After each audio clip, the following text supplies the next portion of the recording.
based off of levels. Why do you think you see price reacting at the same area? For example, say you have market going in an uptrend, okay? And market found an area of resistance, okay? So an area of resistance is going to be an area where people decide to sell at, okay? So you're going to have sellers here. If price decides to come back up, price has a good chance to short at that same area, okay, of resistance. Since people sold there the first time, has a good chance to sell there the second time, okay? And then you're going to have areas of support. And these are going to indicate buying zones, okay? And even if it doesn't congruently happen like this, a setup can commonly look like this. I call it the support mirror, resistance mirror, or the stack mode mirrors, okay? So you might see a setup that looks similar to price might come up, it might rally past the resistance, you know, come back down, and then mirror the resistance, you know? Very common. You have setups like this for a downtrend type of setup, and then for an uptrend type of setup, could definitely look like this. Price might bounce here, and then price might come back up and then validate it again. So even though it invalidated at this area here, it decided to come back up over here and then go in an upwards direction. Okay. So we have to understand the market is a vertical chart. You're looking at a vertical chart. That's why I do not want you guys to fall into the indicators traps. Okay. Now, there are going to be some pretty good indicators. Okay. Volume.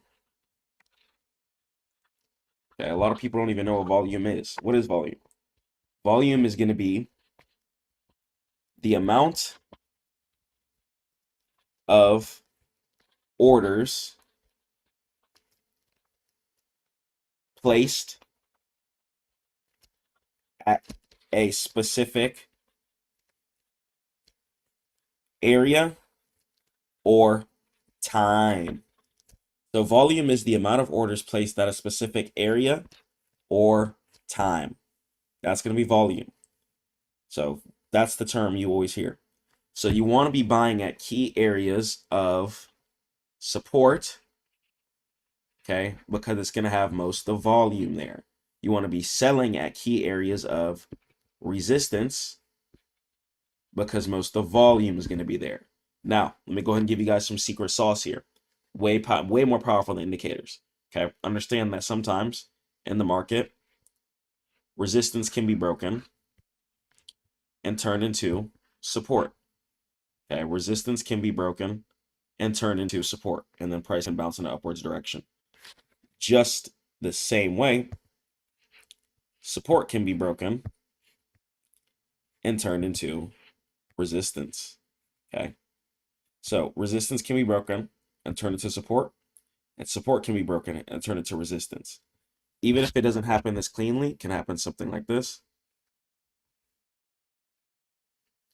And price might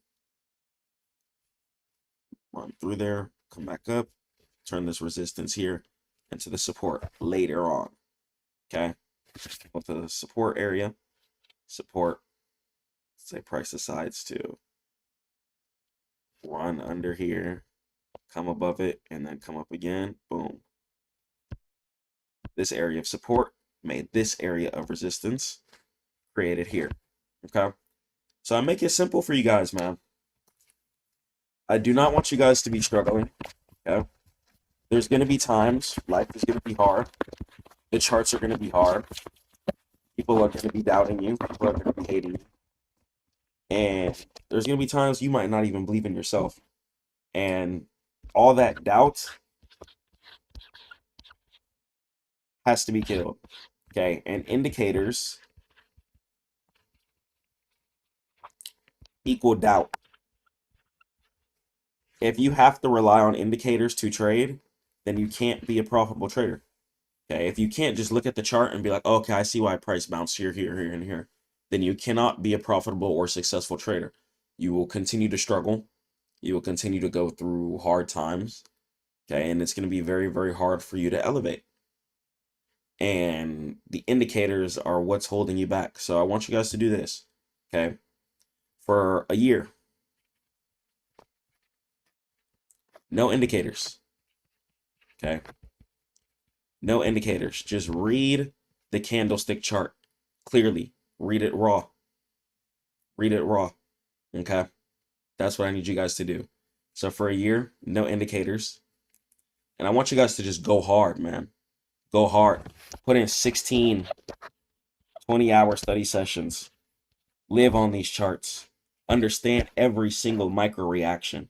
Understand why price bounced at every single area that it did.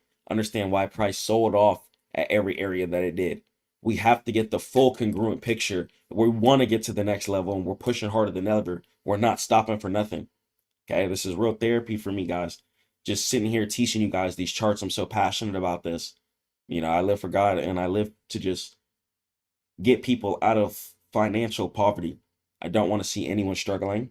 I don't want to see you guys blowing up your accounts or committing suicide over the markets or just going through any financial hardships. I want you guys to be successful. I want you to get to the next level. And I want you to win. Okay? And I want you to win. And best way to win on the charts, okay, is you have to have your setup. Okay? Follow your heart. Okay? If God put it in you to trade, trade. Don't let anyone stop you. Don't let anyone stop you. You have to trade. Okay? Whatever's inside of your heart, you got to go with that. You got to do that. It's going to be times you're going to be feeling doubt. It's going to be times you're going to feel like, oh, it's not for me. I don't know. But God put it inside of you for a reason. So go hard. Okay? Follow your heart and follow your setup. Okay? You tell yourself, I'm only going to play break and retest.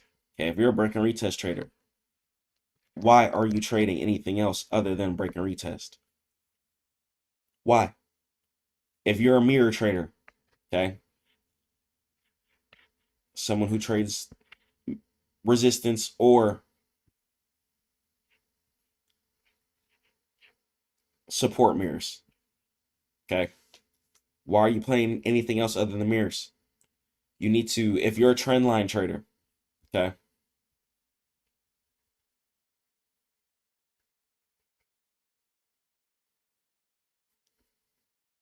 why are you playing anything else other than the trend lines? Okay, that's the things. You have to follow your heart and follow your setup, and most importantly, follow God. Okay, you can get successful. Investing, it's important in this world. Okay, the more shares that we buy, the more companies that we can help, the more that we can help each other on this earth. Okay, faster healthcare products, more communication so we can communicate with our parents, grandparents around the world, etc. Okay, investing in the stock market is crucial. It's important, and don't let anyone else stop you guys from doing it. I'm very, very passionate about teaching this, and if you want to learn more about it, and if you want to get a free stock watch list, I should see you at stackmode.net. Stay prayed up to God, keep grinding. Catch you in the next one. Peace. All right.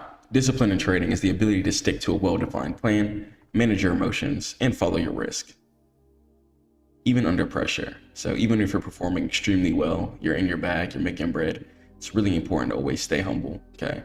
Know what we're doing and stay focused on the system, okay? If you're a break and retest trader, you stick to that. If you're a breakout trader, you stick to that. Whatever you were doing to get you to that bag, you can't change it up. You shouldn't switch it up, and understand that consistency is going to be the most important aspect of where we're trying to succeed at. So consistency is going to come from treating trading as a business and not a gambling casino, okay?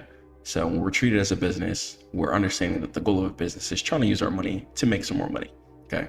So you're going to be putting your profit away, breaking your profit down, and understanding like, okay, I'm not just going to go ahead and withdraw and go blow all my profits. Let me withdraw a percentage of my profits, keep some in my account after wins, And let me go ahead and invest into certain things like long-term plays, like crypto, shares plays. Okay, invest your money into making more money. Being structured and disciplined is gonna take a lot of pressure off of you over time. Okay, the more disciplined you are today, the easier time you're gonna have in the future, inshallah. So create a rule-based system. So whatever you like to trade, whether it's break and retest, breakouts, know what criteria you're looking for. Break and retest, for example, okay, you're gonna be waiting for an area of resistance to be broken and then turn it to support, okay?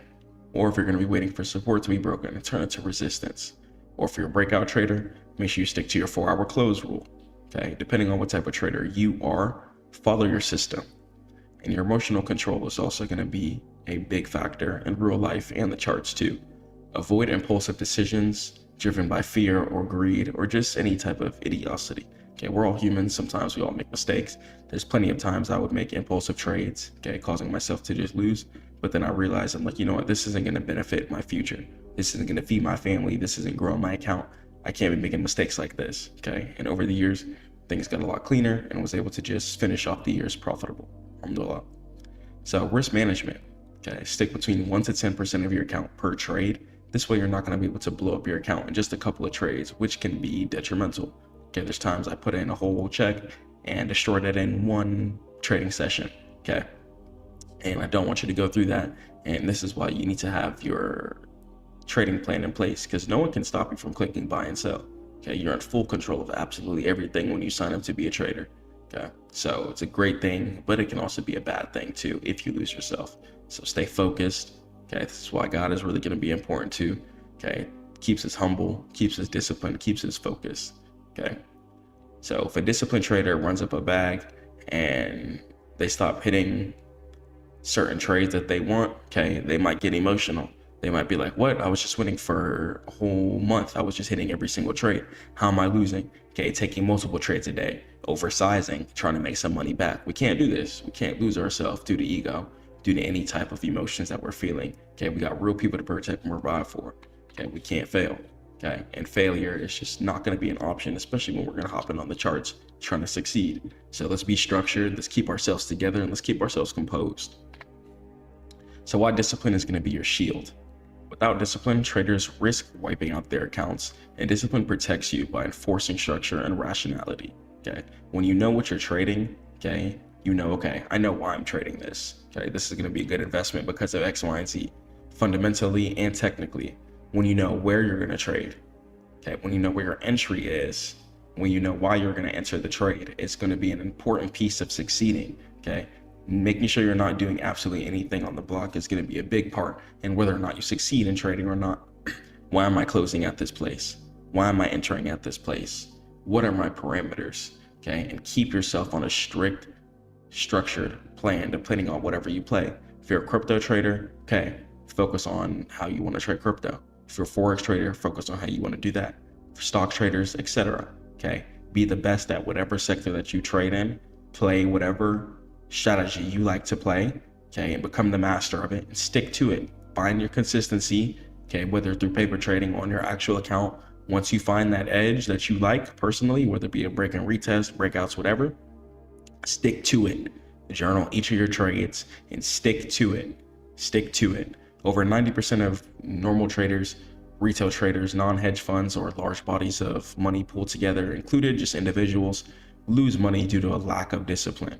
Okay, and discipline prevents catastrophic losses from overtrading or ignoring stops. Okay, it's like real life. For example, when you're putting money away in your savings account, if something hits the fan, you're going to be good because you were disciplined. Okay, you were holding back from certain things that you wanted to buy immediately. Instead, you were in stack mode. You were staying down, putting bread to the side, and you were growing your wealth, okay?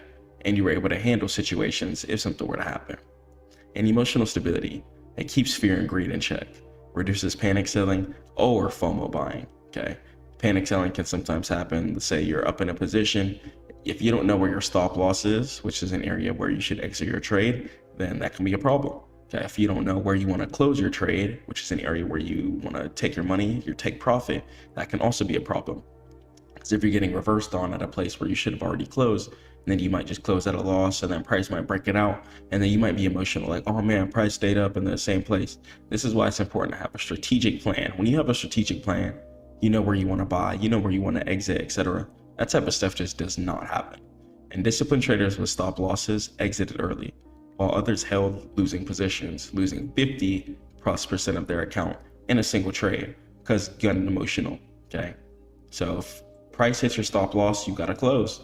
You just gotta close. Okay. There's no fighting it, no nothing. If price hits your stop loss, that's it. Okay. That's it. We're gonna be on to the next trade. Okay. God is good. Just grateful we had the opportunity to even put down some size in the first place. And we're gonna come back stronger. Okay. Just come back stronger. That's it. That's all we can do. Some common ways that traders destroy their accounts. Undisciplined behaviors can lead to account blowups. Let's talk about some dangerous pitfalls. 1, over leveraging. Okay, over leveraging, putting on too much size. Okay, playing with too much money and using excessive leverage or margin can amplify losses. So for example, 100x leverage, and leverage is going to be when the market makers or whoever you're trading on with the broker is going to give you pretty much money to play with as long as you meet a minimum amount of money. Okay, so you can in turn play with like $100 margin, but you're playing with like $10,000 worth of size, for example. Okay, but if you're not careful with that, it can wipe out your account in one move very significantly and quickly. And revenge trading can happen.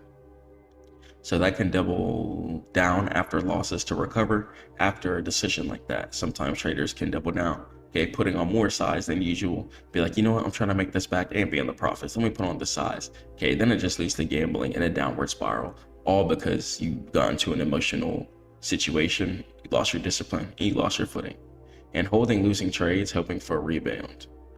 And chasing hot trends without research. For example, buying meme coins at peaks during the 2021 bull run.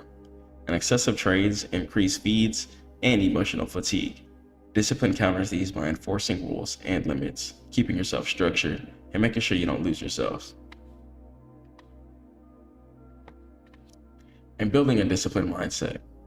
Discipline starts with mental preparation, and you can help cultivate habits to stay focused and rational. And sets you clear goals. You can set realistic targets.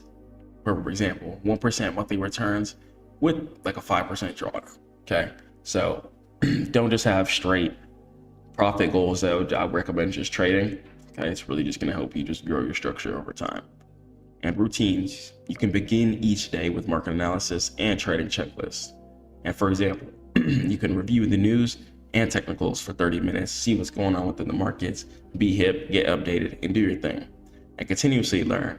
You could read books like Trading in the Zone by Watchlist, Stackmode for key steps of probability. It's going to be a lot of books you can go ahead and check out to go ahead and get informed too. Okay, and accountability. Accountability is going to be extremely important. Okay, be accountable for whatever you do. Okay, if you make a mistake, own it. Okay, if you like, you know what, I overtraded today. No, the market's a scam. The market didn't do anything. Okay, if you made a mistake, you gotta own up to that. You gotta take it to the chest, and you gotta really let yourself progress from that mistake. Take that loss as a lesson, and then go ahead and progress. Go forward. So risk management, it's gonna be your first line of defense. Risk management is discipline and practice, and it ensures that you never risk more than your account can handle in the first place. Never trade with rent money, grocery money, or any type of bread that you're clenching your butt cheeks if you lose. Okay, just don't do that. Especially if you're a beginning trader at risk only 1 to 2%. As you get better, then it's going to be 1 to 10%. And always set a stop loss if you're a futures or forex trader as well too, due to the fact that you can get margin called, and if you lose money on the margin, you can get sued by the broker. So be careful with that. Options, your stop loss can be the contract, so it's a little different.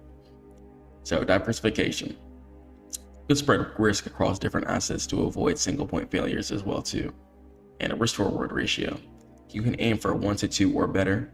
For example, you can risk $100 to gain $200. So that's a 1 to 2.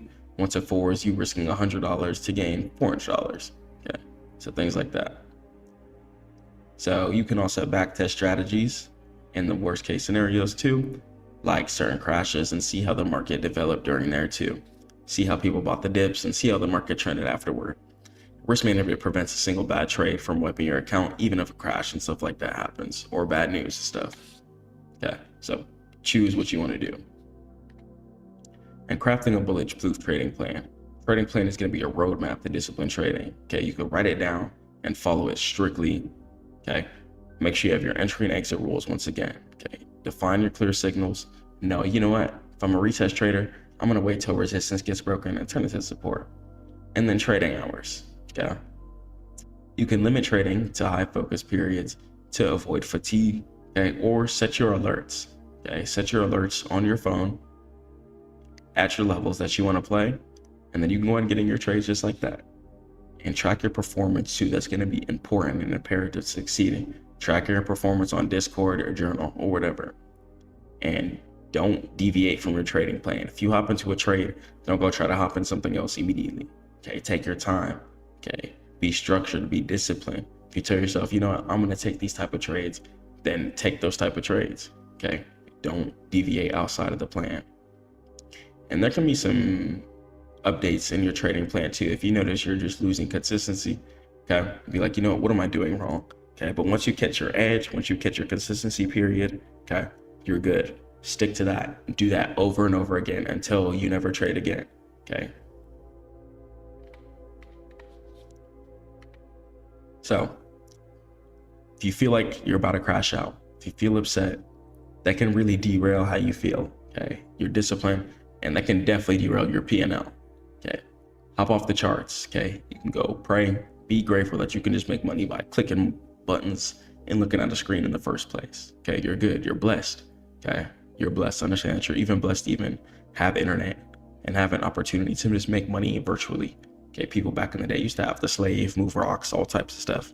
Okay, so just be grateful in the first place and put a timeout. If you got to take a week from trading with actual bread for a week or two, do that. Okay, go paper trade, sharpen your edge, journal, take it serious still, and let's see where you're at. You can also use trading bots to enforce rules on certain platforms too, okay, like Binance. And you can join trading communities to share certain experiences. Yeah. So journal. Okay. Apps like the Stackmode app, which is going to be coming out soon, or Edgewonk, Notion, Discord, notes on your phone. Okay. In-person journals. You can go ahead and journal every trade, and that builds accountability and reveals patterns to strengthen your discipline. What you want to log is your entry and exit prices, rationale, emotions, and your outcomes. Okay. And do weekly reviews. Check everything out. Identify your undisciplined trades. See what you did wrong. See how you could have learned. Okay. And see if you took any trades outside of your plan. Calculate your win rate. Okay. See how much you win. Okay. If you're noticing that, okay, I have a 90% win rate, it's not meaning increase your size significantly. Okay. Just take your time. Be patient, and let's just stay locked in. Don't P&L trade and get averted from the plan. Okay. See how much you lose. Okay. If you're losing extremely often, see what you're doing wrong. See if you need to change your edge and stuff like that. If you notice you're too much on the smaller time frames, then go to the higher time frames and play your edge there. All candlesticks formations still work the same. Just depends on what time frame you're on. Okay. And learn from your mistakes too. Don't crash out. Okay. Every time you take a L, really take it as a lesson. Okay. So for instance, if you did overtrade, for example, don't come on the next day thinking, okay, I need to make up from yesterday's loss and make some more bread. It's a completely new day. It's a completely new day. Just run it up again, start over. And the whole reason you're in that situation is because you weren't disciplined in the first place. So fix your discipline, get restructured, come back stronger. So disciplined traders with stop losses preserve capital, while others lost 70% holding through the dip. Okay, so stop losses, especially for futures and forex, can just prevent you from getting margin called, owing the broker money, or going through any hard financial situation, sending you back further from running it up. Okay, so set your stop loss, play wisely, be aware of margins, and be careful for news too. If you're a futures or forex trader, when news comes out, your margin can go ahead and increase, so be aware of that too. And don't chase and copy trade other people too without understanding. Okay, if they're dropping informed notes and stuff like that in the signal channel, that's fine. Okay, like when I give my signals, I always try and make sure I give you guys timestamps, reasons why, because I don't want you guys to be trading the signals forever. Okay, I want you to eventually get off of that. But disciplined traders like to just copy trade people without any correlation or understanding, and you can really lose some bread like that. Just because someone put Brett into a position doesn't mean that they're going to be a solid or disciplined trader, okay, causing you to lose big. And that's definitely not what you want.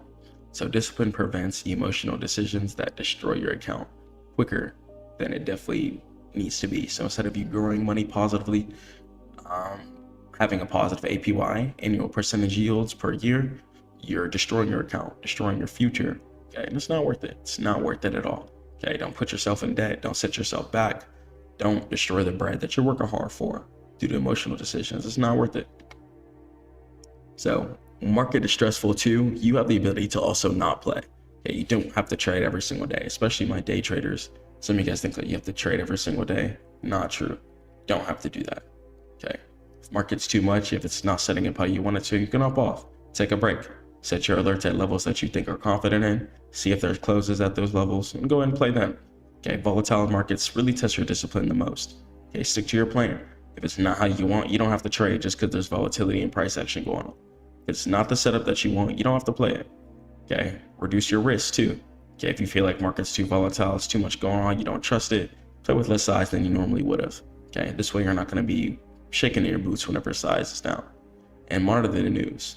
Stay informed, won't react impulsively. And take a step back. Take breaks during extreme volatility to reset. And there's some exercises to build discipline. Okay. Number one, write a trading plan, okay? Do that, figure out what you want to do. Paper trade if you need, journal, and go ahead and see if you can find a mentor, okay? If you need a mentor, head over to Stackmode.net. Okay, see if you guys just want to talk to one of your friends who might invest, stuff like that. Okay, someone around you could talk to about trading. So let me know what discipline struggles that you face with, and we can go ahead and talk and fix all these issues. Okay, so let's talk about how to research stocks. The best stocks to go ahead and invest in are going to be the ones that have some future value. So anything where people are going to be helped within the future, and anything that's going to put a smile on people's face, ideally, is going to be a good stock. Okay, so anything that's helping the most people, it's going to be something that's going to be the most valuable. So this is going to be a step-by-step guide to analyzing certain stocks that are going to be profitable. Let's go and let's jump into it. So why does research matter in the first place? Okay, so this goes further than speculation. So researching a stock is the cornerstone of successful investing in the first place. It allows you to move beyond speculation and base your decisions on a company's real value rather than on market hype, such as like Instagram hype, Twitter hype, or anything like that, or a rumor. Okay. And a disciplined research process helps you understand what you own, okay, and how you're going to manage your risk. So managing your risk is pretty much going to mean how much money you're going to be saving, okay, how you're distributing your money, okay, and how much money you're going to be risking per trade. Okay, so that's what managing a risk is going to mean. And it's going to identify true long-term opportunities by, once again, making sure we're investing in companies that have future value invested into it. So anything that's putting a smile on people's faces, anything that's helping people, inshallah, year after year, should go ahead and be beating earnings, okay, because it's going to be making money. Okay, anything that's putting a smile on people's faces, for the most part, is going to be making money. Okay, and then when companies are making money, stock value decides to go up. And since as shareholders, we're pretty much going to be company holders, at the bottom value here, we're going to be in. Let's say we get in right here, and then we can go ahead and exit at the top, right? Because we went ahead and got in before price decided to pump up super duper hard, because we did our research before, for example. So informed decisions are going to help us out. Research gives you the data needed to assess a company's health and future potential, reducing reliance on guesswork. And without research, you're simply gambling. So risk management.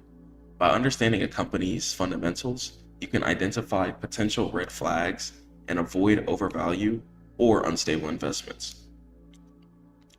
It helps you quantify your risk exposure.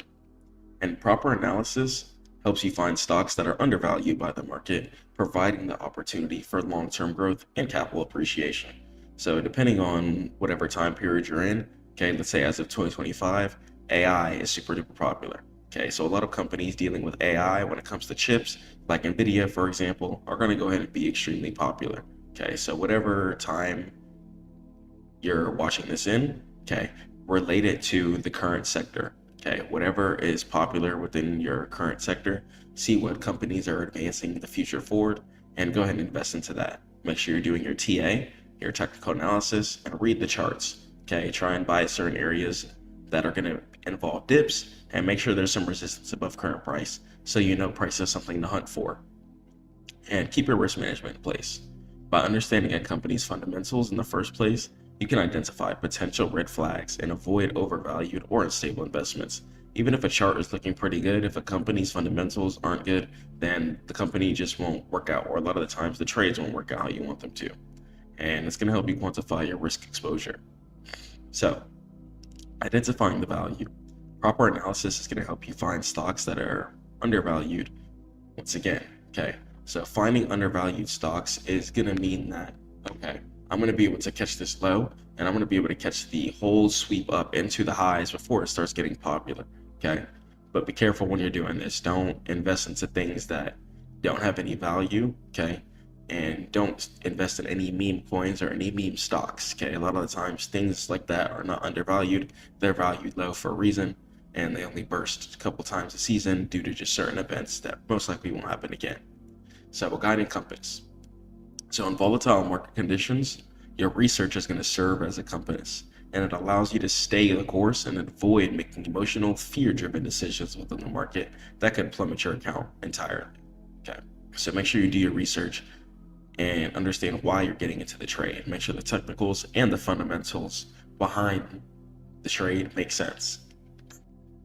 So, fundamental analysis. Let's talk about core financials.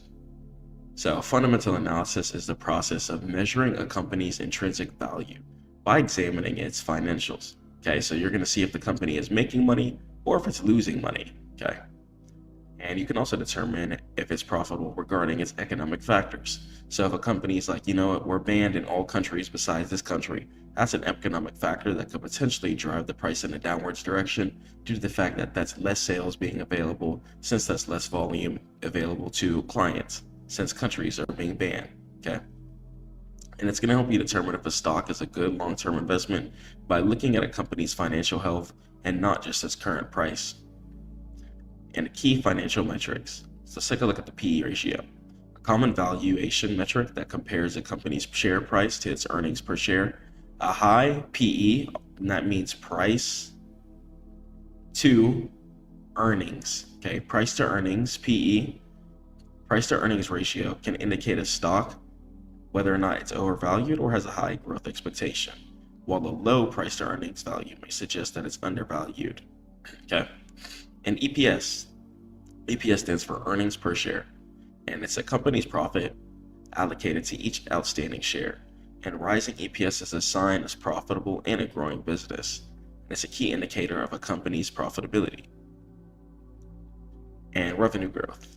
It measures how quickly a company's sales are affecting the company's revenue, okay, in an increasing manner. And consistent revenue growth is a sign of a healthy and expanding business, indicating strong demand for its product or services. And ROE stands for return on equity, also known as ROE. And it's a measure of financial performance calculated by dividing net income by shareholders' equity. Okay. So ROE reveals how much of a profit a company generates with the money shareholders have invested. And a high ROE generally indicates efficient management. And this ratio indicates how much debt a company is using to finance its assets relative to the value of shareholders. Okay, and that's gonna be called the debt to equity ratio. Okay, so the debt to equity ratio is going to indicate how much of a debt a company is using to finance its assets relative to the value of shareholders' equity. Okay, and a high D ratio can indicate high financial risk. So charting the course, technical analysis, also known as TA, it's reading the charts. Okay, study the charts, understand the charts before you even put a dollar into the market. Okay, understand support. Support is going to be a low area where buyers are going to step in. Price is going to potentially push in an upwards direction from there. And resistance is going to be an area where sellers step in and price should head in a downwards direction from there. And technical analysis is the study of past market data. This is a left to right chart we're going to be reading. So anything that happened to the left is going to be relevant to the right. So it's the study of past market data, primarily price and volume, to forecast the future price movements. It's based on the idea that market prices reflect all relative information and that trends and patterns tend to repeat, which is extremely true. And while it's not a standalone solution, it can help you with the timing with your entry and exit points. Okay, so once again, understand how to read areas of support and resistance, and head over to Stackmode.net if you don't understand yet. So as far as reading the price chart, you can use the candlestick charts on like TradingView, your broker or whatever, to visualize certain stock prices movements. Okay, see where the current price is and make sure that you're either buying at a price below current price, catching a sweep up, or if you buy, let's say for instance, you buy at a resistance breakout area, okay, either wait for a 4-hour close or wait for that resistance to be broken and turn it to support. Okay, have a strict criteria that you play, and if you figure out certain things that help you out, like moving averages, RSI, MACD, and certain things like that, that can help you read the trend if it helps you personally. So qualitative analysis, the intelligible factors. Okay, intangible. Qualitative analysis involves evaluating a company's intangible factors that are not found on a financial statement. This is more often subjective, but it's just as critical to understanding a company's long-term potential, and this is where you assess the business as a living entity, not just as a set of numbers. So check out its management teams, okay, and see if there's any, I'm going to go ahead and add this too, okay, investors slash collaborators. Okay, so check out the management team, assess the leadership experience, okay, see the vision of the company, and check out the company's track record. Sometimes a company could just be gifted a lot of money, but then not be putting in enough work, and then over time, the company starts to go down and plummet. So make sure it has a strong ethical management team with a proven history of execution that can navigate a company through difficult times, and look for past successes and how have they handled previous challenges. So competitive advantage, also known as moat. And it's what makes the company difficult to compete with, okay? What gives this company the competitive advantage over other companies? Say brokers, for example, okay? Robinhood, okay, Hood versus like Charles Schwab, okay? So Robinhood, they have like a card, for example, okay? Robinhood has a card. They also have instant transfer, so you can connect your debit card to instant transfer instead of waiting for a couple of days. It's easy to operate, has a cool UI. Okay, a lot of advantages over Schwab, and that's why Robinhood is just starting to blow up. Okay, so for example, like that, how is the stock beating the other stocks? What's the point of this company, and how is it helping people better than other companies? So this moat could be a powerful brand like Apple, for example, okay, a unique patent, and economies of scale like Walmart, or network effects like Facebook. And the wider the moat, the more durable the business, okay? So Apple, they have Face ID, they have unique phones. Walmart's an extremely big retail store. They sell absolutely everything, okay? Compared to like Kroger, sells more stuff than that. And they also have like car repair and stuff like that too, and oil changes, etc. And Facebook is also connected with Instagram. So it's trying to just be, more than a certain social media. So industry trends in market position. And is the company in a growing industry? That's going to be a big thing, okay? Is the company growing? Okay, if the company isn't growing or it's not in a growing industry, kind of just forget about it, okay? Is it a leader or is it a follower? And is the company in a declining industry that may struggle no matter how well that is managed, while the leader in a growing market has a tailwind at its back? So Robinhood, trading is becoming exceedingly popular, okay? Crypto laws are getting passed, so brokers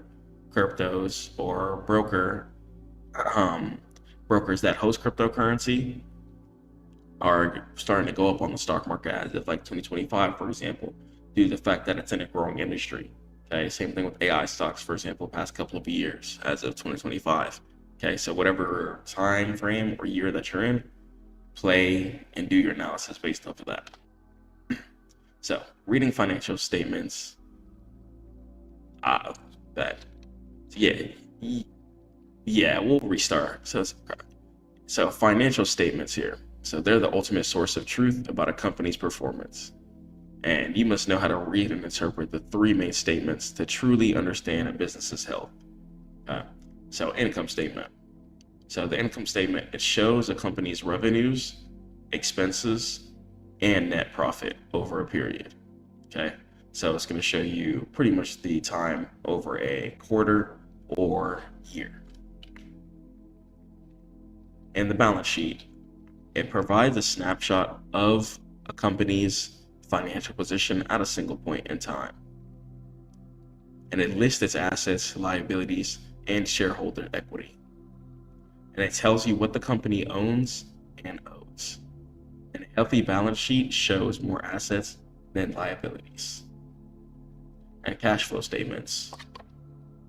It details how a company generates and uses cash.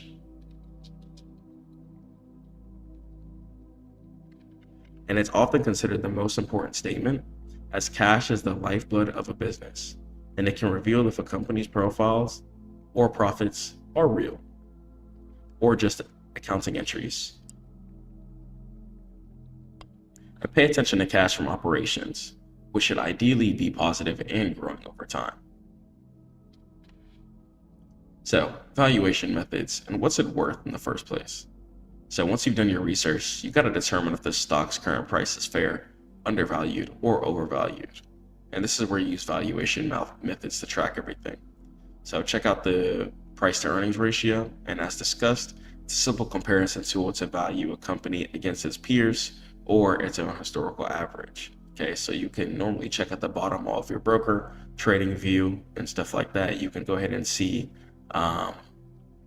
the company's earnings, and you can see whether or not the earnings are going to be positive and they're being beat, companies making money, okay, or if the earnings aren't being met to their expectations, okay, and the company is not making money consistently, okay. So that's going to go ahead and determine a lot of the future growth. And earnings rates can change. The company could drop a really good product and then the earnings just start being positive, and then the company could take a huge turnaround. Okay, so it really just depends. So let's talk about some red flags. So your research isn't complete until you look for potential problems in a trade. Okay, see what can go wrong. Okay, see what any type of weak points the stock has. And a single red flag can negate all other positive indicators. And check out if there's any insider selling. So while it's not always a negative, a significant amount of insider selling, okay, and that means executives are selling off their stock, that can be a signal that the company's leadership lacks confidence in its future.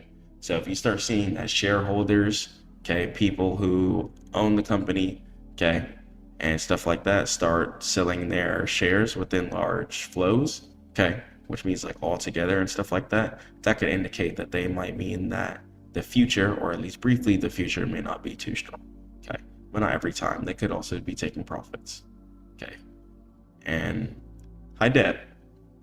So a company with high debt load and low cash flow may be at risk during an economic downturn, causing it to crash significantly harder than certain other things. And other stocks too, like let's say Apple, for example.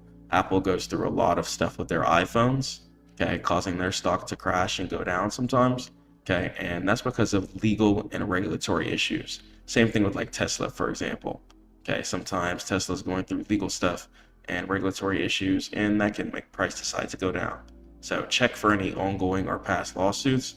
A lot of times TradingView will update you with the current news, see if there's any fines going on, okay, because if the company's owed a large amount of money, that could mean that they have to pay a larger back, which means their investment time could be a bad time to invest, okay? Or regulatory actions that could impact the company's reputation or profitability. And the frequent share dilution. If a company is frequently issuing new shares, it can dilute the value of your existing shares. So putting it all together. So a truly comprehensive stock analysis combines all of these approaches into a single cohesive view. Fundamental analysis tells you the what, okay, see what sector you're getting invested in, okay, see how it's going to affect the future, and see how it helps people, okay. The company can help people, okay, it's in a good sector, it has a place in the future, then the stock can go ahead and be decent. Okay. So Robinhood is giving people easy access in order to trade cryptocurrencies. Okay. That's definitely putting a smile on people's faces. Okay. It's also providing things like credit cards. Okay. So it's providing funding. Okay. That's also something else that's putting a smile on people's faces. Okay. So that's what Robinhood, as of recently, has just been blasting. Okay. Certain stocks like Palantir are trying to innovate technology using AI, for example. Okay. So AI is trying to advance the future forward by having things being done autonomously. So AI stocks as of 2025 have been a popular option as well. So investing in the future, getting ahead of the curve, is going to be a good way to make some money.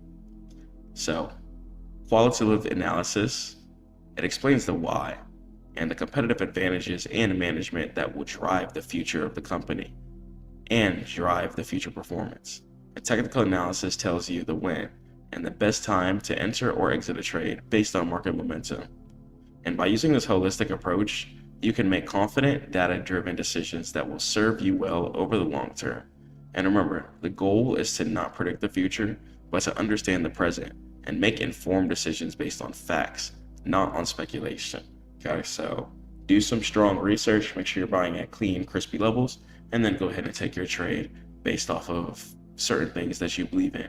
Okay, so that's going to go ahead and be that. You cannot trade futures like a regular stock account. You're playing with leverage, and you gotta understand the deposit system.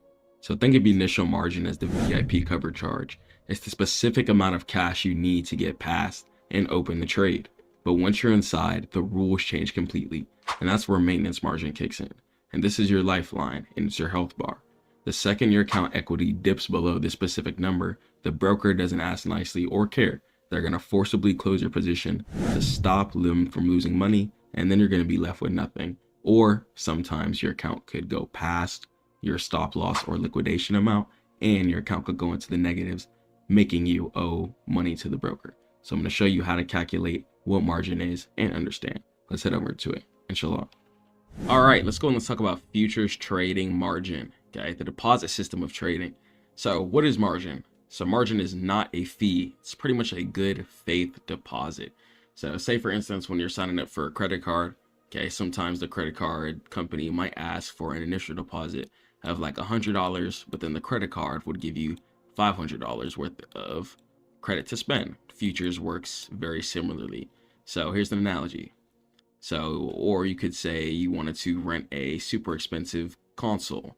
Okay, you could put down a deposit to prove that you won't break it. And if you return it safe, okay, then you get the deposit back and you get to use the console. Okay, so futures is pretty much like a trading loan almost, but depends if you're using it for day or overnight trading. Okay, there's going to be two different costs. So if you want to hold the console overnight, it's going to be a different cost than it is for just using the console during the day.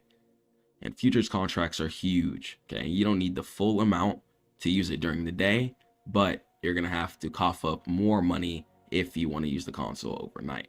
Okay, so let's learn the difference between the money you need to start initially and the money that you need to use futures contracts overnight. Let's jump into it. So let's talk about the power of leverage. So controlling big things with small amounts of money. So leverage allows you to control a massive contract value with small account balance. Okay, and the magic multiplier in it. Okay, so imagine having $1,000 but being able to buy $20,000 worth of Bitcoin futures. Okay, in that instance, the math would be a 20x leverage. Okay, and the catch.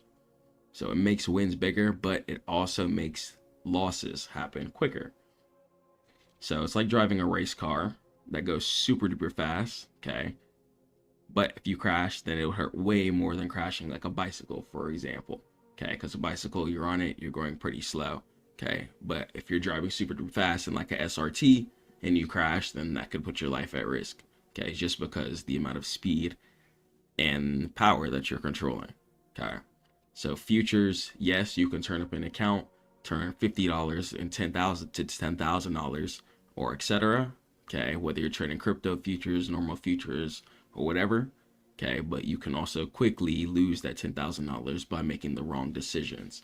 Okay, so leverage gives you a lot of power to turn up your account, but you can also turn down your account just as quickly if you're not disciplined. So initial margin, it's going to be really, really important. It's the minimum amount of cash that you must have in your account to open a new trade. Okay, so the math involved into it. It's usually a percentage of the total contract value. Okay, for example, like 5% or 10%. Okay, so if you have $4,000 in your account, but the initial margin is $5,000, okay, it wouldn't even let you trade. Okay, it would say access denied, and the trade would not be able to be entered down. Okay, but if you have $1,000 in your account, but the initial margin is 500, you would be able to open up a trade. But here's the catch. Okay, if your account goes beneath that $500, your account would be what's called liquidated. Okay, and when your account gets liquidated, then they take the remainder amount that's underneath the $500 and put your account to zero.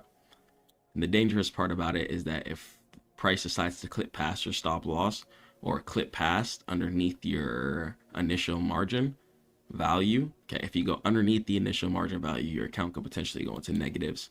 Okay, then you'll owe the broker money, etc. Okay, and they'll definitely be wanting that back, whether through suing you or whatever. Okay, so decide here, okay, what the initial margin is, and try to make sure your account has more value than that. Okay, you do not want to get liquidated for no reason. It's just a loss of currency, pretty much for no reason. Okay, it's happened to me. Okay, when I wasn't too sure what margin was when I first started trading futures, so it's not something I want you guys to go through. So the maintenance margin, okay, keep your account alive at a certain level. So the definition of maintenance margin, okay, it's the minimum amount of equity that you must maintain to keep the trade open after it starts. Okay, and lower limit, okay, this number is usually lower than the initial margin. Okay, and daily fluctuations. So as your trade loses money, your account balance drops. Okay, and you still must stay above this line. Okay, so keep in mind, even while you are in a trade, your account balance will fluctuate, and it still matters. If your account fluctuates underneath a certain amount that whatever you're trading requires, then your account will be liquidated. Okay, let's say you're trading the NASDAQ, okay, the NQ futures, okay, on Trader of 8 as of 2025, the day margin, I believe, is $1,000, okay. So if you're in a trade, okay, and your account goes underneath $1,000, then your account has a potential chance to be liquidated. Okay, and they would just take all the money underneath that. Okay, and your account would be at zero. Okay, and you do not want that to happen. So futures, it's a lot of power in it, but you can also destroy your account just as quickly. So I really will show you how disciplined you are. Okay, so keep your account above the margin amount, and also know that margin amounts can fluctuate too. So a lot of people, I'm not too sure, know this. So margin amounts fluctuate, especially on news dates. So dates like CPI, PPI, Consumer Price Index, certain rates. So you can check all the news out on sites like Forex Factory and stuff like that. But a lot of the times, and on certain brokers, margin can change. Overnight margin can change, especially depending on if there's news or not. Okay, so keep heed of that. Okay, pay attention to the margin at all times. I do not want you guys to get liquidated and lose money for no reason. Okay, we got too many things to hold down, too much business to handle. Okay, keep on top of your numbers. Let's head over to the next slide. So again, margin called. Okay, so when your account's on low fuel, it's on E. Okay, and if your account balance falls below the maintenance margin level, it's gone. Okay, they will take every dollar in your account, and it hurts. You do not want that to happen, because it's not even like you lost the trade and then you blew up your account. No, you didn't have your account at the certain threshold, and they took the rest of your dollars. But rightfully so, though. If you break the agreement, they'll take the rest of the money. Okay, if you agree to have $50 in your account in order to trade a micro contract, okay, and your account goes to $48, they're taking that. Okay, and your account's going right to zero or into the negatives. So keep heed. Okay, and the demand, the broker will demand you to pay or deposit more money immediately to bring the balance back up because you lied to them. Okay, you broke the broker's heart. The broker was like, wow. Okay, and there's plenty of times. Okay, once again, I broke the broker's heart. Okay, I got liquidated a few times, especially very, very early in my futures career. Okay, didn't really understand margin, didn't understand overnight margin, especially tried to hold overnight. Okay, and then through that, I learned. Okay, and I'm grateful I get to come on here and let you guys know. Okay, because you do not want to get liquidated. And if you don't add the money instantly, the broker will forcibly close your account, close the trade, and really want their money back. Okay, so for example, if you borrowed a bike, okay, or if someone loaned you your car, okay, let's say you had a rental car, okay, and you said, all right, I'm gonna go ahead and give you $500 in order to drive the rental car, but you can't let the gas go below a quarter, otherwise the car will literally blow up. Okay, let's say you're driving the car, you're having a nice time, the gas is at like 2 quarters, you're not tripping, you know, you're still having a lax day, you're vibing out. Okay, the car's at a quarter. Okay, you're still vibing out, you're chill, you forget. Okay, you're not on top of your business. Okay, and then boom, you look at it, account, car underneath a quarter, and then it blows up. Okay, so I've blown up my account by looking at the trade profit numbers instead of looking at the actual margin numbers. Okay, a couple of times. So don't let that happen. Don't get too lost up in the charts, especially when your account's already on its last legs. Just, it's all right, pray on it, boss up, hustle up some new money on, okay, and put it back into your account, and then you guys can run it back up again. Don't try to trade on a quarter. Okay, don't drive the car on a quarter. Don't do it, it'll blow up. Okay, if you know the margin amount is $600, don't try to trade with $670, trying to trade with the little $50 stop loss, because you're not taking things into account when you do that. You got to pay broker fees, and then there's going to be slippage on your stop loss, etc. A lot of other things that come into account while you're trying to micromanage every single number, trading out of desperation and survival mode. It'll really come bite you in the back. Okay, don't do that. I'm telling you, it's a lot of things that you might not realize. Okay, trading, hustle up, okay, boss up a bit, and then come on the charts. Okay, there's plenty of times I've had to take a step back.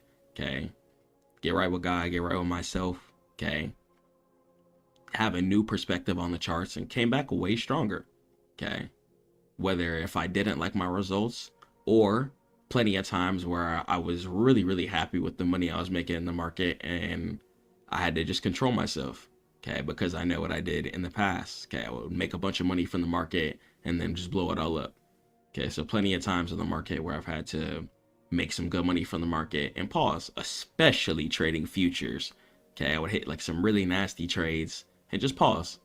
Okay, just watch the market for a couple of weeks, for a couple of days, and just being really patient on the charts with yourself and in life. It's really gonna help you. Okay, so even if you make a bunch of money from trading, don't feel bad if you want to just take a couple of days away from the charts. Okay, or if you want to just take a couple of weeks to just study the charts, see how price action moves, hold on to that money, reinvest that money, that's going to be fine. Okay, you're not in a race with nobody, you're not in no competition with nobody, you're in your bag. Okay, get in stack mode, stay down, okay, and figure out what works for you guys. Okay, once you start getting your criteria down as far as your entry criteria, things get a lot easier. But one thing you do not want to do is trade out of desperation. Okay, because if you do that, or try and trade when your account's on its last legs, when it comes to futures, options, everything else, you can kind of do that. You can throw in like your last bit of money, and especially on options, since the profit potential is unlimited and your account could potentially flip. But futures, do not play with your account like that, because then you're going to end up losing more money in the long run, paying off margin call fees. Okay, and I do not want that for you guys, inshallah. So let's head over to the next slide. So initial versus maintenance. Okay, here's a side-by-side comparison. So initial margin, okay, it's going to be at the very start. Okay, it's going to be the entry.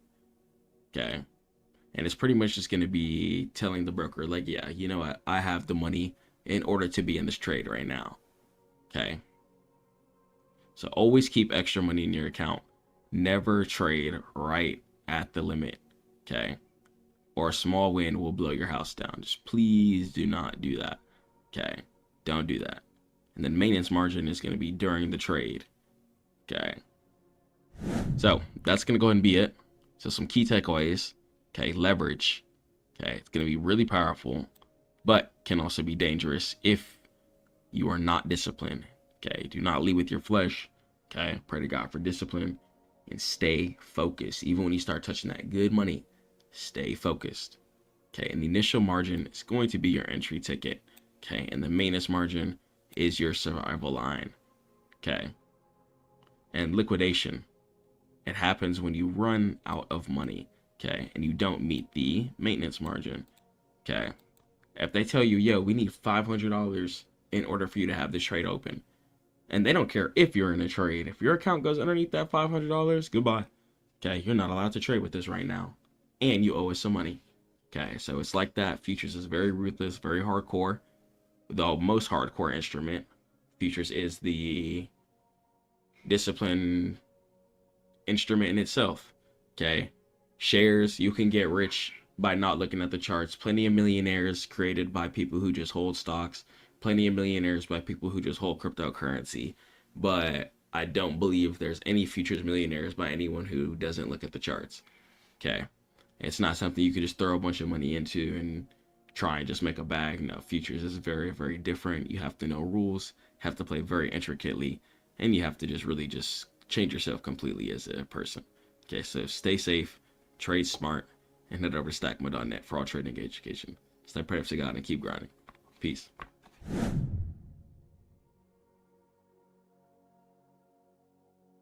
Inflation is back, and it's eating your savings alive. A dollar today buys less than it did yesterday. Government prints trillions, central banks scramble, and everyday people, they're looking for an escape hatch. Enter Bitcoin, the digital gold, the inflation killer, or so the story goes. But is it really a hedge? When inflation spikes, does Bitcoin protect your wealth or just add more chaos to the fire? Tonight, we rip open the data, the history, and the hard truths. No hype, no slogans, just the numbers and what they mean for your money. This is the showdown you can't afford to miss. Let's find out who wins, and let's see if Bitcoin is a real hedge against inflation. Inshallah, if God wills.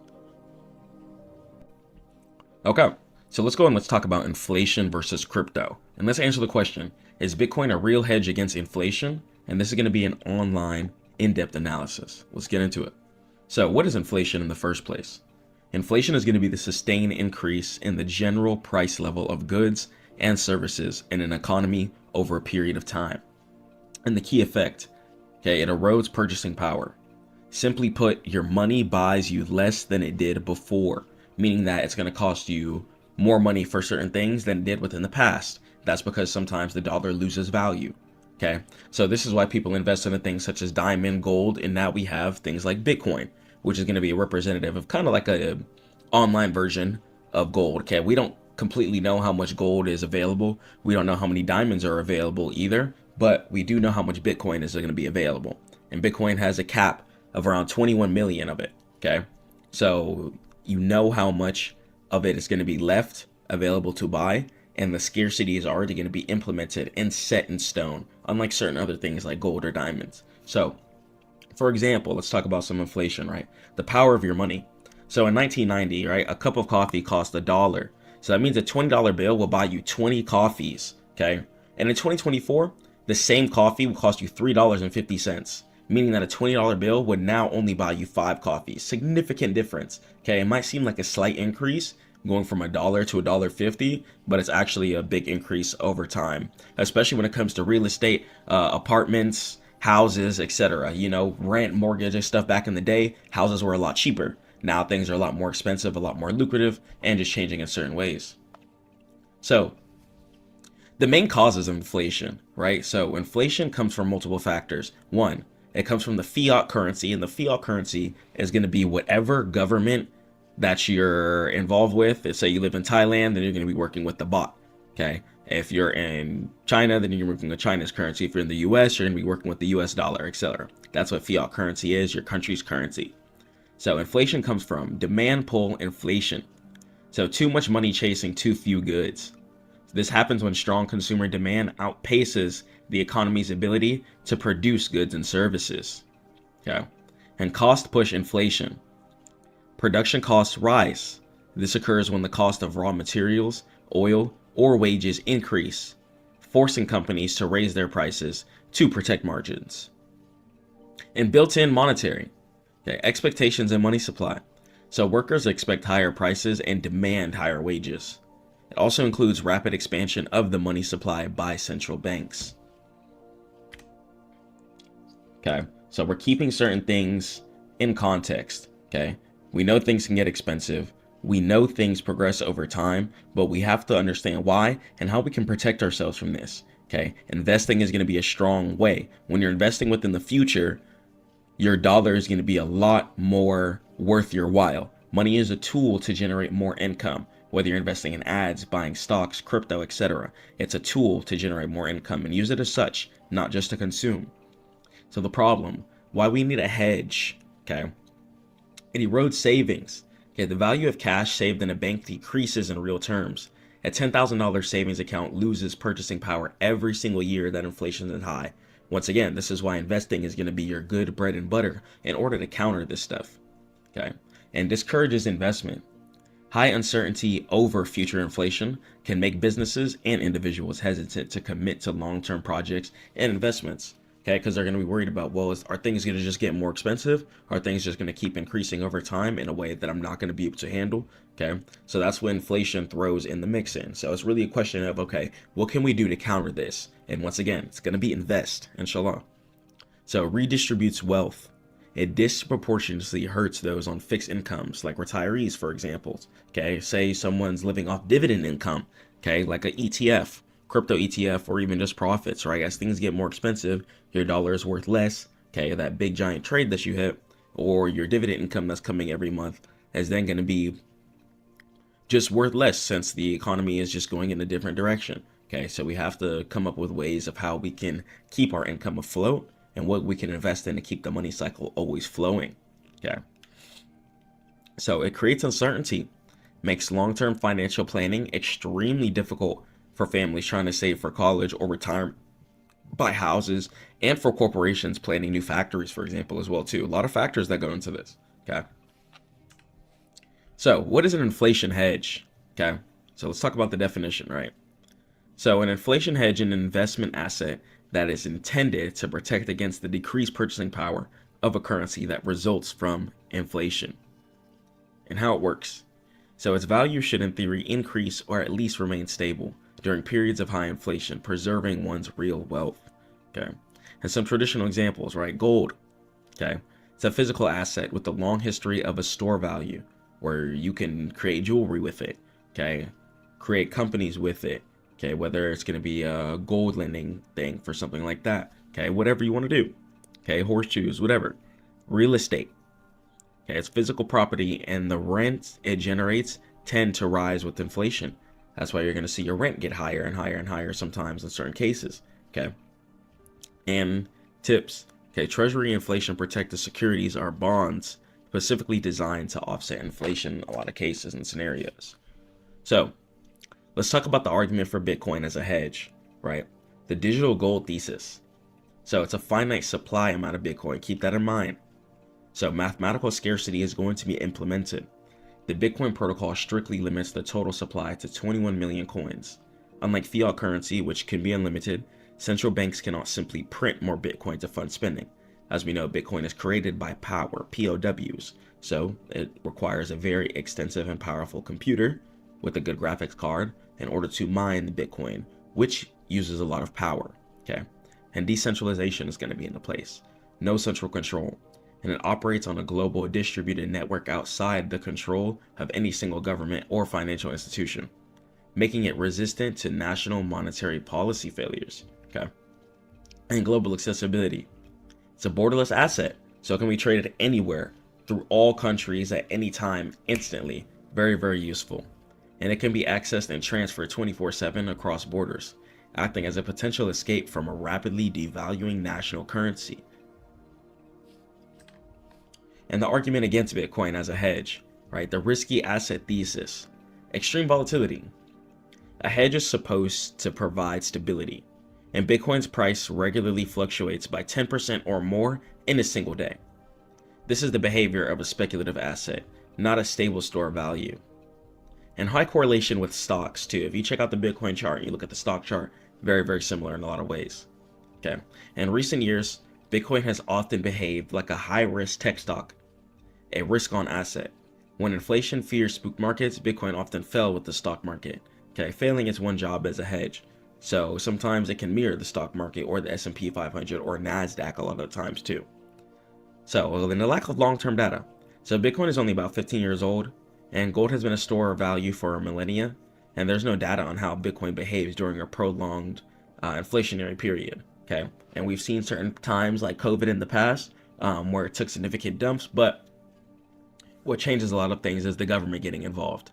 Now that the SEC and the government is able to have control and own Bitcoin in a manner where they can benefit as well too, I can see things going in a lot more positive direction, if God wills. So some head-to-head comparison, right? Let's talk about Bitcoin versus gold in the first place. So scarcity, right? Bitcoin, it's finite, okay? It's not infinite, it's finite, okay? It's finite. So that means that it's capped. There's going to be 21 million Bitcoin available. And gold, right? Gold is going to be physically scarce, okay? So some new discoveries come in as we explore more land within the earth and stuff like that too. But for the most part, gold is going to be scarce. And Bitcoin, right? Bitcoin's 15 years old. Gold, we've known of gold for like 5,000 plus years, okay? And the volatility of Bitcoin can be extremely high, which can be a very positive thing if you buy certain dips as well too. So not all negative. And the volatility of gold can be relatively low, but gold year after year seems to be going up in a very consistent uptrend. And storage, as far as holding gold, right? You can hold gold as well too. You can buy certain ETFs, buy certain shares, or buy the gold futures as well too. But you can, for the most part, buy physical bars, buy jewelry, buy Rolexes, any type of watches, chains, etc. as well too, can be melted for more gold. Okay. And Bitcoin's going to be held digitally, can be held on a USB stick or a cold wallet as well too, in case you don't want to hold any of your crypto on the internet. And portability is very, very high. You can put your crypto anywhere. You can spend your crypto on a card too. You don't even have to send it over to your bank account. You could just get a card, depending on your crypto broker, send your crypto and spend your crypto like that. And portability for gold, it's going to be pretty low. Okay, it's pretty heavy for a lot of the times carrying all those gold bars, and you got to know where to sell it too. So Bitcoin's going to be online. You can use your online money anytime, anywhere, and really help you out. Inshallah, I know there's been times where my bank, for example, has been doing maintenance at the middle of the night, and I've really needed it. And I had to come in clutch and use some crypto. So thank God that was an option for me. Okay. So the primary use case for Bitcoin is going to be for speculation. Speculation within the trading environment means that you're betting on a certain direction. Okay. And for transferring, okay, for spending your money too. And for gold, right? You buying gold bars for store of value, for jewelry, or if you're just in the industry in general. Okay. So here's a real world case study here. The 2021 to 2023 inflation surge, right? What happened? So from 2021 to 2022, inflation in the US and Europe surged to 40-year highs, driven by supply chain issues and stimulus. Okay. And what did Bitcoin do? After peaking in the late 2021, Bitcoin's price crashed by over 70% during 2022, precisely when inflation was at its worst.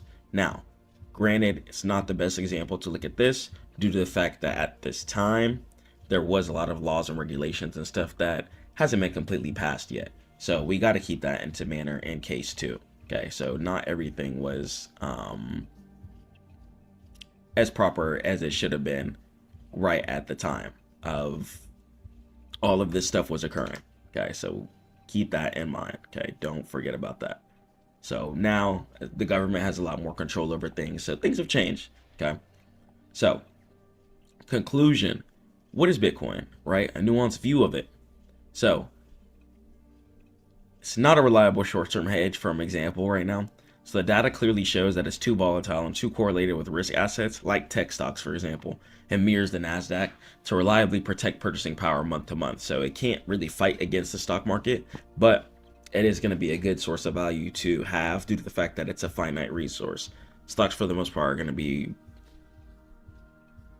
in an available resource in an abundance. It's pretty much who has like the most of it. But Bitcoin, there is a limited amount. And Bitcoin, and maybe a long-term store of value, right? The digital scarcity argument remains compelling. And once again, it gives you the ability to send money instantly across the world. That's a huge plus. You cannot do that with normal fiat currency. If you try to send a wire transfer to somebody in another country, it's going to be pretty difficult. But if you send it very crypto, it's instant, just like that. Very, very simple, very clean, very, very useful within the future. So over a 5 to 10 year horizon, it has outperformed fiat currency. And this is a growth and scarcity bet, not a classic inflation hedge. Okay, so keep that in mind. So some key takeaways from this class, right? Inflation. It's a persistent rise in price that erodes purchasing power, driven by demand, cost, and a monetary supply. And a hedge. It's meant to provide stability and protect value during inflationary times. Traditional examples include gold and real estate. And Bitcoin's pro argument is based on its finite supply of 21 million. And decentralization, meaning that it's not controlled by a government body or entity. Okay, it's free for everyone to use, person to person, peer-to-peer transactions, making it a digital gold. And Bitcoin's con argument, right, is that it's extremely volatile in certain times and has high correlation with tech stocks, making it a speculative asset. And the verdict. Bitcoin has not yet proven to be a reliable inflation hedge, since once again it does mirror the economy, but we got to give it time as more laws and stuff like that get regulated and passed, especially in the short term. So it's better understood as a high risk, high growth asset class based on the concept of digital scarcity. Okay. So leave questions in the comments below. Stay prayed up to God. Keep grinding. And head over to Stackmode.net for all trading mentorship.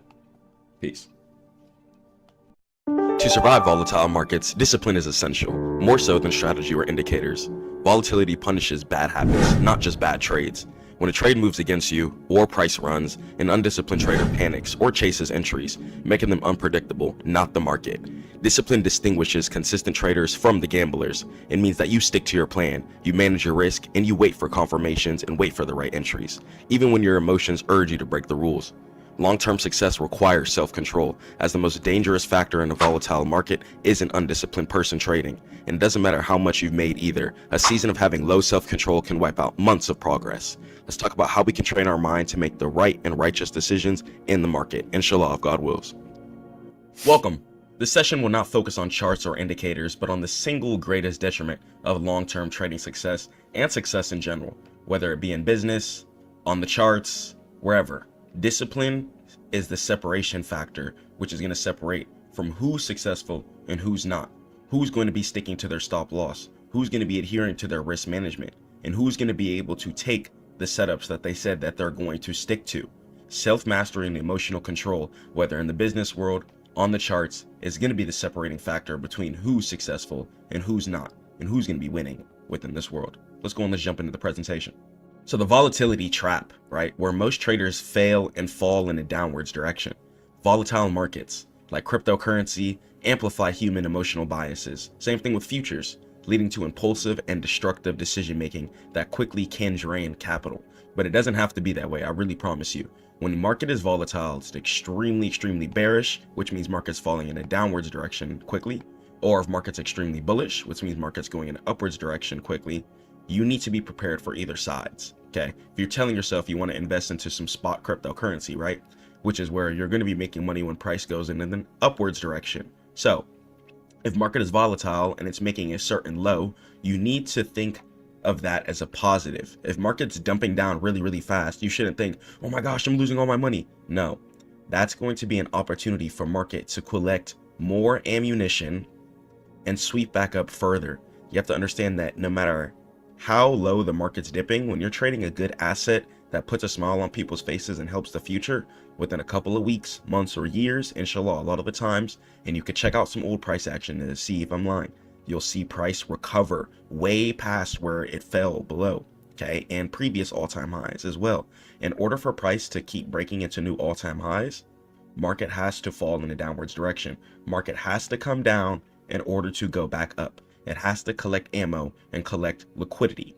So don't fall into FOMO, okay? There should be no fear of missing out, okay? The fear of missing out causes traders to enter late and buying near the top based on social media hype, ignoring their own analytical framework, and doing things like that. Buying based off of hype is going to destroy your P&L. You should be looking at the chart. You should be knowing what type of economic decisions or factors happen within the world to base your assessment on how much you're going to invest, okay?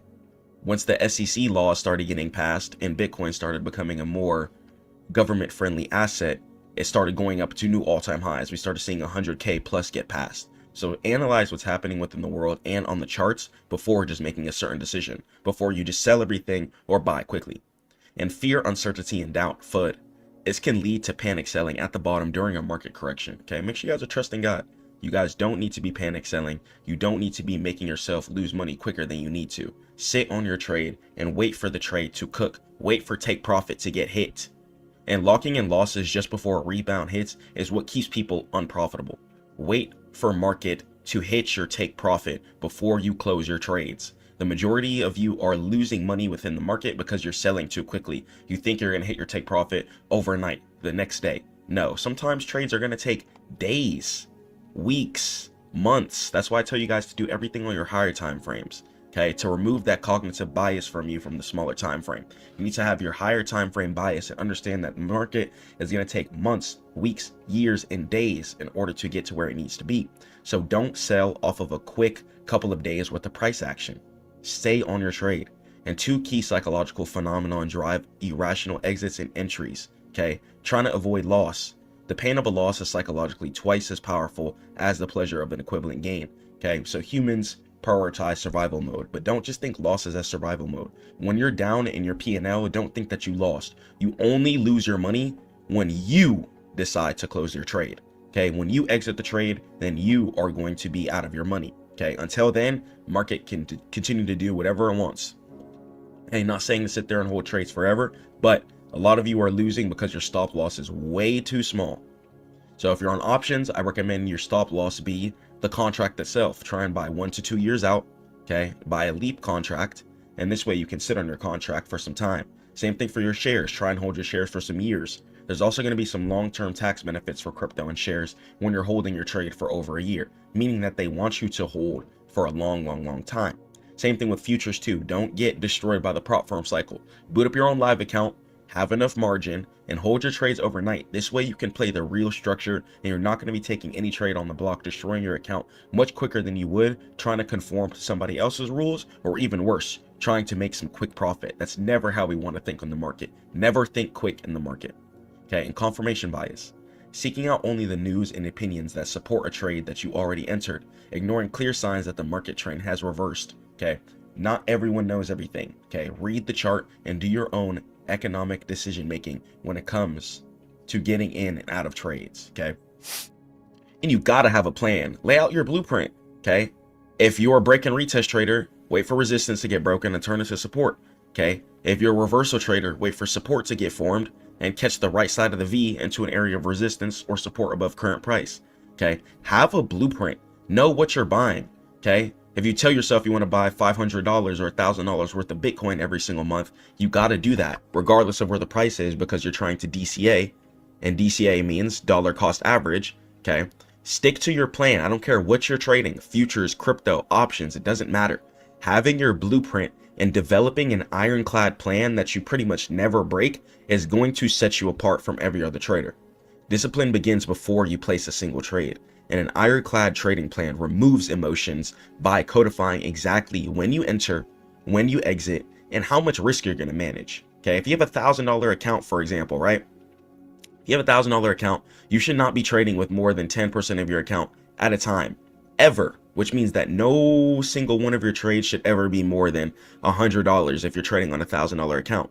Okay, try and trade between 1 to 10% of your account at a time. This way, you're going to have a significant advantage in many ways. Okay, make sure you have that advantage. Okay, to stick to 1 to 10% of your account per trade.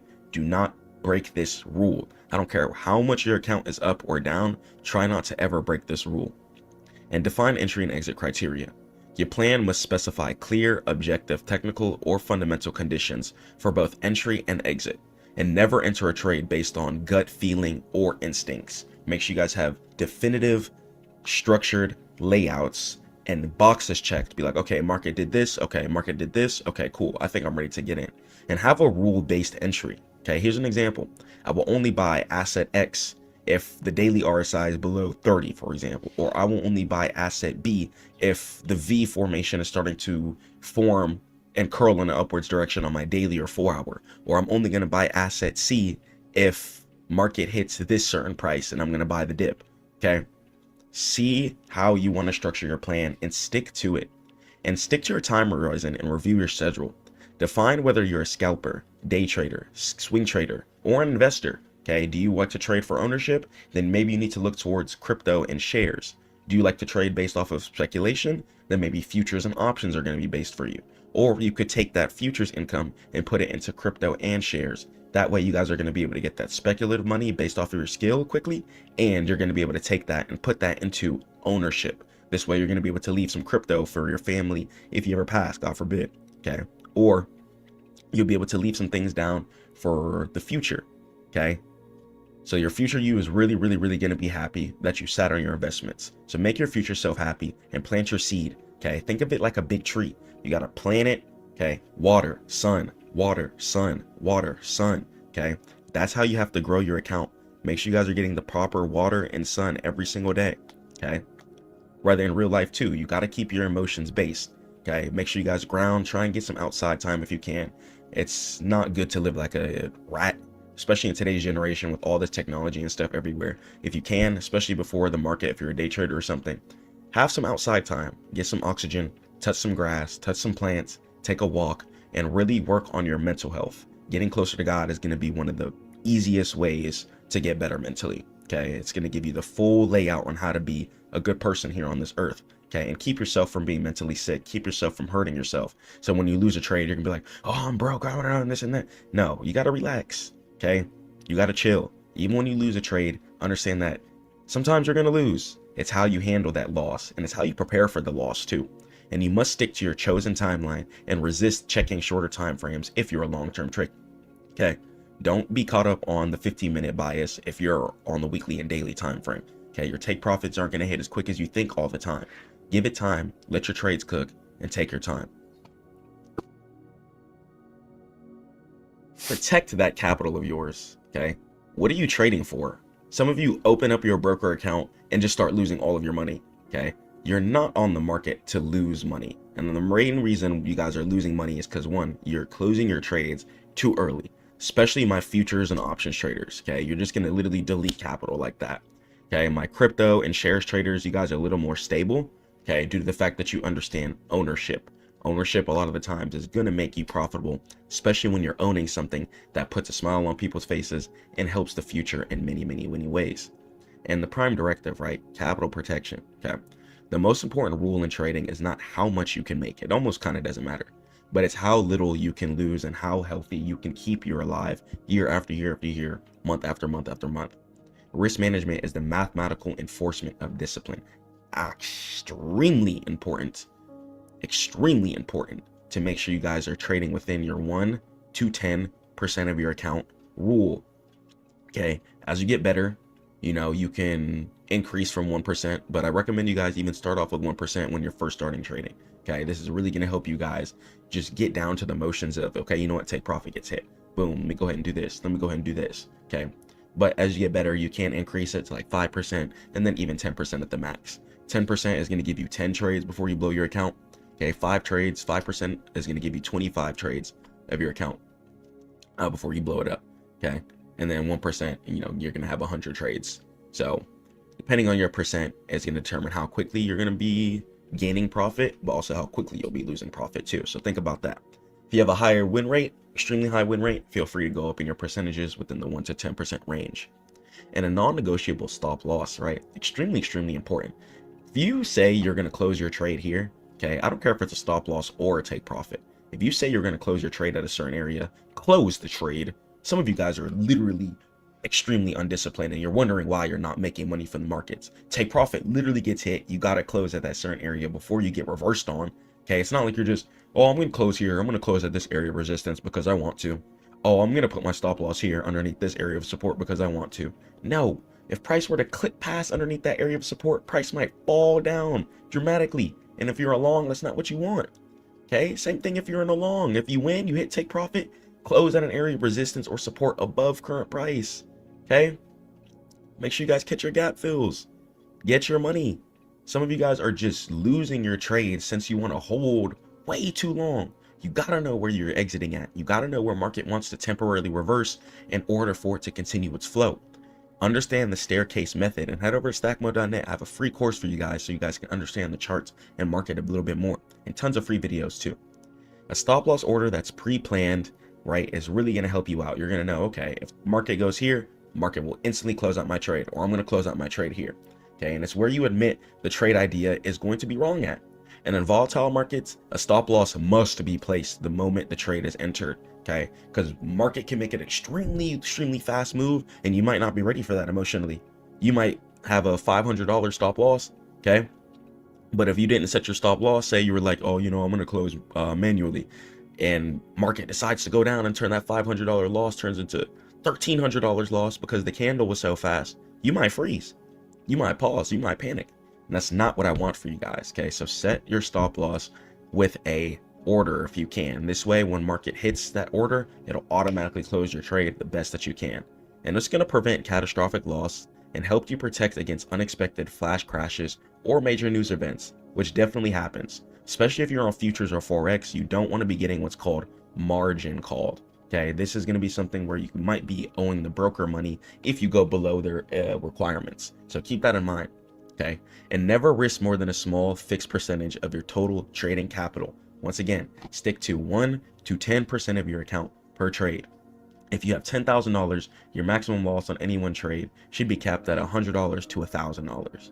And this ensures that a string of losses will not wipe you out and allows your edge to play out over many trades instead of just getting destroyed instantly and quickly because of a bad couple of emotional decisions. Okay, you gotta callous yourself. Think of yourself like a turtle shell. You know how turtles have that shell? You gotta put the shell over your account. Have the protection so you're not out here getting swooped up and eaten by every single bird and shark in existence. Okay, take your time, protect your account.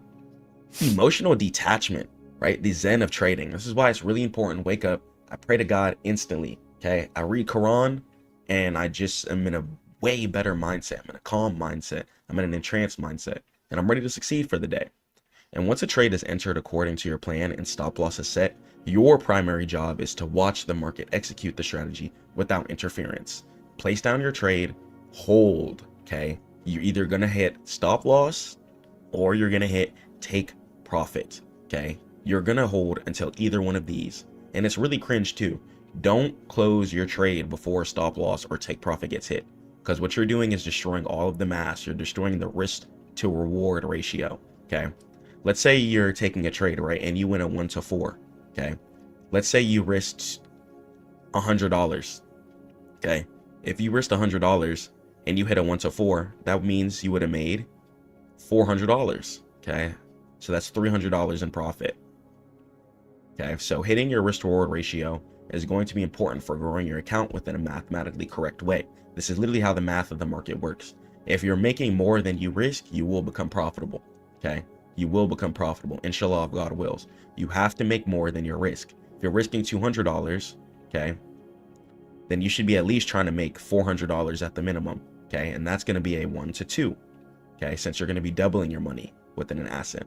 Okay, that way if you take another loss, you'd at least cushion. So try and at least always trade for at least a 1 to 2. You should at least always try and double your money within a trading scenario before it's closed. And once a trade is entered according to your plan, a stop loss is set, you have to watch either take profit or stop loss gets hit. Please don't be touching your trades with your hands, because if you're impulsive, you're emotional, and you're led by your flesh, you're going to destroy absolutely everything. So overcoming impulsivity, impulsive decisions, and moving a stop loss further away, adding to a losing position, right, doubling down, or exiting too early are the quickest ways to violate your discipline. And mental reframing exercise, right? When you feel panic or greed, physically step away from the screen for just 5 minutes. Okay, go pray to God, go breathe. Okay, take a step outside and ask yourself, do the market conditions violate my original trade thesis, or is just this noise right now? And if the thesis is intact, you must adhere to the plan. Okay, you gotta adhere to the trading plan. Why are you breaking your trading plan? You say you want to go put your mom in that big crib.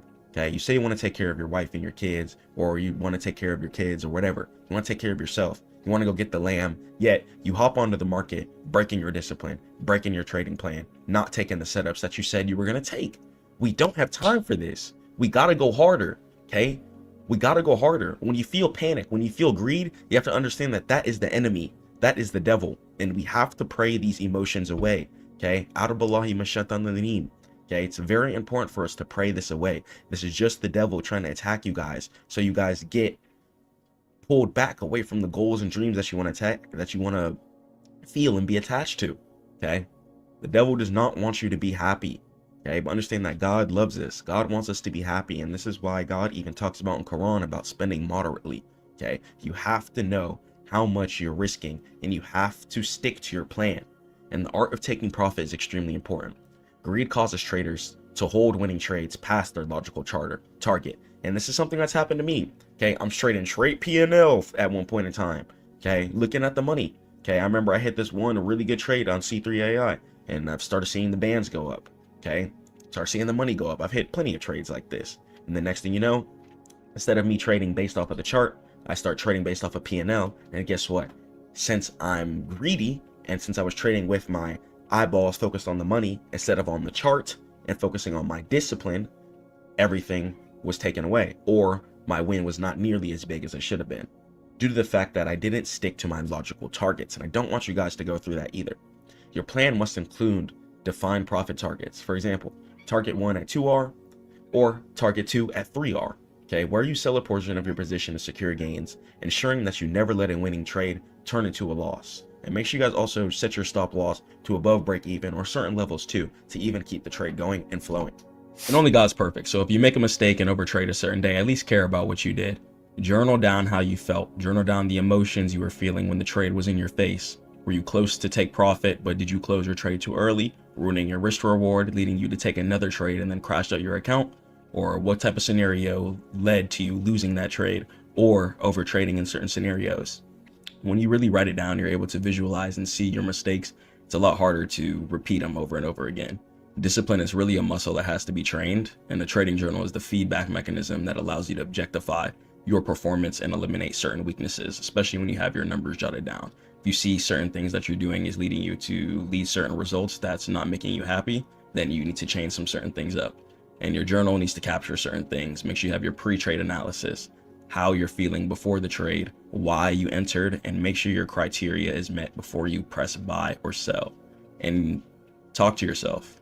How do you feel emotionally? How did you feel before, during, and after the trade? It's really crucial for identifying certain biases, especially when market changes certain directions. You know how to pinpoint certain issues that you're having.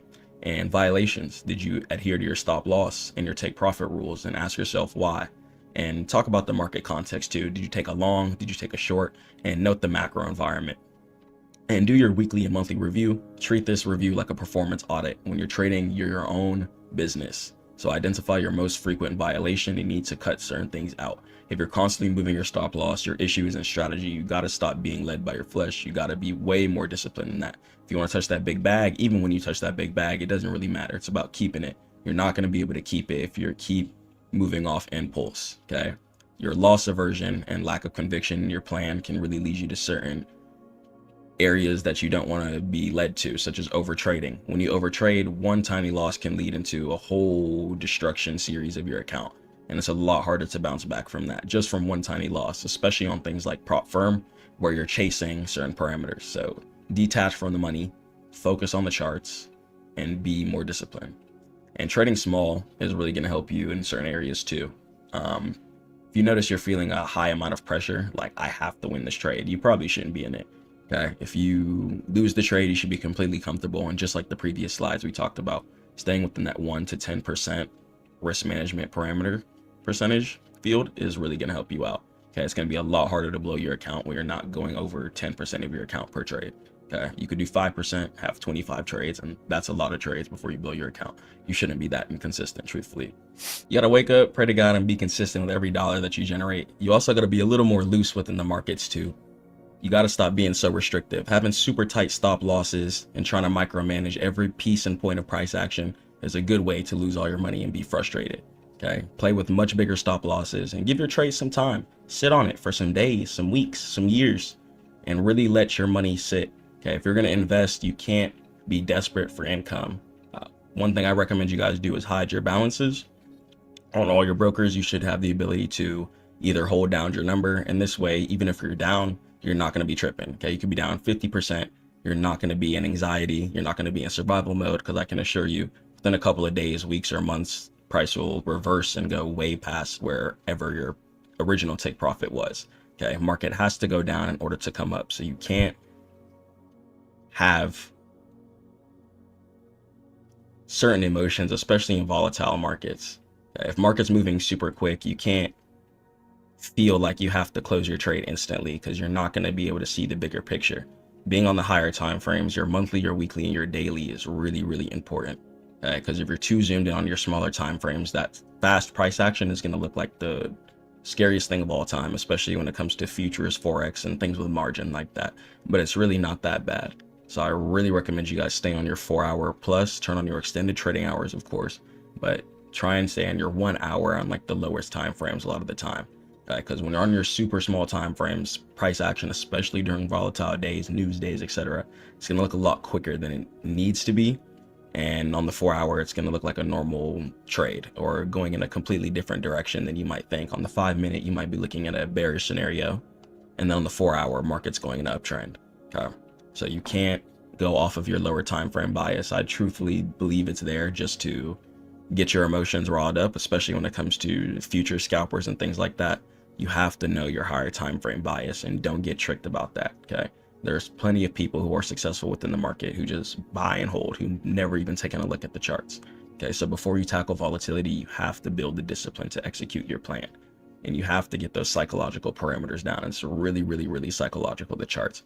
You can be really, really good technically, but if you don't close at your take profit, it won't matter. Or if you feel like you're better than closing at your levels, then you'll definitely get punished, reversed on certain areas, and get what you deserve. Market is also very, very fair.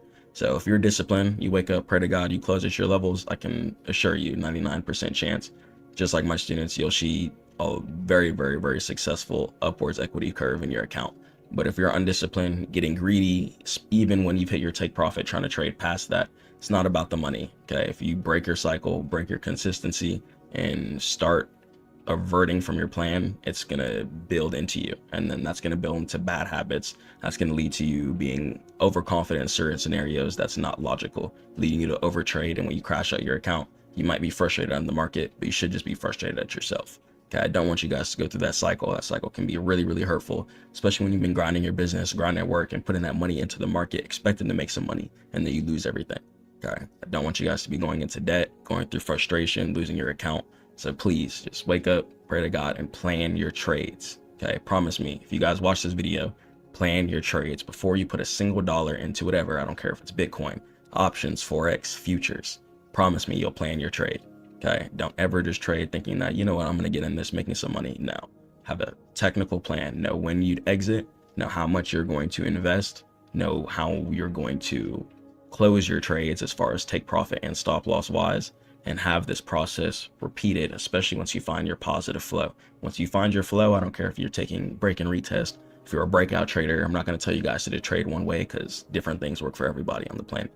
It's the cool thing about life. Okay, God gave us all individual separate brains for us to do separate things. If you're a breakout trader and that's working for you, you need to stick to that. If you're a reversal trader and that's working for you, you need to stick to that. You can't get on YouTube, see what this person's doing, and then change everything even though something's working for you. Okay, find your process, find your flow, find what you like to trade, and then stick to that year after year after year after year after year. Think of it like working out, for example. You can't get on the floor, do 20 push-ups and 6 crunches and get a 6-pack. It takes days and days and days of eating consistently, eating clean, okay, working out consistently, getting the proper sleep, making sure your bones and your muscles regenerate properly. You have to treat your account, your income, or your business the same way. Okay, you have to be consistent. You can't have $10,000 in Bitcoin and then think $20 is not a lot. Okay, this is why I say you have to detach from the money. You could have 5 million in Bitcoin and still, when you get $5 extra, throw that into some Bitcoin. It's about the habit. Okay, I'm telling you, when you build that habit and you start thinking and planning and doing your actions for the future you, the current you will be a lot more happy and you'll be leveled up a lot quicker. Okay, so head over to Stackmode.net for all trading education. Catch you guys in the next one. Stay prayed up to God. Keep grinding. Peace.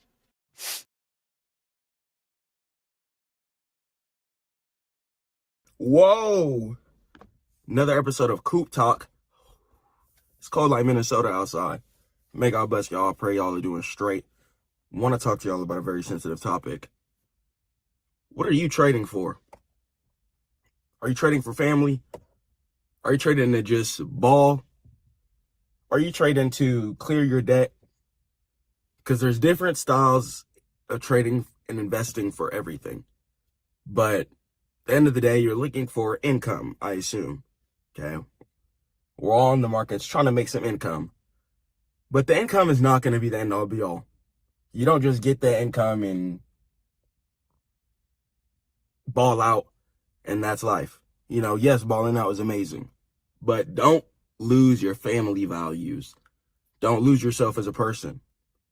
When you start touching the income that you want to be touching, it's really important to stay intact with yourself. Okay? What are you trading for? Are you trying to own a bunch of real estate? Whether it be duplexes, multiplexes, multifamilies. Excuse me. Ask yourself, why? Why are you trying to run up these bands? Why are you trying to run up a surplus amount of income? Because it has to be channeled. It has to be channeled. Okay, right now, for example, right, God forbid, let's say you're a drug addict. If you're a drug addict, right, and you're a heavy drug addict, once you start getting more income, what do you think your money is probably going to be directed towards? More drugs. If you're addicted to buying clothes, what do you think your money is going to be directed towards once you get more money? You're going to start buying more clothes. So if you're an investor, you're going to call yourself an investor, you need to focus on keeping your money in an asset river. Okay, once you touch that big bag from the markets, what are you going to do with it? Do you want to buy real estate? You want to buy yourself a house? Do you want to pay your mom's bills? Pay your loved ones' bills off? So you got to really have a talk with God and talk with yourself. Because I'm telling you, when you start touching the money, it's different. You know, yes, you're going to be able to live in peace, but don't forget you also have to pay taxes. But when you start touching the money, it's really important to not lose yourself. Okay, direct your focus and your income will flow in that direction. Okay, if you're really into fitness, you could potentially build gyms if that's what you want to do, or build yourself your own personal gym in your house. Okay, put a sauna in your house.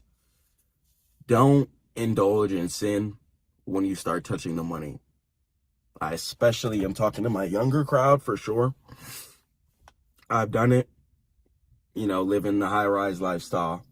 I did it for a couple of months. And I'm going to tell you right now, if you're a God-fearing person, if you're a grinder, someone who's just focused on their work, you just wake up, pray, you grind, take care of your loved ones, you really hold it down, focus on bettering yourself, improvement, and being a provider. Environments like that where you're around partying, drugs, sin, infidelity, etc., it's not going to be really positive for your mind frame. Okay?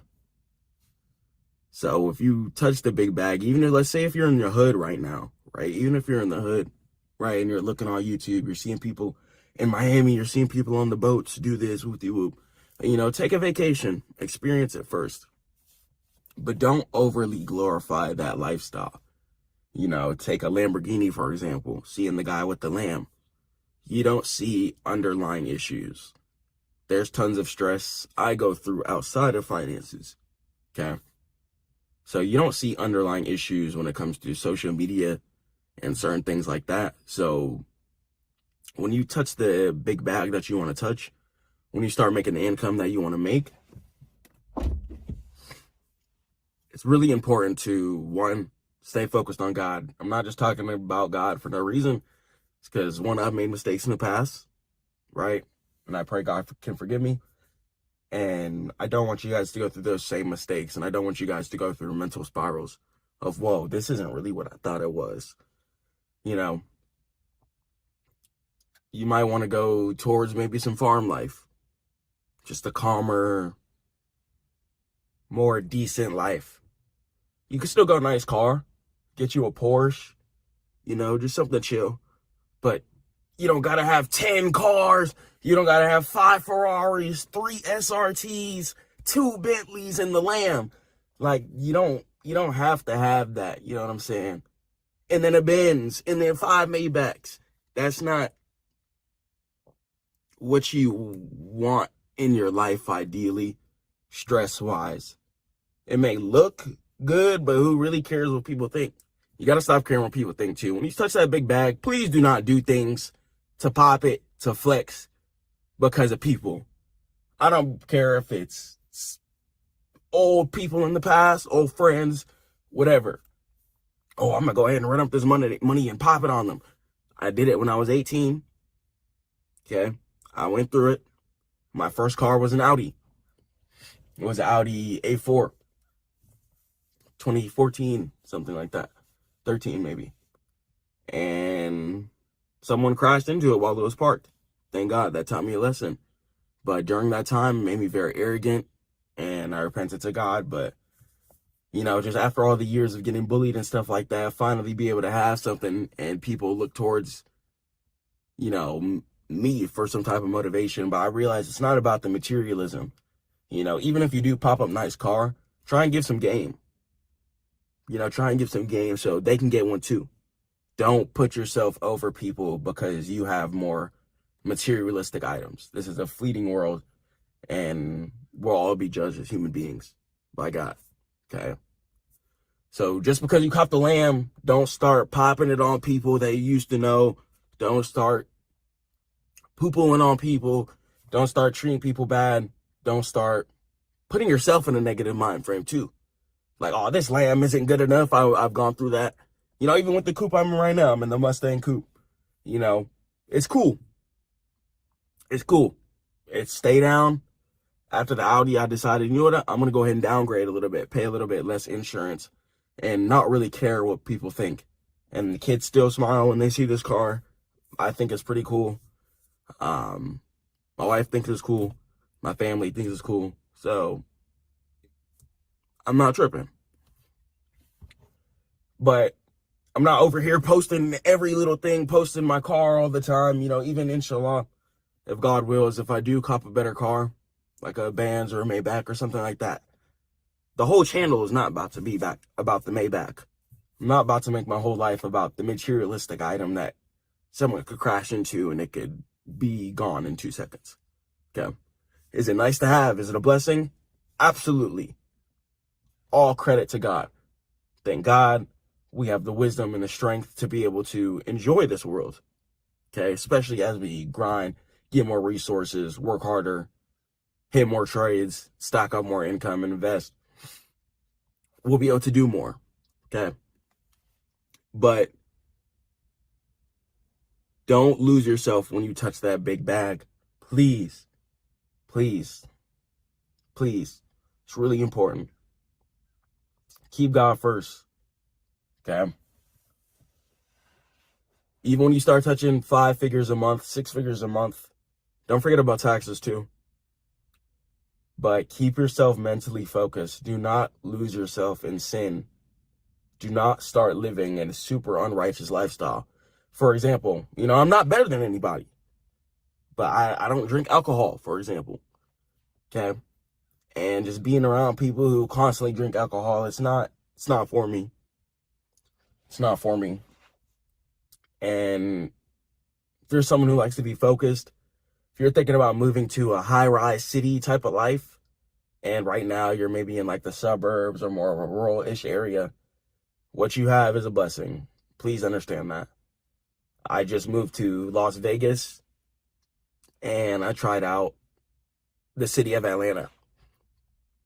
And I still like living in rural areas more. Okay. I tried the city life, guys. It's not for me. It's not for me. And for a lot of you guys who are just focused, tunnel vision, focused on providing for your family, focused on God, don't think that type of lifestyle is going to be for you guys either. Trying to have 5 cars just to post on social media. Whole time you got 5 insurances. You got 5 different people who could break into 5 different cars, or someone could try and break into all your cars. You got items to keep up with in all your cars. You got people asking to borrow, yo, can I drive this today? Yo, I got this. Yo, oh, you're not letting me drive the car today? You could fall out with your family. A lot of this comes with underlying stress. So I just want to keep it real with you guys. Okay, please. Just wake up, pray to God, work out. Working out really helps you channel your energy, your direction, especially so you're not talking to your loved ones or anyone disrespectfully. Let's say you have a bad trading day. Let's say you lose like 5K in a day or something like that. You don't want to be storming around the house grouchy, everything about money all the time. You're treating your family bad because you just lost. Chill. Don't lose yourself. Relax. Okay, you could lose all account. Don't crash out on your family or yourself. Don't put yourself into mental desperation. Please don't commit suicide. Okay. And please just try and keep yourself focused on God. Don't grieve your spirit so you don't go through depression. Because this money stuff can get deep. Especially when you start balling and then whoosh, God takes it all. Okay, because if you fall into sin, you will get the results you deserve. Okay, anytime I fell into sin, God forgive me, I got the results I deserve. Cars taken away from me, luxuries taken away from me. And thank God I was able to be focused and get it back. Okay, all credit to God, alhamdulillah. So, this journey is going to be a long, beautiful one. But I just want you guys to be conscious of what can happen when you do start touching certain levels of income. Don't change yourself. Don't lose yourself. And don't let the income affect your life to the point where you just don't even know. Okay? Got a call there. My fault, guys. But the income, don't let it make you. You make the income. Okay? Take care of your family. Take care of yourself. Okay? Especially if you're a provider. Let me talk to you guys about this too. If you're a provider, let's say you're someone who takes care of your family and yourself, etc. Have some time for you. Do the things that you like to do. Take care of your mental health. Because especially as a provider, you can really lose yourself and everyone else, making sure everyone else is okay. Make sure you're okay. Okay, take care of you. You ball out. Okay? Don't overly pop it and lose all your money. You know what I'm saying? But get yourself a nice meal. Get yourself some new clothes. You know what I'm saying? Cut your hair. Get your hair done. You know what I'm saying? Do your thing. Heal yourself. We're human beings. You know, life is, you know what I'm saying? It's more than just money. So don't lose yourself. Yes, we're getting this income to make sure we're good. Make sure we can chill out, do what we want to do. Thank God. But at the end of the day, take care of yourself. I've lost myself a few times in the grind. I'm not going to lie, guys. I've lost myself a few times in the grind. Was my work always consistent for the most part? Yes. I'll say that. Was my income always consistent and going in an upwards direction? Yes. But was my mental health always in the right place? No.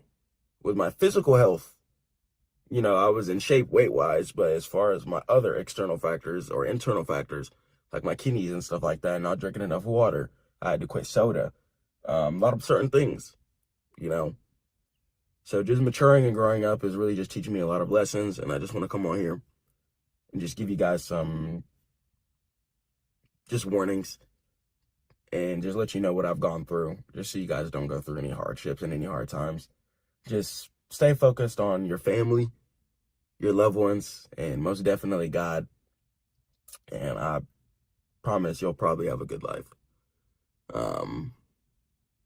yeah, I love you guys so much. Catch you in the next one. Head over to stackmode.net. Peace. Bitcoin mining is the network's backbone, and it's not just about earning crypto, it's how Bitcoin is created in the first place. Miners use powerful computers to solve the puzzles. They secure the blockchain with an immutable new block each time, and this process is the global security system that prevents double spending and fraud, and it verifies all transactions across thousands of independent computers, replacing a central authority. Without miners, Bitcoin wouldn't even exist, and it would collapse. But with them, it's become one of the most secure financial systems on Earth, powering the trust and transparency of decentralized money. Let's go and let's talk about how Bitcoins are created and why the government owns it. Inshallah, if God wills. Let's go. So, class, welcome. Let's go and let's talk about how Bitcoin is created in the first place. So Bitcoin is generated by mining it. Okay, Bitcoins don't just spawn out of thin air. And as you know, Bitcoin is also a limited cryptocurrency. So other cryptocurrencies for the most part are going to be infinite, but Bitcoin is actually going to have a limited amount of currency. Okay, there's only 21 million Bitcoins that exist. Okay, and each one of them is created by getting mined. So what happens is a computer, okay, and the computer is obviously powered by resources.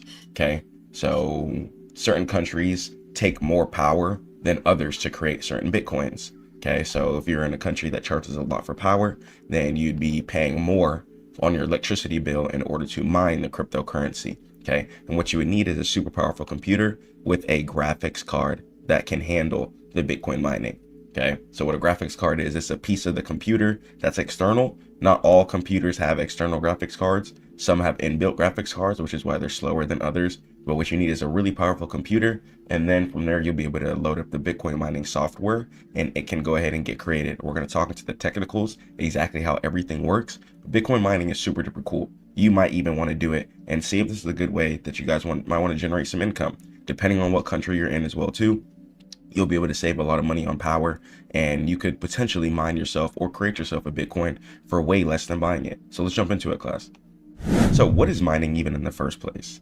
Mining is not digging dirt. Bitcoin miners aren't digging into the ground with actual pickaxes, digging into the dirt, looking for resources. No. Okay, so what it is computers mining Bitcoin via a software. Okay, and the job is to secure the network and process transactions. Okay, so it secures the network by making everything decentralized. So in a traditional bank system, let's say you wanted to send a wire transfer, for example, right? The bank would be able to decide whether yes or no if the transaction wanted to go ahead and get approved or declined.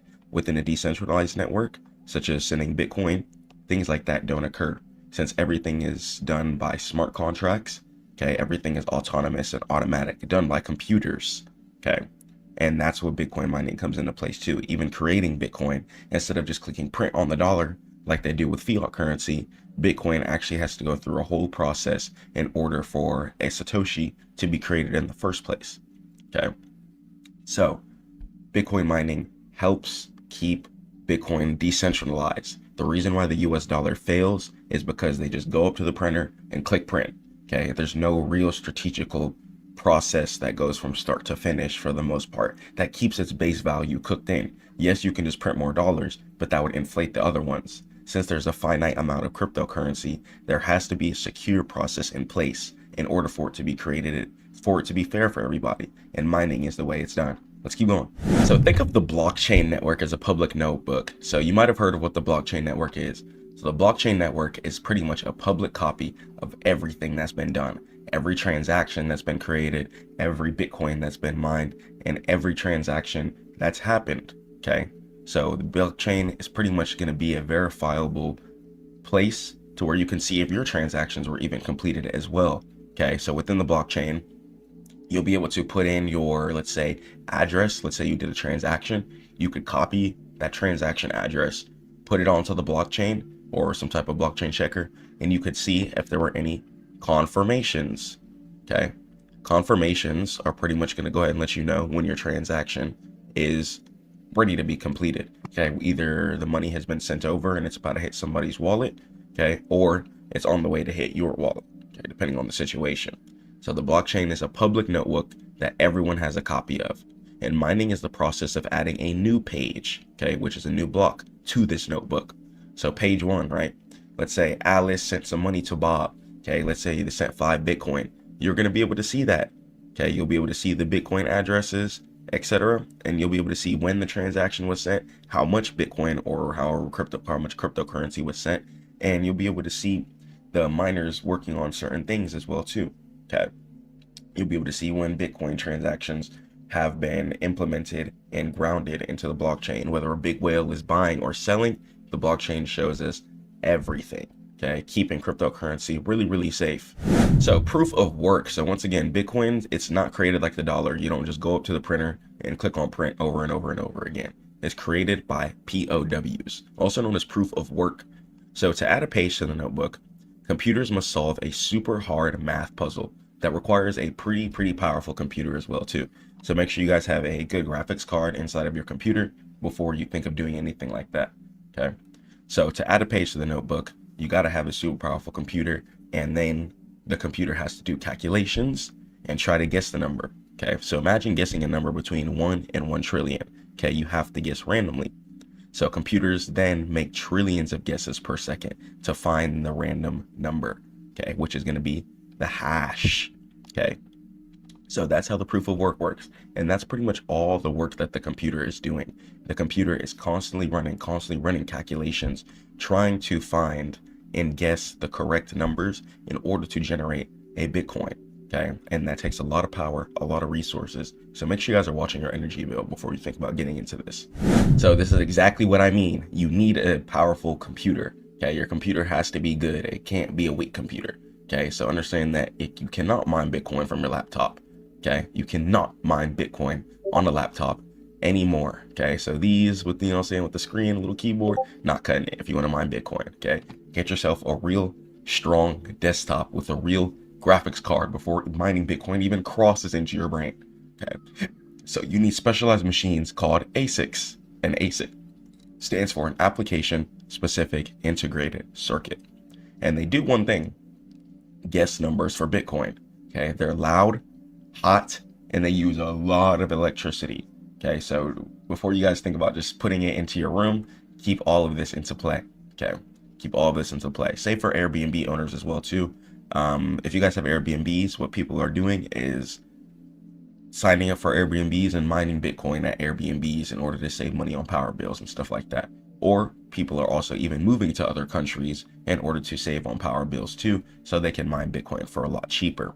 So keep all of these things into play and understand that the future is really changing a lot. People are starting to get a lot more equipped and doing a lot more strategical moves to mine all the Bitcoin as possible before it goes away. So what's the point of this? Like, why do it in the first place? So the reward, right? The winner who solves the puzzle first gets paid in brand new Bitcoin. Okay, a brand new Bitcoin. So Bitcoin is created by whoever has the best computer, right, and is solving the most problems. Okay, the more computers you have solving more problems, okay, the more Bitcoin that you're going to accumulate in the first place. Okay, so it's going to be either one computer or a whole room full of computers. Okay, and what they're doing is they're doing math. Okay, 2 + 2 equals, okay, and then whichever one of the computers can find the hidden number, okay, goes ahead and generates the Bitcoin. Okay, after you find the random number, or one of the computers generates it and finds the right calculations, then a hash is going to go ahead and get created. Okay, then from there, you're going to go ahead and get paid within your Bitcoin. And you keep doing that, keep doing that. Now, the computers do have a high chance, once again, to consume a lot of power, which means that the resources inside of the computer, processor, graphics card, RAM, etc., have a high chance to go out and combust. So before you think about doing this, make sure you guys have some money to the side to pay your bills, maintain everything. So I don't want you guys going broke to do this. But this is how Bitcoin is created by computers solving complex math, looking for a specific number. And once again, the more you have, the more Bitcoin you'll be able to generate. Since the more computers you have, inshallah, if God wills, the quicker you'll be able to look for hash codes, and the quicker those computers will be able to solve different types of calculations. So what's the point of this? Why is it essential for security in the first place? So it's costly to cheat, right? So to fake a transaction, you need more computer power than all other miners combined, making it pretty much obsolete, not even worth it, and not even, yeah, once again, not even worth the while. So immutable. So once a block is buried under other blocks, it's mathematically impossible to change it, because the way that Bitcoin works is that the computer is hunting for hidden numbers. Okay, it's hunting for random numbers and it's trying to guess the correct numbers. So the chances of it being faked or created within a false context would pretty much be almost impossible. Okay, since there's so many numbers and it's looking to guess the correct one, and it's decentralized. So no single boss controls the ledger. So no people can just be like, you know what, we're going to decline this transaction. We're going to approve this transaction. Oh, you want to send $10,000 to somebody in another country? You know what, we're going to go ahead and decline this and shut down your bank. Okay, that's happened to people. Okay, and that's not fair. It's not fair. There might be money you might need to send to somebody in another country to help send your family some money, to help pay your employees or whatever. Cryptocurrency is such a beautiful blessing on this earth. God is the greatest, you know? It's being able to send $1 million to somebody the next day. Boom. Just like that, snap of a finger. And nothing is even remotely concerning, okay? It's beautiful. We want to be focusing on buying as much cryptocurrency as possible, guys. Focus on it, okay? Focus on it. So no single boss controls the ledger, guys. It's decentralized. We're all in this together as a family. And thousands of miners protect it together. Okay, the cryptocurrency community, it's really a family. They just want people to send money and collect their money freely, without any restraints, without any cringe blockages or anything like that, without any 3 a.m. shutdowns. They just want people to send their money borderless all around the world and spend their money all around the world. God is the greatest. You know, to be able to live in this type of time period where we can have this type of decentralization, it's really a blessing. Okay, take advantage of this time period, guys, and let's keep learning about cryptocurrency. So let's talk about the wall of energy. What is this? Okay, so it's a feature, not a bug. So people complain about energy use, but that energy is a wall protecting the money. So you have to understand that the printers, okay, if they just keep printing the dollars, inflation is going to continue to increase. Okay, which is why the US government, for example, is running to cryptocurrency to kind of save its tail. So energy equals real world cost. Okay, you can't really fake that. When that mean power bill gets sent over to you, you got to pay that. It just is what it is. Okay, it's kind of hard to dodge that because it costs real actual money, electricity to mine, and you need an actual account too. You can't just be like a fake person. You got to actually go sign up for the power account, put your card on there, etc. So because it costs real money, electricity to mine, you're incentivized to play by the rules, keeping it safe and free though for everybody. Okay, free for everybody to jump in, I'll say. Okay, because some things are going to be gatekept through certain other things, but as far as just the freedom to start, anybody can start. Okay, you might just need the ASICs computer, pay for the energy, but as far as just the freedom to start, anybody can start. So if you cheat, you waste electricity and you lose money. Okay, so it's pretty much not going to be worth it at all, because the point of this is to gain some Bitcoin. So inshallah, you can maybe see some profit. So keep everything stable and keep everything well-rounded. Make sure you have everything planned before you just start trying to do anything. Okay, so let's talk about the life cycle, right? So a broadcast. So if you send one Bitcoin to a friend, the network is going to hear it. Okay, the blockchain is going to see it. You could see if the transactions were completed via what's called confirmations. Okay, so compete. Miners then race to solve the math puzzle, the hash, to box up transactions. Okay, and then verify. The winner shows their proof and everyone checks it instantly. And this keeps it secure. Okay, this page is glued to the notebook forever, also called the blockchain, and then the miner decides to go ahead and get paid. So that is the full 1, 2, 3, 4 cycle of how Bitcoin mining actually occurs. Okay, so the computers are looking to solve the hash puzzle. Okay, after the computer solves the hash puzzle, then the miner will go ahead and get paid in Bitcoin, inshallah, if God wills. So keep it simple. All right, y'all.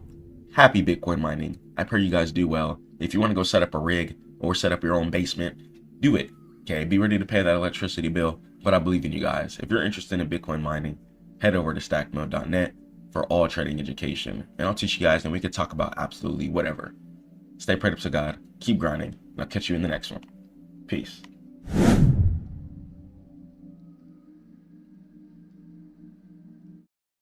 Hey class, we're gonna go ahead and jump into it. Here's how to start investing with only $100. Okay, so instead of buying McDonald's, instead of buying liabilities, which are gonna be items that we just don't need to be buying right away, let's get in stack mode. Let's invest. Let's put some money into stocks, some dividends, and I'm gonna go ahead and show you guys how we can invest with just $100. Let's jump into it.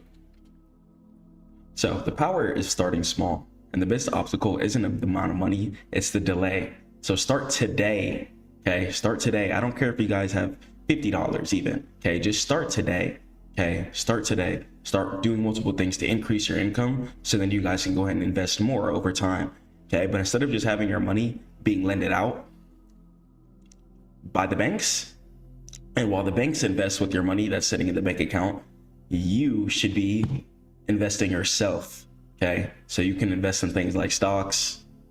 It's gonna be things like ETFs and certain things that pay dividends, which is gonna be quarterly money that you get just by investing, okay?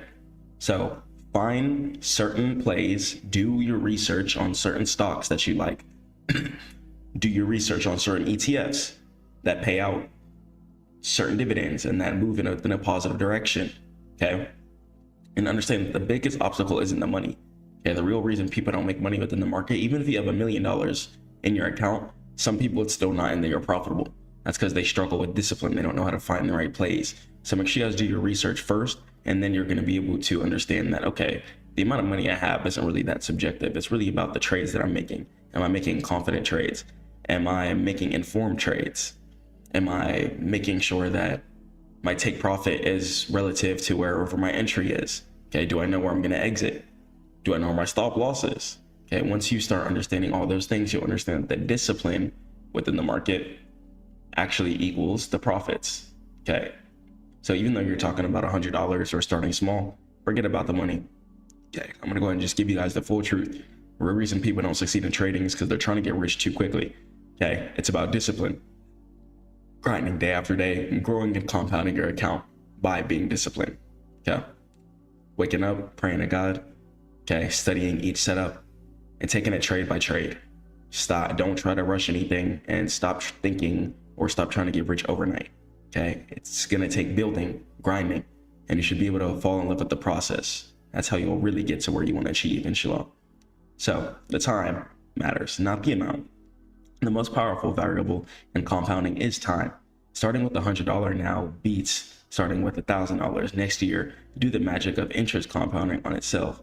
Okay, so just start with your $100 now. So instead of being like, oh, you know, I'm gonna go ahead and wait for it with you, just start now. Okay, go ahead and drop that money in your account and don't wait. Okay, time is not guaranteed either. You don't know when you're gonna pass, and just start going hard. We don't have time to think about anything else. Just start going hard and build the habit. Investing $100 consistently every month builds the discipline needed for long-term success, and it trains you to save and automate before the amounts get larger. And overcome fear. Starting small limits your downside risk while providing valuable real-world experience, and you learn how the market works without the fear of major losses. Okay, so study the market, paper trade, know how the market works before you start throwing even more money into it. Okay, so I'm just gonna keep it 100% honest with you guys the whole video. The market is gonna make you guys humble. Okay, you have to self-reflect. Don't think you're gonna come into the market with ego. Okay, don't just try to throw all your $100 into a 0 DTE play. Okay, take your time. Okay, throw it into a long-term play, really get the grasp of the market, generate some more income, and then keep funneling your profits. Even if you do win a day trade, right, funnel that into long-term trades, okay, whether ETF, stocks, whatever, okay? This way your money's gonna always be making you money. Understand that money's a tool, not just a tool to go buy nonsense, okay? Money's a tool that feeds us, okay? We use it to pay our rent so we can have a roof over our head, or pay a mortgage, or buy the house, okay? And it's also used as a tool. Use it for your business, use it for your account to make more money, and real estate as well too, okay? So even though it's a small amount of money right now, cultivate your mindset into thinking, okay, I need to start understanding how I want to distribute my money. Even after you make some profit, make sure you always withdraw at least 30% of whatever money you make, whether it be at stocks, your ETFs, your business, whatever. At least put 30% away for taxes, okay? I personally try to put 50% away of all my profits away. This way, after I pay taxes, I have overhead, okay? But you guys can go ahead and manage it how you would like. So step 1 and 2, the right broker and account. So step 1, pick a commission-free broker. So a broker is going to be a place where you're going to be able to buy certain stocks. You're going to be able to buy ETFs, okay, which are exchange traded funds, which are normally like a collection of stocks and stuff like that. And you guys are going to be able to invest. And you need a modern brokerage that allows you to buy stocks and funds for free. You guys can go to my free course at stackmode.net, and I have many guides on how you guys can go ahead and set up your broker account. So a lot of brokers have small commission too, which means that when you put down a trade, you're not going to be getting destroyed by fees. This is also why it's important to be putting down trades within a logistical basis. So you shouldn't be spamming a million trades a day, because fees can also eat up your profits. And fractional shares, okay? Fractional shares are also going to be something where you can invest with not the full required amount. So say a stock, say Stackmode stock costs $500 a share. Okay, a Stackmode stock costs $500 a share. Even with $100, you'd be able to buy a fractional share of that, okay? So you could just be able to buy a fractional share and you'd be able to own it. So instead of owning a full share, you'd own like a 20th of the share, okay, for example, something like that, okay? And you can use Fidelity, Charles Schwab, Vanguard. So, and open a taxable brokerage account. First tax account is a simple individual taxable brokerage account, and it's the easiest to set up and fund, okay? So go ahead and set up a just simple individual account if you're not trading with the LLC, which I think you need at least $100,000 in certain trading profits to show in order to trade with an LLC first, okay? So make sure you guys can withdraw your money too within a pretty quick and simple way, like instant debit card in case you ever need to get your funds out, and have certain goals too, okay? So what to buy? So you guys can buy low cost index funds like ETFs. So for new investors, diversification is going to be protection, okay? So it says don't buy single stocks here, but I'm going to go ahead and just block this part out here. It's not true, okay? You can buy single stocks. Single stocks are going to go ahead and be something that's going to go ahead and be worthwhile. But reason I do say that is because you guys need to know how to read the chart, and this is what we're going to go over here in just a second, okay? Reading the chart is going to be imperative. Do not buy single stocks if you do not know how to read the chart, okay? So the goal of ETFs, they let you own a small piece of the entire US stock market. And for recommendations, they let you choose ETFs, also known as exchange traded funds. And some popular choices are like the VOO, VOO, and that tracks the S&P 500, and that's the 500 largest US companies. The NASDAQ 100 is going to be the largest 100 tech companies, and Dow Jones 30, also known as US 30, also known as YM, is going to be tracking 30 companies. And VTI as well, it tracks the entire US stock market with over 3,000 companies. And the magic of fractional shares as well too. So in case you don't have enough money to buy the full ETF or stock, okay, and you can go ahead and either buy $100 in shares, or you can buy fractional shares, okay? So you could buy a small cap stock.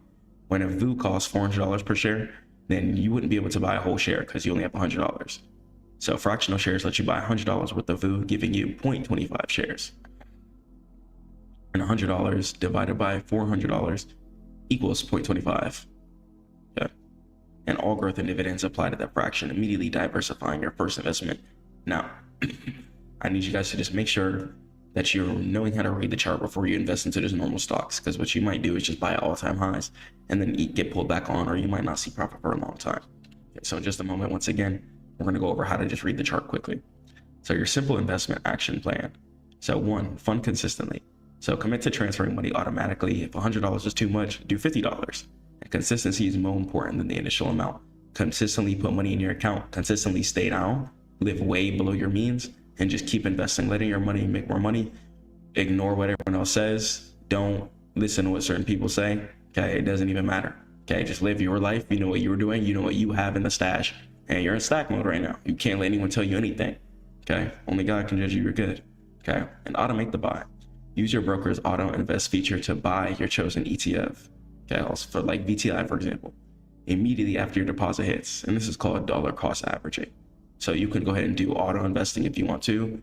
You could do that with certain things too, like Bitcoin, certain cryptocurrencies. You're also going to be able to invest into, as well as dollar cost averaging. So just when you are investing, make sure that it's a consistent thing. Okay, you can't just put $100 in something and expect to get rich immediately. Okay, and you can't really expect to get rich immediately at all. So you need to be understanding that you have to be constantly funneling money into this. So that's going to be your start, and start building your pool. Turn that $50 into $5,000. And don't forget that a lot of this is going to be saved too, because especially when you invest in something that goes up within a positive direction, okay, a lot of the times your money's just going to be growing positive equity. And ignore the noise. Okay, have a 20-year view on the market. Check your portfolio quarterly, not daily. Your time horizon is in decades. As short-term market drops are buying opportunities, not reasons to sell. Okay, so buy the dips, and just in a second, I'm going to show you guys how to identify the dips. Okay, so you need to be being patient when it comes to waiting for your trades. Okay, so when you're waiting for your trades, you need to understand two things. Okay, one, okay, have a goal behind your trade. Okay, so I'm going to go ahead and just show you the types of setups that I like to take.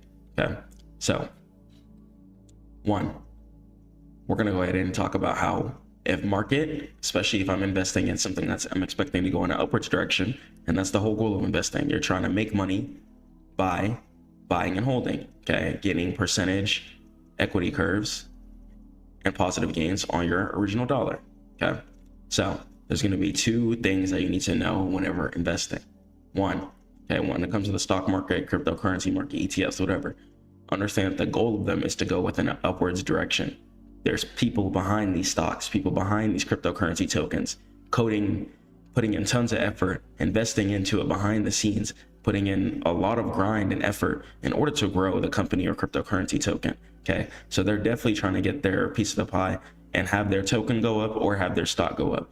So know that an area of resistance is always trying to be chased and broken. Why? Because price cannot go up until price breaks an area of resistance.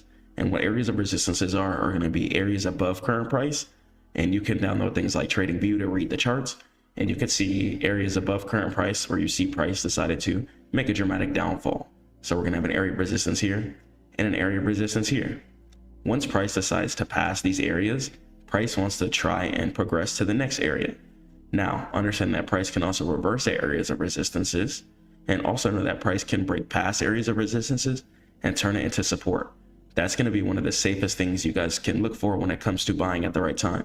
So if you ask me, so Chris, how do we know when it's going to be a good time to buy? So check this out. One, you're going to be needing to use your higher time frames. I like to personally use my daily and 4-hour time frames for almost everything. Okay, then from there, I'm going to go ahead and analyze my trade. I like to go ahead and look above current price. Okay, make sure something has a good resistance above current price, because I know at least price has something to chase. If price is at all-time highs and there's no area of resistance above it, okay, there's not really much it can do. There's not really much progression it can make. Okay, so price has to have an area of resistance above it in order for it to chase something. Price can keep going at all-time highs, but you're not going to be able to play structurally. So check this out here. So just like we talked about resistance, and that involves an area where people want to go ahead and sell whatever they're invested in. Okay, and we have to remember that this is a left to right chart. So people got in from way over here, for example. So eventually, of course, they're going to go ahead and sell in areas like up here, an area of resistance like right here. Yeah, an area of resistance here, area of resistance here. Okay, and an area of resistance up here. Okay, and opposite of resistance, there's going to be something called support. Okay, so you're going to see this area here where price decided to tap at this blue line and then go within a upwards direction. Okay, so this is going to give us an area of support, and up here is resistance. So whenever you see price making a top and then falling in a downwards direction, that's resistance. Whenever you see price making a bottom and bouncing in an upwards direction, that's support. And remember what I just told you, resistance can sometimes be broken and turn into support, even if it takes a long time to come back to the area of where the resistance was. So check it. So price can come over here, okay? And we could see price create an area of support over here, okay? So once again, this is support because price went in a upwards direction. And then we can see up here, price decided to create a heavy area of resistance.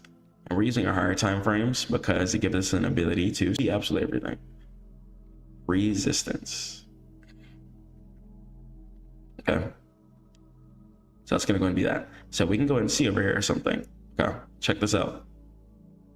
So we can see that this area of resistance created over here.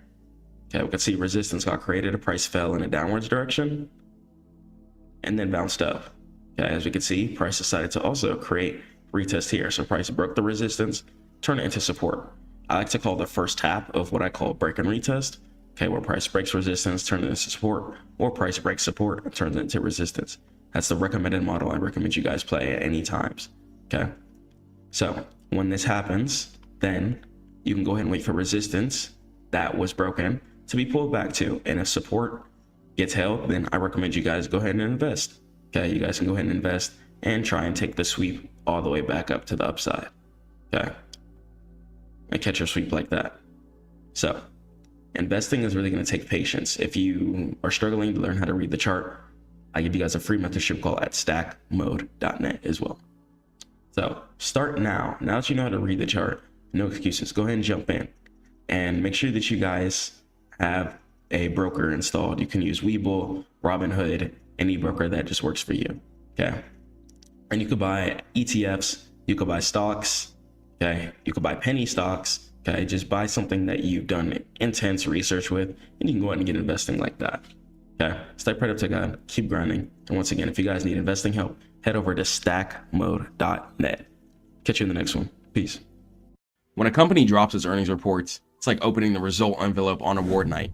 Traders, investors, hedge funds, everyone is waiting to see if the company beats expectations, meet them, or completely miss the mark. And depending on that reveal, price action can turn into a calm wave or a full-blown tidal surge. During earnings, companies reveal how much money they made, how much they spent, and what they expect for the future. And here's the twist. Sometimes a company posts great numbers, but the stock still tanks. And here's why. Because Wall Street wasn't impressed, or the expectations could have been higher than reality. And other times the results are just okay, but the stock still shoots up because traders were expecting something a lot worse. In just a few minutes, spreads widen, volume spikes, and algorithms fire off like fireworks. And this is why many traders either love earnings season or avoid it like a thunderstorm. A lot of the times though, in order to avoid gambling, it is better to place your trades after the earnings report has released. So let's go and jump into what earnings is and how it affects the market. Inshallah, God wills. So we're going to go ahead and cover earnings. So what happens when financial earnings release? Okay, so every quarter, okay, every couple of months, financial earnings are going to be a report that determines the amount of money that a company made, okay, and the amount of expectations that they were trying to arise to. So if a company was projected to make $500 million, but they only made $300 million, then in that case, they would go ahead and lose earnings. Okay. But if a company was projected to make $500 million and they made $800 million, then that would go ahead and be a positive earnings beat. Okay. So earnings are going to go ahead and determine the price action too. Now, just because earnings gets beat or earnings loses doesn't mean that a stock will head up or down. Okay. Stocks will do whatever it wants. Do not try and use the earnings releases to try and gamble and make trades. Okay. Try and trade after earnings releases if you're going to put down a brand new position. Okay, wait for the price action to kick in, and then after the earnings release comes, then feel comfortable to make your trade. But never trade like a day or a couple of days before earnings. Wait for earnings if you're a couple of days before earnings. Okay, wait for earnings to come out and then take your setup. Okay, because otherwise it could be gambling. Earnings causes stocks to make giant moves quickly. Okay, so the moves that happen during earnings are going to be extremely instant, and it's going to be like a flash move based on the report. So let's jump into it. So the quarterly report, right? 10Q. Okay, every 3 months, public companies are required by law to reveal their financial health to the public to let them know how they're doing. Okay, it's going to go ahead and let investors know if they want to keep throwing money into the company or not. If a company's not beating earnings, then that means that they're not making any type of income. Okay, and a lot of the times we don't want to be invested into something that's not even making income in the first place. So every 3 months, public companies are required by law to reveal their financial health to the public. Okay, and let's talk about the revenue. So revenue is going to be how much money came into the door. Okay. How much money did that company make during that quarter? And the net income is going to be the bottom line. It's how much profit is left after expenses. So certain companies might have to pay for building power, warehouse cost, employees cost, etc. And the EPS, it's going to stand for earnings per share. And it's the profit divided by the number of shares that are going to go ahead and be available. Okay. So EPS, net income, and revenue. Those are going to be the three factors and the three things that are shown on the quarterly reports. Okay, so let's keep jumping into it. So the expectations game, right? The actual numbers don't matter as much as the expectations. Okay, so once again, let's say a company was projected to make 100 million, right? Expected. Well, then they actually made 170 million. Okay, that would go ahead and give them a beat result. Okay, so whenever you hear the words beat, that means that the results that actually came out were going to be better than what was projected or speculated in the first place. Okay, so priced in. If everyone expects Apple to make $1 billion and then make $1 billion, the stock might drop. Okay, why? Because the good news was already bought weeks ago. Okay, so to see a stock pop, a company usually needs to beat company earnings, okay, and beat the analyst consensus estimates based on the company's averages is how the estimates come out too. So it's not just going to come out with random numbers. If a company is making around like $50 million a year, okay, the earnings might be around like $60 or $40 million expectations. Okay, it'll be around where the company is performing as of recent years. Okay, so don't just expect the numbers to just be some random inflated numbers. These are all numbers that are going to be based in and baked into averages for a reason. Okay, earnings come into play. But once again, don't try and just hop in a contract the day before earnings trying to trade like that. Please don't do that. Okay, please don't do that. Now, sometimes there's going to be little rumors as well too. You'll see like, oh, this company is going to be earnings. Nobody knows what's going to happen until the earnings report actually comes out. So please do not lose money gambling for no reason. Okay, wait for the earnings report to come out. Unless you're in a hefty swing already, please wait for the earnings report to come out. Okay, let's keep going into it. And understand that guidance is going to be king. So stocks trade on the future, not the past. Okay, so guidance. Guidance is going to be the company's prediction for the next quarter, how much money they're going to be making. Okay, it's pretty much going to be giving the company a trail and letting them know how they should be performing in order to get to the next level. So in any scenario, company reported record profits. Okay, but let's say next quarter looks slow. Okay, then that'll be the future. And results, okay, the stock would go ahead and crash if that's the case. So we're lowering our outlook due to supply chain issues would equal an instant sell-off, since that means they're pretty much letting us know, hey guys, the company can't expand right now because of financial issues. Okay, so guidance in the future of the company is also going to be really, really important too. There might be times where a company might lose or not beat their financial earnings, but then end up making a pretty profitable couple of next quarters. Okay, so one quarter is not going to go ahead and determine a company's entire worth. It's the consistent stream of quarters and reports year after year after year after year. If a company is consistently losing earnings, then that tells you about the company. Okay, so we'll talk about the implied volatility crush. So IV is going to stand for implied volatility. So before earnings, options prices can get very expensive. This is called high implied volatility. So it's like buying insurance right before a hurricane, okay? Or driving your car and then you just put insurance on it, you know? So before the release. So uncertainty is high, so options get more expensive in this case, okay? So if you are going to buy a contract before earnings come out, okay, make sure you sell it before earnings come out too. Don't gamble and sell your contract after earnings comes out, because then the uncertainty would go ahead and vanish. Okay, unless you're playing for a way bigger take profit that's going to be way further out than you think.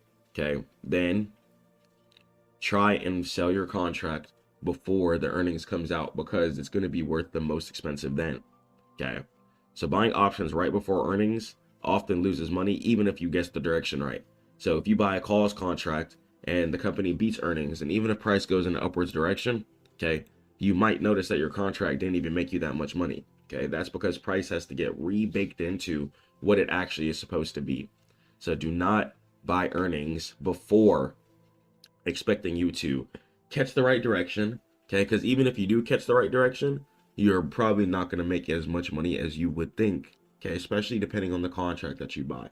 Okay, the reasons why contracts get expensive like that before earnings is because they don't know what the number is going to go to. Okay, that's why. So implied volatility makes things more expensive. So understanding this really helps us. Let's head over to the next slide. And let's go ahead and let's talk about the gap. So earnings are usually released after the market closes. So it's usually after 4 p.m. Eastern Standard Time. Okay. Or it's going to be before market opens. So it's going to be before 9:30 a.m. Eastern Time. So you cannot trade standard stocks during the release unless you have extended hours access. So a lot of the times, once again, just like I talked about earlier, you're going to see that instantaneous price action. So the stock price will teleport, so it instantly gap up or down. Okay, and stop losses do not work against gaps. If you hold overnight, then you're going to be taking the full risk. So just know that even if you have a stop loss placed during the day, if price decides to run through wherever your stop loss is, then what it's going to go ahead and do is decide to not validate and just ignore all of those orders due to the fact that the price action is happening pre-market and after market. Okay, and you can only maneuver your options contracts. If you have shares, you can close a little before or after. Okay, but if you're on options, you gotta only get what you get when you wake up to the contracts. Okay, so even if you see price going in an upwards direction and you had some calls, don't expect money all the time. It really depends on a lot of things such as implied volatility, etc. Okay, so expectations matter. Okay, so beating estimates are required a lot of the time for a stock to go in an upwards direction. Okay, in order to start seeing a rally, and guidance is going to be critical.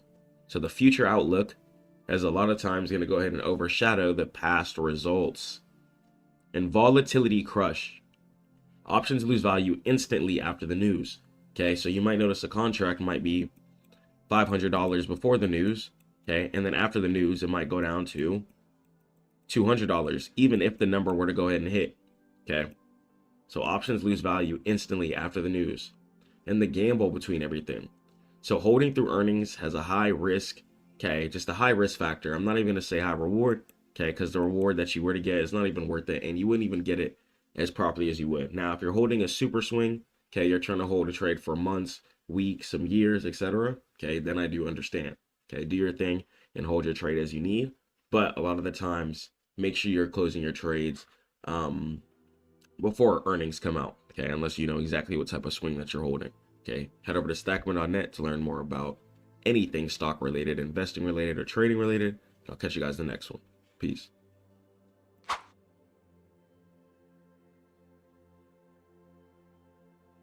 You might think that inflation is a normal part of life, but the reality is that your purchasing power is silently being stolen from you every single day by the very institutions claiming to protect it. Central banks have the power to print infinite amounts of currency at the push of a button, which dilutes your savings and forces you to work harder just to stay in the same place. They control the supply, so they control the value, and Bitcoin completely flips this power dynamic on its head. It's the only asset in human history with strictly finite supply that cannot be altered by any government or chairman. There is no backdoor and there is no print button because the code is absolute.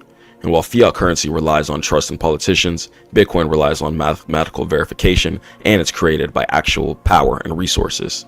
This is not just about digital currency or making a quick trade. This is about the separation of money and state and ownership. In this video, I'm going to show you exactly how Bitcoin renders the central banking model obsolete and why it's the ultimate hedge against the system designed to devalue your life's work. Let's dive into it. Let's go and let's jump into how central banks hold a monopoly on the money supply.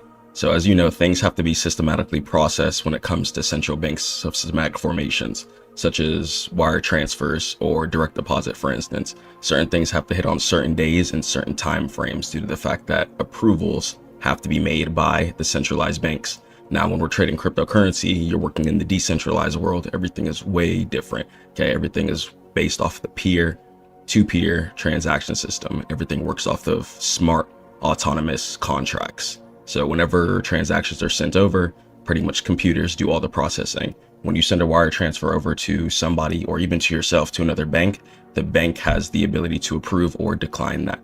Cryptocurrency puts the freedom back in the people's hands. And let's go and let's jump into how all this works and why central banks really don't like this. Let's talk about the loss of monopoly. So central banks manage the economy by printing money, which is quantitative easing or pretty much restricting it. And Bitcoin supply is fixed at 21 million. So it having that fixed statistic baked into it, one, not only makes it more scarce, but it's going to have a more baseline stability cooked into it, and inflation is going to be a lot more manageable. When it comes to fiat currency, you can pretty much print infinite dollars nonstop. That's you might see things from 10 years ago might cost completely differently from today, since more money has been printed over the years have gone over. Okay. And the competitor. So for the first time, citizens now have a viable opt-out option. So if a central bank debases its currency due to inflation, people can flee to things like Bitcoin, and this forces central banks to be more disciplined, limiting their power. So you might have seen things recently, as of 2025, when this video is coming out. Banks are now starting to incorporate certain things like Ethereum, XRP, and Bitcoin systems within their system, since they know that people are now looking towards cryptocurrency to manage their money or even hold their savings. So instead of getting 2% or 3% APY stands for annual percentage yield, people rather go put their money into a cryptocurrency and let their money grow faster at a rapid rate. And not only that, it's going to be a lot more manageable too. If you go to the bank, if you have 10 bands, you go pull up on the bank, a lot of the times you're not going to be able to pull that out right away. You might have to come back tomorrow, the next day, because the bank has your money pretty much invested. Okay, so if our money's parked in the bank, it's going to be their money too. It's being used. That's why certain things like Zelle have withdrawn deposit amounts, because they don't want people just pretty much managing their currency how they want. Cryptocurrency takes that all the way. If you want to send $1 million today and tomorrow, you can do that. With the normal traditional central bank based off of fiat currency, they're not going to let you do that, since that puts too much freedom in people's hands, and a lot of business moves can be made a lot quicker. So instead of the banks having the power, now people have the ability to build certain things like banks, their own hedge fund systems, and their own funds, etc. So now people have the ability to have some more individualization for their family even as well too, versus having to run to the banks every single time. So back in the day, people would have to keep all their cash in the banks for the most part. Okay, things aren't like that today. Now you have the ability to even keep your cryptocurrency on something small like a USB drive. Okay, so keeping it extremely decentralized, and the IRS can't get to your USB drive unless they raid your house and find it or things like that. Okay, so no more having random money put out of your account, or even if you get sued, for example, they can go into your bank accounts and clear you out. If you have your money parked in cryptocurrency, that's money that they can't touch, and it's pretty much digital cash that nobody really knows that exists. So let's talk about the threat of censorship resistance. The modern banking system is used as a tool for geopolitical control and surveillance. Big on surveillance. They want to see every dollar that's coming in and out. A lot of things have been changing recently too, since 2020 plus. As far as cash, for example, you can't really use cash to get certain things. Like a lot of realtors and realtor companies won't accept cash for certain down payments, since you can't really prove that you're a real legitimate person and where that money's actually coming from. Okay, so central banks want to make sure everything is controlled, and pretty much don't want you to have freedom for certain ways that benefit them every single time. Certain ways it does protect society, but for the most part, things aren't always fair and realistic, because it is the world. So if somebody's working hard at their lawn mowing business and they've been stacking up cash, okay, their money shouldn't be obsolete. So now you have things like cryptocurrency where you're going to be able to put that, send that over to your bank account, and then you could file your taxes and do things a little bit more legitimately there, versus just having random cash come out of thin air and then you deposit it and they're like, well, where's this coming from? Okay, so your cryptocurrency can be baked in and a little more hidden, and it'll help you out in a lot of ways too. And Bitcoin is really a neutral, permissionless network, and it helps you bypass sanctions. Systems like SWIFT allow the US to cut off nations or individuals from global finance. And Bitcoin operates on the peer-to-peer network, just like we talked about in the previous slide. Meaning if you want to send $1,000 to somebody in Africa, you can instantly do that within the next couple of minutes if you wanted to. Okay, if you want to do that via PayPal or the traditional bank system, it's going to be a lot more difficult. They're going to put some type of hold on it, have to verify your transaction, and it's going to be just a lot more difficult overall, making financial blockages significantly harder to enforce. And financial privacy is going to be a big factor as well too. So Bitcoin is going to be pseudo-anonymous. Central banks and governments prefer total visibility due to the fact that KYC laws are in place, know your customer, and AML, to track taxation for the most part. So pretty much just the government wants their piece of the pie when it comes to any type of currency. So a decentralized ledger obscures the identity layer that they rely on. So certain things like the SEC were fighting with Bitcoin legislators, etc., and that led to certain dips. But now the US government and other governments have started holding the currency themselves, and certain laws have been getting passed. So central banks are trying to gain control, but for the most part, Bitcoin at the core forefront of it is still peer-to-peer and a currency based off of freedom. So we'll jump into the neutralization of interest rates. Interest rates are going to be the steering wheel of the economy, and Bitcoin creates a parallel system that doesn't respond to that steering wheel. And the liquidity trap. When the Fed lowers the rates to stimulate the economy, they want people to spend pretty much. So if people instead borrow cheap fiat to buy Bitcoin, which is a store of value, since especially it has a limited cap, giving it scarcity, which is immediately going to give it value, the stimulus leaks out of the real economy and into crypto assets because people are starting to wake up as well. And broker and transition mechanisms are going to come into place. If a significant portion of the economy uses Bitcoin for settlement, central bank decisions, which involves raising or lowering rates, affect fewer people, rendering the central bank increasingly irrelevant. So it's like trying to slow down a car by pressing the brakes, but the car has decoupled from the wheels. Okay.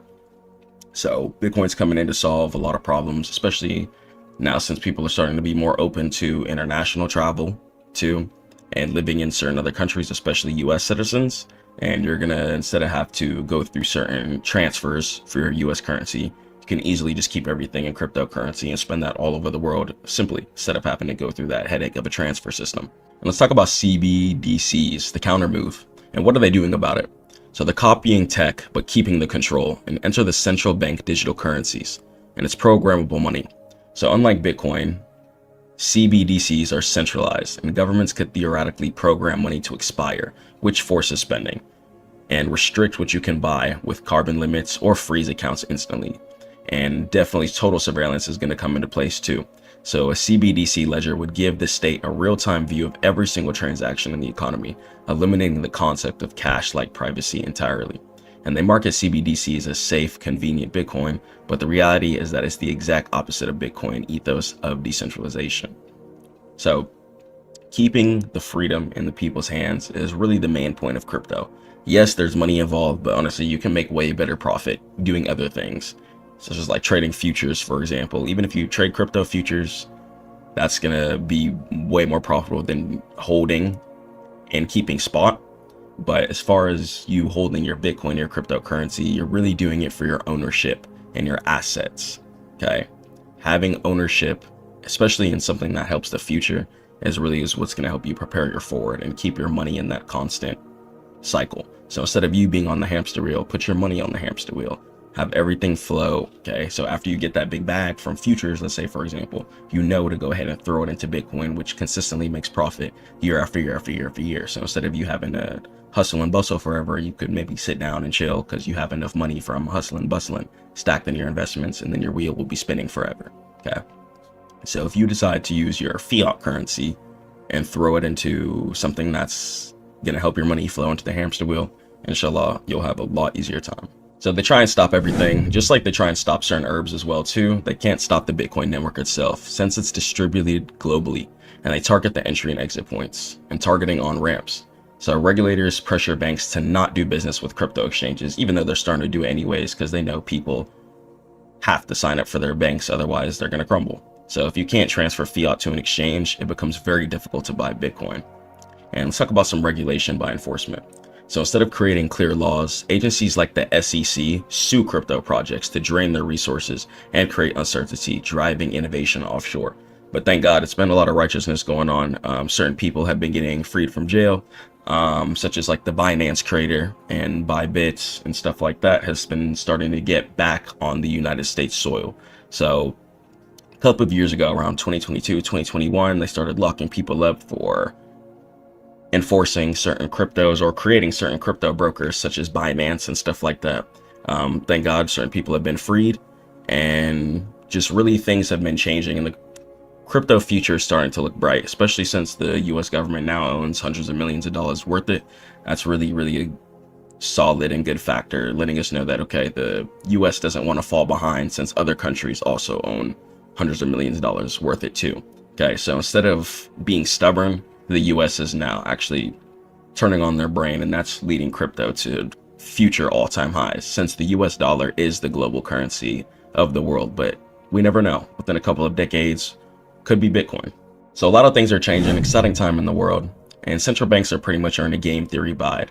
They can't end Bitcoin. The network is way too resilient and distributed, so they're pretty much trying to conform, because they know people are starting to wake up. The righteousness is starting to oversee the darkness in the world for sure.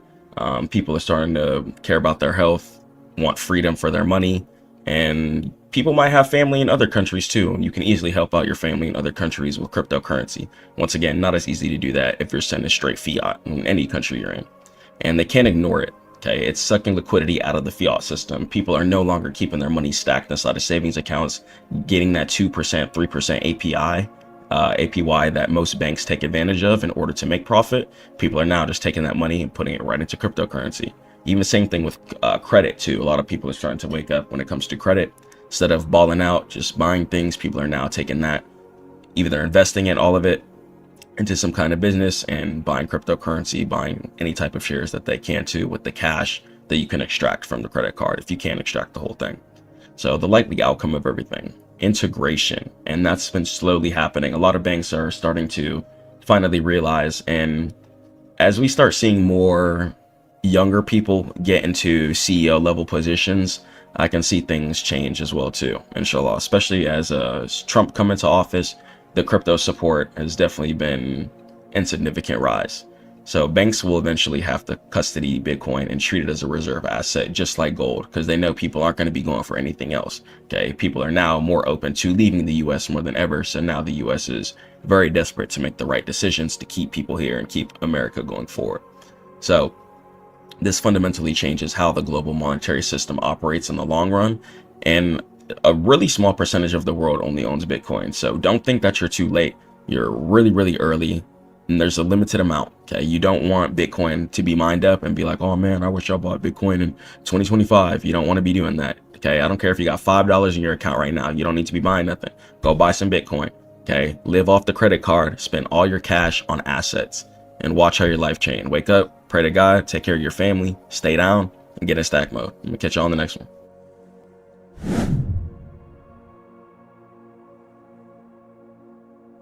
So we're going to be covering support and resistance extensively, and how to pretty much just trade it within a logical way. Okay, so just like we know, this is a left to right chart, especially when it comes to the crypto markets and the stock markets. Price, especially if something is profitable, right? Whether people are buying a large amount of the cryptocurrency token or buying a large amount of a stock, all right? Then we know the chart is going to increase in price. Okay. For the increase in price is just showing that more people are investing into it. Okay. So that's pretty much all it's going to mean whenever you see market going in an upwards direction, is that people are putting money into it and collectively putting money into something. Okay.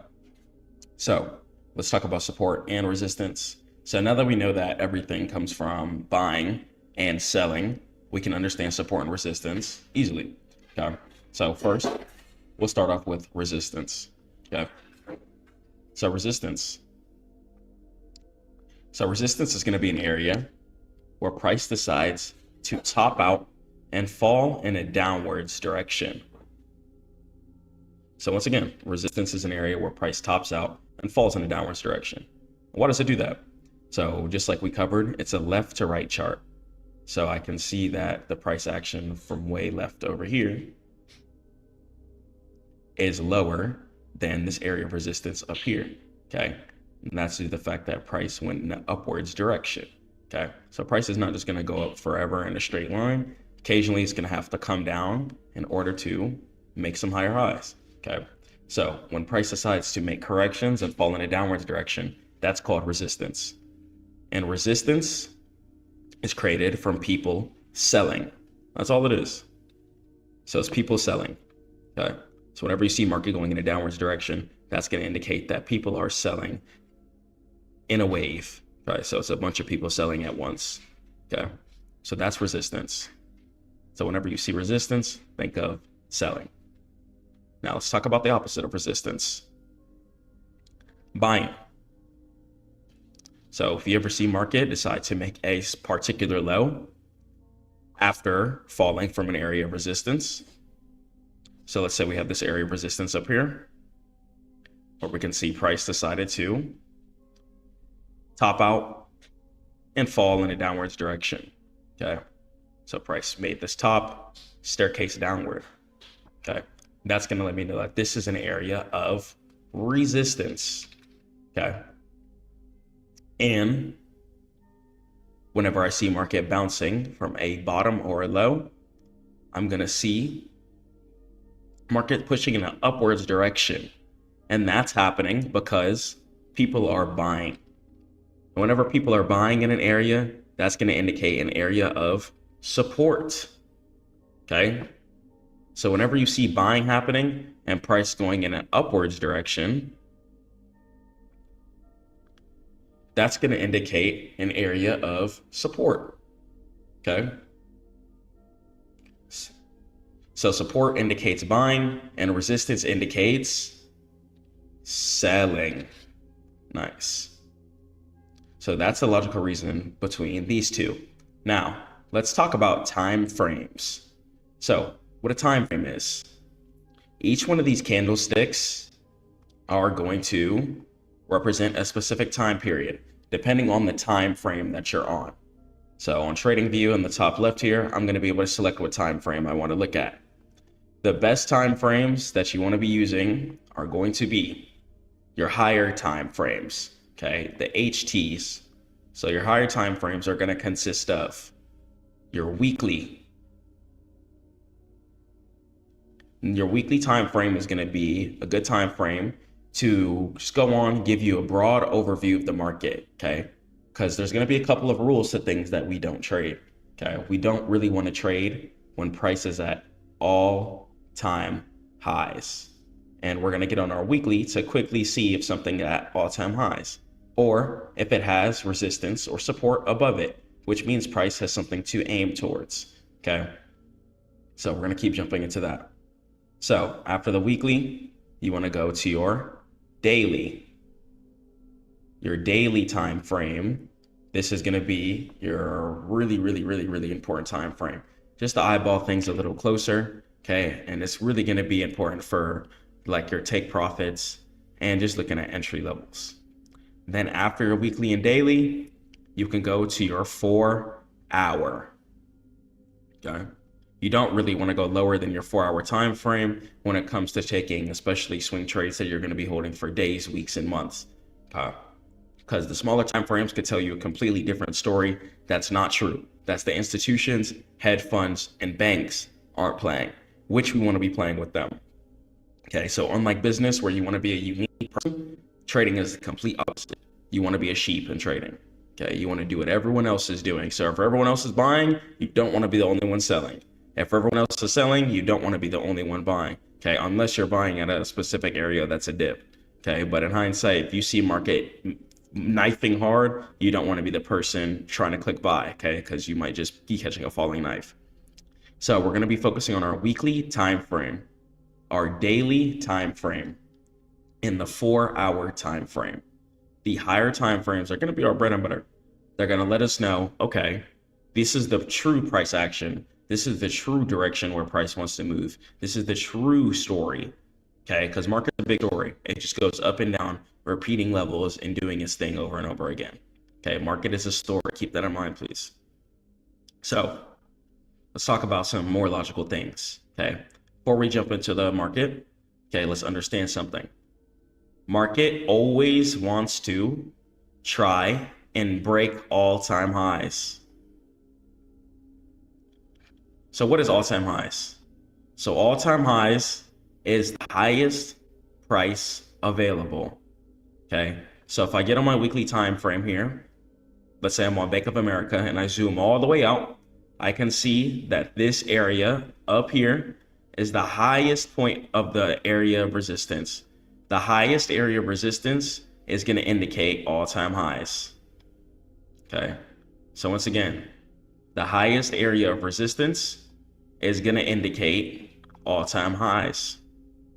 And understand that price is always looking to break all-time highs, no matter how low something drops.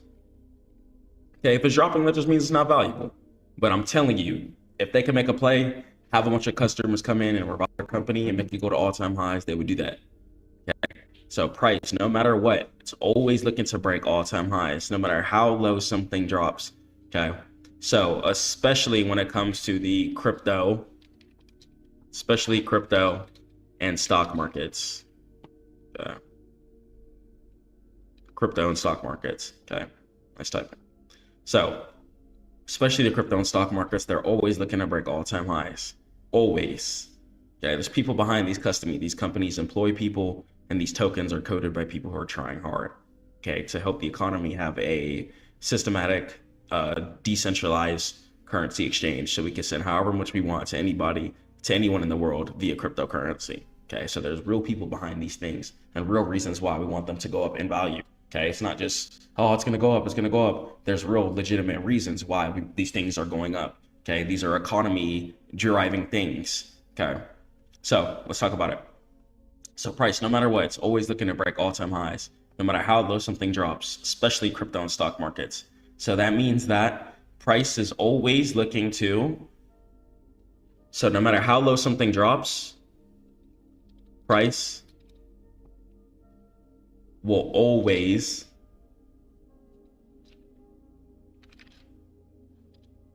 look to break resistance. Okay? So it's always looking to break resistance. So we know that. Okay? So especially when it comes to crypto and stocks, I'm having a bullish mindset. If I zoom out on my weekly here, I can see that price way over here is way lower than price way up here. Okay.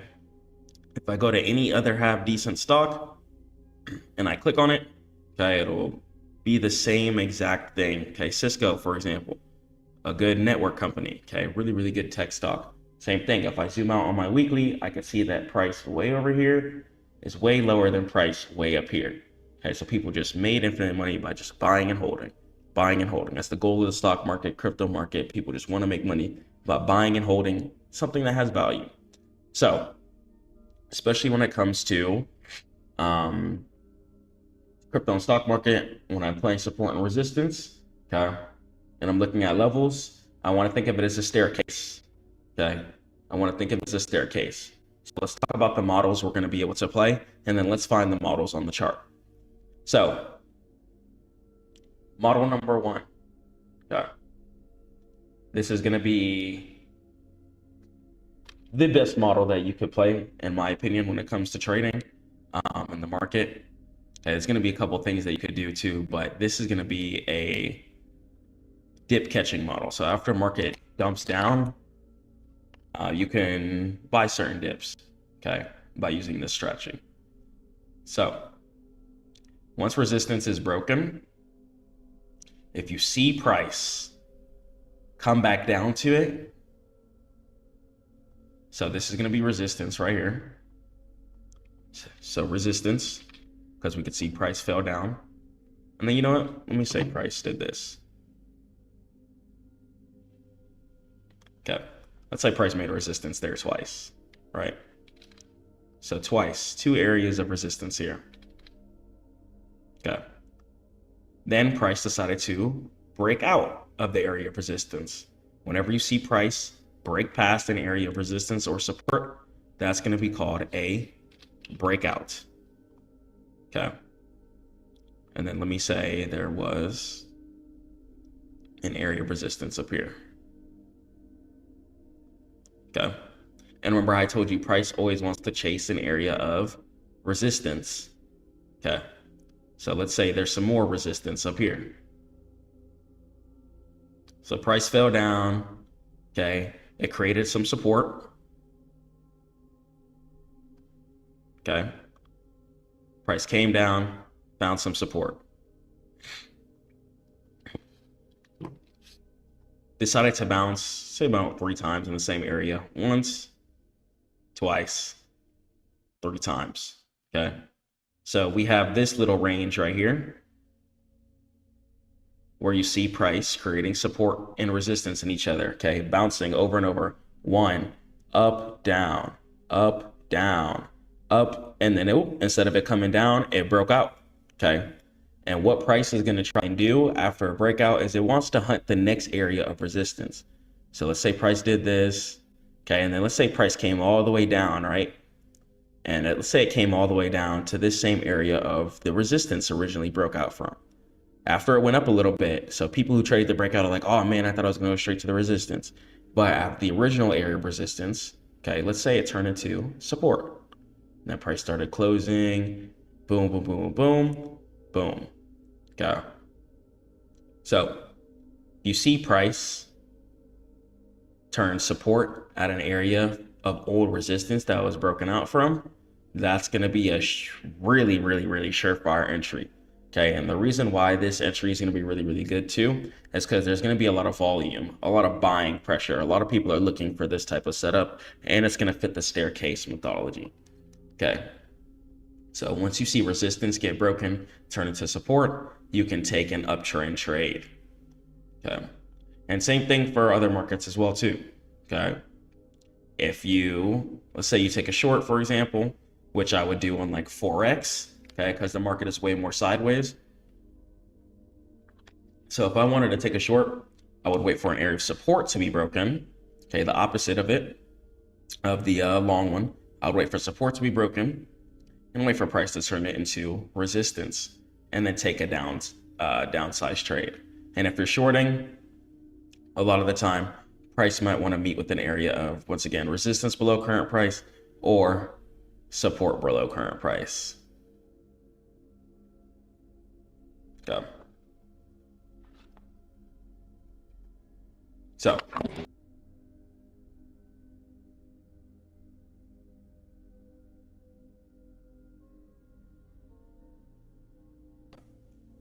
okay, so we have this area here, okay, of support. Hey, can you hear me? All right. Yeah, we have this area of support here. And then we're going to have this area of resistance. Okay, so support got broken. Support got broken. Price did the breakout right here. Okay. Once again, it's a breakout because if price breaks out of a higher time frame area of support or resistance, that's a breakout. Okay. Then price decided to turn the original area of support into resistance. Okay. And then again, okay, resistance again. Okay. Then we have two areas. So we have these two areas of resistances here mirroring each other.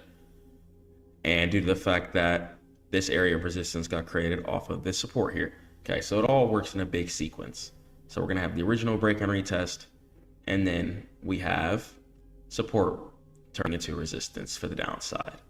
Okay. Then let's talk about Model 2. Okay, Model 2 is pretty simple. Okay, you're either gonna have price bouncing at a simple area of support, and then it's gonna go in an upwards trend. Okay. So support. And then price going up in an upwards direction. Okay. Or you can have an instance where resistance just simply mirrors and falls down from each other. Okay, these are just simple reversals. And the reason why these are important is because a lot of the times these are going to be your take profit points, areas of supports and resistance. So knowing that price wants to reverse at the areas like this and mirror is important to know for take profits. Okay, because if you're taking a long expecting price to go in an upwards direction, You want to close at the resistance. You don't want to wait for a breakout, because breakout might not happen. Price might fall all the way down to Narnia before it comes back up. It'll come back up one day, inshallah, but it might fall all the way down to Narnia. We don't gamble here, okay? We play logically, okay? I'm never going to teach you any high risk gambling methods, okay? I want you to be logical and win majority of your trades that you put down. So that's why we're going to be playing those two models, okay? So let's talk about it. I'm going to go ahead and pull up my screener here, and let's just go ahead and find some setups. Okay, so this is going to be just an example here of how you would get on the charts and find your setup. So what I would do is I like to start off on my weekly time frame. Once again, my weekly time frame is going to be my eyes. I'm going to be able to see absolutely everything I need to see on one screen. I'm going to see if price at all-time highs, how much progression needs to be made, and where I'm at. Okay, so let me go ahead and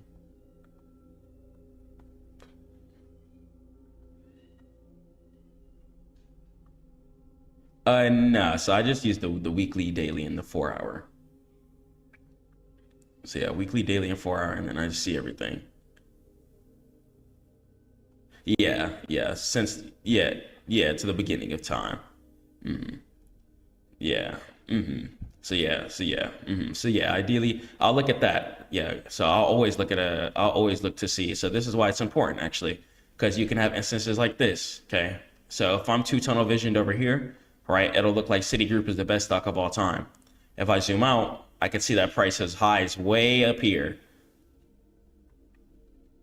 Okay, but if I'm on the 15-minute time frame, okay, and I'm zoomed in, it's a whole different story. Okay, someone might think this is an uptrend. Okay, someone might think it's profitable, but you get on the weekly here, you can see how much the stock has declined. Okay, declined quite a bit. So this is why we're on our weekly time frame first. Lets us see absolutely everything we need to see, so we're not hiding anything. Okay, we gotta see everything before we put down any type of trades. We gotta make sure we see absolutely everything. Okay, so one, I ideally don't really like to play companies that, one, don't really make good money. Okay, so if a stock has declined this much within the last couple of years, that's not something I personally would be interested in. So what I'm gonna do is go choose something else. Okay, so Cisco here. Okay, so I can see Cisco at all-time highs, pretty much. So let me go ahead and check out something else. Okay, we have an NEE here. So this trade worked out. I had this marked out a couple of weeks ago. It looks like we hit take profit today, a couple of days ago. So yeah. So here's a good instance for me to go ahead and check out. Okay, so say price decided to create this area of resistance right here. Okay, so we could see price decided to break out. Okay, and what do we see here? Okay, the area of resistance over here got broken out of and turned into support, and then price went up to the next level of resistance. Okay, so once again, just like I told you, price will always try and fill in the gap of the next area of resistance. It'll always try and fill in the gap, okay? Because it's trying to make some new all-time highs. And we can see a great example of this right here. Okay, all-time highs getting made. Okay, the price all the way up here. Okay, so some new all-time highs have been put in. Okay, since we know that price wants to chase resistances, I put lines on top of these areas of resistances here. Okay, and I also had another area of break and retest right here too. So break and retest is when you see the resistance get broken, turn into support, or support get broken, turn into resistance. So check it out here. So look at this area here. Area of resistance got created, and I can even see this area here on the daily. Okay, and then I can see that turn into support. Okay, and then price decided to also meet up with this area of resistance here too. And then price broke out of this, met up with this area of resistance here, and broke and retest off of this. Resistance got broken, turned into support, and price went up to the next area of resistance. Okay, super duper simple. Okay, super duper simple. So let me go ahead and pull up another example here. So repetition is going to be just key here. Doing this over and over and over and over and over and over again. Okay, pulling up your watch list. Okay, pulling up a big watch list of stocks and just marking out setups, even stuff that you would never even buy. Just mark it out. Okay, mark it out. And just the constant repetition is really going to make you a much better trader. It's going to set you apart from a lot of people. While people are panicking when market is dipping, you're going to identify good opportunities to snipe certain lows. Check this out. So I can instantly see if something's ready to buy. Okay, and it just really comes with eyes and just being in the market for quite some time. Okay, so first thing I like to always do is mark my area of resistance above current price. Okay, why? Because I know price wants to reach there. Okay, so once I have my area of resistance marked above current price done, 99% of the work is done for me. Okay, on my daily candlesticks here, this is also going to be, there's a couple of formations you can play. Okay, break and retest, you're going to be able to play. Okay, or you can also just look at certain areas too. So we're going to have this certain low area here. And I could see price is establishing this area of support here. Okay. I also have this old area of resistance here. Okay. So it looks like price wants to hold this area here. Okay. So I can clearly see that price created this 2 wedge area. I also have this area of resistance created up here too. Okay. Go to my 4-hour. Then I have this area down here. Okay. So I have this area of support matching with this area of support. So just like we talked about, sometimes 2 areas of support will meet up with each other. Okay. And here's a perfect example of that. 2 areas of support meeting up with each other, doing their thing, trying to just bounce up. Here's another area over here. Okay. Just doing his thing, trying to bounce up. And one confirmation I like to always look for is you want to look for multiple candles in a row. So I'll be on either my daily candle, okay, my daily candle time frame, or my 4-hour time frame. So after I mark out my zones like this, I'll look at my daily here. I can see, okay, I could see price gave me a second daily candlestick in the same zone. Okay, so I see this candlestick right here, and then price went up, okay, with the second candlestick, and then price blasted up. Same thing right here. Price hit this area. I never, even if I go to my 4-hour, I never want to play the first candlestick that's in the zone. Okay. So what a wick is going to be the thin lines on the candlestick. So once I see the thin line on the candlestick in my area, that's going to just give me confirmation that price may want to bounce there. Okay. But a lot of the times I never want to play the first candlestick in my zone. I'm going to wait till price gets either above my zone if I'm longing, which means I'm waiting for price to go in an upwards direction, or below my zone if I'm shorting. Okay, that's just what I'm going to wait for, because you don't want to buy at this wick and then price decides to continue to travel down, okay, and get destroyed. But if you start seeing multiple green candlesticks in a row afterward, okay, then you can depict, okay, you know what, price may actually want to go in an upwards direction from here. Okay, or just multiple upwards candlesticks too. Okay, just multiple upward candlesticks in a direction will verify, like, okay, price might actually want to go up in an upwards direction here. And you already know where price wants to close at because you got your area of resistance marked out above there. Okay, and we're always going to close at your resistance. Okay, you know price wants to hunt it. Okay, and all price is going to do, price is not about to leave all this empty space. Okay, so price is going to try and fill the empty space. And this empty space is all of our money. Okay. So all until up here, there's money to be made. Okay. I could see price made a support low, wants to travel up, and wants to come into this area here. Okay. So I could trade this options, shares, futures, anywhere, Forex, crypto. Once you know how to read the chart, you could trade anything that you want. So that's how I would take this setup here, focusing strictly on my higher time frames. And then, if price decides to break out of this area too, and let's say you didn't even take this, right? Let's say you didn't take this fill, okay? So price made an area of support, bounced down here, thank you, and went in the upward direction, okay? Let's say price decides to create some mini resistance and then break out of it, right? If you see price break out of this area of resistance and turn it into support, you can also take that as an entry too, and then take it up to the next area of resistance up here. Okay. Keep it simple. That's all we're doing. We're just keeping it simple. Okay, not making market hard. Some people make market way too hard.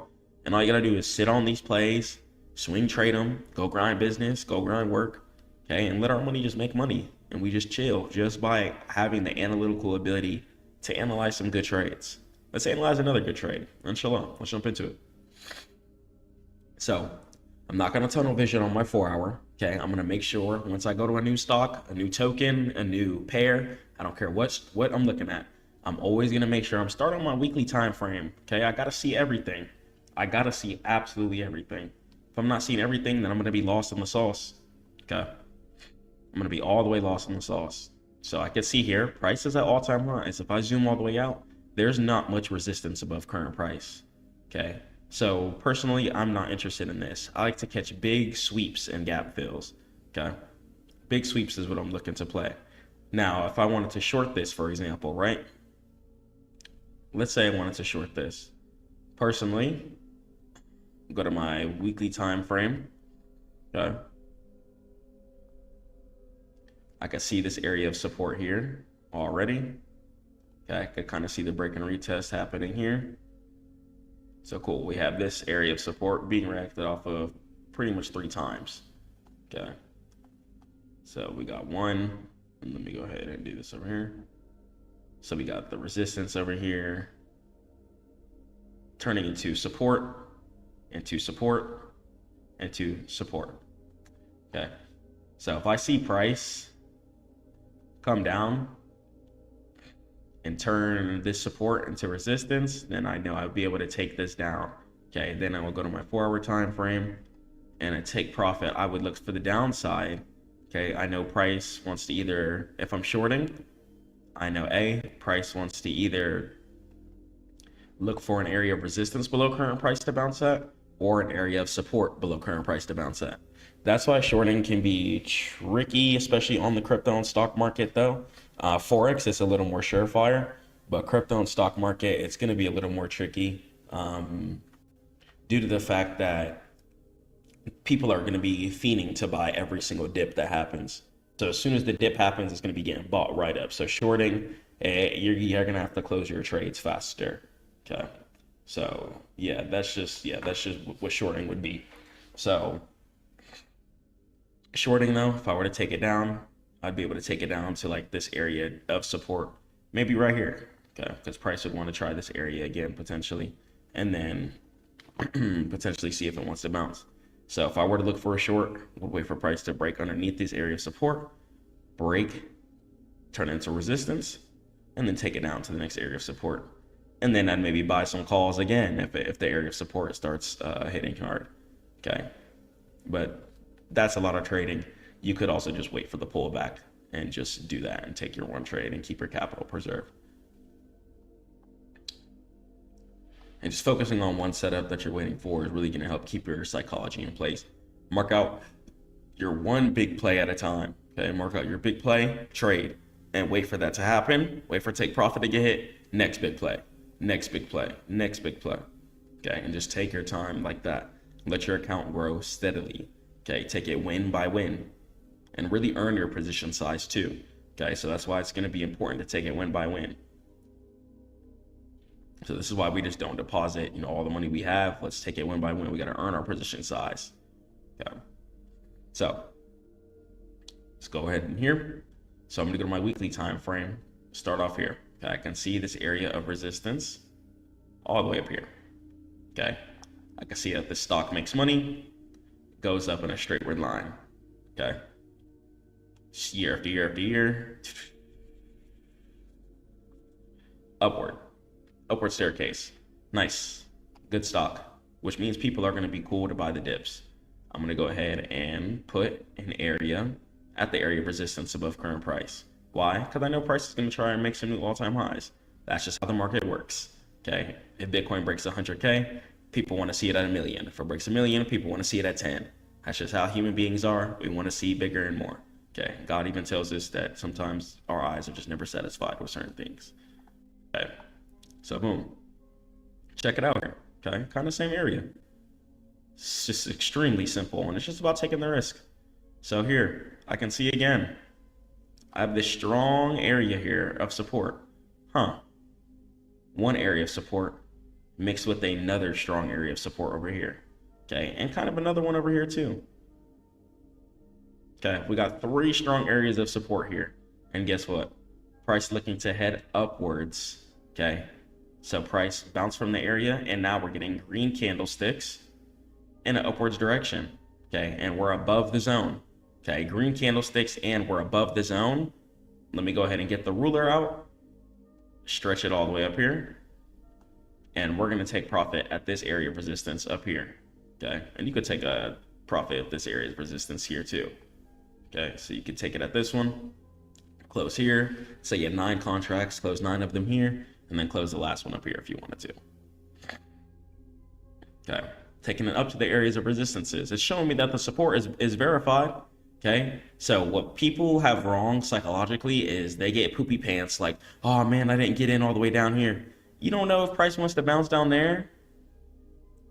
Okay, so trying to predict ultimate tops and bottoms is where people go wrong. But waiting for confirmed areas, like, okay, I see why price bounced here. Did price bounce here for a reason? Yes. Does price have a direction and a target it wants to go to? Yes. Is price trending in a certain direction that I want it to? Yes. Okay, let me go ahead and make my trade.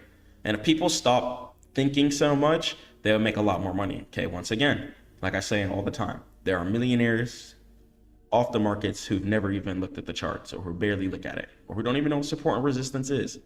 So that means that this game is purely psychological. Okay, so after we know these levels, the game is purely psychological. Even these levels are psychological. Okay, so I know price wants to try and fill the resistance gaps because it's trying to make some new all-time highs. Why? Because there's people slaving behind this company, putting in 18-hour days, coding, working hard, employing people, paying taxes, etc.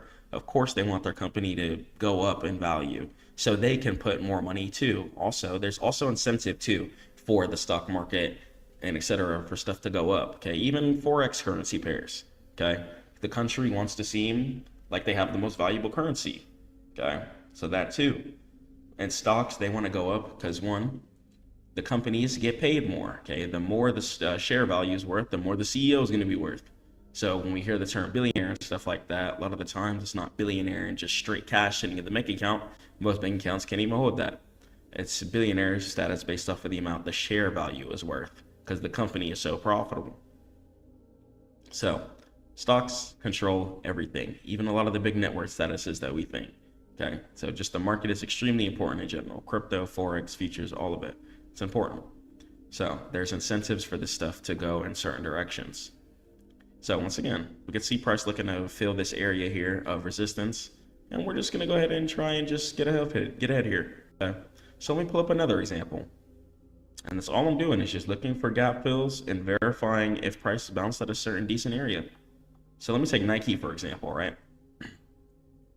So Nike, okay, we can see Nike here. All right, you know, we had kind of a hard fall. Nike looks like it was popping up here, okay, and around the 2021 areas here. Looks like we had a little decline, okay, but looks like price decided to, you know, it found itself, you know, it found its low, and I could see price making a low based off of this low potentially, okay, and price looking to kind of recover in an upwards direction. Okay, potentially. Okay. So let me zoom in a little closer. So I can see the support down here. I can see why the support down here is being created. Okay, it's not just for no reason. I have another zone over there. Okay, so I can zoom in now. And say I get on my daily here. Okay, I can see price is having a hard time trying to get past this area of resistance right now. Okay, price can't really get past right here. Okay, so I can see price made a dip down. Okay, and looks like price kind of wants to break and retest from right here. So I'm gonna go to my 4-hour time frame. Okay. And let me go ahead and put a line at this low right here. Okay, let's see why this low is being created. Okay, whenever I just see price curling in upwards direction, it lets me know that, why are we doing that? Sometimes I like to also come up to my trading view line chart too. If I'm on my daily time frame and I start seeing some curve like this, if I see a curve on my daily time frame on the line chart, I'm like, oh yeah. Like I think that's that. Like that's that. Okay. So I can also see this kind of hump over here too. So the line chart verification is also something I like to do sometimes too. And that's why we're going to go to our 4-hour time frame, because you can see the candle's kind of floating up here. But if I go to my 4-hour, it's on the blue line. So we'll go to our 4-hour time frame for extending trading hours if you're looking at the stock. Okay. So we could see, oh, simple. Price created resistance right here, created resistance right here. Ooh, broke out of it. And price turned resistance into support. Yep. And then I could go ahead and I can take this option right now if I wanted to. As soon as the market opens, if I wanted to, I could take a take profit up here at this resistance first. Okay. Looks like price wants to verify this low here. Come on. Okay, if I wanted to buy options, I could come on here, buy a couple months out, and just do whatever. Okay. Let me go ahead and show a crypto example. Okay, and then I will click the area of resistance up here. Okay, looking for this gap to get filled. Simple. Just playing gap fills, that's it. Okay, and the reason why I'm closing at the resistance up here is because price could fall down heavy from there. Okay, but we know price has to meet there first for it to fall heavy. Okay, price normally wants to try things out twice. Okay, so cool. Let's go and let's check out some crypto. Okay, it's going to be the same thing on every single market that we're on. I'm going to go and just pull up some Ethereum. Okay, even Ethereum, for example. I'm going to get on my weekly time frame here, and I'm going to check it out. Okay, I'm going to get on my weekly time frame, and I'm going to go ahead and zoom in.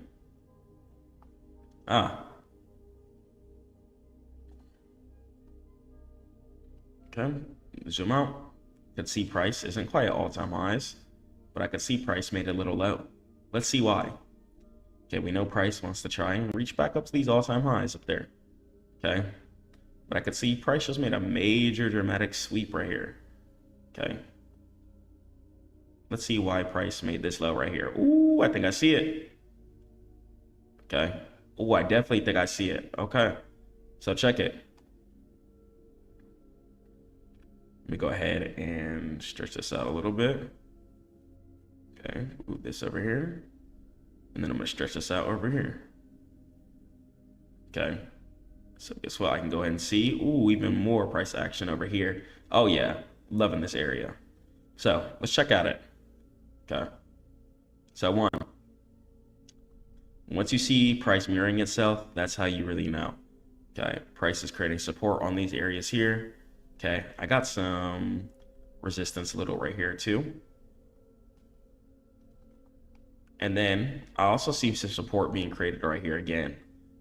Okay, it got broken underneath, but I could see price try to at least bounce here for a little bit. You know, it tried. So once again, price is always going to try and repeat itself for the most part. Okay, so price decided to bounce at that low down there, and then bounce at this low down here again. And as we can see, I don't normally ever buy in the zone. I like to wait for candlestick to be above the zone.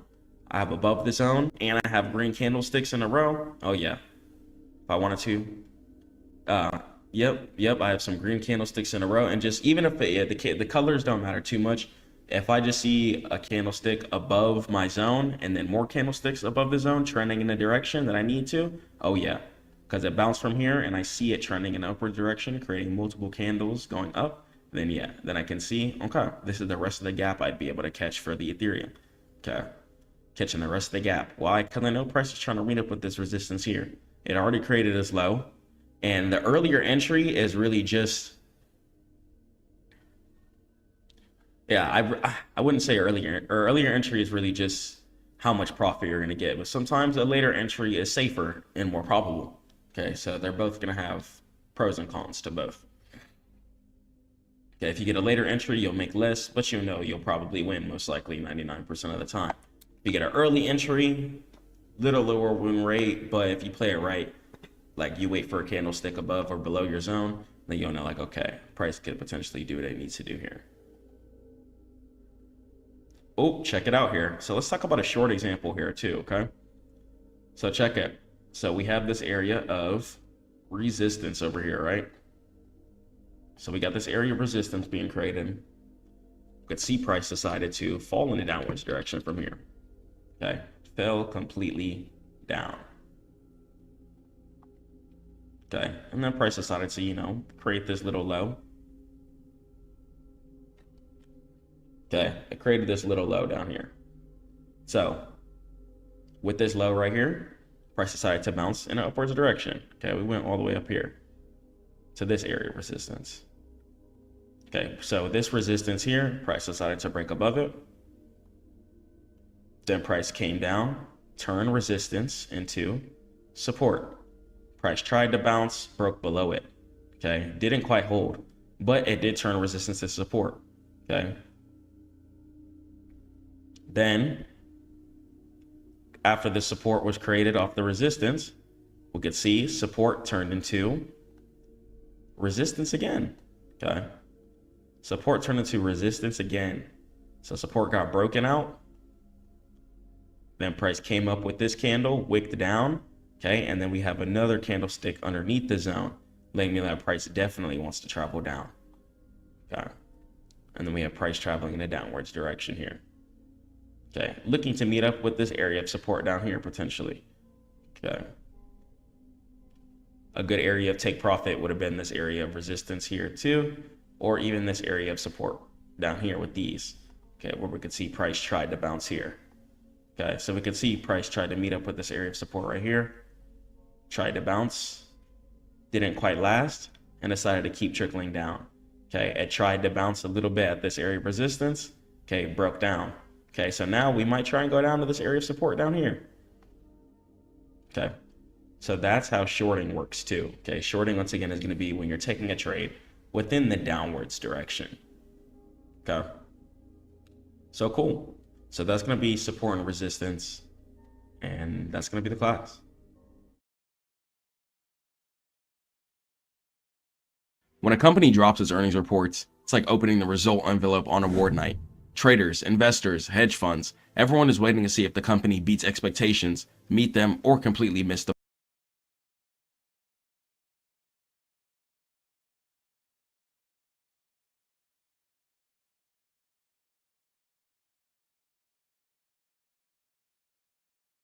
Hey class, so I want you guys to turn off indicators, okay? So we got a candlestick chart here, all right? Let me just go ahead and draw it in a line format, okay? If you have squiggly lines going through a vertical chart, you have to understand that it was not designed that way. And if you continue to rely on said squiggly lines, such as EMAs, MACD, SMA, if you continue to rely on these things, you will not be successful. You will not be successful on the charts. You have to understand that the charts can only go one of two ways: up or down. Okay? The candlestick. I want you guys to understand that these candlesticks can only move in two directions, up or down. And everything is based off of levels. Why do you think you see price reacting at the same area? For example, say you have market going in an uptrend, okay? And market found an area of resistance, okay?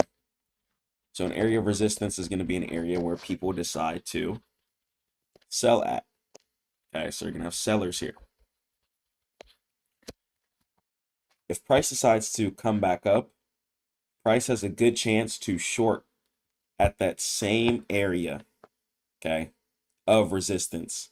Since people sold there the first time, has a good chance to sell there the second time, okay? And then you're going to have areas of support. And these are going to indicate buying zones, okay? And even if it doesn't congruently happen like this, a setup can commonly look like this. I call it the support mirror, resistance mirror, or the stack mode mirrors, okay? So you might see a setup that looks similar to price might come up in my rally past the resistance, you know, come back down and then mirror the resistance, you know? Very common. You have setups like this for a downtrend type of setup. And then for an uptrend type of setup, could definitely look like this. Price might bounce here. And then price might come back up and then validate it again. So even though it invalidated at this area here, it decided to come back up over here and then go in an upwards direction. Okay. So we have to understand the market is a vertical chart. You're looking at a vertical chart. That's why I do not want you guys to fall into the indicators traps. Okay. Now, there are going to be some pretty good indicators. Okay. Volume. Okay. A lot of people don't even know what volume is. What is volume? Volume is going to be the amount of orders placed at a specific area or time. So volume is the amount of orders placed at a specific area or time.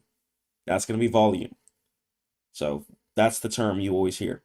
So you want to be buying at key areas of support, okay, because it's going to have most of the volume there. You want to be selling at key areas of resistance because most of the volume is going to be there. Now, let me go ahead and give you guys some secret sauce here. Way more powerful than indicators. Okay, understand that sometimes in the market, resistance can be broken and turned into support. Okay, resistance can be broken and turned into support, and then price can bounce in an upwards direction.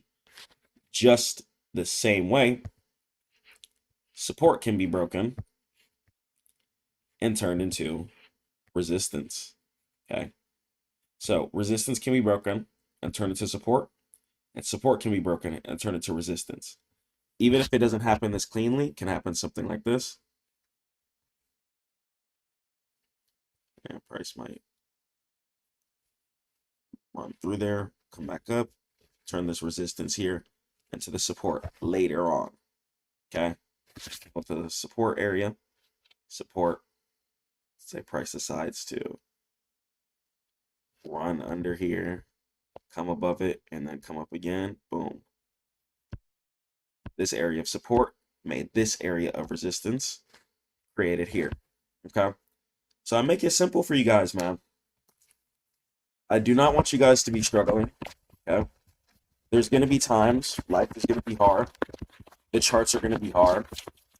People are going to be doubting you. People are going to be hating you. And there's going to be times you might not even believe in yourself.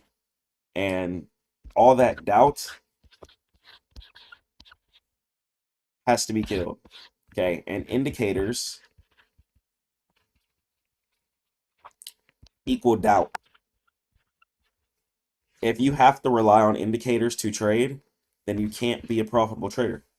Okay, if you can't just look at the chart and be like, okay, I see why price bounced here, here, here, and here, then you cannot be a profitable or successful trader.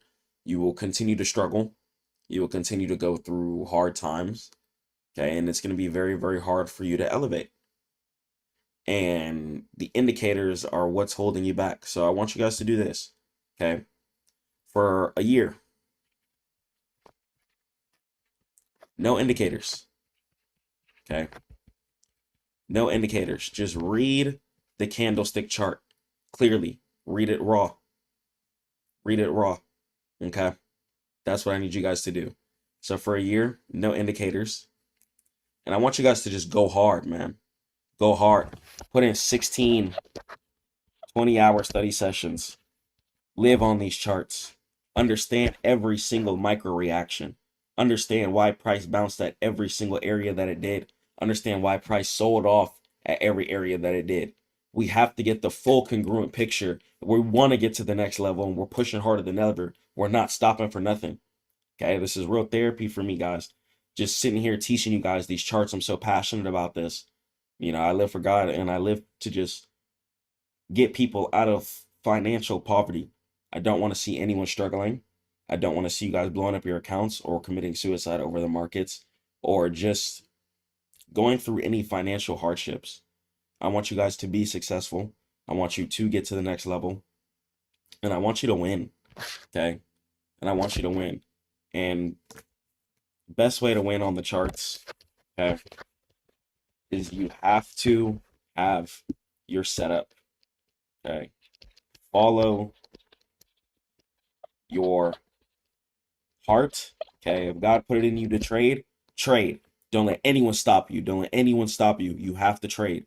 Okay? Whatever's inside of your heart, you got to go with that. You got to do that. It's going to be times you're going to be feeling doubt. It's going to be times you're going to feel like, oh, it's not for me. I don't know. But God put it inside of you for a reason. So go hard. Okay? Follow your heart and follow your setup. Okay? You tell yourself, I'm only going to play break and retest. Okay? If you're a break and retest trader, why are you trading anything else other than break and retest? Why? If you're a mirror trader, okay, someone who trades resistance or support mirrors, okay, why are you playing anything else other than mirrors? You need to, if you're a trend line trader, okay,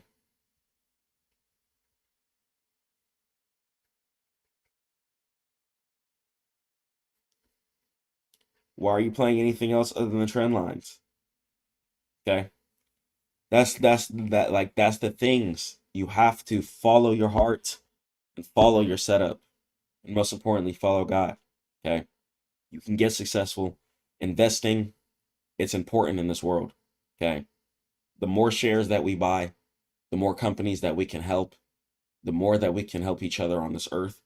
Okay, faster healthcare products, more communication so we can communicate with our parents, grandparents around the world, etc. Okay, investing in the stock market is crucial. It's important, and don't let anyone else stop you guys from doing it. I'm very, very passionate about teaching this, and if you want to learn more about it, and if you want to get a free stock watch list, I should see you at stackmode.net. Stay prayed up to God, keep grinding. Catch you in the next one. Peace. Let's master technical analysis the easy way. Charts isn't going to be that difficult, and once you learn how to run chart, you know how to read everything. So I'm going to give you guys the best sauce and the best strategies in order to read this chart and make the crypto markets pretty simple to trade. So one, starting off on the main thing, you're going to be needing to use your higher time frames. So your time frame is going to depict on the amount of candlesticks and how much candlestick price action you're seeing. So if I'm on the daily time frame, for example, each one of these candlesticks will represent 1 day worth of price action. Okay. If I'm on the 4-hour time frame, each one of the candlesticks will represent 4 hours worth of price action. If I'm on the 1 minute, each one of these candlesticks will then represent 1 minute worth of price action. The reason why we're using higher time frames is because we want to be seeing the overall trend on the higher time frame scale Okay, so year after year, and you have to understand that everything from the left that happens on the chart reacts with what we see to the right today. So everything correlates, everything works together, and we're going to be able to mash it all together.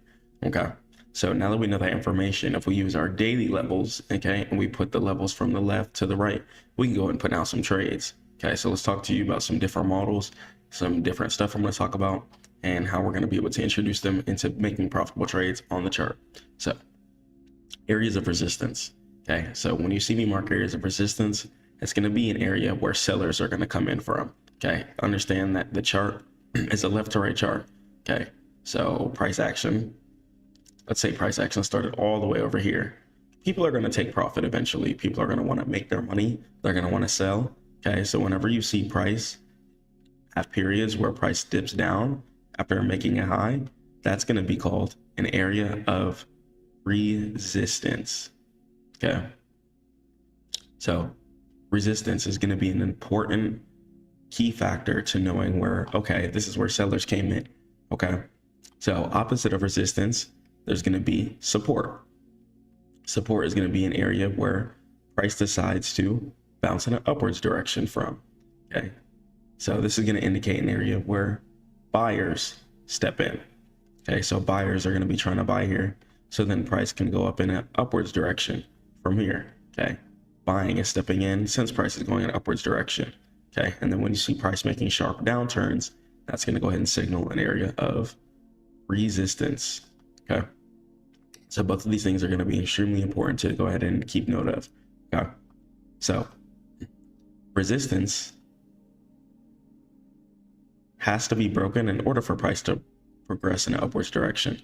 Okay, so we know the goal of the cryptocurrency market a lot of the times is for cryptocurrencies to go up in price. Okay, so people are trying to gain APY, annual percentage yield, percentages on their dollar. Okay, I know I definitely am.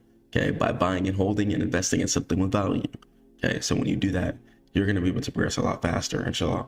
So noting that, we can determine that, okay, the goal of cryptocurrencies is to go up in a certain value. Okay, so if price starts at $100 one year, maybe the next year, price might head over to $10,000. Okay, so let's go and let's check out the chart, for example. So if I check out Bitcoin, I can check price is currently at 113,104 as of right now, today. Okay, so price is all the way up here. If I check 2 years ago or 3 years ago, I can see price all the way down here near the 15,000s area. Okay, so price is at 15,000 all the way down here. Okay, and price is now at 113,000 in just 3 years. Okay, price has increased that much value exponentially within an upwards direction.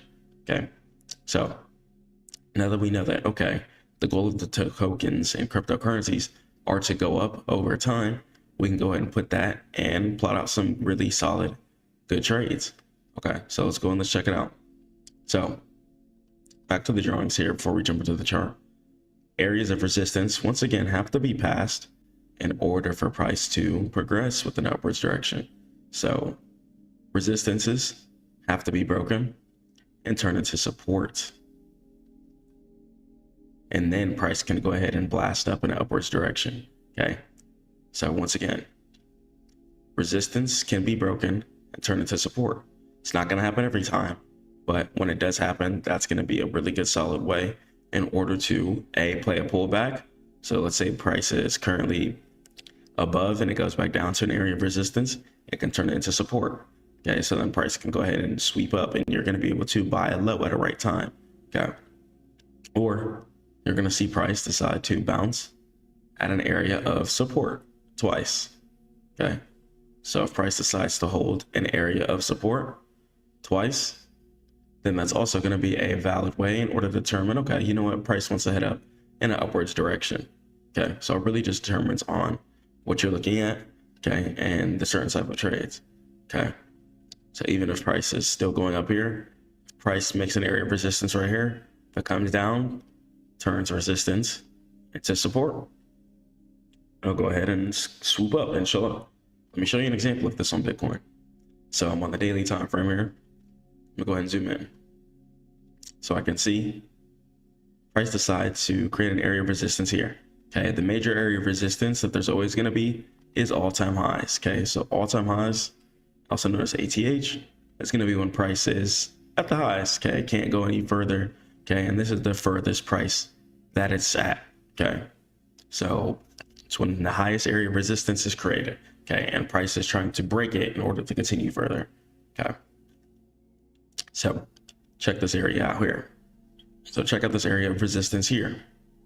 We'll go ahead and zoom in. So you can see that this is an area of resistance due to the fact that price wants to fall in a downwards direction, okay, from this area. So price decided to meet up with the top of this candlestick here and fall within a downwards direction. Okay, price went all the way up from this low. Okay, went all the way up from this low. Okay, 2 candlesticks bounce at the areas of support on the daily. Okay, 2 separate days. Price decided to bounce all the way up, stop here. Okay, once it stopped here, this price decided to get broken over here. Okay, so an area of resistance isn't going to keep getting tapped over and over again a lot of the times. Eventually, price is going to attempt to break the area of resistance, turn it into support. Okay, and then price is going to try and hit up in an upwards direction. Or price is just going to break the area of resistance and just break out. Okay, and just head up in an upwards direction. Or price is going to head in the breakouts direction. Okay, it'll happen. It'll break out a tiny bit and then pull back all the way down. Okay, that's going to be called a fake out. Okay, in order to avoid fake outs, for breakouts, you're going to play break and retest. Okay, a lot of times break and retest, you're not really going to get faked out. Okay, especially if you wait for your 4-hour close, which is when you're waiting for the time that you can see over here to the right. Okay, to finish. So let's say we entered at this black line. I would not enter at this candle here because it's in between the black line. And I would not enter at any candle that tests the black line. I would enter at a candle up here, okay, above the black line. So this way, if price decides to burst down below the black line, I'm not going to be upset that I lost. Okay, I'm going to go ahead and just take the closed candlestick, okay, and take the trade this way. This way I know that, okay, you know what, price might want to go ahead and sweep up. Okay, so the earliest entry might not always be the cleanest time to buy a lot of times. Sometimes it's better to just trade the confirm entry, okay, and just wait. So this right here would go ahead and be a good example, okay, of a close that I'd be waiting for. Okay, and then when I take profits, I'm going to go ahead and set it for either all-time highs, depending on what I'm playing. If I'm playing cryptocurrency or shares, I'm playing for all-time highs. Buying at dips, and I'm playing for all-time highs. Okay, I'm going to be waiting for price to sweep all the way up, okay, and to do its thing. Okay, so you're just waiting for price to do its thing.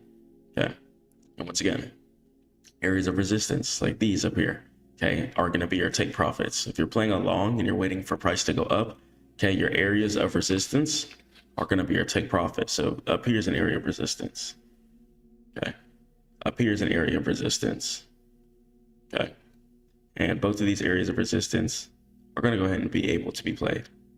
Okay, so make technical analysis simple when it comes to trading cryptocurrency. So I pray up to God. Keep grinding. And head over to Stackmode Network for all trading education. Peace. What's going on, guys? Let me go ahead and show you the full guide on how to detect when prices are going to go ahead and reverse, whether it be for an uptrend or a downtrend. So let's talk about it.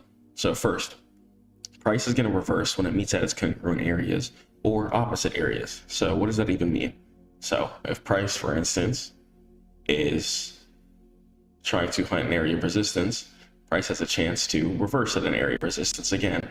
Okay, so that's going to be one potential reversal pullback area. So if you're looking for a short, this is going to be setup number A. Okay, if you're looking for a short setup, okay, then we're going to have setup B for the short. Okay, or if there's an area of support above current price, okay, price can come up and turn that area of support into resistance. Okay, this is also going to be a probable area to short too. Okay, so both of these models right here are going to be usable in order to catch a reversal trade to the downside. Okay, so if you think price is going to go in a downwards direction, okay, if you think sellers are stepping in and price is going to short, then you're going to go ahead and be able to play model B. Okay, and you're also going to be able to play model A. Okay, so model A and model B are going to go ahead and work if you're trying to short trades, for example. Okay, so let me go ahead and show you if you're trying to long a trade. Okay, so let's talk about model C. Okay, model C is if an area of support decides to be created. Okay, an area of support is going to be an area where price decides to bounce upward at. Okay, so an area of support can go ahead and be mirrored and bounce that again. Okay, so if you see an area of support getting bounced at similar times, then that can go ahead and be a trade. This will also count as model C too. Okay, say price didn't exactly do a clean level of support. Okay, let's say price decided to break past this level of support that's going to be right here. Okay, so let's say price decided to do that. Okay, price could still run through it downward, come back up, and give it support. Okay, and that still be a support mirror. Okay, and then you can go ahead and take it up to the areas of resistance, which would go ahead and be another reversal point. Okay, so we're going to be closing at congruent or reversal areas. Okay, so if you're in a long trade, then you're ideally going to be closing in an area of resistance. Okay, because you're expecting price to go in an upwards direction. Price can't go up if it doesn't break resistances or break past areas of supports above current price. Okay, it has to do one of the two. Okay, so you know price is going to try and either A, reverse at the resistances before the breakout, or reverse at the area of support above current price. Okay, causing a support into resistance. Okay, candlestick formation. Okay, also known as break and retest. Okay, so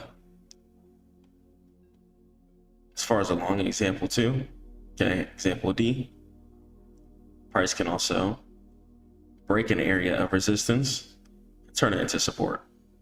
So resistance can be broken, turn it to support, and the price can go up to the upside and decide to go up. Okay, so this is going to be like the staircase model, and this is going to be my favorite model personally when it comes to longing trades. Okay, even when it comes to pullbacks.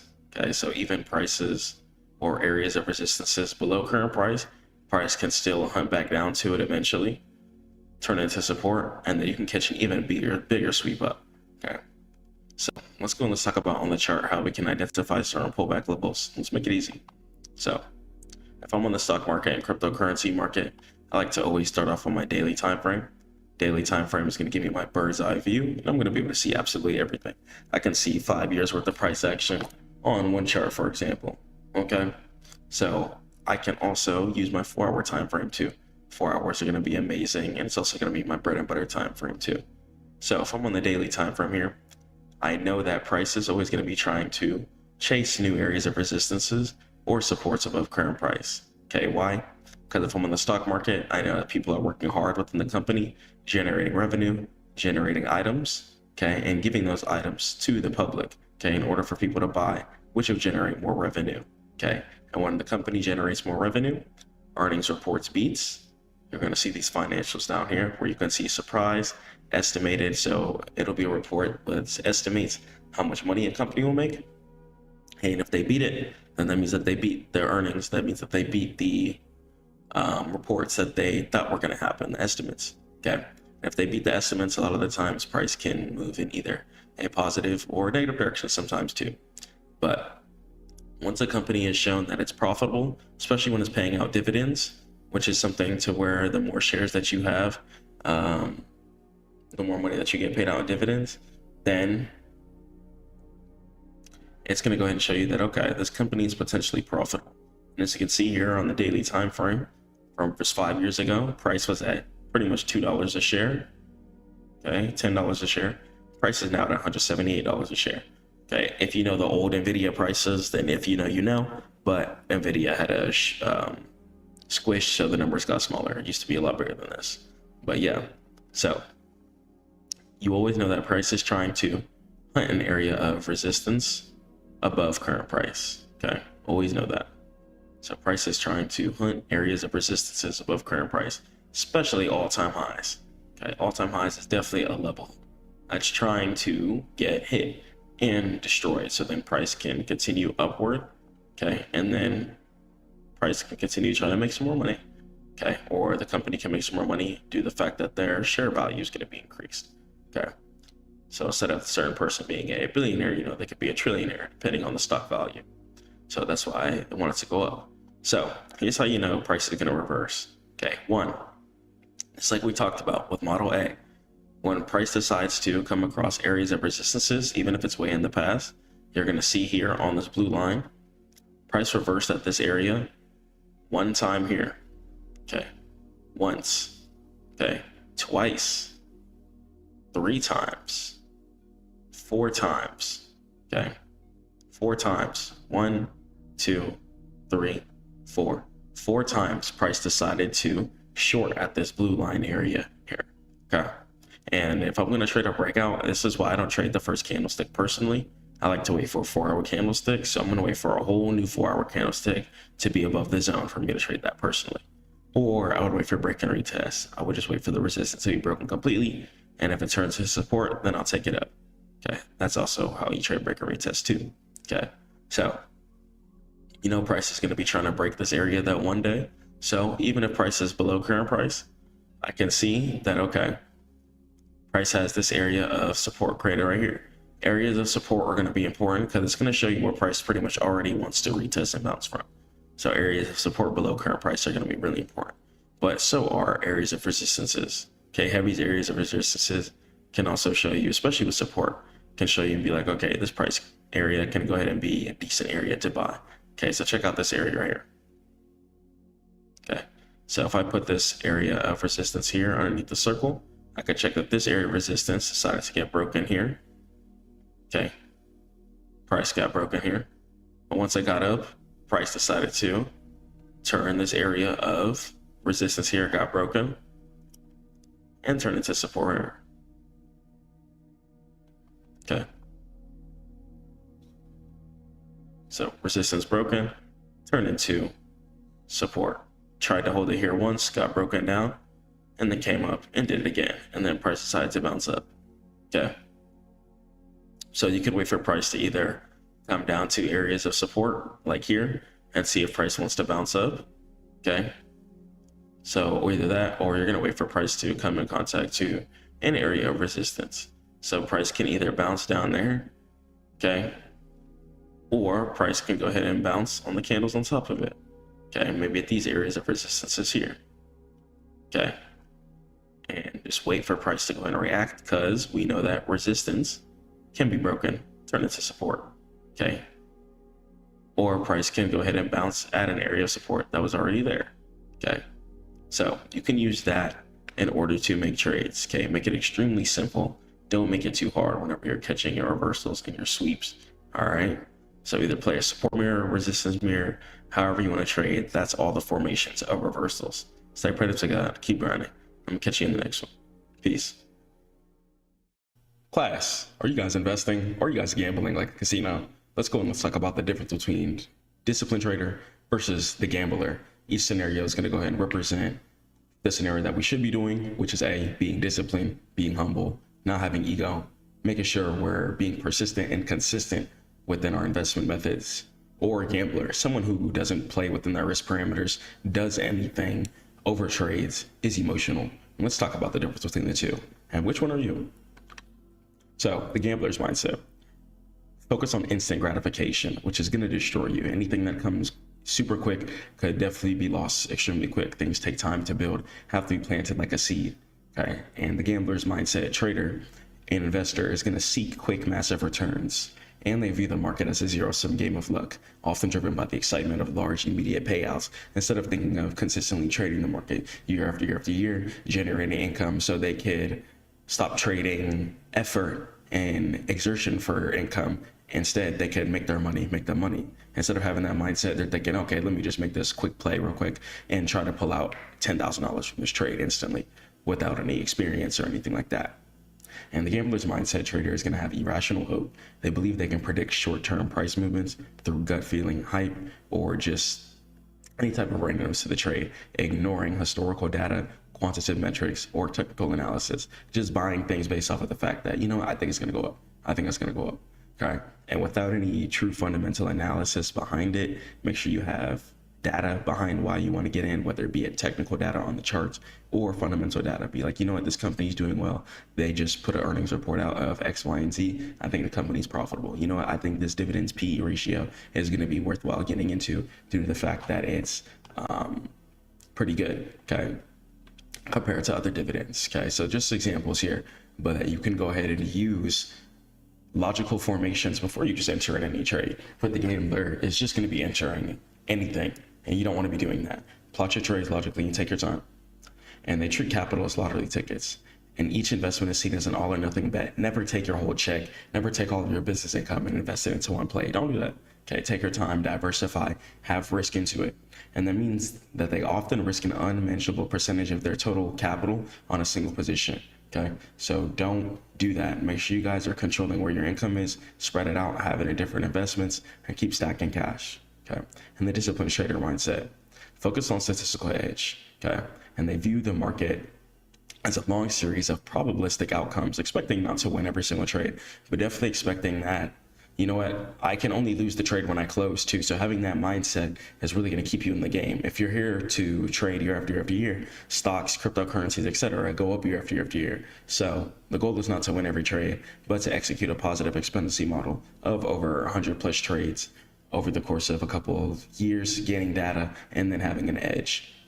And disciplined traders are going to be process oriented and understand that success is measured by adherence to a predefined trading plan, not by the single outcome of a single trade. So even if you make a whole bunch of money on one trade, you're still going to be disciplined. You're still going to be waking up, praying to God, being consistent, being humble, not losing sight of the plan. Okay, you can't just make $10,000 on one trade, right? Which might happen. Sometimes you catch a gap up and things like that. It might be unintentional money, okay? But you can't do that and then play with a whole different position size the next day that's way over leveraged, not in any calculations of your risk parameters, thinking you're the best trade ever just because you hit one trade. Relax, okay, withdraw, take a step back, breathe, pray on it, be grateful, and then come back with a logical, process-oriented mindset and make the next trade. And the disciplined trader focuses on capital preservation and just cash preservation in general. And the primary objective is to protect existing capital, okay, which is risk management, with profit generation as secondary. Independent outcome, and losses are budgeted expenses. So for example, the gambler buys a volatile stock based on a Reddit post, for example, or Instagram post, instead of actually looking at the chart, doing their own statistical and fundamental research, making their own analysis, which you should be doing, expecting it to double overnight, right? And the disciplined trader buys the same stock only after confirming its consolidation near a key support level in a trend, allocating less than 1 to 10% of their capital per trade. Okay, letting their money make the money, letting it stack up, and letting their capital just always generate. So the edge, the chance versus quantifiable advantage. So the gambler's edge. The gambler operates with non-existent or poorly defined methodology, and their decisions are typically random and highly discretionary and impossible to replicate or backtest, and no validation. They never test their strategy. They remember big wins, okay, and have confirmation bias, thinking that, you know what, it's going to do this over and over again. Now, I understand that if you find a strategy that works or some technical analysis that falls into place repeatedly, that's amazing. But don't expect this to work 100% of the time. Don't have an idealistic view of this will work, this will work, this will work. Don't think that you're really going to lose, but be comfortable with losing. You should only be investing in something that you're cool with losing in this way, that if you win, you're not going to be emotional. And same thing if you lose, and that's going to go ahead and be able to cancel out any anxiety or fear that you're having on the markets. So the gambler is going to be following the noise too, and trades based on news headlines, social media chatter, or recommendation from unreliable sources without performing due diligence and doing their own research. Don't do that, okay? Don't be a sheep. Do your research. Make sure you want to invest in something that you believe in, something that you feel a connection to. Be like, you know what? I think this is a good strategy. I think this is a good investment. I think this play is strong. And go ahead and get into it. And unseen rules. Entry and exit rules change mid-trade, and the plan is subjective. So if they say, you know, I'll sell when it feels right, or I'll hold until I'm even, instead of having logical checkpoints where they want to exit their trade and enter their trade. And we'll talk about the disciplined trader edge.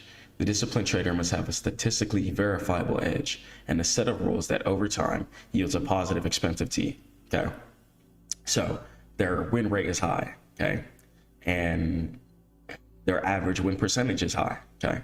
And even if they take a loss, their whole account is not going to be destroyed due to the fact that being a disciplined trader means that you're not trading with more size than you should be trading with, meaning that even if you lose, your account's not going to be destroyed. Why? Because you're trading between 1 to 10% of your account. And the disciplined trader back tests and optimizes their strategy if anything is wrong. And strategy is going to be rigorously tested and studied and back tested over decades of historical data. And the trader knows the system's maximum drawdowns and expected monthly return range. And the disciplined trader has a written plan. Every scenario is detailed in a formal trading plan. And this documents defined setups and valid market conditions, risk rules, and exit mechanisms. Okay? So the trader is going to calculate certain mathematical expectancy of their system. Be like, you know what, my win rate is this percentage. There's certain trading journal programs that can go ahead and calculate it. And I'm working on the Stackmode app right now, which is going to help you guys calculate your trade journal as well too. So risk management, annihilation versus preservation. And this is arguably the most critical divergence. And a trader's long-term survival is entirely dependent on rigid risk control, which a gambler fundamentally ignores. So I'll talk about the gambler's capital allocation. So averaging down, they panic when a trade moves against them and buy more to lower their average cost instead of just staying on business on their position. Okay, be like, you know what, I lost. Let me go ahead and have a set place where I should be closing at. And if it exits there or if the price hits there, I'm gonna go ahead and close and exit for a loss, okay? But instead, when the moves are going against them, they're gonna add more with that gambler's mindset, trying to convert the small loss into a big win. Instead, that small loss just turns into an even bigger loss most of the time, okay? Turning into a catastrophic concentration of risk. And sometimes playing with no stop loss can be bad. So it depends on what you're investing in and how you're investing too. If you're on futures or Forex, you should be trading with stop loss. Why? Because margin call is a thing. You don't want to get margin called by the broker and other broker money. So play with the stop loss, especially if you're on futures and Forex. Okay, stop loss in crypto, you can get away with no stop loss, depending if you're buying and holding. Same thing with ETFs. But for futures and Forex, definitely stop loss. Please do not gamble on futures and Forex, playing with leverage especially. And they believe that the market must come back, all right? And they refuse to accept a small loss, often leading to a margin call or a total account wipeout, which is most of the time only possible on futures and Forex. The gambler is also going to trade with emotional position sizing. And their position size is determined by current emotion or desire for profit, not mathematical risk. And they often risk very, very high percentage of their accounts, 10 to 50% of their account on one trade. And the gambler faces ruination probability. And that's the mathematical certainty of eventual losing all your capital due to oversized losses and emotional decisions. Now let's talk about how to be a disciplined trader. So the disciplined trader position size. So they have a fixed percentage risk. They never risk more than typically a fixed small percentage of their total capital per trade. Okay, so if you have $1,000 in your account, okay, and you're risking 1 to 10% of your account per trade, you're gonna risk between $10 and $100 of your account per trade, okay? Keeping your risk in place. And let's say stop loss. So a stop loss is placed before the trade is entered. So once again, especially if you're on futures and Forex, you gotta know exactly where you're gonna exit at and where you're gonna enter at. And it defines the point where the trade idea is invalidated and the risk is contained. And the risk position is sized.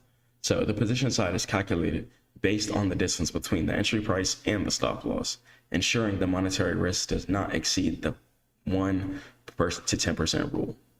And the disciplined trader ensures that even a string of 10 consecutive losses will only deplete the account by 10% if you're trading 1%, but if you lose 10 trades in a row, and I recommend 10%, 5 to 10% of your account if you're more experienced, because 10 trades, then you could destroy your entire account. But you shouldn't be losing 10 trades in a row realistically. Now, research and information processing. The gambler's information flow. Don't want to be trading like a gambler. So the gambler prioritizes novelty and social proof over objective data. Information is consumed for emotional validation rather than strategic input. There's a reason why God says don't gamble. Gambling is wrong. Okay, it's bad. It's the reason why is because you don't have any jurisdiction in it. Okay, you're not trading with any logical output. You're not making monetary decisions with any logical output behind it. Okay, just throwing your money into the void, hoping for the best. This is not what we want to be doing. So hearsay and media hype. So they trade based on unqualified tips, sensational news stories, or expert predictions on cable television. Don't trade like that. Do your own research. Hop on your charts, hop on your broker, make your own analysis and decisions. And superficial charting. They may use rudimentary technical analysis. Okay, so you might draw random lines okay? But ignore volume, market structure, or context, and their analysis is descriptive, not predictive or actionable, okay? So you can go ahead and mark out something, right, that may look bullish on the 15-minute, but then on the weekly time frame, it's a whole different story, okay? So you can't just look at one time frame either. Don't trade like that. Don't just look at one view. Look at the whole global perspective on every single time frame, and then make your decision. So lagging indicators. So you can only get in indicators after price has already done its thing. So indicators are going to be pretty late. And getting it late is not always going to be a bad thing. Sometimes it's going to make it more confirmed within a trend scenario. But getting in certain indicators is just, it's not going to be it. Okay, like MACD, for example, it's very late. A lot of indicators are just pretty late. They can be used for confirmation, but you don't want to be relying on that. Okay, understanding how the wicks work, support and resistance, and read how the chart needs to correlate. So the discipline trader. So the discipline trader uses a multifaceted, systematic research process to validate setups that align with their quantifiable edge. Okay, know what you're getting into. If you're going to trade break and retest, you're going to trade some break and retest. If we're going to trade reversals, you get in a reversal. Okay, and get some data behind it. Study your setups, back test it, paper trade it first. Make sure it works before you start putting money into the market. And the discipline trader is going to utilize a blend of TA, technical analysis. You can go ahead and look at your patterns. If you're looking for break and retest, put your volume into play, make sure it's something people trade, and look at the momentum. Okay, see how it's moving. And relevant fundamental analysis. See if it's a profitable stock, see if it's something that trends heavily, to really form a complete picture. And track the events too. Know when earnings is going to be too. You don't want to get into a trade and the earnings is the next day. Okay, that's going to be a form of gambling. Make sure earnings is pretty far away and then make your decision. Even if you're a long-term investor, you know, wait till earnings happens first and then go ahead and get in. And they're going to always be on top of the economic data releases or any stock or company releases that's going on, or any type of negative news that could affect the price movement as well too. Okay, you can convert to couple of news sites which lets you fact it, like forexfactory.com. You can fact check and see all the news and the data reports and put that into correlation. That helps a lot with futures, for example. And TradingView, for example, shows you all the stock news, and a lot of brokers do too. And look at the market structure. Focus on the who, what, where, and why of market movements. Why is price making resistance here? Why is price making support here? Okay, ask yourself these questions before you get into the trade. Put everything together in your brain, lock it in, and then go ahead and make your trade. And work on the directional bias of the higher time frames. Feel like, you know, okay, I want to get in the trade here because of X, Y, and Z, and then make your decisions. And the trader's analysis really answers, okay, why do I want to get in here? Okay, what's my maximum loss? And I understand we're on the charts trying to make some money, but don't lose yourself, okay? Take your time, build up your capital, be disciplined. Because if you full port your account in one trade trying to make some money, you're going to be wishing that you were disciplined and you took your time. So I'm telling you guys, being disciplined is going to be the most worthwhile decision in the long run. So impulse versus automation. So the gambler is going to be trading based off of impulse. You got to pretty much be a robot if you want to be a successful trader. So the gambler is going to be chasing the market, entering super duper late on big giant candles, getting in the trend late and just missing the whole thing. Okay, and getting pulled back on, getting wicked back on, and just living in drawdown. And they often buy at the high or sell at the super low after the move is already completed, catching the final remaining scraps and pieces. Okay, so revenge trading. After a loss, they immediately enter a new larger position to win back the money. And this is the fastest way to accelerate capital loss. Okay, don't do that. Okay, don't do that. You take your loss, you gotta get off. Okay, plan yourself a better trade. Be like, you know what, why did I get into this trade? Did this trade really make sense? Okay, and if it did, okay, cool. Accept that loss. Take a better one, okay, or try again. Play something with better volume. Okay, there's probably some reasons why the trade didn't work out. Because if you notice, once you start playing S plus setups, they're gonna work out a large percentage of the time. Not every time, but a very, very, very large percentage of the time. So ask yourself, why did I lose before you just get into the trade again, trying to make some money back? And keep a record too, okay? Know how much you're making, know how much you're losing, know how consistent you are, because it's really gonna help you go back and see, you know what, well, I've been slamming, well, I've been crushing it. And a lot of brokers keep track of that, but you guys can keep track of it too.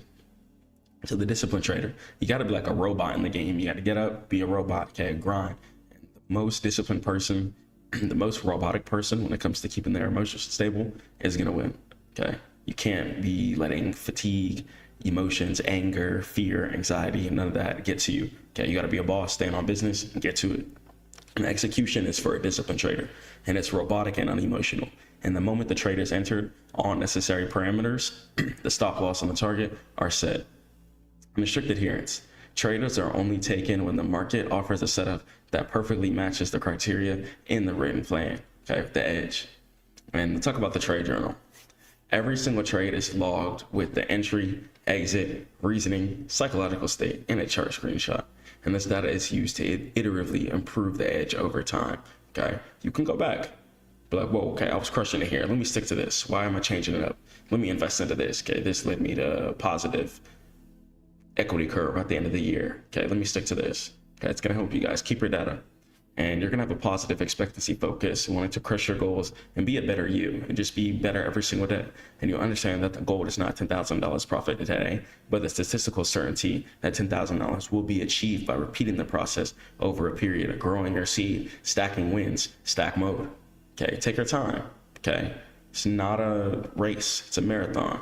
And be in the game for decades, years. Okay, don't just lose your account overnight trying to make a FOMO trade. Relax, be disciplined. I'm telling you, it's gonna be worth it to be disciplined. When you're chilling on the beach, when you're driving in the Lamb, when you're doing what you want to do, when you're chilling in your house, okay, when you're put up because you stayed down and you were in stack mode, you're gonna be cheesing hard. Okay, it's gonna be worth it, inshallah. So let's say, for example, the trader reviews their journal and finds their system has an 80% win rate, okay, on Tuesdays. And they use their objective data to confirm their edge. Let's say news is on Tuesdays and they notice that the news correlates with their edge, and then they go ahead and keep trading that, and they find a profitable way to make some money, for example. And let's say the gambler, okay, they review their account statement, sees a negative balance, leading to frustration, more reckless trading, booting up their account more, whole check into it, okay, and just losing their whole mindset, okay, and not sticking to a consistent edge, which is gonna help you grow your account over and over again, okay? Take your time. So, psychological mastery, detachment versus attachment. Trading is 80% psychology. I'd really say like 90%, okay? Because there's been times you can really give someone really good levels, and if they don't know when to close or if they're greedy, they can still destroy it all, okay? So the final differentiation lies in how losses and profits are internalized. So the gambler, they're really attached to the outcome, okay? They have way too much greed. They're fiending to win every single trade, and they're very impatient, wanting to make a trade every single day too. You're not gonna trade every single day. It's not realistic. They close profitable trades early too, destroying the risk to reward because of the fact that they're scared, okay? It's why you gotta trust God, okay? Relax, okay? Only trade with what you're okay with losing. You're gonna be cool. Let the trade play out, and if you see something, believe in it. And they hold losing trades for too long, okay? Now, if you see your trades going in the opposite direction and it's way past your stop loss, okay, you could go ahead and close your trade, especially if it's way past your stop loss. You got to. Don't hold something that's clearly not going to go ahead and reverse anytime soon. That's ego trading. And that's viewing loss as a personal failure or an indictment of their intelligence. And this fuels revenge trading and their need to prove the market wrong, which can lead you to throwing more funds into a loss. And mood swings. They experiences extreme emotional volatility with deep euphoria on wins, okay, extremely happy, cheesing hard, jumping up and down. But then when they lose, crashing out, sad, okay? Be stoic. Whether you win or lose, just keep going. Stack mode, put 50% away, keep 50% in your account, keep stacking it up, keep going, go on to the next trade, okay? Keep getting richer, keep getting better. And the disciplined trader, they're attached to the outcomes. They have a sense of neutrality built into them. Okay, and you got to accept that a single trade is meaningless. Even if you make way more money on one trade than the other, that doesn't mean that that trade was better than the other. Did you stick to your process? Did you stick to your rules? Were you grateful? Okay, and stay humble after your wins. It's really going to keep you guys focused on the process, and which is really going to get you to the next level, inshallah. So the focus is on executing the edge perfectly, regardless of the P&L, profit and loss, and learning from losses. And views of a losing trade that adhere to the plan as a successful win. Okay. So even if you didn't make any money on the trade, if you stuck to your entry plan, you stuck to your stop loss, you saw what you needed to see and it just didn't work out, that's a win. Okay, keep yourself mentally balanced, keep yourself mentally good, and understand that losses in life and on the market are just tuition for you to learn from experience and go forward, okay? And objectify, okay? They use if-then statements to govern their actions. If price has stop loss, then they're gonna exit. If price turns resistance into support and they're looking for a long, they're gonna enter. Okay, if price hits resistance, they're gonna exit. Okay, so you guys are gonna go ahead and have some parameters set. Like, you know, if price does X, Y, and Z, I'm gonna do X, Y, and Z. Okay, and that's going to help you trade logistically, robotically, and play the chess moves correctly. And mental discipline is going to be important. The disciplined trader sees a loss, not as I just lost $1,000, but I just incurred a 1 hour loss. You know what? It's okay, which is budgeted. I planned for this, and it's statistically necessary for the system to eventually produce 2R, 3R wins. Okay, so when you lose that 1,000, but then you make 4,000, you're not going to be mad. You're going to be like, you know what? I'm happy I only lost 1,000. I'm glad I didn't just risk my whole $10,000 account trying to make a whole play. Okay, because I just stayed within my risk, caught a nice trade, and I didn't blow my account even though I took a loss, and I made it back the right way. So don't be a gambler. Gamblers are driven by emotion. Don't be drinking alcohol. Don't be doing nonsense. Don't be trading with the mindset of, you know what, I'm going to come on and make some money. Nah, come on with the market and be like, you know what, I'm going to make some good financial decisions. I'm going to come onto the market. I'm going to enter because I have some logical parameters on why I'm about to enter. I'm going to enter because support is at this area here. You know what? Price doesn't want to go below here. This is safe. Let me go ahead and take this trade here. Oh, resistance just turned into support. Let me take this trade here. Okay. Take the money out of the picture. Focus on the charts. Take your focus off the P&L too. Okay. Get your eyeballs off the P&L. Don't be staring at that. Look at the chart. And the disciplined trader. Focus on statistics. Focus on getting better. Okay. Understanding that the ability to even trade in itself and make some money just looking at the screen is a blessing. Okay, straight from God. God is great. Okay, so let's go hard. Let's keep going. Let's keep pushing harder than ever. So don't focus on the money. Professionals focus on the process, the discipline behind it. And to succeed, you must first manage your risk, and only then can you manage your profits. Stay prayed up to God, keep grinding, and head over to Stackmode.net for all trading education. Catch you in the next one. Peace. Class, let's go and let's jump into why you have to be disciplined, especially if you're going to be on a funded account, on a prop firm account, or trying to get any type of withdrawal. And let me tell you guys something. There's been times where I've lost a withdrawal on day 4 out of 5 of my payout. Okay. Due to what? Due to me being undisciplined, due to me being greedy, due to me having too much ego. And I don't want you guys to go through the same things. Okay. There's no reason to be going through that. There's no reason to be that disgusting and sloppy. And I want you guys to learn to just be consistent. Okay. There's going to be a lot of cost that come when you trade without your rules, when you let your ego get to you, okay, when you don't humble yourself, okay, and there's a reason why God tells us to be humble and have humility, okay, because you can really destroy yourself. Even when you're running up that big bag, okay, I was excited, okay, running up that big bag, posting P&L on social media, and this was before I was even stack mode curse, okay, like super duper excited, overzealous, over trading, and guess what, destroyed it all, okay, ended up getting no payout and lost the account at day 4 out of 5 out of my withdrawal. Okay, what was I doing? Okay, and I was up way over the amount than needed to crash out the account. Okay, and it was just completely my fault. I realized I had too much ego. I needed to humble myself, and I realized that I just couldn't believe that I was wrong on that one trade, especially after one streaking to earn the account in the first place. And prop firm can kind of screw up your head and screw up your whole mental realizations. This is why I personally do recommend, even if you're on a prop firm account, even if you guys are good in getting withdrawals, okay, start a real account, okay? Do these 2 things.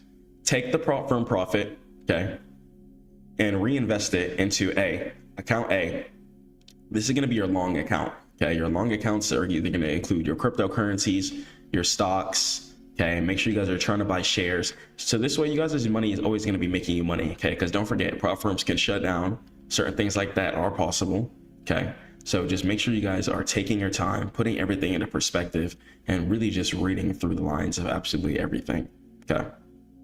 So account B. Okay. Replicate whatever you're day trading on wherever you're day trading on your prop firm. So if you're day trading futures, for example, on prop firm, then start a real account and copy trade on there. Okay. The same trades that you do on your prop firm account, just do it on your live account, even if the size doesn't correlate. So this way you're always going to have your money in your hand.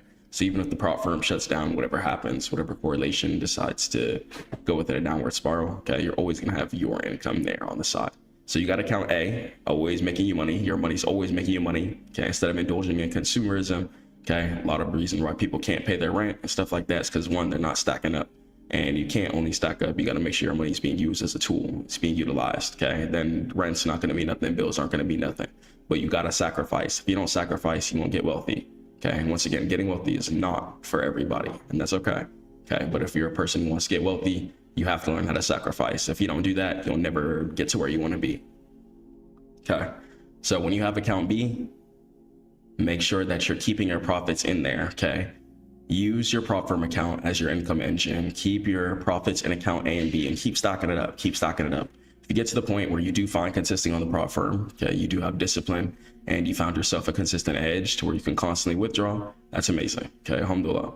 Now, account A and B, don't touch them. Okay, just keep funneling money into them. Keep funneling money to them. Keep going, keep going, keep going, keep going. Okay, until either the A, the prop firm shuts down, or B, you just want to get off a prop firm entirely and just start focusing on account B and playing with your leverage and not playing without any rules or anything like that. So you can really use prop firm to get ahead and generate some income. So discipline is going to be the gateway to success and capital in general. So proprietary trading firms are not testing your strategy. They get paid based off of knowing the fact that you're going to be someone who's not disciplined. Okay. So prop firms only make money whenever you lose. So once again, whenever I didn't get a withdrawal on day 4 out of 5, right? I couldn't believe that I was taking a loss, right? Prop firms will kind of gas your head up. You know, they'll give you the nice fancy certificate, you know, after you guys went through all that hard work. Okay, so you start feeling like a good trader. You might start thinking you're better than you even are. Okay, then from there, they gate your profit behind certain days. Okay, so this is going to be a psychological game they play, because don't forget, unlike brokers like Robinhood, Webull, etc., where you invest your money, okay, the brokers get paid off of whether you put the trade now. So whether you click sell or buy, they make money. So it doesn't matter. They're not really betting on whether or not you win or lose your trade. They don't care, because they already get their fees as soon as you click enter. Okay, they get their fees. And everyone pressing enter, the conglomerated fees turns into their capital and their income as a company. Okay, so a broker is a really good business to start, honestly, as long as you just set up the software and get all the approvals. It's a really, really, really strong business, since you just get paid based off of fees. Okay, you just need participants. So, but prop firms, for example, okay, prop firms, they only get paid when you buy an account. Okay, so they're going to psychologically change everything, and they might put into retrospect like it might be easy to go ahead and get a withdrawal, etc. But behind the thin lines, behind the challenge rules, etc., they're hoping that you fail. Okay, so winning 5 trades is not normally how it goes in order to get your money on a real account. Okay, and they know that, so they're trying to take advantage of giving you the quote unquote capital. Okay, even though it's really a tenth of that. Okay, say if you have a 50,000 account, it's really like a $5,000 account, especially with the drawdown, etc. Okay, so don't get tricked by the numbers. Don't get tricked by certain things that are just in your face. You got to really read between the lines. And the reason why a lot of prop firms get successful or enforce a little more rules, like having to send proof of you taking the trades and stuff like that, or breaking down your trades, stuff that you just don't really have to worry about in a real account. Okay, so if you want to trade prop firm, that's going to be you. But if you want to stay down, stack up your bread, run it up, and then invest, that's a highly recommended option. Okay, but if you master prop firm, you master the rules, and you found yourself able to get withdrawals consistently, use it as an engine to fund your real accounts. Okay, so preserve your capital, especially once you guys start winning. Certain prop firms like Top Step, for example, the drawdown likes to catch up with you. Okay, so even when you take a loss, you have to make sure that you're keeping everything inherently in perspective. Okay, keep up with your drawdown. It's not going to work like a normal account. And being a reliable steward of your money is going to come to whether or not you want your account to be alive. Okay, are you chasing money, or do you want your account to be alive? Okay, because if your account's alive, the money will always be there.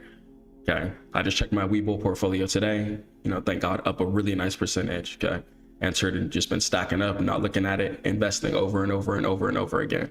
Okay, but you guys have to learn how to sacrifice, have to stay down. I've been wearing the same clothes every single day. Okay, haven't been buying anything new, just been paying bills, taking care of what I've needs to been doing. But I go look in the stash and I'm happy. I'm cheesing. Okay, so don't worry about whatever anyone has to say in real life. Okay, you know what your stash looks like. Okay, you can go and put in the stash. You can go pull out 100K. You can go pull out 10 bands whenever you want, at any time needed. You can get up. You can go swap cribs whenever you want, anytime needed. It's not a lie anybody can tell you. Okay, you're good. So just focus on yourself. Focus on putting that money in the stash. Stay down. Okay, you don't need the newest phone. You don't need the newest shoes. You don't need the newest this, and that. Okay, right now you're probably broke. If you don't have at least 10K, you're broke. Okay, so you don't need to be buying none of that. Some of y'all have the newest phones and not 5,000 in the stash. And it's time to really change our mindset. Okay, because I noticed when I was silly spending, I sat back and realized, wow, if all of this was invested properly, I wouldn't even be having to work as significantly hard in the future. Say when you're 60 years old, you have $2 million in ETF account. That alone will give you $70K a year. And that's just $2 million. Okay, then you could have another M and some cryptocurrency generating you equity there. Okay, and that's by 60 years old. 60 years old is $3 million is not that much by 60 years old. Okay, that's many years. Okay, a lot of people become millionaires like 23 to 28. So it's a lot of years, a lot of time you have to stack up M's. Okay, so once you do that and you stay down and you invest, you'll never have to work again. Okay, you'll pretty much just be able to live for free. Investing is how you live for free. There's no such thing as free, but investing is how you live for free. Once your money is making you money infinitely, you live for free. Then you don't have to stress about anything. So it's about how you put in this mental perspective into your own account. And you got to just ask yourself, like, do you really want to be wealthy? Do you want to get to where you want to be? Because if you do, you're going to follow your rules. You're going to do what needs to be done. You're not going to be over trading. You're going to be trading between your risk parameters. Okay. And if you go over that, that's all you. You're just telling yourself that you don't want to get to where you want to be.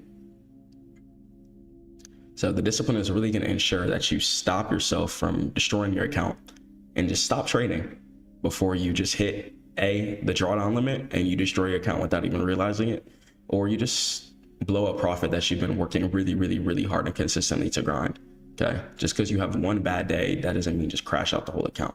You shouldn't be hitting maximum daily drawdown at all. Okay, take your one loss, hop off, plot an even cleaner setup, come back and get back in your bag. You're good. So true trading discipline, especially when it comes to futures, forex, etc., your mechanical execution is really going to need to be on point. Your technical analysis and the way that you fundamentally look at the chart, it has to be in a logical perspective, especially when you're trading stocks and crypto. Understand that's a left to right chart. Okay, just like us as human beings, we start from babies and we grow older. Okay, everything in the world works from left to right. Okay, everything has a start to finish. And understanding that, putting that into your technical analysis, you're going to understand, okay, this is why price is dipping here. This is why price is making a high here. It's finished at this point. It's going to go down and try and break that finish line again and continue, make a new finish line, okay, making new highs, etc. So have a really good fundamental, logical understanding of the chart before you even try to boot up even a prop firm account, okay, especially before you put your own money into a live broker. Okay, and don't forget too, prop firm accounts, you're still spending your own money. Okay, I know you guys are playing with the quote unquote like prop capital, but you're still swiping your card to buy the account. Okay, so all that money that you're using to swipe your card to buy the prop firm, you got to really ask yourself, like, okay, would this be more worthwhile in like an ETF or a profitable stock or something that's just going to passively make you money pretty easily, maybe like a long option? Okay, so ask yourself that before you make any decisions. So enter trades only when the exact setup becomes present to you as well too. Okay, if it's not the setup that you want, don't be taking that. Don't be fiending for money. Don't be desperate. Okay, relax. Okay, especially when it comes to the market. Go work harder at your business, and you can't force trades. If you think you're going to force trades, and if you think you're going to be right at the market, okay, you'll learn. Okay, you'll learn that the market is right. And if you're wrong, you're just wrong. And you have to be okay with that. Okay, you'll plot on another trade, and I promise you guys, if you just stay disciplined, you keep studying the charts every single day, you'll start placing right trades consistently. Okay, stick to the course, even when it's hard, even when you're frustrated, you just crashed out, you just destroyed your setup, whatever. Okay, relax, you're good. I promise you, you're good. I've been through all of that, and I'm telling you guys, once you get to the other side of profitability, once you start just checking your account, cheesing, you just start seeing green, money making you money. Okay, it's a real blessing. Okay, it's a real blessing that God even put this in your mind. Okay, so you're good. Stick through it. I promise you, just stay down, and I promise you, everything's gonna make sense in a couple of months. So trading without emotion. So think of that kind of like smart contract in the cryptocurrency world, right? That's like a machine without executing the code. So you can't really do that. You got to become a robot when it comes to trading and investing in general too. You got to become a robot. You can't be emotional. You can't be panicking when price is going up or down. Okay, and even when you are smiling in a P&L, you can't be excited. You can't be quick to withdraw everything. You can't be like, I'm gonna just go withdraw everything and go ball out. Go buy a car, relax. Okay, that's your future money invest in for your family. Okay, you can make real deal plans with that. Go buy some land, go buy some houses. You can make real boss moves with that. Once you get your capital to a certain percentage, it's so easy to just turn your money into more money, whether doing a lucrative amount of things, whether it be real estate, stocks, stock options, shares, crypto, whatever. Okay, so take that prop firm account money and siphon that into certain long-term investments and you'll be good. And your plan is really going to dictate everything. Okay, your discipline is going to ensure that you follow that plan. Okay, once again, whether you're feeling like you want to do it or not, like if you want to take that FOMO trade, go ahead and do it. But if your portfolio isn't looking like how you want it to be at the end of the year, you can only be mad at yourself. Okay, you can only be upset at yourself. But if you're sticking to each setup over and over and over and over again, you'll get to where you want to be. Okay, that's the real difference between the people who are successful in this world and who aren't. Too many people are too focused on emotions, like, oh, this is boring, this is whoop-de-whoop, this is etc. And that's why people just aren't anywhere. Okay, people don't know how to sacrifice. Okay, if you want to live in pleasure, if you want to live in leisure all the time, that's okay. You'll get that. You'll most likely have late bills. You'll most likely be driving a car that's not nice. Okay, and you just won't be doing the things that you want to be doing. But I promise you guys, if you sacrifice for a couple of years, you'll be living in extreme leisure. Extreme leisure. It doesn't even matter your income level too. You could be making 30K a year, 40K a year. If you're saving and you're investing constantly, stacking up every single dollar and using it as a tool, you'll be good. You'll be good. There's janitors who's retired as millionaires, okay, just by making the right decisions. It's all about decisions. Life is about decisions. And if you want to make the wrong ones, that's fine. But if you see someone flying down in their Rolls Royce, don't think that they got gifted that. No, I'm telling you, it's not many people who can give somebody a Rolls Royce. That person probably stayed down, stacked up for many years, many months, went through many struggles in order to get that. Okay. So make the choice. Do you want to be disciplined or not? So emotional trading is going to be your biggest threat. All right. If you want to be a pansy, that's fine. That's fine. But I'm telling you, if you want to come onto these markets, you have to be ironclad. You have to be structured. There's some serious people you guys are playing against. You guys are playing against people like me. You guys are also playing against other competitive players like Warren Buffett even. People who want it bad. And it's trading. Okay. Don't come on here thinking that it's about to be light. You're coming into the arena. Okay. Trading is very serious. Okay. It's called trading. This money isn't flying out of thin air. You're trading with somebody. Whoever's losing, you're taking their money from them. And when you lose, somebody's taking your money from you. Okay, you have to understand, why am I getting my money taken from me? Who's taking my money? What better players are taking my money? Whenever you're losing, someone is taking your money from you. I want you guys to really let that bake into your brain, especially my competitive people. Somebody's taking your money from you because they're more disciplined than you, because they're more patient than you. Are you good with that? I'm not. And that's why I had to humble myself real quick and get it in order, because I'm not good with people being ahead of me. Okay, I'm here to be the best. I'm here to win. And if you're here to win, it's time to be patient. It's time to be more disciplined than everybody. It's time to be more structured than everybody. Okay, while everyone is being loose and doing everything and being emotional, let them do that. Let them do that. Okay, but if you want to be pull up in your palace, pull up, driving whatever car that you want to drive, living how you want to live, eating what you want to eat, inshallah, okay, it's because you sacrificed. You stayed ironclad. Okay, you weren't worried about the pleasure. You knew the pleasure would come later. So don't be revenge trading too, okay? Some of you guys revenge trade because your mind goes into survival mode.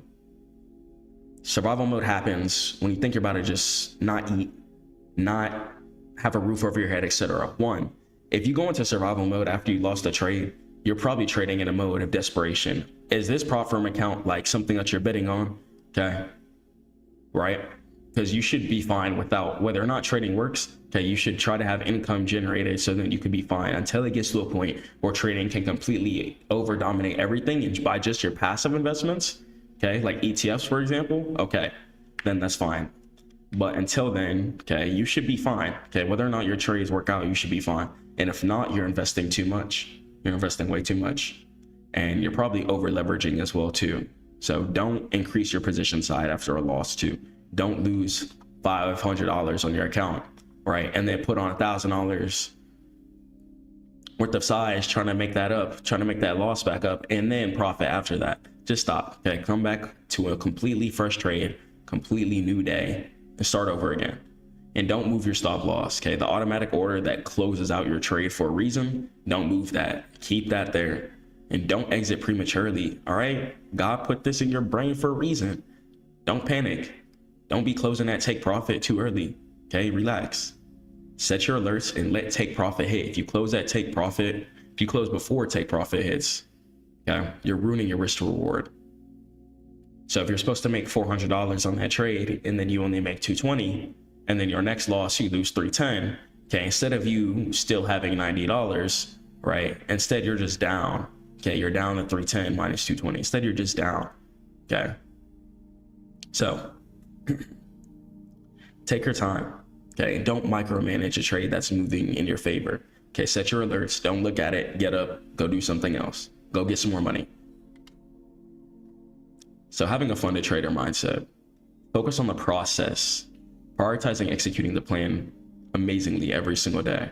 Okay, study what you want to do. Study how your setup should look, and get some data and evidence, especially month after month after month. You should understand how the market works. And results are going to be secondary. Consistency and execution is the only metric that matters to the firm. And you'll have a long-term view. A funded account is a career, not a single trade opportunity. And discipline smooths out the equity curve, turning random results into predictable income over months. Why? Because you're sticking to the same risk parameters. You're losing the same amount consistently. Okay, your wins are pretty much calculated, especially when it comes to futures and stuff like that. Okay, and don't worry about the risk.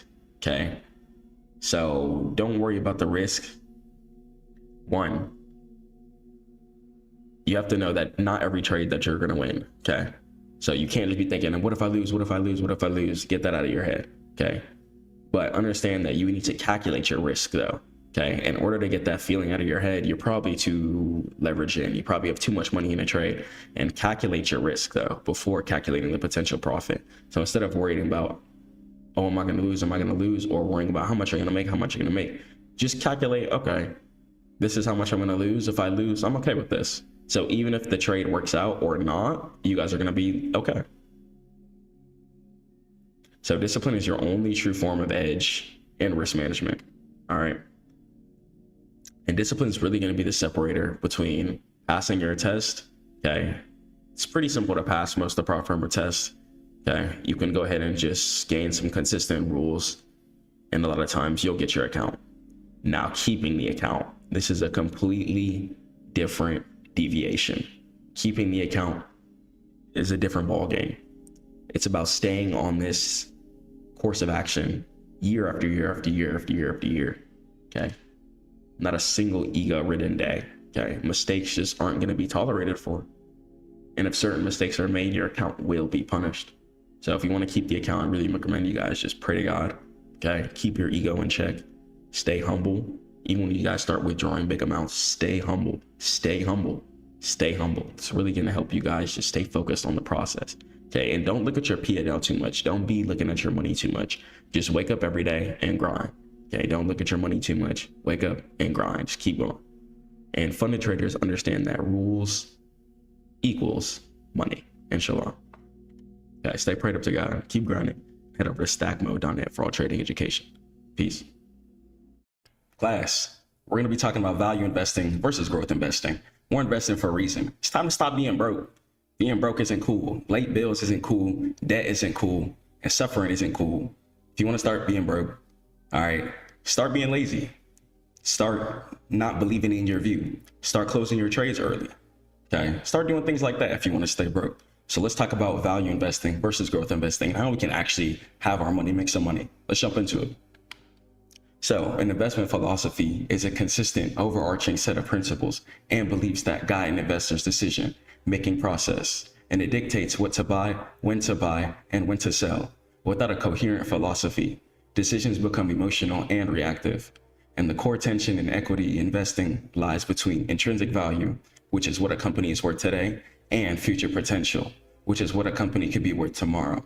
And by the end of this module, you guys are going to be able to understand how to articulate the foundational theories of value and growth investing, how to identify key financial metrics using each philosophy, and assess which approach aligns best with your personal financial goals and risk tolerance. And value investing is rooted in the principles laid out by Benjamin Graham, and it's often called just someone who's pretty good at investing, okay? And it's popularized by one of his most famous students, Warren Buffett. And the core of the idea is simple, and it's buying $1 for 50 cents. So intrinsic value, right, IV. This is the estimated actual worth of a company, and it's calculated through fundamental analysis, which is analyzing assets, earnings, and cash flow. And value investors believe that the market price often deviates from this implied volatility and intrinsic value due to irrational investor behavior. Let's talk about margin of safety, MOS, the most critical concept. This is the difference between the stock's current market price and its estimated intrinsic value. And a high MOS provides a cushion against calculation errors, business downturns, and market volatility. And the business owner mentality. Value investors think of themselves as buying a part of a business, not just trading a stock ticket. And this leads to a long-term patient holding period. So, Graham introduced the concept of Mr. Market, and it's a manic depressive business parser who shows up every day offering to buy or sell his shares at a wildly different price. A smart investor does not let Mr. Market's daily mood swings dictate their decisions. Don't let them come up to you and be like, you know what, I want to go ahead and just get into this because X, Y, and Z decisions. Make sure it's logical, okay? Don't just hop into it because of a FOMO candle, because of emotions. And remember, the compounding effect is what's going to get you guys to the profit that you want to be getting into. You got to stack up the cash, stack up the wins, keep investing in certain shares. Okay, so a smart investor, once again, does not let Mr. Market's daily mood swings dictate their decisions. They trade based off of logical and fundamental parameters, and instead use rationality to their advantage. And when buying, they're pessimistic. So buying when prices are low and selling when euphoria is in and the supply is super duper low. Okay. And that's gonna mean the demand is in, which is gonna make the prices high.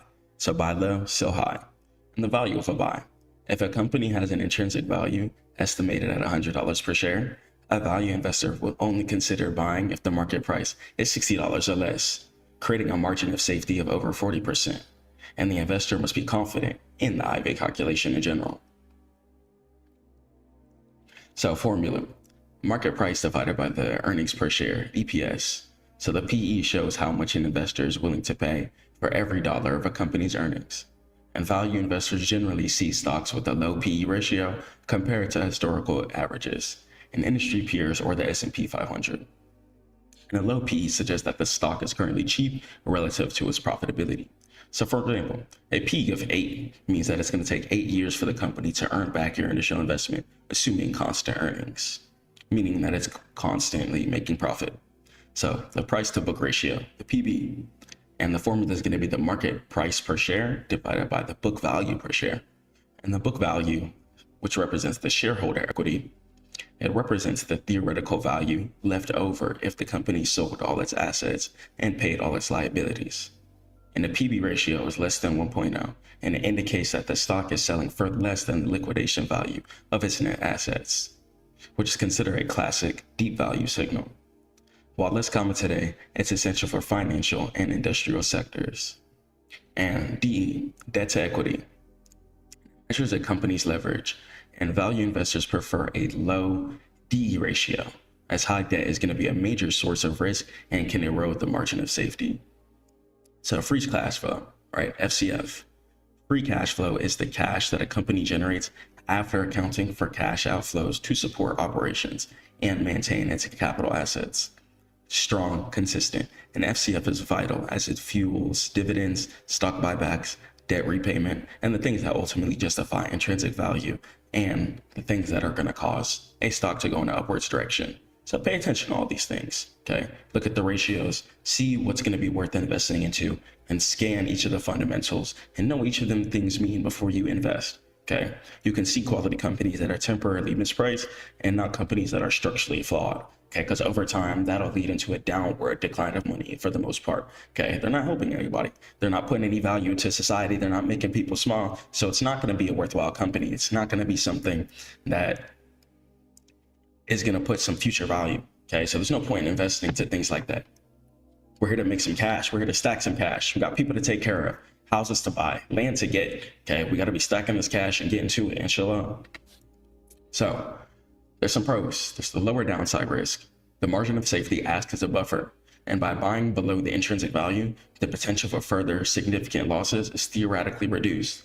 And psychological calm. Value investing encourages patience and detachment from daily market noise, reducing emotional trading errors.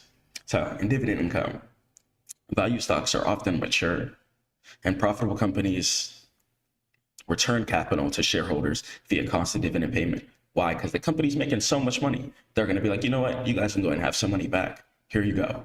And that's what a dividend is. And patience is going to be required. All right. It can take years for the market to realize the stock's true value. And that's okay. Okay. Be patient. Keep stacking cash. Keep grinding hard. Keep waking up, praying to God, and putting your full force into whatever, your business, your work. Keep stacking cash. Okay. Keep going hard, trying to protect and provide for yourself and your family. Okay. Keep stacking cash. Stay down. Get into stack mode. Don't buy that whip just yet. Don't buy those clothes just yet. Okay. You don't gotta fill up the cologne cabinet full of X, Y, and Z right now. Stay down. Okay. Take your time. Build real wealth. Okay. So you can take care of your family whenever it's time. Okay. You're gonna be the one who can handle the hard times. Okay. Why? Because you were in stack mode. You didn't give up and you were staying down. And the value trap. This is the greatest risk. And a stock looks cheap, right? Low P and low PV, but it's cheap for a valid reason, such as a fatally flawed business model, disruptive technology, or poor management, and the value never materializes. And missing out on innovation. By focusing on established, mature businesses, value investors often overlook high growth companies that are changing the world. And the ideal value investor is patient, contrarian, analytical, and possesses strong emotional discipline.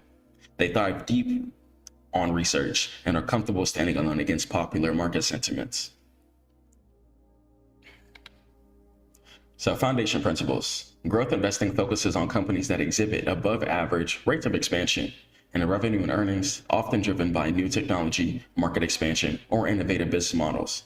And the philosophy was philosophized by investors like T. Rowe Price and Philip Fisher. Okay, and has a focus on momentum. Growth investors prioritize future earnings and potential over current valuation metrics. They're willing to pay a high price today for the promise of massive earnings tomorrow. And disruptive innovation. Some key characteristics include a high rate of sales growth, a strong competitive advantage, a moat, and a rapidly expanding industry, and a focus on reinvesting all profits back into the business for continued scaling. Okay, and ignore current profitability. It's common for high growth companies to report low or negative earnings. Okay, just because they're getting their feet off the ground. Okay, they're letting the sales come in, letting the customers come in, doesn't mean that the company is not worth nothing. And thus a high PE ratio is going to be involved into that as they invest heavily into R&D, marketing, infrastructure, and trying to make the company bigger. So then their profit margin is going to be a lot bigger. Okay.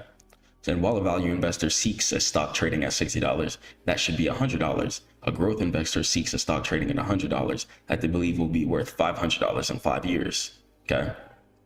They're concerned with the trajectory of the business, not its current snapshot. Is it going to be putting smile on people's faces? Okay.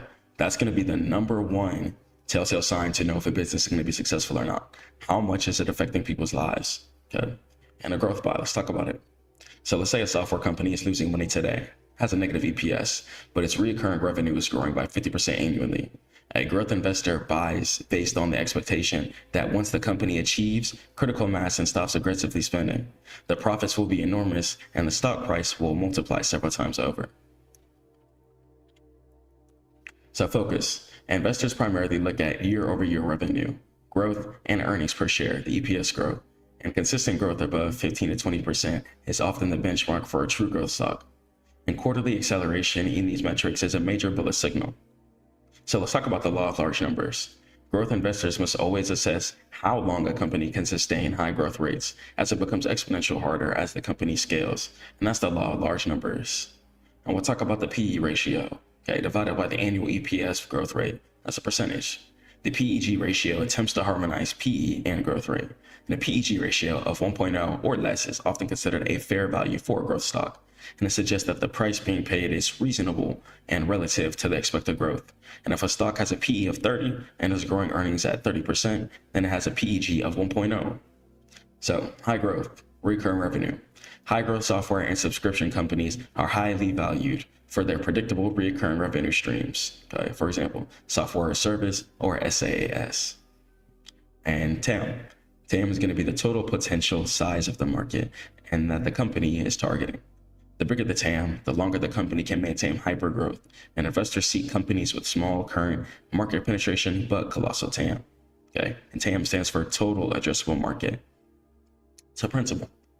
Growth investors are fundamental betting on future performance and disruptive power in an expanding market, looking to make money constantly.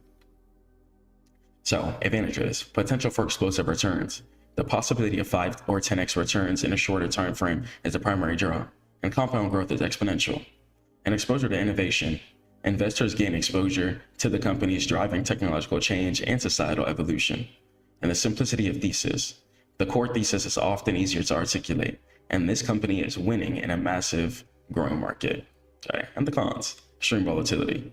High expectations lead to steep sell-offs, and if the company misses even minor earnings targets, these stocks are vulnerable to economic downturns and interest rate hikes.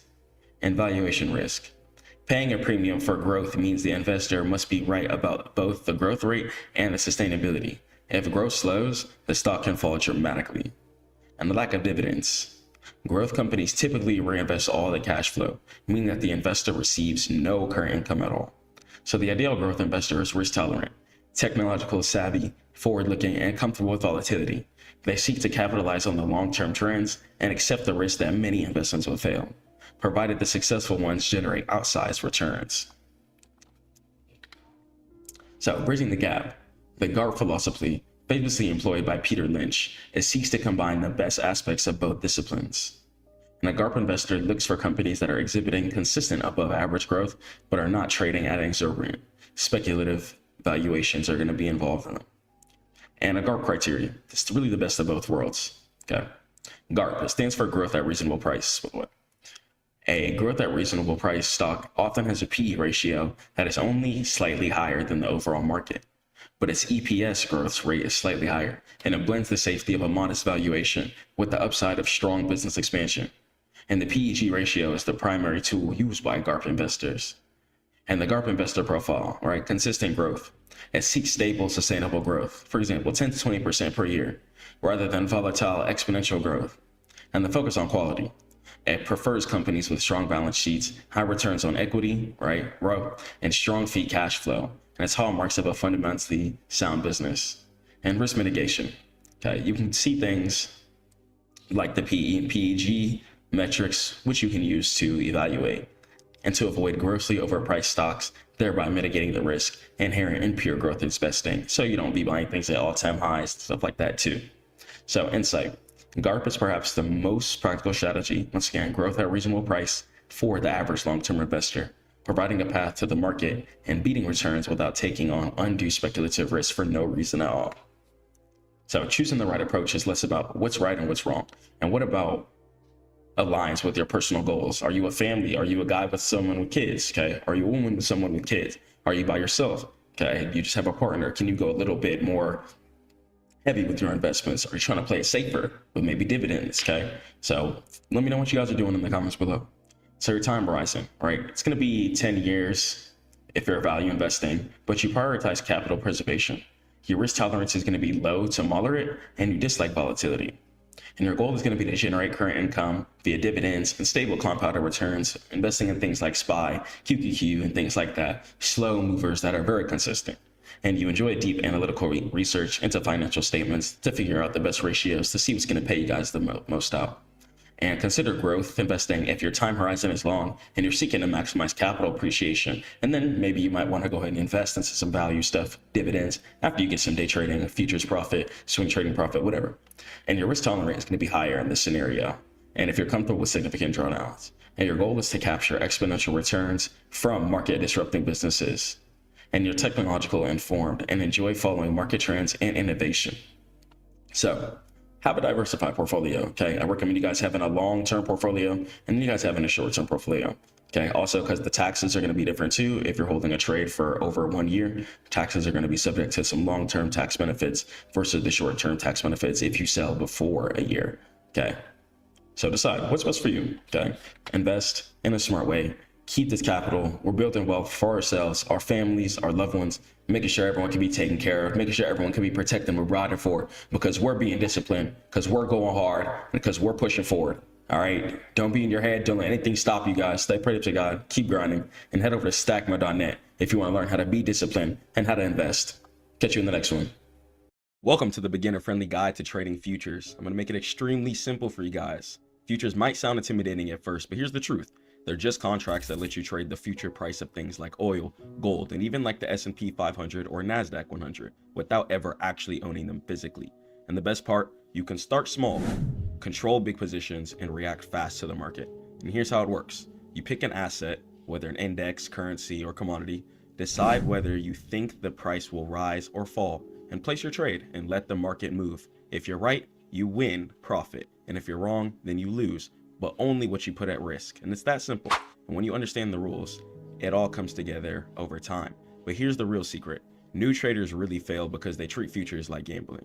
Successful traders treat it like a business and a skill. They use levels, trends, risk management, and most importantly, have a trading plan every single time. Because the thing about futures compared to any other asset, you know exactly how much you're going to make and exactly how much you're going to lose per trade. So in this video, I'm going to break down the basics in the clearest way possible, showing you exactly how futures work, how to manage your risk, and how to avoid the biggest beginner mistakes so you can trade confidently. Let's jump into it, inshallah. All right, let's talk about trading futures. I'm going to make this guide extremely simple, okay? I'm not going to make it difficult. I'm going to keep it simple. I'm going to keep it easy, okay? I don't want you guys to be struggling. I don't want you guys to be going through hardship, okay? Futures is a way different game. Okay, the discipline required to trade futures is night and day compared to anything else. Okay, futures, you need that real hardcore discipline. High risk involved into it, but you get discipline. You learn how to control your flesh. There's a high reward involved into it. Okay, and you can make money very, very quickly. Okay, so let's go and let's jump into futures. So what is a futures contract in the first place? So let's talk about locking in the price. So a futures contract is simply an agreement to buy or sell something at a specific price on a specific date in the future. So let's say, for example, let's say a farmer grows corn, okay? And he's afraid that the price will drop before harvest. So he signs a contract today to sell his corn for $5 in December, okay? And no matter what happens, he gets $5, okay? He just traded a future, okay? Or a lot of people have been able to make money in instances like this. Say a price of something like eggs, okay, were to be increasing, okay? Some people were to buy futures and prepare for the increase and the cost of eggs, okay? So if you think the NASDAQ 100 is going to go up, the NQ, then you would go ahead and buy a long, okay? So a futures contract is being able to speculatively buy a directional bias and get paid based off of it. So you're buying whether or not, if you want to buy a contract for buys, okay? Or you can buy if you think something's going to go down, okay? So it's going to be two ways you can be able to trade futures. You can buy contracts, or you can sell contracts if you think things are going to go in a downwards direction, okay? So you can prepare for the future in whatever speculative direction. So what are we actually trading in the first place? So we're trading standardized contracts. So we rarely trade the actual physical corn or oil. We're trading the contracts, and it's standardized. So every contract is identical, okay? Has the same size, same expiration date. And that's what makes futures so linear. On futures too, you know exactly how much you're going to make and exactly how much you're going to lose due to the fact that the tick sizes, okay, which is how much money a futures contract moves, okay, it's going to stay the same. Okay, only thing that's going to ever increase is the amount of contracts that you're playing with. Okay, but as far as your tick size and as far as the amount of money per tick, that is always going to remain the same per whatever contract you're looking at. Let's talk about liquidity. So you can buy and sell these contracts in milliseconds. Now, futures gives you a lot of control in your hand in 1 second. Okay, you can instantly click buy, and once again, it gives you the ability to buy or sell and get some money based off a directional bias. Okay, so you have the ability to buy or sell and get some money based off a directional bias. Okay, so has a lot of self-discipline that comes into play when it comes to trading the futures asset. Okay, because you can instantly just get in and get out. Options, you got to go out, find the contract, etc. It's not that easy to just enter in a trade. Okay, but with futures, you can instantly just click buy or instantly click sell and be placed in a directional bias trade. Okay, so make sure that you know what you're trading, you understand margins. Okay, and what margins are is going to be the amount of money the futures contract is going to require. Okay, so say for instance you're trying to trade the S&P 500 futures contract, the ES. Okay, if you're trying to trade the ES, then you might need at least $500, okay, inside of your futures account in order to open the trade. Okay, so understand that all the tick amounts are going to be the same, and as well as the margin amounts. Please look at the margin amounts on your broker before you start trading futures. And traders usually close the contract before the date arrives, so they never have to store 1,000 barrels of oil in the first place. So a lot of the times you're going to see an expiration date on futures contracts. Okay, so let's say for example you're trading the ES. Okay, you might see something like ESQ. Okay, and when you see letters, each one of the letters are going to represent different expiration dates. Okay, so let's go and jump into the next slide. And the main reason why people like futures in the first place is going to be the leverage. Okay, it's an extremely powerful asset class to be trading. Okay, but you can't blow the bag. You can't blow the bag. Okay, so you're going to be able to control more with less. Okay, so this is why traders really love futures. With other things, you got to deposit and it has more upfront cost in order for you to see some profitability. Both futures, you could really just deposit one time. Okay, you only need one small deposit, okay, to cover the margin. So make sure you look at it. It's going to differentiate per broker, so I can't just give you guys a solid answer. Okay, on the NASDAQ 100, in order to trade the NQ futures contract, one broker might require $1,000 in order to trade it. One broker might require $5,000 in order to trade it. Okay, so whatever broker you're trading on, make sure you're looking at your margin, okay, requirements, so you know how much money you need in order to trade in the first place. Okay, so here's an example. Okay, so let's say your contract, once again, okay, is requiring a $1,000 margin. Okay, let's say you're trying to trade gold. Okay, let's say you're trying to trade the GC futures. You're trying to trade some gold. Okay, and the margin for gold, okay, is going to be $1,000. That means you would need at least $1,000 in your account in order to trade this futures. If you have less than $1,000 in your account, then what's happened is your account has the chance to get what's called liquidated. Okay, so if you need $1,000 in order to trade the asset class, you cannot go underneath that. Otherwise, your account is what's going to be called liquidated. Yes, futures is a leveraged asset, but that comes at the cost. You have to have the bare minimum amount in order to trade with the leverage. Okay, that's the only reason why people trade things like prop firm and stuff like that, is because they don't have the capital for the margin up front right now.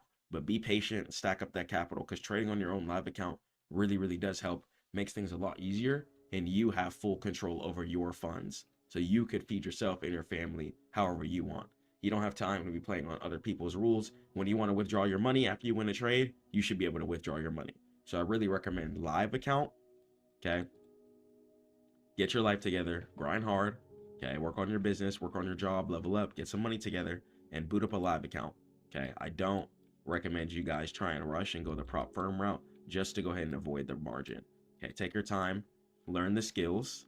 Okay, pay for some mentorship first, or sign up with a free call at stackmode.net, and I'll teach you guys how we could trade futures before you just start trying to boot up a prop firm and trying to just take any type of ghetto weird trades. Okay, because there's a lot of things that come into the futures market. Okay, especially on a live account, your margin is going to be the most important thing. If gold says that they need $1,000 in order to trade gold, okay, you need $1,000, okay, in margin, okay, which is the bare minimum requirement in order to trade the asset class. If you go under that, your account could be zeroed out, okay, or your account could go into the negatives, okay, if price action moves too fast and clips past your stop loss, if you have one. Okay, And if it moves too fast and clips into the negatives, then you would have to owe the broker money, okay? And if you don't pay it back, then they could sue you, etc. Okay, so make sure that you're paying attention to the margin cost on whatever broker that you're trading on. Every broker is going to be different. Okay, gold might require $1,000 to trade on one broker, might require $5,000 to trade on one broker. Okay, check it out and make sure you're doing your research. Let's go to the next slide. So up or down? Okay, let's talk about long versus short. Okay, the difference between the two. So in stocks, shorting is when you're betting on the price direction to go down. Okay, shorting means down. Okay, and longing means you think price is going to go in an upwards direction. Okay, so if you're speculating that the NASDAQ 100, gold, or whatever asset class that you're looking to trade is going to go in an upwards direction, okay, then what you need to be looking at is looking to buy a long contract. Okay, so you're going to be buying, okay, and going long. Since you think price is going to go up, okay, then you need to be buying, and that's going to be the long direction. If you think price is going to go down, you'd be shorting, okay, and you'd have to go ahead and purchase a sell contract. Okay, so go long, you buy a contract, and you profit if price goes up. And going short means that you're selling a contract, okay, and you're profiting if price is going down. And that can be for anything. Okay, I don't care if you're trading egg futures. If you think the prices of eggs are going to go down and you buy a short contract in egg futures, then inshallah you would make some money. So that's just exactly how it works. So because it's just a contract, you can agree to sell at a high price today, even if you don't own the asset.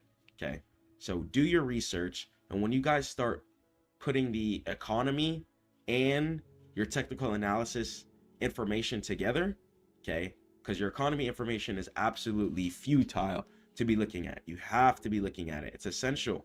Okay, it's very, very important to be looking at your economy information, the CPI, PPI, inflation rates, etc.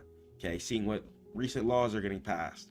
Okay, things like that have a big factor in where the market is and where it's going, most importantly.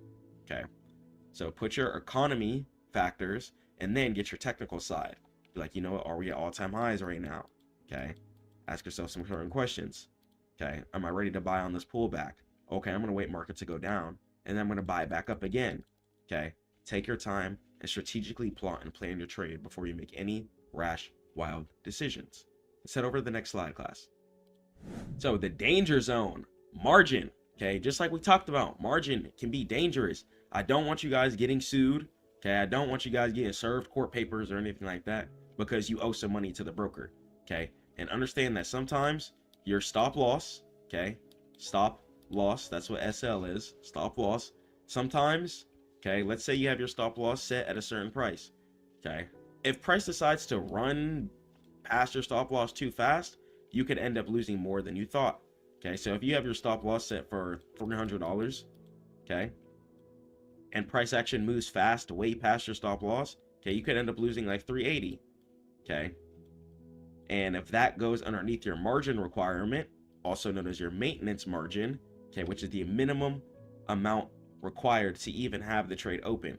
Okay, so since you're using leverage, you must maintain the minimum maintenance margin. Okay, so if you're trading the NASDAQ 100 on a broker and it says it needs $1,000 in order for you to have one contract open, okay, then you need to have $1,000. If you go under that, then you're going to face what's called liquidation, which is pretty much account death. And once again, if price action happens too fast, past your stop loss or whatever, you could end up losing more than you actually expected. Okay, and that could lead to, God forbid, a margin call. So if your trade goes against you and your account balance drops below the minimum, okay, the broker will automatically close your trades and take the rest of your money. Okay, so rule number one, never trade without a stop loss. Never trade without a stop loss. Okay, and it's very rare too that price decides to just clip way past it instantly and it fills you for a different number than what your stop loss was set for. But just know that it can happen. So it is good to have more money than your margin account. Okay, so if the margin or the maintenance margin requirements, so if the margin is asking for $1,000, okay, I would try and have like 2K. This way you guys can take some losses, etc., and you're not going to be panicking. So let's head over to the next slide. So the ticking clock. Okay. So unlike stocks, right, which you can hold forever, futures contracts actually expire. Okay. They have a time limit, and they're quarterly a lot of the times. So most of them expire in March, June, September, and then you got December. Okay. And then we have rollovers too. Let's talk about rollovers. You might have seen this on your broker asking you if it wants to roll over contracts, etc. So if you want to keep trading, you must close the old contract and open a new one before it expires. Okay. So don't forget too, if you hold oil futures to expiration, okay, you're legally asking for oil to be delivered to your house. Okay. And brokers a lot of the time usually prevent this. Okay. So if you're just trading for pure speculative reason, which means you're trading off pure technical analysis and the chart, okay, then make sure you guys are closing trades before expiration dates occur. Okay. Close the charts before the expiration dates occur. Makes it things a lot easier, and you're not gonna have to stress out about anything. Okay. Just keep your digital money and hop off. And then you could take that futures income and buy assets with it. Okay, take that futures income, buy real estate, buy real life stuff. Do what you want. Okay. And cycle your money like that. So what can we trade in the first place on futures? So we got the big three. All right, the big three. You got the ES. Okay. The ES is going to go ahead and represent the S&P 500. Okay. And then we got the NQ. NQ is going to go ahead and stand for the NASDAQ. Okay. That's going to be the NASDAQ 100. Okay. Which is going to be the powerful batch of tech stocks. Okay. And then you're going to have the YM. Okay. And YM is going to be for Dow Jones, also known as US 30 for any forex traders out there coming to futures. Okay. So you got the ES, that's the S&P 500. NQ is the NASDAQ 100. And you got the YM, that is the Dow Jones. Okay. So the big three, okay, those are really going to be the big three. And yeah, and then you're going to have things too, like crude oil. Okay. People trade oil as well too. And then you're going to have things as well like gold, okay, which is a precious metal. So beginners often start with micro contracts too. Okay. So starting with micro contracts change the whole ball game. It makes things a lot easier when you can scale down, okay, and risk less. When you risk less, you have a lot less anxiety per trade, and you could catch way bigger trades as well too, due to the fact that you don't have that fear of, oh, I gotta hop out the trade, I have so much size in right now. No, you can let the trade ride out, do its thing, and play properly. Okay, you can let market do its thing. Okay, you can let market actually cultivate itself, and most importantly, you could risk a little and catch a big move. Okay, and continue to keep yourself profitable and stress-free just like that, inshallah. Let's over to the next slide. Breaking futures down, okay, from top to bottom is going to be extremely easy. Okay, so we're trading the US stock market. The US stock market, it's made to go in an upwards direction. Okay, and all of these stocks are put into one index, creating the futures indexes. Okay, so breaking everything down logically, if I head over to the stock screener, okay, and I have my market set to United States, okay, I can see the companies that are United States companies. I'm going to have companies such as Microsoft, Nvidia, Apple, Google, okay. The whole world is using iPhones. The whole world uses Google to search, okay. The whole world owns Microsoft products, okay. The whole world orders off Amazon, okay. And we have to also understand that these companies employ hundreds of thousands, if not millions of people, okay, all across the world. And these people are paying taxes.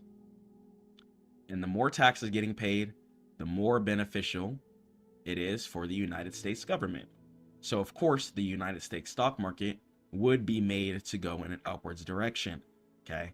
So forget getting lost deep in the technicals. Okay. Because market is pretty easy to understand technically. It's just support and resistance and understanding where market wants to go. But understanding where market wants to go and why is going to be a big part. When you're trading the United States stock market, Stocks are meant to go in an upwards direction year after year after year because that's the baseline of the company. America is built off of strong companies. Okay, so take this area for example. You're going to have areas where market decides to bounce from the bottom from. Okay, as you can see this area here, market decided to bounce twice from this area. Okay, and as we know, whenever we see market bouncing within an upwards direction, okay, that's going to indicate that, of course, buying is coming into place. Okay, and when buying steps into place, that's going to let us know that that's an area of support. Okay, and we want to be looking at everything on our higher time frames first. Okay, so doing top-down analysis and looking at your chart on your higher time frames is going to give you that real bigger picture for absolutely everything. Okay, so start on your weekly time frame and then head down to your daily, then your 4-hour, and then your 15-minute. Okay, your weekly time frame is going to be your bird's eye view. Okay, we need to zoom all the way out to see the true trend of the market, where stuff is heading to, okay, and how market wants to react on the higher time frame basis. Okay, the higher time frame is going to show us the true price action. It's going to show us where price truly wants to go, what it truly wants to do, and where the orders are truly being placed and stopped at. Okay, your daily time frame, okay, you're going to use just to see a little closer for take profits. Okay, and then your 4-hour. We know the 4-hour is going to be really important because on the weekly and the daily, you can't see everything you need to see. So you make sure that your electronic or extended trading hours is going to be enabled before you start trading futures. Okay, so now let me go ahead and pull up the futures chart once again. So now we understand what's inside of futures. Okay, we understand how it operates. Now let's talk about how to read the chart. Okay, so what I'm going to go ahead and do is start off on my highest time frame first. Okay, I'm on the weekly with it. Okay, so breaking down certain logical things. We know that market wants to go in an upwards direction due to the fact that it's the most beneficial for the United States economy. Okay, market wants to go in an upwards direction. Okay, it's the most beneficial for the economy. Okay, and the United States dollar is one of the most powerful currencies in the entire world. Okay, so our stock market is really, really important. We have innovative minds that build world-changing companies here. Okay, so putting that into perspective, we know that whenever we're trading the stock market or futures, as we can see on the weekly time frame, price is meant to go up year after year after year after year after year. Okay, regardless of how many new lows are being made, okay, we could still see price heading in an upwards direction year after year after year after year. That's because that's what it's made to do. The United States' backbone is built off of companies and work. Okay, so this is pretty much going to be looking at real life in chart form. Okay, so as more companies get created, as technology starts expanding, okay, etc., you could start seeing more money being pumped in to the economy. Okay, thus leading the index to go in an upwards direction year after year after year after year. Okay, so trading futures, a lot of the times you're going to be looking to trade longs. Okay, so what a long is means that you're going to be trading in the upwards direction. Okay, so futures, you get paid based off speculation, which means you get paid based off your directional bias. Okay, so primarily, since logically on the higher time frames, we see market going up year after year after year after year after year. Okay, we're going to go ahead and focus on buying up. Okay, since the market is made to go up, let's focus on the direction where the market is made. Okay, the reason why people short is Forex traders came on and influenced US traders, and people who are in the US are now trying to short. Okay, so you can see this is going to be the United States index, the NASDAQ 100, goes up year after year after year after year after year, almost undoubtedly. Now let me go and pull up some Forex. So I got Forex here. Okay, I can go back all the way back here on Forex. We can see that all-time highs is way higher than it is today. It does not work the same. Okay, the United States stock market is meant to go in an upwards direction. Forex is going to be a lot more sideways. So don't let Forex traders influence you if you're a United States stock market trader. Meaning if you trade options, if you trade futures or shares, understand that these companies are meant to go in an upwards direction. It is not sideways like Forex is. It is two completely different instrument and asset classes and has to be treated as such. Okay, now let's continue. Okay, so we know price is going to go ahead and hunt this all-time highs up here. Okay, price is hunting all-time highs. And let's talk about the V formation. Okay, so market will continue to head up in an upwards direction year after year after year after year. Once again, for the greater good of the world. Now, it's about knowing when to buy. So you don't want to buy when market is at all-time highs. Okay, because remember, we make money whenever we buy longs, which means we want market to go in an upwards direction. So in order to buy when and be profitable whenever market's going in an upwards direction, we can't buy at the tippity top, because then we're just going to eat the whole drawdown. Okay, so you never want to buy at all-time highs. Okay, never buy at all-time highs. Okay, so all-time highs is going to be the highest point into the market. Okay, you never want to buy at all-time highs. Not worth it. Okay, because then you're just going to get pulled back on. But understand that market always wants to try to make new all-time highs. Okay, so in that logic, let's put something together. That means that market will always want to hunt an area of resistance above current price.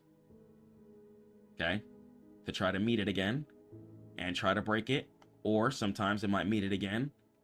Okay, and then price might decide to reverse hard. Okay, so this is why we want to go ahead and close at the area of resistance, okay, where market decided to fall down from in the first place at all times. Okay, all of our trades are going to look the same from now until we fall off the earth. Okay, until it's time to die, all your trades are going to look the exact same. Okay, we're going to focus on letting market make the top left of the V. Okay, that's going to indicate the area of resistance. We want market to fall down first. After market falls down, you want it to also make the bottom of the V. Okay, so you want market to do two things for you. Okay, you want it to make the left side of the V and the bottom of the V. Okay, the left side of the V is going to indicate where it decided to start falling down from. Okay, so the left side of the V indicates where market decided to start falling down from. And the bottom of the V is going to go ahead and indicate whenever price wanted to stop falling and catch itself. Okay, and whenever market stops falling and catches itself, okay, that's going to indicate an area of support. So support equals buying. Okay, support equals buys. And the top left of the V is going to go ahead and equal resistance. Okay, resistance is going to go ahead and equal selling. Okay, sells. Hence why market's going in a downwards direction. And then once people start buying, longing, okay, buying and longing is the same thing, then market's going to start going in an upwards direction. And understand that logically, okay, because market wants to try and always make new all-time highs, we can put some logical perspectives together. Okay, we can understand that wherever market decides to fall down from, market will eventually try and reach that area again to smash past it, or reverse from the area to try to smash past it again. Okay, so understand that wherever market decided to fall down from originally, okay, wherever market fell down from, it will try and recover to. I don't care what it is. Okay, wherever market fell down from, I don't care if you're looking at futures, stocks, options, whatever. Okay, wherever market fell down from, if it's a half decent asset that people invest into, it will try and recover and break past where it fell down from every single time, because that's the greater good for the economy. Okay, the stock market isn't just going up to go up for no reason. Okay, so I don't want you guys to just be faked out, and I'm not going to be just showing little 15-minute breakdowns of structure and this and that. Understanding the true logistics between everything is going to give you a lot less anxiety when you're in your setups. You're going to have so much conviction, you're going to have so much understanding, and understanding that, you know what, price has to go up. It's logically meant to go up. Price already sold off, buying has stepped in. Price is going to go ahead and meet up to the area where it sold off at to try and break into new all-time highs. And you continuously farm that logical structure. You continuously take the same setups. Okay, when you see the staircase stock chart emoji, okay, understand all you see is market going up, pulling back, going up, pulling back, going up, pulling back. Okay, and when you see market making these higher lows, okay, this low is higher than this low.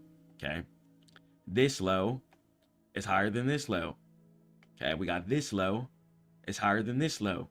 Once you start seeing market making higher lows and breaking previous all-time highs, okay, you know you're trading a good asset class. Okay, that's going to be an asset class that you want to be focused on primarily, because all you have to do is wait for market to make these little pullbacks. Okay, please pay close attention to this drawing. Okay, that's exactly how market works. All market does is go up, come down, then go back up and break where it previously fell down at. Okay, and take advantage of that. Wherever market previously fell down at, it will almost always want to meet it, because it has to break it in order to make progress. So wherever market decides to fall down at is going to be your take profit. Okay. So your take profit, which is when you close and you get your money, that is going to be wherever market decided to fall downward at. Okay. Wherever the left side of the V was created is when you're going to take your profit. Because we don't know if market always wants to break into new all-time highs. Okay, market could easily come into the resistance again, okay, and fall down extremely hard, okay, and then break one day again. But still, you don't want to eat the whole fall down. Okay, just take advantage of the logic that's there. Understand that the right side of the V wants to be filled. Price wants to recover from where it fell down from. Okay, it may not want to break it immediately, but understand that a lot of the times it will want to at least recover from where it fell down from. And that window of price recovering to where it fell down from is our money window. Okay, that's going to be our money window. So using all of our time frames and seeing everything and doing our top-down analysis is going to help us put it all together so that we can make the right profitable decisions. Okay, so let's go and let's keep going here. So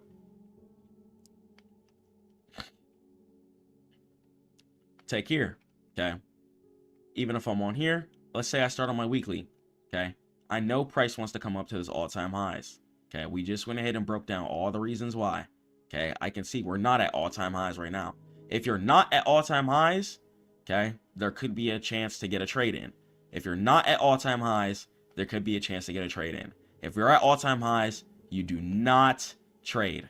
Do not trade at all-time highs. Okay, we need market to make the left side of the V, let market pull back, okay, make the bottom of the V, form support, and then we catch the right side of the V right back to where it fell down from. Keep it simple. Keep it simple. Some of you guys are making market way too difficult. No need for all this weird stuff on the 1 minute. No weird terms like the silver bullet. Just understand that wherever market fell down from, if it's a profitable asset class, okay, and the whole United States runs off of these futures, okay, if you turn on the news and you look at the bottom left, you're going to go ahead and see it tracking futures, okay? The whole United States runs off of the stock market, okay? So understand that. Once you understand that, you can easily just start using your higher time frames and making a lot better decisions, okay? So even here on futures, if I wanted to do something like this, okay, you could easily make your trades, okay? You could easily put down a trade, okay, and just catch it all the way to all-time highs, okay, and catch the whole thing. You know price wants to go ahead and fill all the way up here, okay? But even if you didn't do that, say you didn't have enough margin, right, to hold overnight, right? Here's what you would do, okay? What you can do is hop on your daily, okay? If you wanted, you could put your, depending on how big of it is, depending on how big of a stop it is, saying have your stop loss set, okay? Find a good stop loss that works for you and your account. Okay. You can go to your 4-hour time frame after your daily, and you want to find yourself a support candle. Okay. Find yourself a support candle if you can. Okay. Whether it be this one. Okay. This one. This one. Okay. Try and find yourself support candles. Okay. Then from there, go ahead and just read the structure. Okay. So we can see market is making higher lows. Why? Because I'm looking at the support candles. Okay. So I'm seeing each of these support candle conjunction areas heading in an upwards direction. Okay. Time after time after time again. Okay. So it's letting me know that, okay, this asset class is definitely bullish. Okay. This low up here is higher than this low. Okay. This low up here is higher than this low. This low up here is higher than this low. This low up here is higher than this low. Okay. And you keep taking your formations like that. Okay. Now, I can go to my 15-minute time frame. Okay. And I can see everything more logically for what it is. Okay. So I can see here. Actually, I'll stay on my 4-hour for a second. Okay. We could see price decided to come in contact with this area here of resistance. Okay. We could see price wants to come up here first on the 4-hour. Okay. So what I'm going to do is go to my 15-minute. Okay. And I want price to show me bullish structure. Okay. So this is exactly what I mean. So price decided to make the left side of the V here on the 15-minute. Okay. And getting on the 15-minute is where it gets nitty gritty. Okay. It's really turning on your Sharingan, making sure you can see everything that you need to see, and putting that same higher time frame logic on the lower time frames is what's going to make the world of difference. Okay. So go ahead and get on your lower time frames after you've done your highest time frame analysis. Okay. I'm trying to make you guys the best traders in the entire world because it's not that difficult. Okay. After I touch 1 billion from this, so many free guys that's going to be out for you guys. Okay. Because it's not hard. It's just you have to get your psychology down packed, inshallah. So look, you could see market decided to make the left side of the V here on the 15-minute. Okay. So on the higher time frame, this is the ultimate beginning of the V is up here on the 4-hour. Okay. We can see market topped out right here before it decided to fall down. Okay. Market decided to fall down all the way down here. Okay. Found an area of support and then started to make some higher lows. Once I start seeing things like higher lows come into place, I'm like, oh yeah, we're trendy. Okay. Because market doesn't want to go past these supports. Okay. Look at this line right here.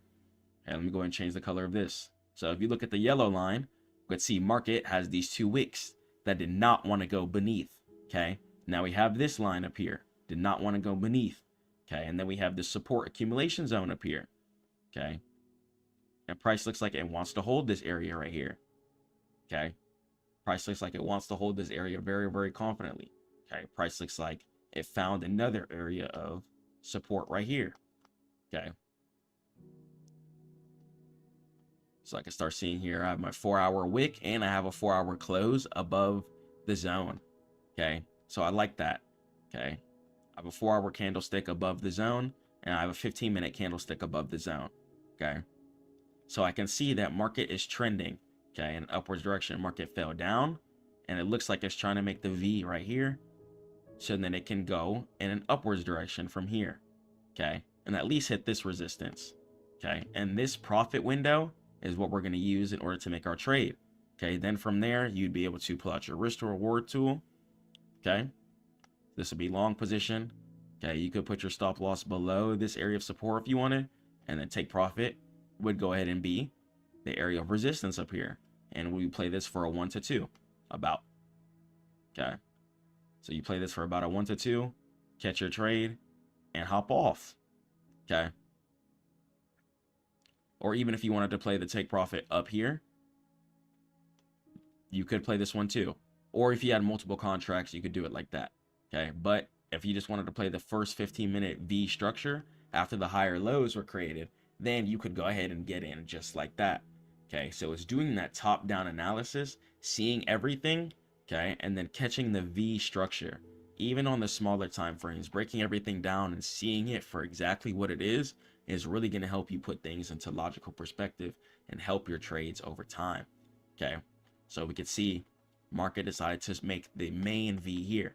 Okay, so starting off on the weekly, okay, we got all-time highs. Okay, I can see market decided to make some higher lows here, even on the weekly. Even on my daily here, I can see market made the top of this main V up here, all-time highs. Market fell all the way down and made the bottom of the V on the daily. Now I'm going to go to my 4-hour time frame, okay, and I can see market deciding to do its thing. Okay, market's deciding to trend in an upwards direction, and I can see all the higher lows on a smaller time frame for exactly what it is. Okay, I can see that market decided to make this area of resistance here, fell down, but it's still trying to trend up to fill in this V right here. Okay, and ideally it wants to fill in the whole V. Okay, so what we can do, I could get on my 15-minute time frame here. Okay, and I can open my trade. Okay, catch my 1 to 2 and catch it up here, or I can move my take profit to up here if I wanted to as well. Okay, and keep my stop loss as this support right here. Okay, and have the take profit as the final V all the way up there. Okay, so it's just about knowing when to enter. Okay, so on your 15-minute, you want to make sure that you're seeing that recent support structure. Okay, and you want to make sure that you're buying when everyone else is buying. Once again, let me repeat that one more time. You want to make sure that you're buying when everyone else is buying. Okay, so if market right here just made the left side of the V, okay, and then the bottom side of the V already got made, so market already dumped down and it already made a bottom. Okay, what direction is it most likely going to go into from here? Buys. Okay, because people already sold. Okay, and the low already got formed again. Okay, and understand that this asset class also has laws in place to make sure it doesn't flash crash to zero, the short sale restriction. Okay, so don't expect when market's going in a downtrend for it to last too long. Okay, because people are going to be fiending to find a new low to buy it again because they know it's going to go up year after year after year. Okay, so on futures, primarily try and focus on the pullback formations. I'm going to go ahead and pull up the S&P 500 futures, known as the ES. Okay, let's go and let's cover this and break it down. So what I'm going to go ahead and do, just like we talked about, is I'm going to start on my weekly time frame first.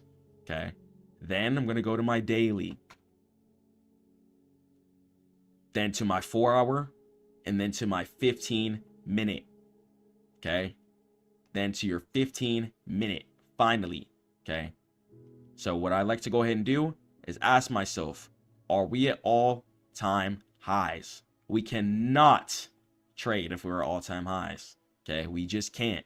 We want market to pull back first, and then we take it back up. Okay, don't trade at all-time highs. Don't do that. Don't do that. Don't short, don't long, don't do nothing. Wait for market to pull back and then take it back up. Okay, wait for market to form. If there's no resistance above current price, do not trade. Once again, if there is not resistance above current price, okay, if you can't get on your time frames in market area of resistance above current price, like right here, okay, then you shouldn't be trading. If market's way up here and there's no resistance above current price, you're gambling. Okay, you're not playing logically. Okay, market works in structured formations. Okay, you know market wants to come up and head to this area of resistance right here. As you can see, market decided to make this bottom right here. Price went all the way up from this bottom and stopped up here. Okay, after it stopped up here, it decided to make it flash down all the way to this low. Okay, so this is a pretty strong area of resistance. If it can make it flash for about a month downwards, okay, that's a strong area of resistance. Market wants to dust off its knees, throw on its gloves, and get ready to fight again. Okay, it doesn't want to lose at this area. Okay, so after it lost the fight once and it fell down, it's ready. You know, it's ready to go back up and fight again. So always think of market as a fighter. Okay, after it got knocked out, punched in the teeth, all their teeth on the ground. Okay, they come back, mouth guard in, gloves in, training sessions done, and it's ready to try and fight and break the new all-time highs again. Okay, so it's real life too. Okay, there's going to be seasons where you're dumb up, but when you fall down, are you going to panic? Okay, and trading's the same way. If you panic sell while market's falling in a downwards direction, Okay, instead of just waiting for market to bounce at a certain low and then buy then you're going to get your results. Okay, so when you're drowning, you're falling down, you can't panic. Okay, you got to wait, catch yourself, and then go right back up. Okay, so right here, even logically, I know price wants to reach this area of resistance. Okay, price is upset that it fell down from here. It almost can't believe it that it lost. Okay, it lost at this area right here, and sellers stepped all the way in, stopped buying from here. Okay, and market's like, hold on, you know what? Who said sellers could step in right there? Okay, it doesn't like that. It's gonna try and break past that area and do it over and over and over again until we die. Okay, that's just how it's created. It's how it works. It's welfare sitting here for us, sitting here. Okay, all you have to do is plant your seeds. So boom. So market is going to go ahead and chase this main V up here. Okay, and I can know that because one, market decided to bottom out after making that heavy fall down. Okay, and we're almost fully recovered here too. But I can also see market making on my 4-hour higher lows. Okay, so I can see that this low is higher than this low. This low is higher than this low. Okay, and I can start seeing this low even here too. Okay, and then let me get on my 15-minute time frame. Let's check it out. Okay, so on my 15-minute time frame, let's see everything a little bit more logically. Okay,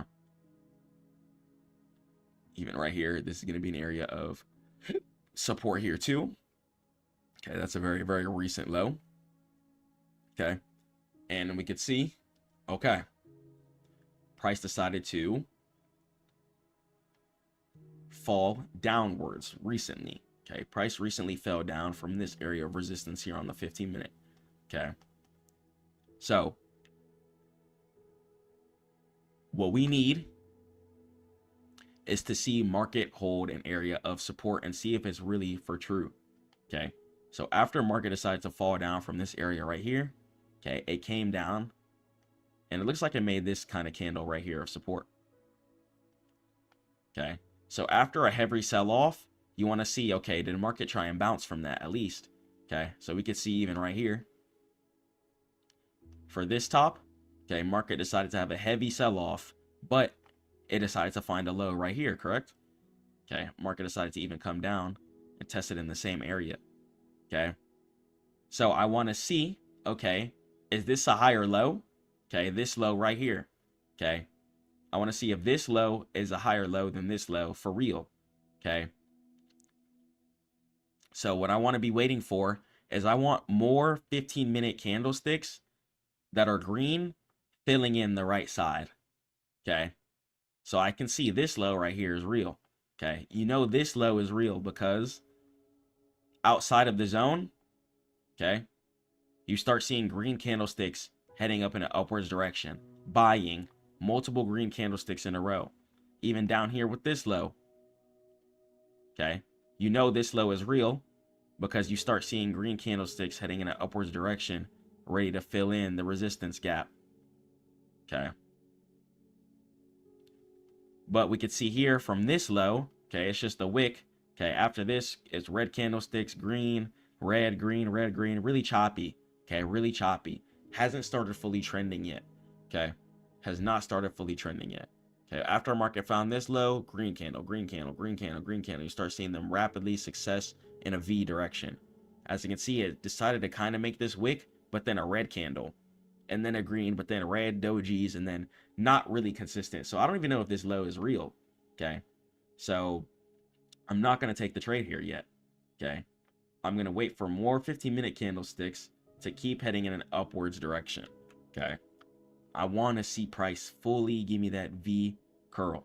Okay, one thing too, especially when you first start off and it's helping you eyeball, you can draw trend lines too. Trend lines, like when you first start, could help you out too. Okay, it's really just knowing where the area of resistance is. Okay, so look at where price decided to start falling down in the first place. Okay, so price started falling down up there. Okay, in this area up here. Okay, from there, you could draw the trend line off of that. And a lot of the times, by the time the trend line gets broken, it'll let you know if the area of support is real for the most part. Okay, but that's why trend lines work, because price is confirmed. Okay, but you have to close at the area of resistance above current price. Otherwise, it's all going to be shambles. Okay, it's not going to work how you want it to. Okay. So, even with here, honestly, it's been a couple minutes, honestly. That's why I like to wait for multiple 15-minute candlesticks. So, you have this low, and then you have a bunch of candlesticks above the zone too that's closed. Okay. So you could either wait for the trend line to get broken and then enter, and then stop loss could be under the low and take it up to the high. Okay. And it's about knowing when to buy. You buy directionally. Okay. You want to buy after market sells. Okay. We just play logically. Buy after market sells. Okay, that's it. You buy after market sells, and that's literally how you trade. Okay, that's how you trade the United States stock market. Okay, is you buy after market sells off. Okay, after it sells off, then you buy. Okay. So even this here too, like, yeah, you could avoid a fake out if you wanted to just wait for the trend line, honestly. Or you could take your chance and see if this low is pretty real. We're starting to get some more 15-minute structure here that I like. Yeah, and we could either do that, or I really like this too, though. We have a kind of higher low being formed here on the 15-minute. So a lot of the times too, you see how this area of support got tested like twice. So sometimes it'll do that. Take like a price like right here. We got two 15-minute candlesticks stopping in the same place. Okay, after I see something like that, that's gonna let me know, okay, price doesn't want to break below the support. Okay, giving me way more conviction. Okay. Price would have broke below the support if it wanted to, not bounce at the same place. Okay. Once I start seeing stuff like that on my 15-minute, for sure. Yep, I can go ahead and I can get in right here if I wanted to. Okay, stop loss underneath this low. Okay, and then take it all the way up here. Okay. Yeah. For it's a 15-minute time frame. So yeah, this could be like overnight. Could be a couple days. Yeah, for sure. A couple days at max if it's choppy. But a lot of times it'll be like a couple hours. So yeah. And then you just take that structure and you just keep taking your trades. Just keep taking your trades. Okay. And this is a very small stop loss here. It's 37. Let me go ahead and log into my paper trade here to break down the math. Okay. So boom, you'd be playing for about 108 ticks. Okay. So this is a really, really good trade. Okay. So you're only risking, okay, let's say you're on the micros. Okay, you'd be risking $45, right, to make 135. Okay. So that's over double your money. Okay, and this is a pretty small take profit. You could definitely take this take profit up here as well too, if you feel comfortable holding a little longer, for sure. Okay. So if you wanted to take the take profit up here, okay, that would be playable up here as well too. Okay, so you'd be risking $45 to make 180. Okay. And just wherever market decided to fall down from, it will want to return to. It will want to return to almost every single time. As long as you're trading, whenever market is making higher lows, okay, understand that market is always going to want to fill in and return and try for vengeance again from where it fell down from. Okay. Wherever market fell down from, it's going to try to recover. Okay. It's going to try to recover. And keeping that perspective is really going to help you. Okay. After market makes its low and falls down, okay, let market make its own area of support. Okay. And we can see on the 15-minute here too, once again, areas of higher lows being formed. Okay. I have this area right here. Okay. I like this candle a lot. After that, price went all the way up. Okay. Fell all the way down and then made this low. Then price went up. Okay. Came down and then made this low. We got two 15-minute candlesticks chilling in the same place here. Amazing, amazing area. Okay. So I wanted to stop loss underneath this area of support since we look like we're trending here. Okay. And then take it up to this area of resistance. Okay. For the whole formation fill. Okay. And it's about just waiting for pullbacks, taking the trade. Wait for a pullback and then take the trade. Okay, and being as patient as possible is really going to be the determining factor versus profitability and just unprofitability. Okay, and buying during trending times. Okay, because you can't just live on your 15-minute time frame and try and do things like that. Okay, it's still important to do the whole top-down analysis. Because we did the top-down analysis, I was able to understand the 15-minute time frame structure a lot different. Okay, because the 15-minute, if I just pull it up, it could be a whole different story. Okay, but when we're on our higher time frames, we can see everything for what it is. We can see that this is a bullish asset class year after year after year, and all we got to do is buy the dips and catch the sweeps back up. Okay, and that's it. So get ready to rumble, traders. Okay, if you guys want more help with futures trading, okay, whether it be education, technical analysis, or anything, head over to stackmode.net. You guys can book a free call with me. I got free courses, free ebooks for you guys, and there's just too much information out there, okay, that I really try and give you guys to help you get profitable, inshallah, if God wills, okay. And let's break down these things, okay. Understand that leverage gives you a lot of power, okay, but you gotta be in control of this. This could be a really good thing or a really bad thing if you don't have it down packed. So make sure you study yourself as a human. Make sure you're aware of your emotions and don't crash out and make irrational bad decisions. Okay. And liquidity gives you speed. Okay. When everyone is buying, okay, you're going to start seeing price action flood in a upwards direction. When everyone's selling, you start seeing price action flood in a downwards direction. Okay. And risk management is the thing that's going to keep you alive. Okay, and your risk to reward.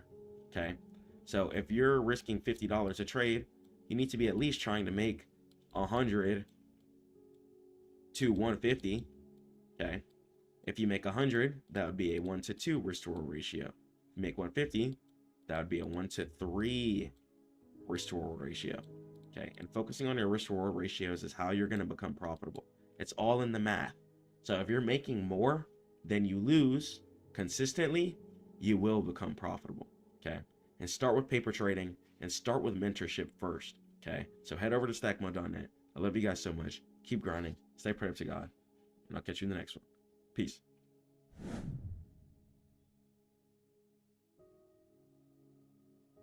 Dividends. Let's talk about it. How can you guys pretty much live off of just your money, infinitely making you more money in retrospect? Let's talk about it. Dividends decoded. The path of income. So the quest for passive income. Let's define financial freedom. So income without labor. So passive income, and I know you guys have heard of it. What is passive income in the first place? Passive income is money earned regularly with little to no ongoing effort. This is distinct from actively trading stocks or working a job. Dividend investing focuses on making your money work for you. So the challenge of inflation. Inflation erodes purchasing power, and a successful passive income strategy must aim to generate income that not only covers living expenses, but also grows fast enough to outpace rising costs over the long term. So why do dividends matter within the first place? So they give you reliable cash flow. Dividends are regular payments that are paid and made by companies to their shareholders, and they can provide predictable cash flow, which is crucial whether you're reinvesting or funding the current expenses. And let's talk about the compounding effect. When you use dividend payments to just buy more shares of the dividend, the next payment will be even larger, inshallah. And this is the magic of compounding, exponentially accelerating your portfolio growth over decades. So for example, imagine receiving a $100 dividend payment. If you spend it, the growth stops. But if you use it to buy more shares, let's say a dividend costs $50 a share, a dividend ETF, right? Let's say hypothetically, for example, you invested into Stackmode ETF, right? Let's say it existed. All for example, okay, Stackmode ETF costs $50 and you make $100 on the payout. You could buy 2 more shares of Stackmode ETF because it costs $50 a share and you got $100 from the payout. Okay. So stack it up, stay in Stackmode, stay down. Keeps it fun, keeps it fresh. So the corporate distribution of profits. So definition and source. A dividend is essentially a distribution of portion of a company's earning, decided by its board of directors and paid out to its shareholders, and it reflects the profitability and financial stability of the underlying company. So let's talk about the dividend yield. The yield is the annual dividend payment divided by the current stock price, expressed as a percentage. It is a key critical metric for income investors, showing the return on investment purely from the dividend income. So the payment frequency.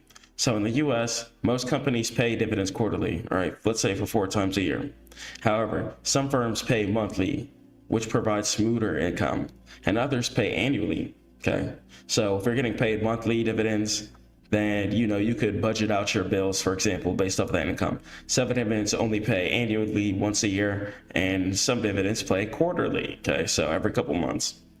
So the dividend safety. The most important factor is the company's ability to sustain and grow the payout. Investors often examine the payout ratio, dividends paid by dividend earnings, to ensure the payment is covered by current profits and is not at risk of being cut. So a high yield is going to be attractive, right? But a growing upwards dividend is generally better than a high but stagnant one. And companies with long track records of increasing dividends are often referred to as dividend aristocrats or dividend kings. Okay, so you want to be playing a dividend that's increasing in size. More people are investing into it year after year, and it's making good, consistent investments, and it has a good bundle of stocks within the ETF.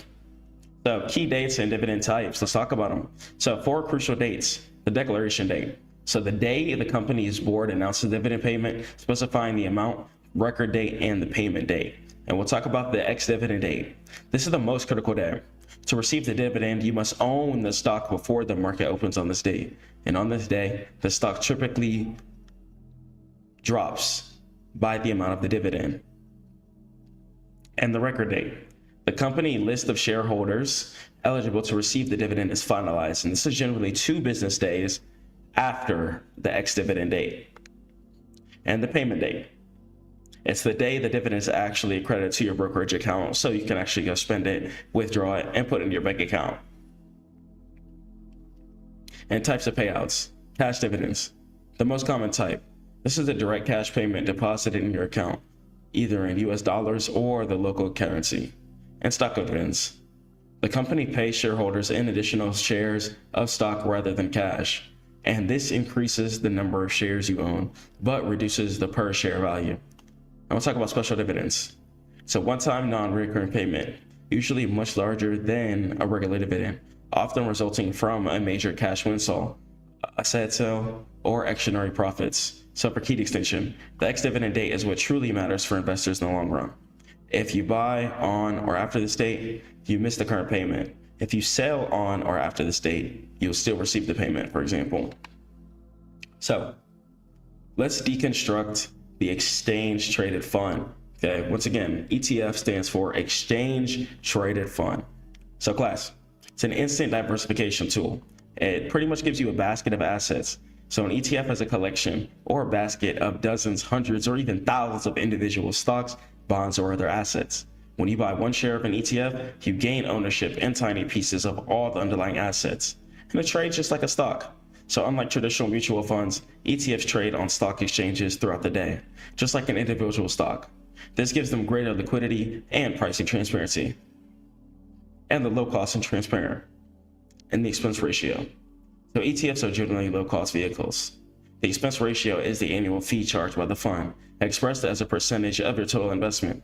The lower, the better for long-term returns. And passive management.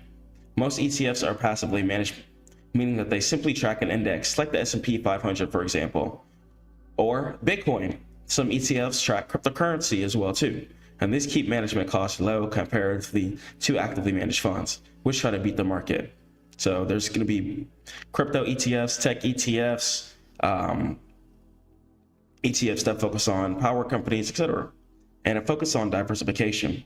The greatest benefit of ETFs is diversification. And if one stock in the fund performs poorly, the impact of your overall investment is minimal because it's balanced by hundreds of other holdings. And this significantly reduces risk. It doesn't always have to be hundreds, it could be however amount the ETFs has in their basket. So the powerful synergy, right? Dividends plus ETFs, crazy. So check it. Safety in numbers. So mitigating payout risk. If you invest in a single high dividend stock, and the company cuts its dividend, your income stream is severely damaged. And dividend ETF holds dozens of these companies. So if one cuts its payout, the overall effect of the ETF's dividend income is negligible. Okay. and reduce volatility. So dividend-paying companies are often more established and financially stable, leading to less volatile stock prices compared to high-growth, non-dividend stocks. Combining these steady stocks into an ETF smooths out the ride even more. And we'll talk about the ease of income generation. So simplify management.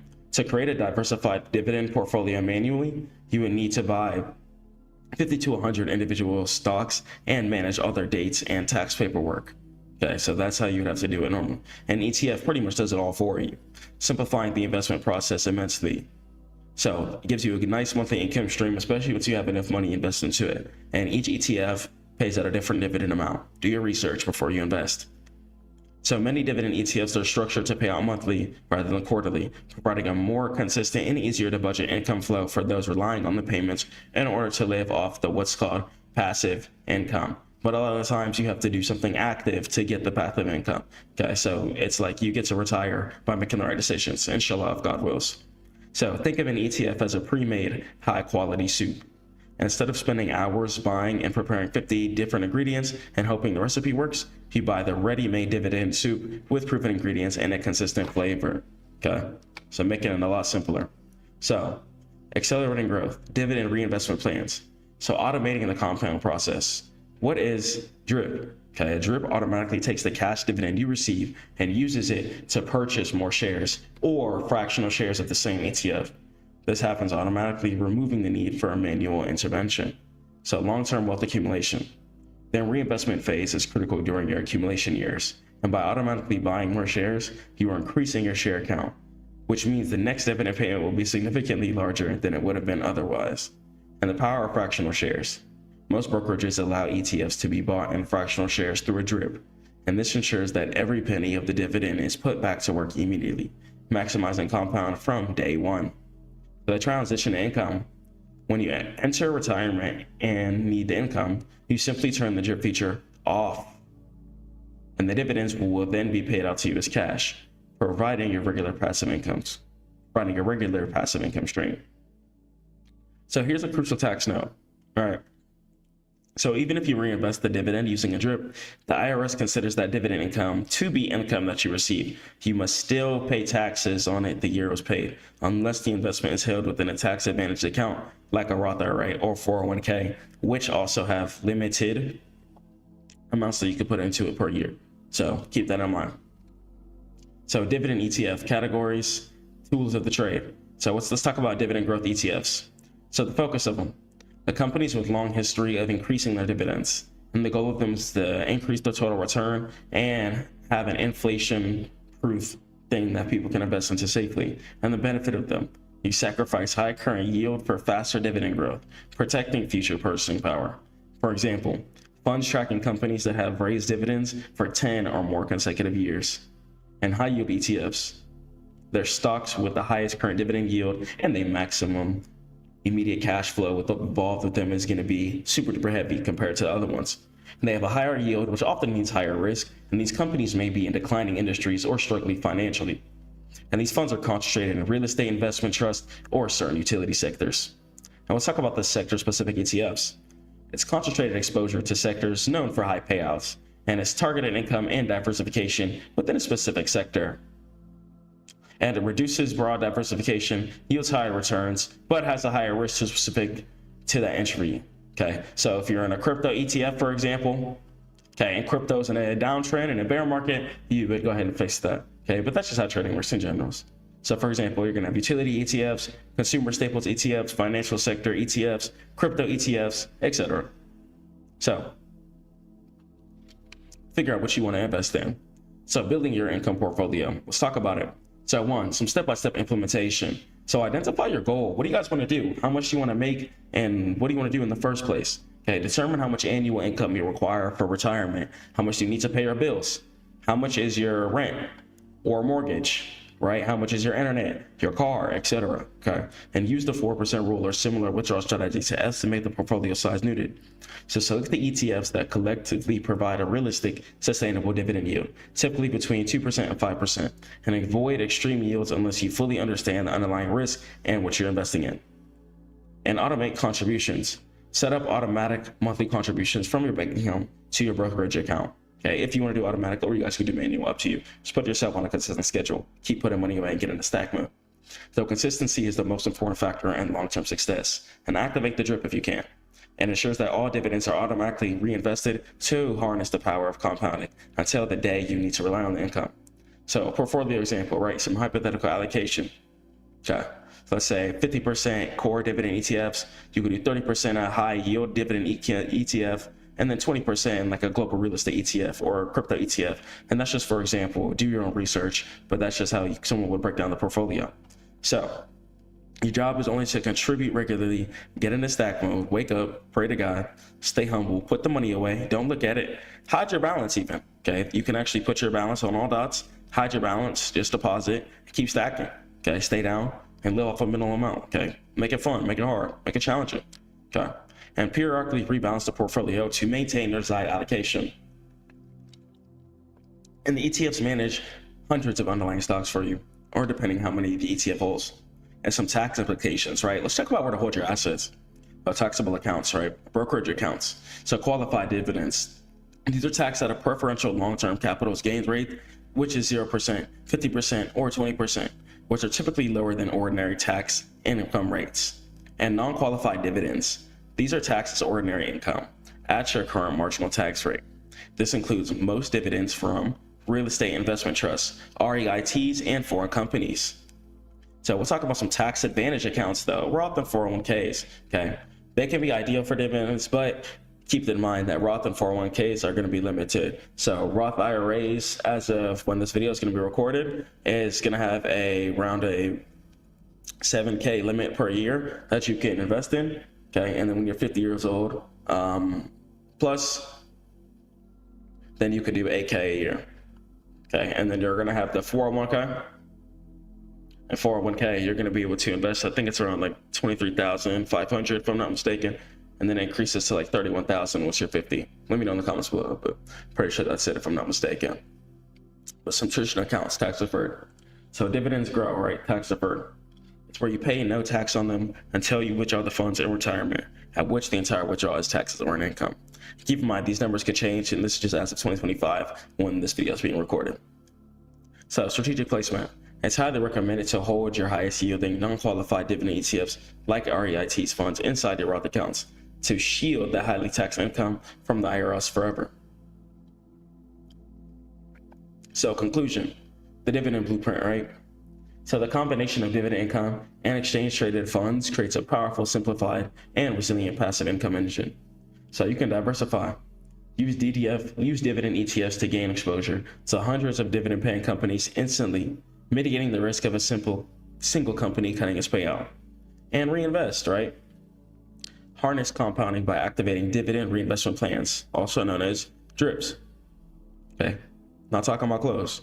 Until you guys are ready to transition from the accumulation phase to the income phase. And optimize your taxes. Prioritize saving for retirement with the Roth account, as all dividend income and growth within it will remain permanently tax-free. So the combination of dividend income and exchange traded funds creates a powerful, simplified, and resilient passive income engine. Decide what you want to invest in, do your research, and if you need some help deciding what you want to invest in, you can head over to stackmode.net. Stay prayed up to God, keep grinding, and I'll catch you guys in the next one. Peace. So this is going to be the full guide on how to trade options leaps, how to pretty much make options income so you can make a living off of it and just make some great extra income. I'm going to talk about from A to Z, what we need to do, the contracts we need to buy, and the type of setups we got to be taking. Okay, so let's go and let's jump into it. So one, okay, we're on the stock market. Okay, so options give you access to pretty much 100 shares. Okay, so once again, options give you access to about 100 shares. So that means that it's a leveraged product, kind of, okay? And the only thing that we fight against is time, okay? So pretty much gives you 100 shares per one contract to play with. So 100 shares with time added to it equals one option, okay? So a contract is gonna give you 100 shares and it's gonna have time added to it, okay? So now that we know this, okay, we're going to go ahead and put everything into perspective. So time is going to be really important. Okay. So let's talk about how we can outplay the time and how we can pretty much progress with options. Let's jump into it. So once again, we're going to be playing the stock market. Options gives you access to play 100 shares worth of value, okay, bundled up in one, okay? But the only thing you're fighting against is time. So I'm going to talk to you guys about how to outplay that. But let's understand the logical process of what we're playing first. So we're playing the stock market, okay? The goal of the stock market is to go in an upwards direction. And let's talk about why, okay? Why is it going in an upwards direction in the first place? What's the point of buying options, and why do we think price is going to go in an upwards direction? One, okay, I can get on my weekly time frame here and zoom out, and I can see this company, for example. Okay, it's a profitable company since the shares go up year after year after year after year after year after year. Okay, so whenever you see year after year after year after year after year progress and chart going in an upwards direction, that generally means that that's a good buy. That's a profitable company and they're doing their thing. Okay, so that's going to be a company that we would ideally want to pay attention to. So after I see market trending like this in an upwards line, I can put into conclusion, okay, why is it going in an upwards direction? One, these stocks aren't just stocks on the internet. Okay, these stocks are real jobs. Okay, real jobs that you might have even worked at in real life. Okay, so these jobs employ people. Okay, so these stocks aren't just random stocks trying to go up for no reason. They employ people, okay, which helps the economy. Okay, companies like Microsoft, Google, definitely Amazon, okay, creating jobs for people so people can protect and provide for their families. So these stocks, they're doing something big. Okay, they have a big weight attached to them. They help out the economy. They employ people. Okay, and the company investors are competitive. Okay, they're in competition. So if this is a bank stock, they want to outperform every other bank stock by having the highest share value to prove to investors that whatever they're investing in, and that if they invest in their company, they're going to have the most profitable stock, pretty much. Okay, so there's going to be incentives behind it too. It's going to be really competitive. So the competitiveness behind it makes investors invest into certain companies. Okay, a bank wants to be the best bank. A broker wants to be the best broker. Tech company wants to be the best tech company. Okay, and the best way to compete or show competition and show value is going to be via the stock market share price. If one share price is higher than another company's, that just means that one company is just more valuable than the other. And that's just flat out what it means. Okay, so companies are trying to compete. Okay, because the share value being in an upwards direction shows how much it's actually affecting the economy. Okay, so that's going to go ahead and be that. So let's jump into it. Okay, so options in stocks have a reason to go in an upwards direction. And the reason why I'm focusing on an upwards direction is because that's the goal of it. Okay, once again, more jobs are going to be created. And the whole reason stocks put themselves on the stock market in general is so they can raise money. Okay, they want our money to put into their company so then they can turn our money into more money by investing into business manufacturers, getting better or more employees, etc., doing whatever they need to do with our money invested into it. Then that's why companies that are profitable pay what's called dividends out. Okay, they pay dividends out since the company's making so much money. Anybody who's holding shares, they're like, you know what, here's some money back. Thank you. Thank you for participating and helping us grow. So dividends, they're pretty much going to be a big thank you. Okay, so dividends are a thank you. If you see a company paying out dividends and not splitting them, not reducing the dividends, so you can see this dividend amount was 0.30 back here in 2023, and now it's about 0.40. Okay, that means that they increase the amount of money that they're paying out to people. If they can increase the amount of money that they're paying out to people, they're not struggling. Okay, but when you're penny pinching, okay, I'm sure we've all had times where we're penny pinching down bad. Okay, when we're doing that, then you don't have no money to pay people. Okay, but when you have surplus to pay people out extras more than normal, then you know you're in a good position. Okay, so that's what's going to determine if a company's in a good position or not. If their dividends are increasing and what their earnings is going to be looking like. Okay, so keep those two things in mind before we invest into anything. Now, let's talk about the actual chart itself, how we find it set up, and some stuff we need to do. So the time frames we got to focus on, okay, is our higher time frames. So you can look at your weekly time frame. Your weekly time frame, that's really going to help you put everything into perspective. Okay, your weekly time frame is going to help you see absolutely everything. Okay, it's going to be your eyes. It's going to help you see everything you need to see. Okay, and you're going to get all of your price action viewed. Then after the weekly, you can scale down to your daily. And then after the daily, go down to your 4 hour. Okay, when you're on the 4 hour time frame, let's go to the bottom right and make sure extended trading hours is going to be on. Okay, because what you're going to notice when you're on the daily and the weekly, and then you go to something like the 4 hour, which has extended trading hours, you're going to notice a little bit of differences in candles. So to see the exact candlestick wicks you need to see, do all of your higher time frame analysis, and then go down to the 4 hour time frame lastly. Okay, so once again, I'm gonna go for my weekly, see the whole overall price action view, and then I'm gonna go to my daily, and then I'm gonna go to my 4 hour time frame. So let's talk about two things here. So this is gonna be current price. Wherever I see the dotted line at is gonna be where current price is. Right now, current price is at all-time highs. Okay, so if I'm playing a market that I'm expecting it to go up and it's already at max height, I don't want to buy there. Okay, I don't want to buy at max height.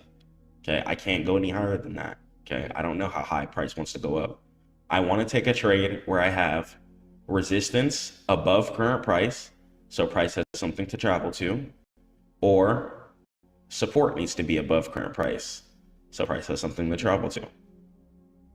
Okay, so what resistance is, it's an area where price decides to fall in a downwards direction.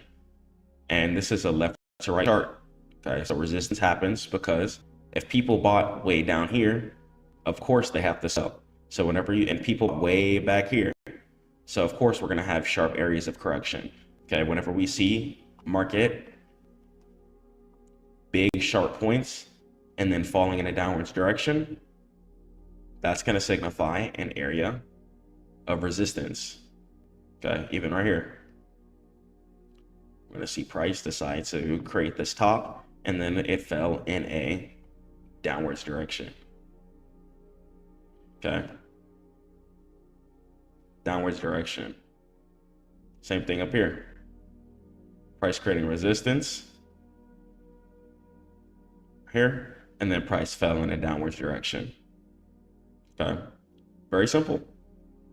Okay, and it's just not making it hard, making it very, very, very simple. So whenever you see market making downwards corrections, that's going to signify resistance. And once again, we want to be looking at resistance, etc., and stuff on our higher time frames. That's all we want to be looking at: our weekly, daily, and 4 hour. Okay, we don't care about 15-minute resistance, none of that. We're looking at our higher time frames. The higher time frames are the levels that the institutions are playing with. Okay, so whether it be at hedge funds, banks, institutions, okay, everyone is looking at the higher time frames. And trading is not like business where you want to be unique. Okay, in trading, you want to be a sheep. Okay, whatever everyone else is doing, that's what you want to be doing too. That's going to be the right thing. If price is going in upwards direction and blasting, you don't want to be the one selling. Okay. Now, if price made a low and found support, which let's talk about that. If price makes support, which is going to be a low, and then price bounces in an upwards direction, then you can go ahead and purchase there too. So even if price is going down, if you see price make a low and then start bouncing in an upwards direction, you can go ahead and purchase that too. Okay. So support, once again, it's going to be an area where people are going to be buying at. Okay, it's going to signify demand. So buyers are at the areas of support. And then the opposite of that is going to be resistance. Resistance means there's too much supply, and that's going to signify that sellers are stepping in. Okay, so that's the difference between the two. So we have support, price bouncing in an upwards direction, resistance, price bouncing in a downwards direction. They both correlate with each other. Price can only go two ways, up or down. Okay, so they both work together. Okay, so check it. And this is going to be an area of resistance over here as well too. Okay, and then something like this over here would be an area of support. Okay, see price making this low and then bouncing in a upwards direction. I'm looking at this on my weekly time frame first, okay, just so I can go ahead and see absolutely everything. Now, for this trade, for example, Wells Fargo, okay, I wouldn't not take this trade because one, we are at all-time highs, okay, and just like I spoke about right here, okay, I like to either have resistance above current price, because price always wants to meet up with an area of resistance. So this brings me back to the competitive logic. Okay, so bringing back the market logic into the charts. If the company is trying to be the most competitive and show that they're the best, which is one of the ways they can do that is by having one of the highest share prices compared to the competitors, then price has to break resistances then. Price can't stay at all-time highs. They can't keep dumping down. That means it has to break resistances. So price is always going to be chasing all-time highs. No matter how low we dip down, okay, I don't care if price dips down all the way down here. As you can see, price still broke this area of resistance right here and then bounced in an upwards direction, okay? Price is bouncing up, going up, okay? So it's going in an upwards direction, okay? No matter how low price dips, it always wants to break all-time highs. Not saying it always will, depending on some companies, but it wants to. It wants to go back up. Okay, there's people behind these companies. There's people working behind these companies. They don't just want to be working for a failing company that's not paying any out good dividends. That's not logical.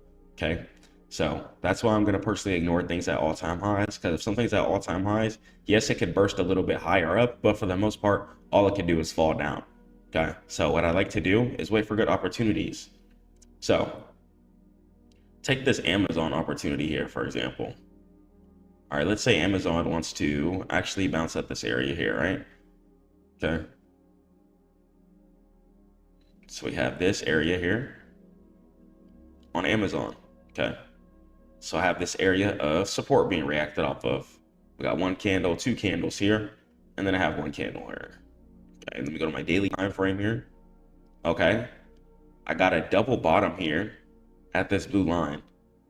Okay, and I can see over here, price made resistance over here too. So might want to break it and retest off of this area here. And then right here too, the support decided to work. Okay, so let's say price decided to bounce up this blue line, right, and go in an upwards direction. So if price wants to find a specific low here, okay, and one thing I like to go do is get on my daily time frame. Okay, look at the low zone. Okay, price is either going to bounce two ways, and we only want to be purchasing call options. Okay, we're going to be purchasing call options only due to the fact that it's a stock market. Okay, there's people working behind these companies. They're way more likely to go up than down. There's also laws in place, such as the short share restriction, to prevent things from dumping to zero. These companies employ people and run the entire economy. They're not just stocks on the internet. So call options are going to be all that we're purchasing. And we want to be purchasing any contract between, honestly, 1 month is too short for certain take profits. So you want to be purchasing a contract between, I'll say 3 months to 2 years out. So you want to buy at least 3 months to 2 years out. Okay, so what that means is on the Amazon contract dates, for example here, if I wanted to trade this is October, as of when I'm recording this, October 2025. So it's going to show me the most recent options contracts here. Okay, what I'm going to do is go all the way over to the right. Okay, and let's say it's 2025. So let's say I want to buy 2027. Okay, I'm going to buy a whole year out. And the reason why I'm buying so far out is because I'm using my higher time frames. I'm using my daily and my weekly. Okay, I know price wants to hunt these areas in Shillong, but we have to give time for a trade to cook. So, and the contract that you're going to buy is really easy. So if current price, like we can see here in the middle for Amazon, is at 215, okay, all you're going to do, the contract that you want to purchase is going to be the one above wherever the current price is. All right, so if your contract is at 215.57 and you buy a year out, whatever the option above the current price number is, okay, the first option above the current price is going to be the best contract to buy. So in this instance, it would be this call 220s, since that's the first option above this 215 here. And I will buy a year out, okay, and then let the whole thing work. And this is also going to be a really good indicator to let me know if a trade is going to be good too. So I can see here all the price action here on the Amazon price chart, okay? So this is where it was up here at January 2025. Okay, I can see price made this ultimate low here. Okay, and now it's trying to make some progress. Okay, so price is trying to mirror this low over here. Okay, and go in an upwards direction. So we have this support low over here for price bounced, and then we have price trying to mirror it again. Okay, price potentially, especially if I get one more daily close, if I get one more daily candle above the zone, I like to wait for a daily close above the zone too. I never buy whenever price is in the zone. So right now, the wick is still in the zone. This candlestick is in the zone. Now, if I get another candlestick up here above the zone, I'm buying that. Okay, that's something I want to buy because it shows me that the zone is holding. So I never buy the first wick in the zone. I never do that. Okay, I just want to see if the zone wants to work out. And how I'm going to do that is get on my daily time frame, and I'm going to look for a candlestick outside of the zone. I should see a candlestick above the zone. If I see a candlestick above the zone, I'm good. Okay. If I see a candlestick above the zone, I'm going to be good. I'm never going to want to buy in the zone. Why? Because price, if it wants to, could dump further. Okay. But if I see price give me another candlestick, it's going to show me that that area of support was valid like I thought. And instead of me getting burned and just losing, okay, by buying at the zone, trying to buy too fast, I'm going to wait for price to confirm itself. Okay, so waiting for confirmation can be really strong. Okay, waiting for confirmation is something that more people just need to do. Okay, so when you wait for confirmation, you can sense out your setup. Okay, you know what type of setup you want to take. Okay, you're like, okay, hold on, this is working out because of X, Y, and Z. Price is holding this area of support here. Okay, so keep that all in mind. All right, keep it all in mind. All of it's going to be very, very, very, very useful to keep in mind when it comes to taking your trades. Now, just like I spoke about again too, I like to play trades when there's resistances above current price, just like I talked about. Okay, so I have this area of resistance up here above current price. Okay, so I know price is something to travel to. I could see price reverse here once, reverse here twice. Okay, so price wants to come up here and try and break it. Okay, it doesn't want to just keep reversing at this same area over and over again. And if it does reverse at this area 60 times, just the fact that it's trying to break this area, we use that as our profit window. Okay, so the whole gap until the area of the resistance is the money that we're trying to make. Okay, that's a whole bunch of money that we can make right there. So once we see the support being confirmed, we take it up to the heaviest area of resistance. Gotcha, my bad. So yeah, we'll take it up to the next heavy area of resistance. Okay. So it's gonna go ahead and be that. All right. And then from there, let's go and let's jump into another setup here. Okay. So that'll be that. Price doesn't want to keep reversing at this area here over and over and over and over and over and over again. Eventually, it's going to want to try and break this area here. Okay.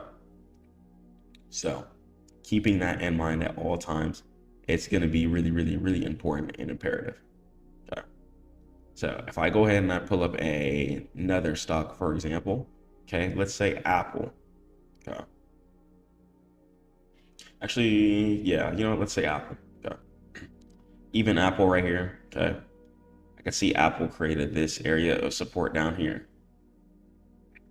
Okay. This area of support looks like it wants to be held due to the fact that on my daily time frame, I have some candlesticks that decide to push an upwards direction from there. Okay. So I can assume that price wants to at least fill in this gap up here. So I know price wants to fill in the rest of this gap for resistance here.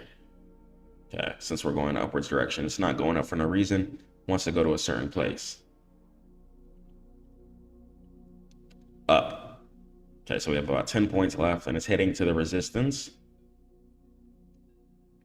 And they'll try and reverse here or break it and maybe retest, continue. So once you see a support area confirmed, I look at it, be like, okay, why does price want to bounce at this area here? Once you see why price is bouncing in a certain place, it's going to be a lot easier to go ahead and take the setup from there. Okay. So let me pull up something like a Google, for example. Okay. Same thing with Google here. I could see price decided to meet up with this area of support once. Okay. And then I also have the area of support being reacted off of twice.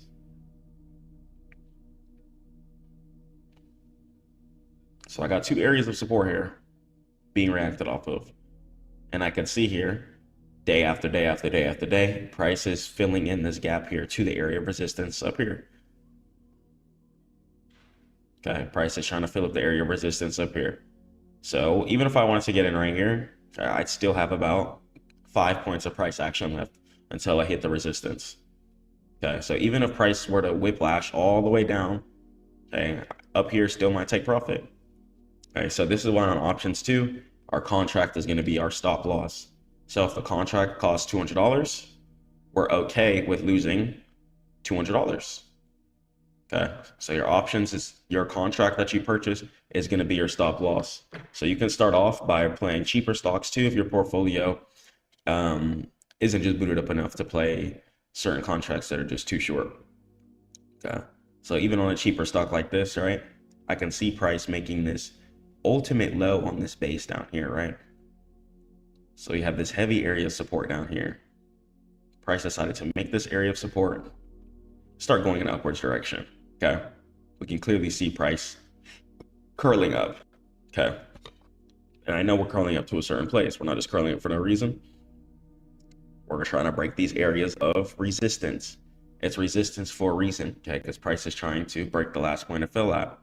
So we could see we got this area 1 here, and then we have this area right here. So we got two areas where price decided to fall in a downwards direction at, okay, two places. So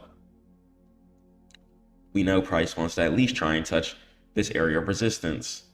So this is all I would do. Okay, I can see that the support area already got confirmed. And even if I just wanted to buy right here, this would still be a good buy. Okay, I can get on my ruler here, and when I close, it's just gonna be important. And how much time I have too. Okay, so this is about 6.56 points left. Okay, so from there, I would be able to click on options in the top left. And I could buy a year out or 2 years out if I wanted to. Okay, and my take profit is gonna be 17.43. But to make the most money, I'm just gonna go ahead and buy the contract one above the current price. So if current price is at 10.85 and I wanna buy two years out, for example, then I'm gonna go ahead and just buy the contract one above, and I'm gonna go ahead and buy that. Okay, and then from there, I can go ahead and just hold the trade for just an extremely long time and just sit on it and set alerts and wait for take profit to get hit. Okay, and we're gonna just repeat until we find good trades. So this is gonna be a trade that I marked out here too for students. So I could see here, price decided to do something what's called break retest. So after areas of resistances are broken, they can sometimes turn into support. And that's going to be called break and retest. Whenever you see price doing that, it's also a high conviction that price wants to continue in an upwards direction. So I could see price made this extremely heavy area of resistance right here. Fell down. Okay. And then price decided to make this ultimate low. Okay. So there's going to be two setups you're always going to be playing. You're either going to wait for resistance to be broken and wait for price to come down and turn it into support. just like this. You're gonna wait for the resistance to be created, and then wait for the resistance to be broken, and then wait for price to turn the resistance into support. And then if you start seeing bounce rate action out the zone, you're gonna be good. So you're either gonna wait for resistance to turn into support, or you're gonna wait for an area right here to be reacted off of. You're just gonna wait for an area of support to be bounced off. Okay. Even if price doesn't cleanly mirror the supports like this, okay, one level after the other, okay, just like right here, one level of support immediately right after the other. Okay. Sometimes you're gonna have an instance like this though, that still works. Sometimes you're gonna have an instance of support like this. Price might break down below the support, and then it might come back above it, and then it might bounce again. Okay. So you could just ignore this, but just the fact that it wants to mirror the original bounce and try it again, okay, is a really, really, really strong and good sign. Okay. So that's what you're going to be looking for. Okay. Either support bounces or prices bouncing in the same area of support, giving you daily closes outside of the zone. Okay. So I would never trade in this gray box. Okay. Because I can see prices wicking here. I would wait for a candlestick to get on the daily above the gray box. And then I'm going to go ahead and take the candlesticks above the gray box. Okay. I want to just use my low as confirmation. Okay. And then even right here, price broke above this area of resistance, turned it into support, and then went up to the next area of resistance all the way up here. And guess what? Resistance got broken again and turned into support. So resistance got broken and turned into support again. Okay. Keeping markets simple, playing trendy. Okay. We're just going to be trading with the trend is all we're doing. Focusing on lows and focusing on where we need to close. Okay. So I'm going to always start off on my weekly time frame. It's just personally what I like to do. Let's say this instance here, I'm going to go ahead and put a zone at this all-time highs. Start off on my weekly. Let me go to my daily. Okay. We could see price trying to make a lower here. Okay. And then I'm going to my 4 hour. And this is why we go to our 4 hour time frame, because you can see here on the daily time frame, this is the bottom of the wick. But then I go to my 4 hour time frame, the bottom of the wick is going to be down below down here. Ooh, guess what? Extremely, extremely nice. So I have area support over here being reacted off of with this area of support over here. I love it. Price came all the way back down to this area of support, which I assume came from this area of resistance right here. So break and retest will a lot of the time it'll happen once real quick, create the strong area of resistance, and then price has a chance again to come back all the way down, turn into support and bounce again. And we can see the support areas are mirroring each other. Okay, one area of support, two areas of support. The support areas here are once again mirroring each other. Okay, so if the support areas are mirroring each other, that means that it's a significant place that we want to just be purchasing at. Okay, they're mirroring each other at these places, but price isn't just doing anything, it's playing logically. Okay, so if I see price bouncing at the same place, I would assume that price wants to fill in the rest of this area of resistance up here. Okay, and price will either try and reverse at the resistance, break above it, I don't care. All I know is, even if price wants to reverse at the resistance, it wants to at least touch it. It wants to at least touch it. So we'll go to my options. And I'm gonna go ahead and be able to buy. Let me see, if my take profit was about 2 months ago, or about a month ago, then I could easily buy 3 months to 2 years out. The further out, the better. The further out, the better, just because you want to give your trade the most time. So take profit up here is 50. Okay, take profit was there about a month ago. So if I wanted to, I could do like January 2027. Okay, and then I'll be able to purchase this contract very cheap for $240. I could buy a contract that lasts me about a year. Okay, so I have a whole year to go up 3 points. That's extremely likely. It's extremely likely. So what you're doing is you're outplaying the options formula. Okay, you're taking the perspective of option sellers where they're like, you know what, people are going to purchase this contract because they're going to want to be cheap. They're going to not have enough time on this, and price most likely will not do it in a short amount of time. Okay, so when you buy time in your contracts, you give yourself time. Okay, give your contracts time to breathe and do its thing. It's going to be big. Okay, and you can stack up on what's called leaps too. Okay, you can just buy a bunch of good setups that have like 1 to 2 years out and just sit on them. Wait for take profit to get hit. Find your take profit on your weekly and your daily and wait for them to get hit. A lot of the time too, on your price chart, this is not going to be the definitive every time, but a lot of the time on your price chart, if you have resistance above current price, you're in a good area. Okay, resistance above current price is going to be a really good sign. Okay. Once again, resistance above current price on your price chart too is going to be a good sign. You can see the price chart has a place to travel to. Okay. It's about taking our time. Okay. So the weekly here, I would start off, I just go through my pairs. I can see this is at all-time highs. I'm cool off this. Okay. If I wanted to trade this, I would need price to pull back to a certain level. Okay. I can see price here decided to turn this area of resistance into support. Okay, and then it took off. Now, if price decides to come back, hold this area again and bounce, I'm cool. I'll take that. Okay, but buying all the way up here, I'm not gonna do that. That's not something that I want to do. Okay, so let's take this stock for example here. Okay, even right here on this stock.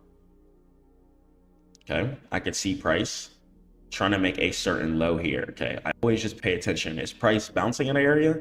If so, I'm gonna check it out. Okay, I can see price made this area of resistance over here. This area of resistance turned into support. And this area of support is now being bounced at again. Okay, and I also have a daily candlestick above the zone.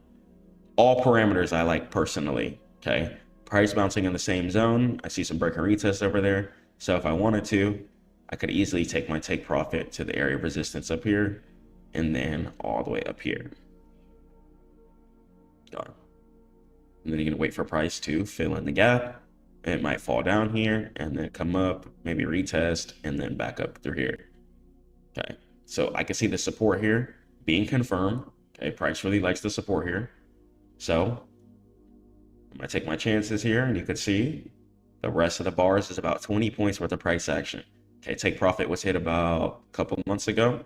So I would do the same thing on this. I would go options. Okay, I would go like a year out. Okay, I would just make it easy for myself, buy the one wide above. I can see on my price chart here, I have resistance above current price. And this is just simple, okay? And I can see price even on the price chart here, kind of wants to confirm. When my price chart reflects my actual chart, that's gonna be a really good sign, okay? So you want the price chart to be reflecting kind of the actual chart, okay?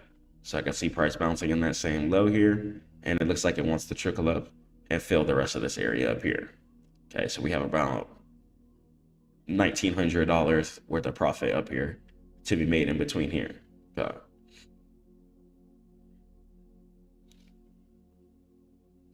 In options, it can be kind of hard to calculate every single thing. It's not an indicator, it's just the price chart. So every options contract has its own chart. Even here too, take this stock here. Okay, once again, all I do is just eyeball, okay?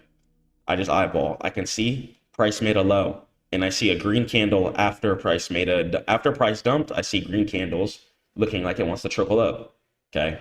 So you could just eyeball the chart, and this is why we just buy time. There's millionaires or people who don't even look at the chart, okay? People who forgot about the plays they've been in and opened their broker one day and just closed the position and enjoyed their life. Okay? So that just shows that buying and holding is what we're going to be doing. Okay, so even right here, you can see price bouncing at that certain low over here.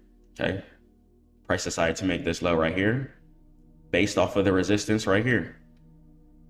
So resistance got broken and price decided to turn it into support. And then price decided to bounce at the same area of support again. Okay.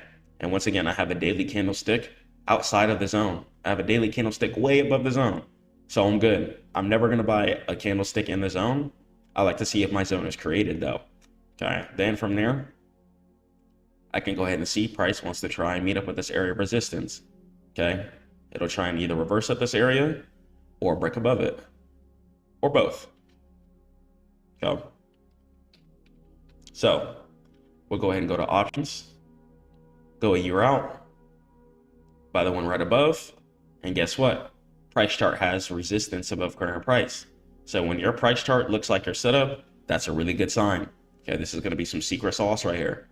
So when your price chart looks like your setup, that's really, really, really, really secret sauce. Okay, and then personally, I would just be waiting for market to go ahead and do its thing up there. Okay, I would wait for price to curl up and meet up with the area of resistance up here. Okay, and catch the whole remainder of this price action up here. Okay. So it's about taking our time, making sure we're finding good profitable setups. Okay, even here, take Hewlett Packard, right? We have this area of resistance here. Okay, price decided to just meet up with this area of resistance.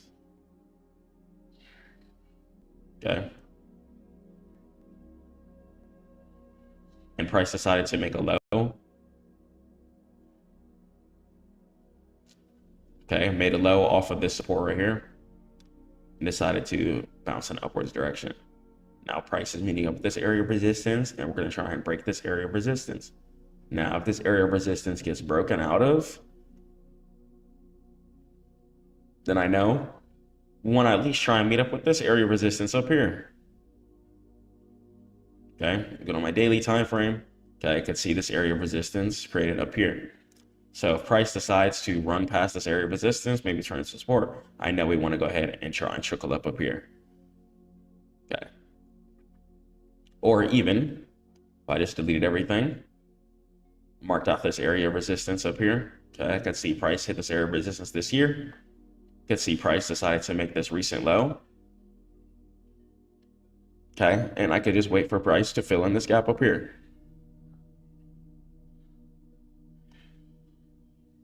And then I could go ahead and go to my option contract, buy a year out, 30, and I could see resistance above current price on the price chart. So if I see price already made a certain low on the price chart, that's going to let me know that that's really good. Price already redipped the zone multiple times, even on the price chart. Okay, so price looks like it just wants to curl in an upwards direction now, inshallah. Okay, so your setups look like your price chart, and the whole remainder of this gap here is going to be all just money we can get, all money we can make. I'm just buy a year out and just set my alerts at the take profit all the way up here, and I'm going to let the whole trade just ride out. Okay, I'm going to let the trade just do its thing, collect my profit, and just ride it out. And I'm just going to ride out the trade.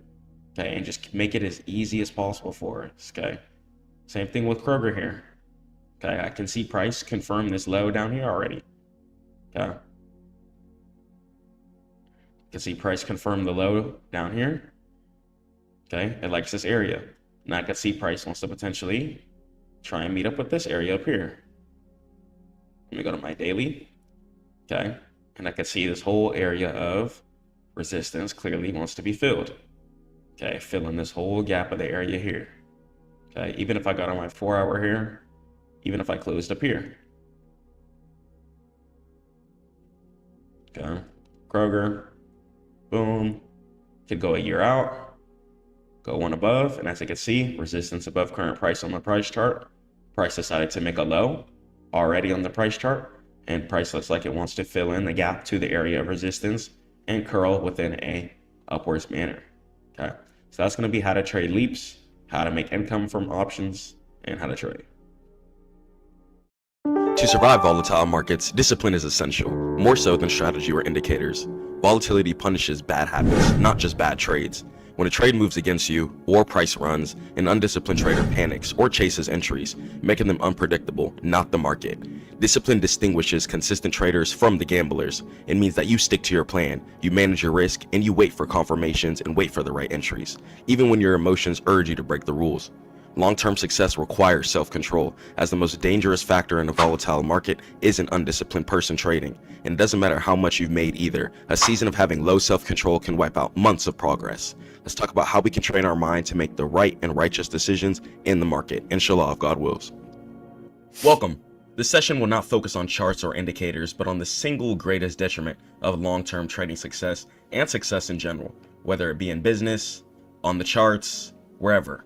Discipline is the separation factor, which is going to separate from who's successful and who's not. Who's going to be sticking to their stop loss, who's going to be adhering to their risk management, and who's going to be able to take the setups that they said that they're going to stick to. Self-mastery and emotional control, whether in the business world, on the charts, is going to be the separating factor between who's successful and who's not, and who's going to be winning within this world. Let's go and let's jump into the presentation. So the volatility trap, right, where most traders fail and fall in a downwards direction. Volatile markets, like cryptocurrency, amplify human emotional biases. Same thing with futures, leading to impulsive and destructive decision making that quickly can drain capital. But it doesn't have to be that way, I really promise you. When the market is volatile, it's extremely bearish, which means markets falling in a downwards direction quickly.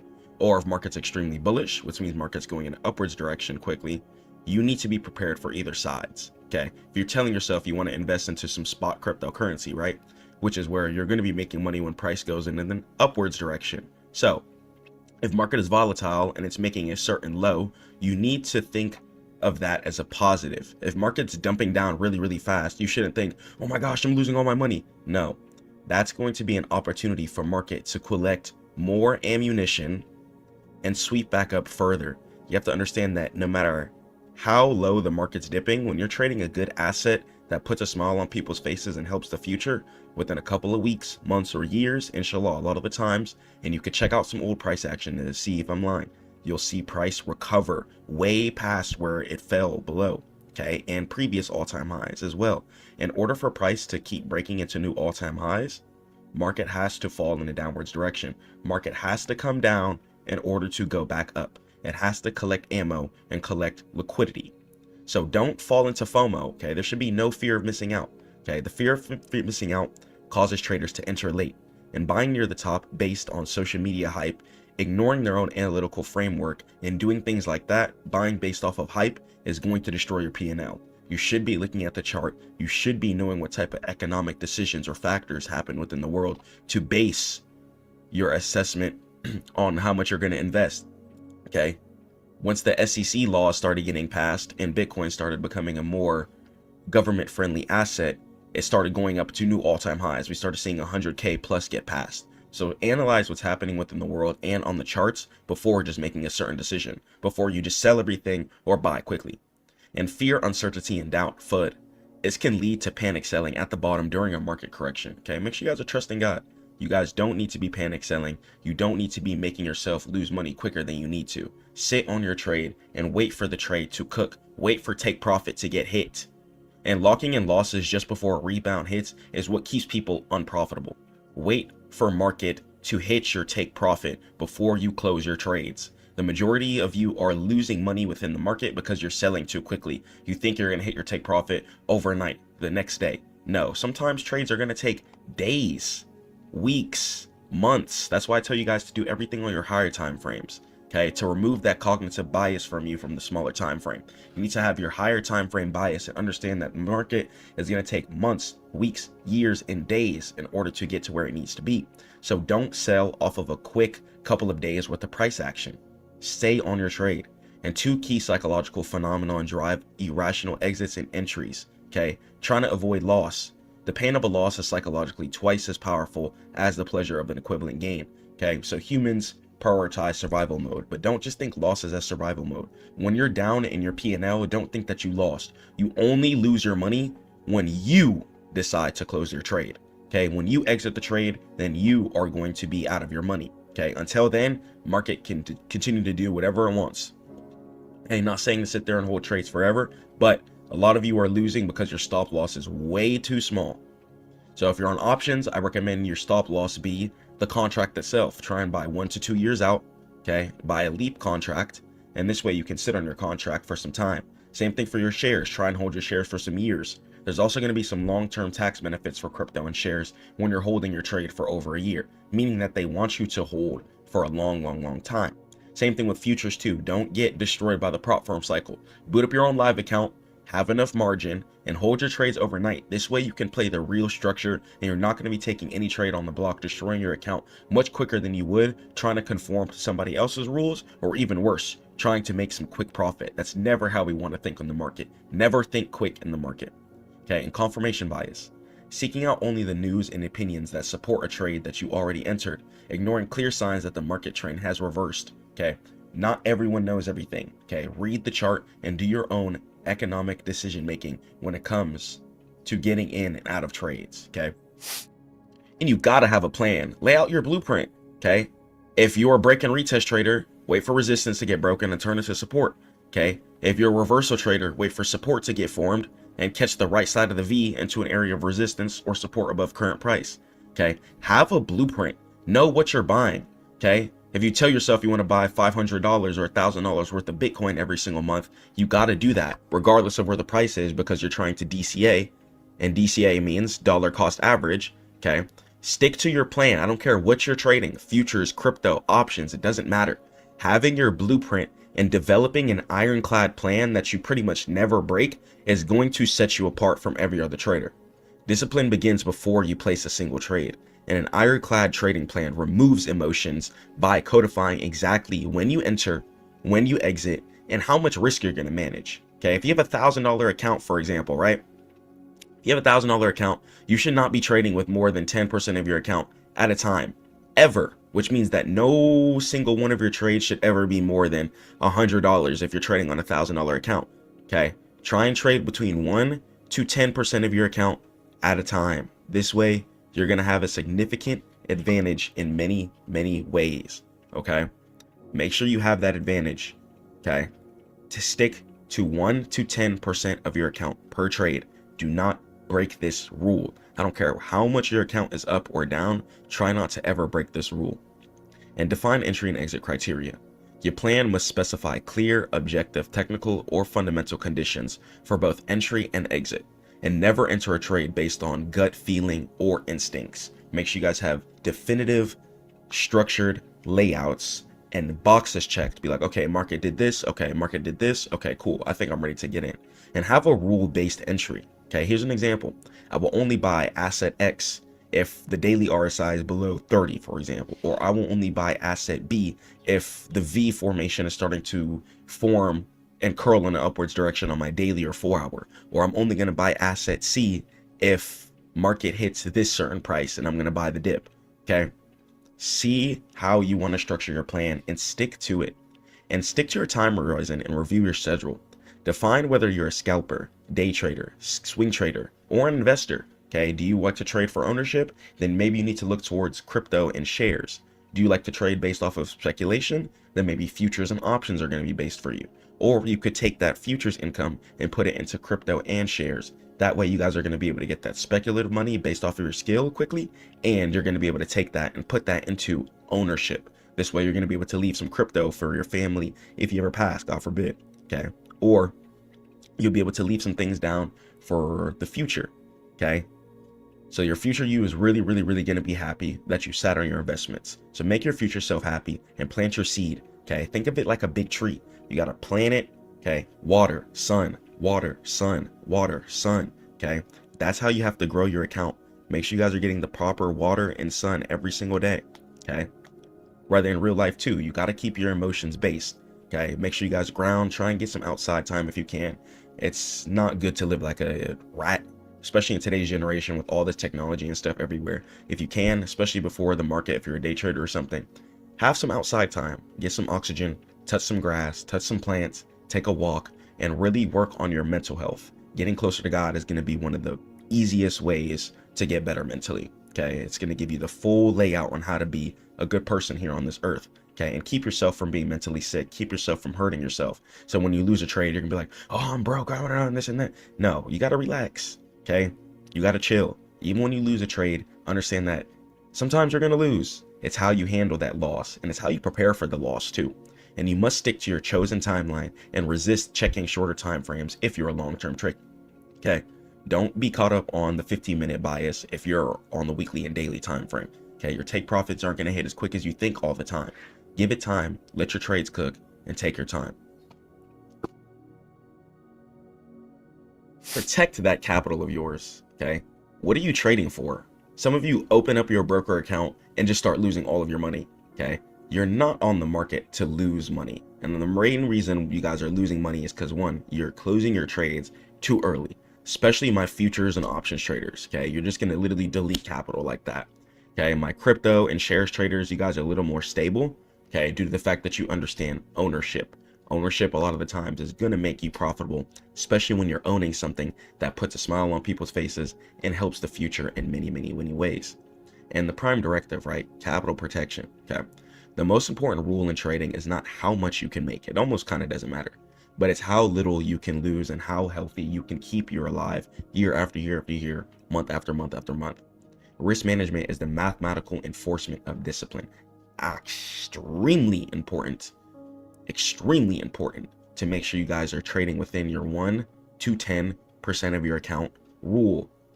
Okay, as you get better, you know, you can increase from 1%, but I recommend you guys even start off with 1% when you're first starting trading. Okay, this is really going to help you guys just get down to the motions of, okay, you know what, take profit gets hit, boom, let me go ahead and do this, let me go ahead and do this. Okay, but as you get better, you can increase it to like 5% and then even 10% at the max. 10% is going to give you 10 trades before you blow your account.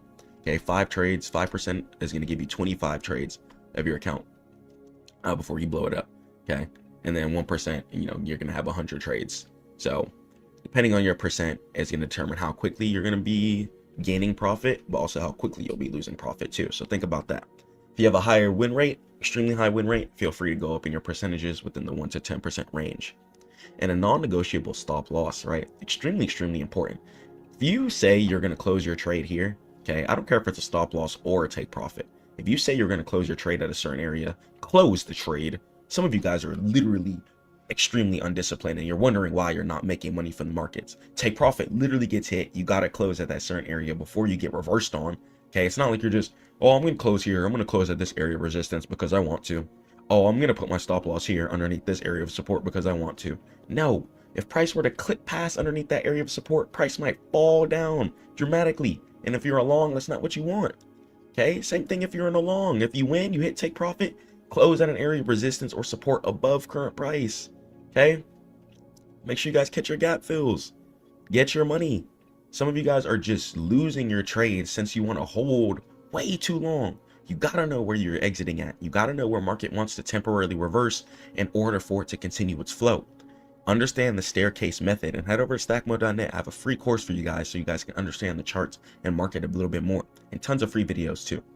A stop loss order that's pre-planned, right, is really going to help you out. You're going to know, okay, if market goes here, market will instantly close out my trade, or I'm going to close out my trade here.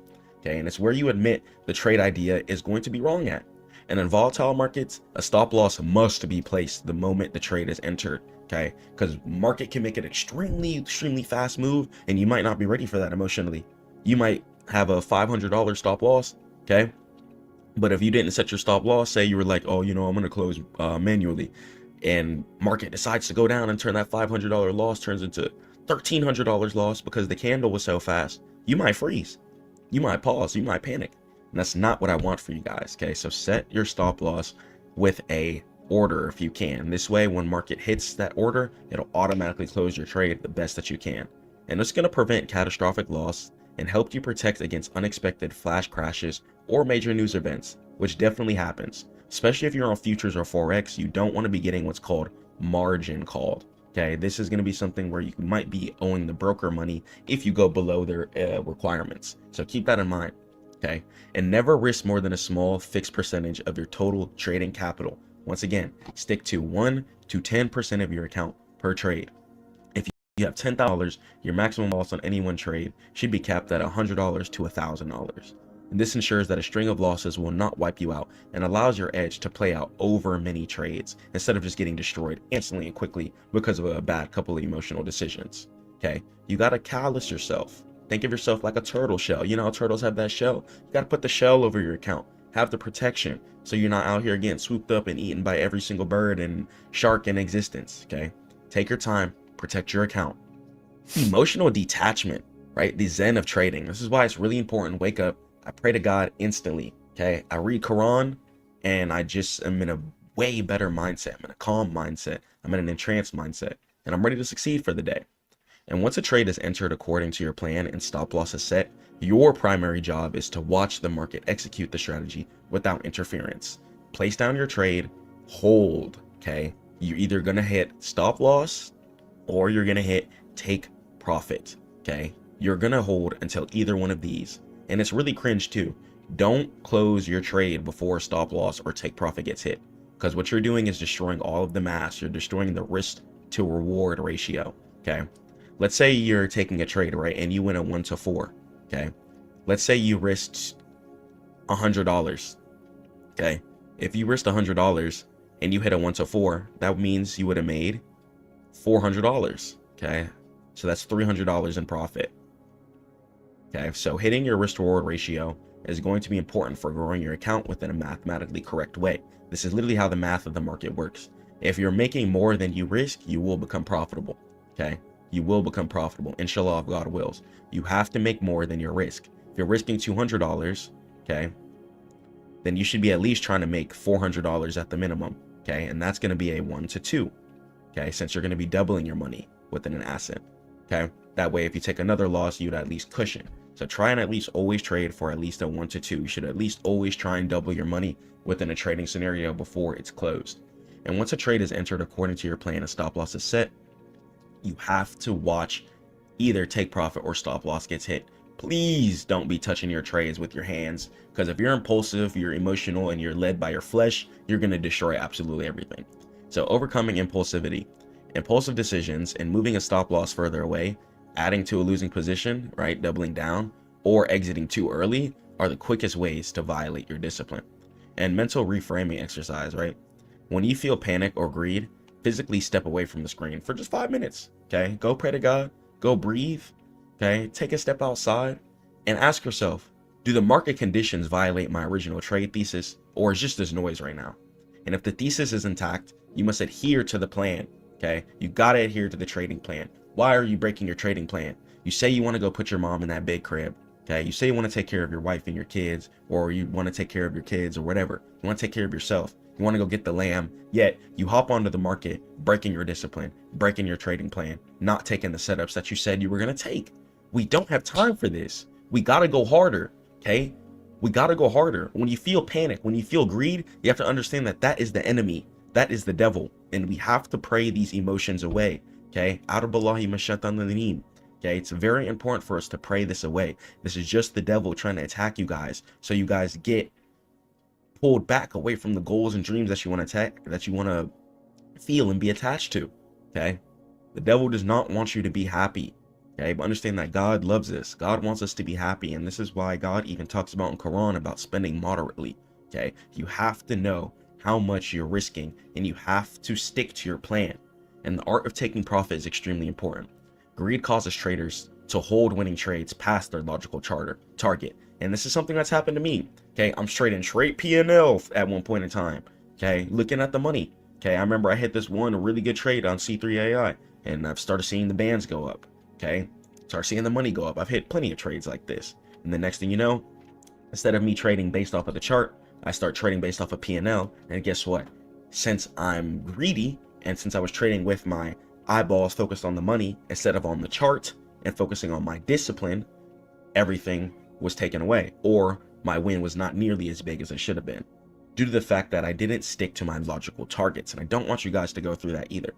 Your plan must include defined profit targets. For example, target 1 at 2R or target 2 at 3R, okay, where you sell a portion of your position to secure gains, ensuring that you never let a winning trade turn into a loss. And make sure you guys also set your stop loss to above break even or certain levels too, to even keep the trade going and flowing. And only God's perfect, so if you make a mistake and overtrade a certain day, at least care about what you did. Journal down how you felt. Journal down the emotions you were feeling when the trade was in your face. Were you close to take profit, but did you close your trade too early, ruining your risk reward, leading you to take another trade and then crashed out your account? Or what type of scenario led to you losing that trade or overtrading in certain scenarios? When you really write it down, you're able to visualize and see your mistakes. It's a lot harder to repeat them over and over again. Discipline is really a muscle that has to be trained, and the trading journal is the feedback mechanism that allows you to objectify your performance and eliminate certain weaknesses, especially when you have your numbers jotted down. If you see certain things that you're doing is leading you to lead certain results that's not making you happy, then you need to change some certain things up. And your journal needs to capture certain things. Make sure you have your pre-trade analysis, how you're feeling before the trade, why you entered, and make sure your criteria is met before you press buy or sell. And talk to yourself. How do you feel emotionally? How did you feel before, during, and after the trade? It's really crucial for identifying certain biases, especially when market changes certain directions. You know how to pinpoint certain issues that you're having. And violations. Did you adhere to your stop loss and your take profit rules? And ask yourself why. And talk about the market context too. Did you take a long? Did you take a short? And note the macro environment. And do your weekly and monthly review. Treat this review like a performance audit. When you're trading, you're your own business. So identify your most frequent violation and need to cut certain things out. If you're constantly moving your stop loss, your issues and strategy, you got to stop being led by your flesh. You got to be way more disciplined than that. If you want to touch that big bag, even when you touch that big bag, it doesn't really matter. It's about keeping it. You're not going to be able to keep it if you keep moving off impulse. Okay. Your loss aversion and lack of conviction in your plan can really lead you to certain areas that you don't want to be led to, such as overtrading. When you overtrade, one tiny loss can lead into a whole destruction series of your account. And it's a lot harder to bounce back from that, just from one tiny loss, especially on things like prop firm, where you're chasing certain parameters. So detach from the money, focus on the charts, and be more disciplined. And trading small is really going to help you in certain areas too. If you notice you're feeling a high amount of pressure, like I have to win this trade, you probably shouldn't be in it. Okay. If you lose the trade, you should be completely comfortable. And just like the previous slides we talked about, staying within that 1 to 10% risk management parameter percentage field is really going to help you out. Okay. It's going to be a lot harder to blow your account when you're not going over 10% of your account per trade. Okay. You could do 5%, have 25 trades, and that's a lot of trades before you blow your account. You shouldn't be that inconsistent, truthfully. You got to wake up, pray to God, and be consistent with every dollar that you generate. You also got to be a little more loose within the markets too. You got to stop being so restrictive. Having super tight stop losses and trying to micromanage every piece and point of price action is a good way to lose all your money and be frustrated. Okay. Play with much bigger stop losses and give your trades some time. Sit on it for some days, some weeks, some years, and really let your money sit. Okay. If you're going to invest, you can't be desperate for income. One thing I recommend you guys do is hide your balances. On all your brokers, you should have the ability to either hold down your number. And this way, even if you're down, you're not going to be tripping. Okay. You could be down 50%. You're not going to be in anxiety. You're not going to be in survival mode, because I can assure you within a couple of days, weeks, or months, price will reverse and go way past wherever your original take profit was. Okay. Market has to go down in order to come up. So you can't have certain emotions, especially in volatile markets. Okay. If market's moving super quick, you can't feel like you have to close your trade instantly, because you're not going to be able to see the bigger picture. Being on the higher time frames, your monthly, your weekly, and your daily is really, really important. Because if you're too zoomed in on your smaller time frames, that fast price action is going to look like the scariest thing of all time, especially when it comes to futures, forex, and things with margin like that. But it's really not that bad. So I really recommend you guys stay on your 4-hour plus, turn on your extended trading hours, of course, but try and stay on your 1 hour on like the lowest time frames a lot of the time. Because when you're on your super small time frames, price action, especially during volatile days, news days, etc., it's going to look a lot quicker than it needs to be. And on the 4-hour, it's going to look like a normal trade, or going in a completely different direction than you might think. On the 5-minute, you might be looking at a bearish scenario, and then on the 4-hour, market's going in an uptrend. Okay. So you can't go off of your lower time frame bias. I truthfully believe it's there just to get your emotions riled up, especially when it comes to future scalpers and things like that. You have to know your higher time frame bias, and don't get tricked about that. Okay. There's plenty of people who are successful within the market who just buy and hold, who never even taken a look at the charts.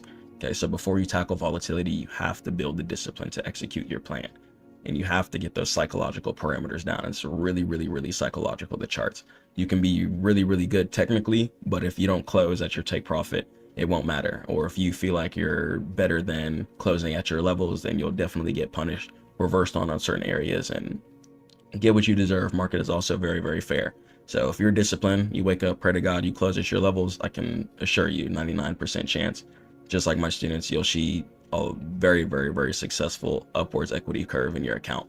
But if you're undisciplined, getting greedy, even when you've hit your take profit, trying to trade past that, it's not about the money. Okay. If you break your cycle, break your consistency, and start averting from your plan, it's going to build into you. And then that's going to build into bad habits. That's going to lead to you being overconfident in certain scenarios that's not logical, leading you to overtrade. And when you crash out your account, you might be frustrated on the market, but you should just be frustrated at yourself. Okay, I don't want you guys to go through that cycle. That cycle can be really, really hurtful, especially when you've been grinding your business, grinding at work, and putting that money into the market, expecting to make some money, and then you lose everything. Okay, I don't want you guys to be going into debt, going through frustration, losing your account. So please just wake up, pray to God, and plan your trades. Okay, promise me, if you guys watch this video, plan your trades before you put a single dollar into whatever. I don't care if it's Bitcoin, options, Forex, futures. Promise me you'll plan your trade. Okay, don't ever just trade thinking that, you know what, I'm going to get in this making some money. No, have a technical plan. Know when you'd exit, know how much you're going to invest, know how you're going to close your trades as far as take profit and stop loss wise, and have this process repeated, especially once you find your positive flow. Once you find your flow, I don't care if you're taking break and retest. If you're a breakout trader, I'm not going to tell you guys to trade one way, because different things work for everybody on the planet. It's the cool thing about life. Okay, God gave us all individual separate brains for us to do separate things. If you're a breakout trader and that's working for you, you need to stick to that. If you're a reversal trader and that's working for you, you need to stick to that. You can't get on YouTube, see what this person's doing, and then change everything even though something's working for you. Okay, find your process, find your flow, find what you like to trade, and then stick to that year after year after year after year after year. Think of it like working out, for example. You can't get on the floor, do 20 push-ups and 6 crunches and get a 6-pack. It takes days and days and days of eating consistently, eating clean, okay, working out consistently, getting the proper sleep, making sure your bones and your muscles regenerate properly. You have to treat your account, your income, or your business the same way. Okay, you have to be consistent. You can't have $10,000 in Bitcoin and then think $20 is not a lot. Okay, this is why I say you have to detach from the money. You could have 5 million in Bitcoin and still, when you get $5 extra, throw that into some Bitcoin. It's about the habit. Okay, I'm telling you, when you build that habit and you start thinking and planning and doing your actions for the future you, the current you will be a lot more happy and you'll be leveled up a lot quicker. Okay, so head over to Stackmode.net for all trading education. Catch you guys in the next one. Stay prayed up to God. Keep grinding. Peace.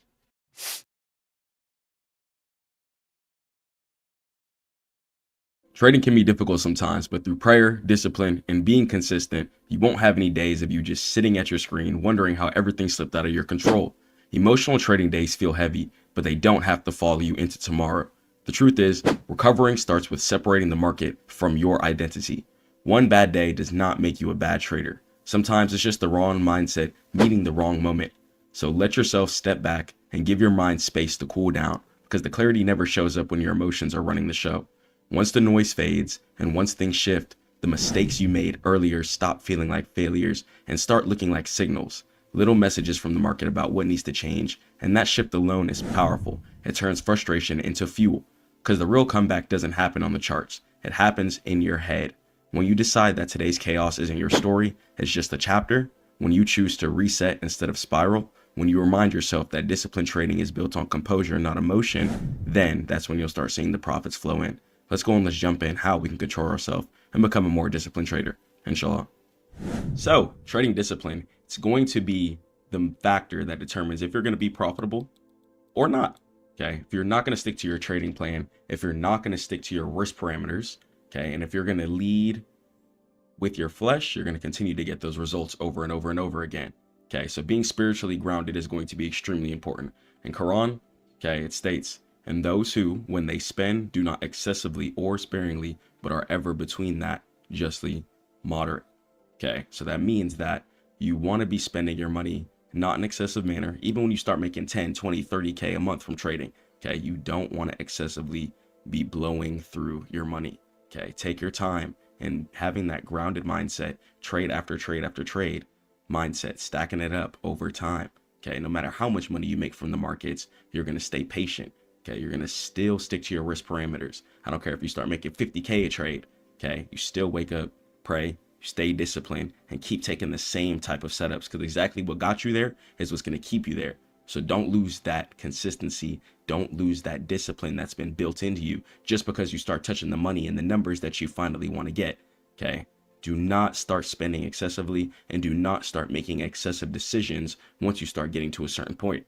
Okay. That doesn't mean once you start getting a 90% win rate, okay, to just start putting on 5 trades a day just because you have so much conviction, okay, based off of past results. It's about being consistent today and every single day, okay, and finding peace through God, balance, and moderation. So let's go to the next slide. So you got to recognize the tilt, okay? Check yourself emotionally, okay? You know when you're about to get upset. You know when you have a feeling of wanting to trade over and over and over again, okay? You know when you're having feelings of wanting to crash out, okay? So keep heed of your emotional red flags, okay? Before you can fix it, you got to admit to yourself, okay, that things got to change, that you're broken right now.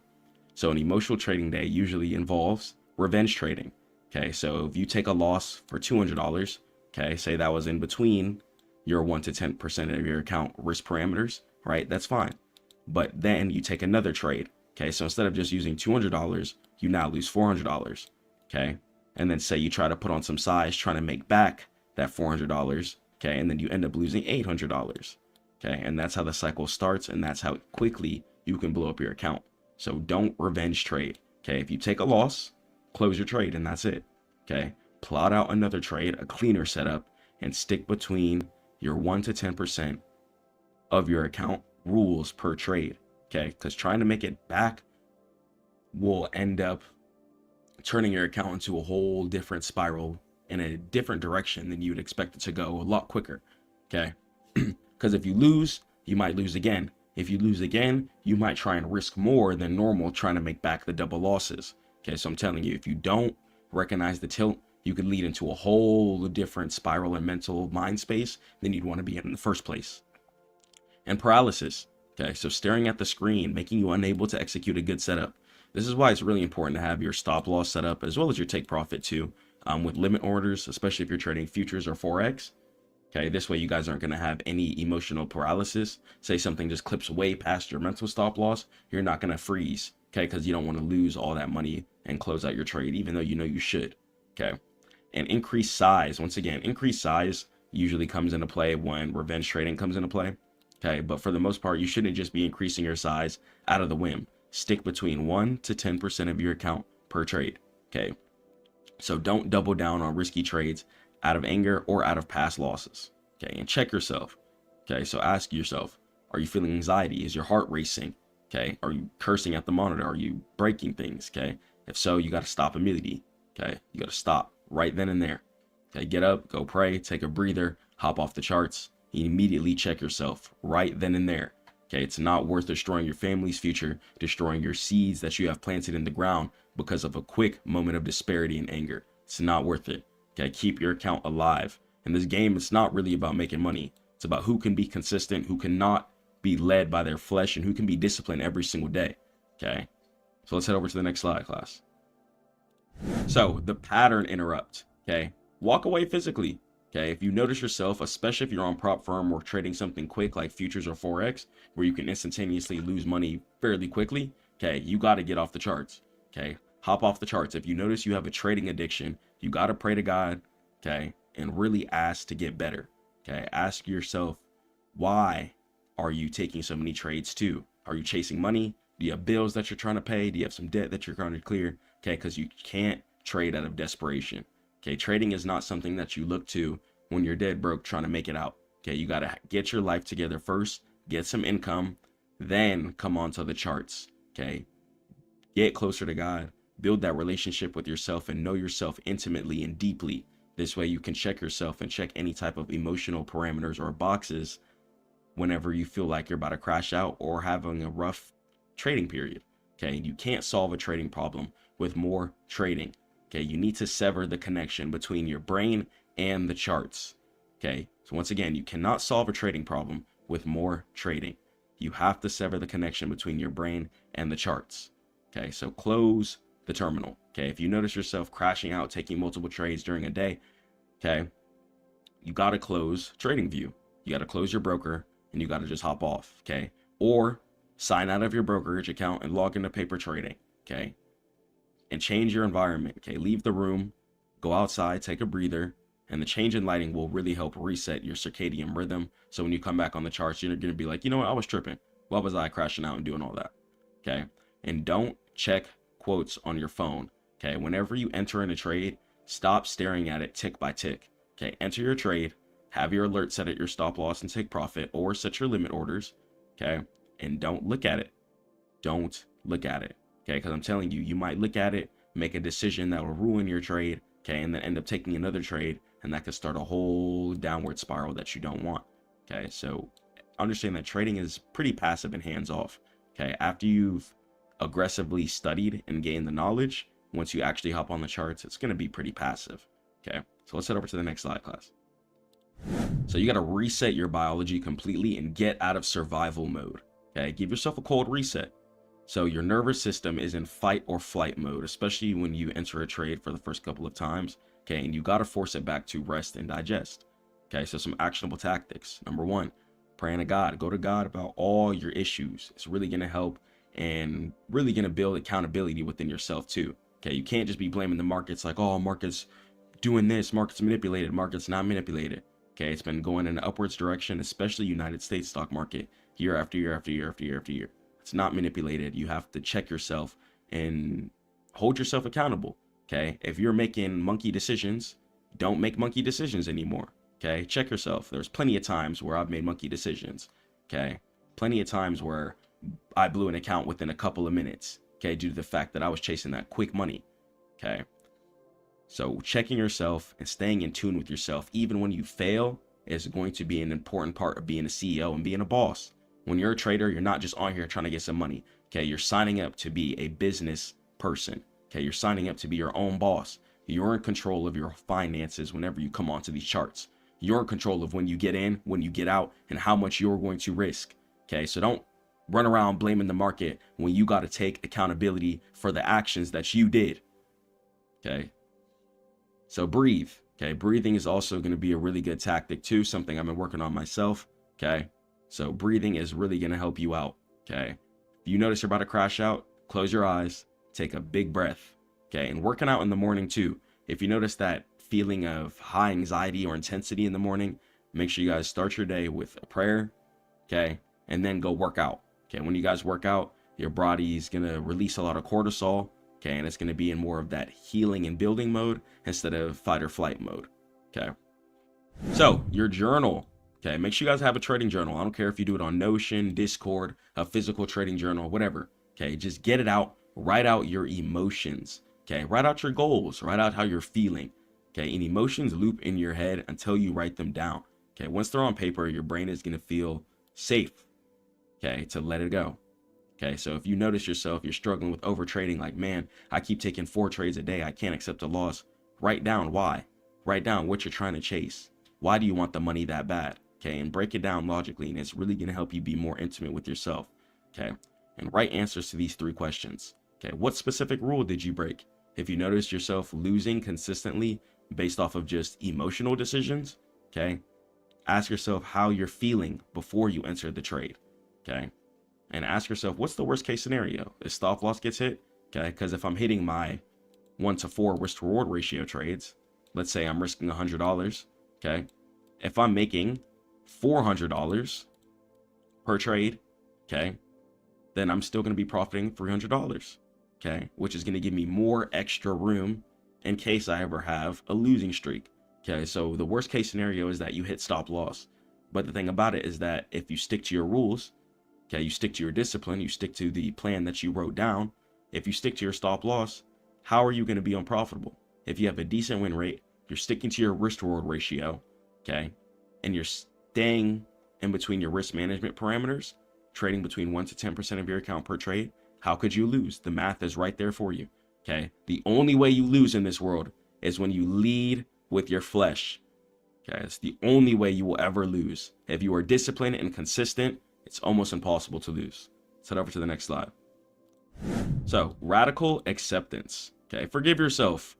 Okay, beating yourself up creates more emotional pain, which leads to more bad trading tomorrow. Okay, and sunk cost. The money is gone. Okay, once it's gone, Don't try and chase it back. Don't try and boot up your account again and be like, oh, I'm about to recover all this. No, don't do that. Okay, you cannot trade to get that money back. Once it's gone, it's gone. Once something is gone in the world, it's gone. Okay, but that's perfectly fine. Okay, because you can only trade new setups. There's going to be better setups.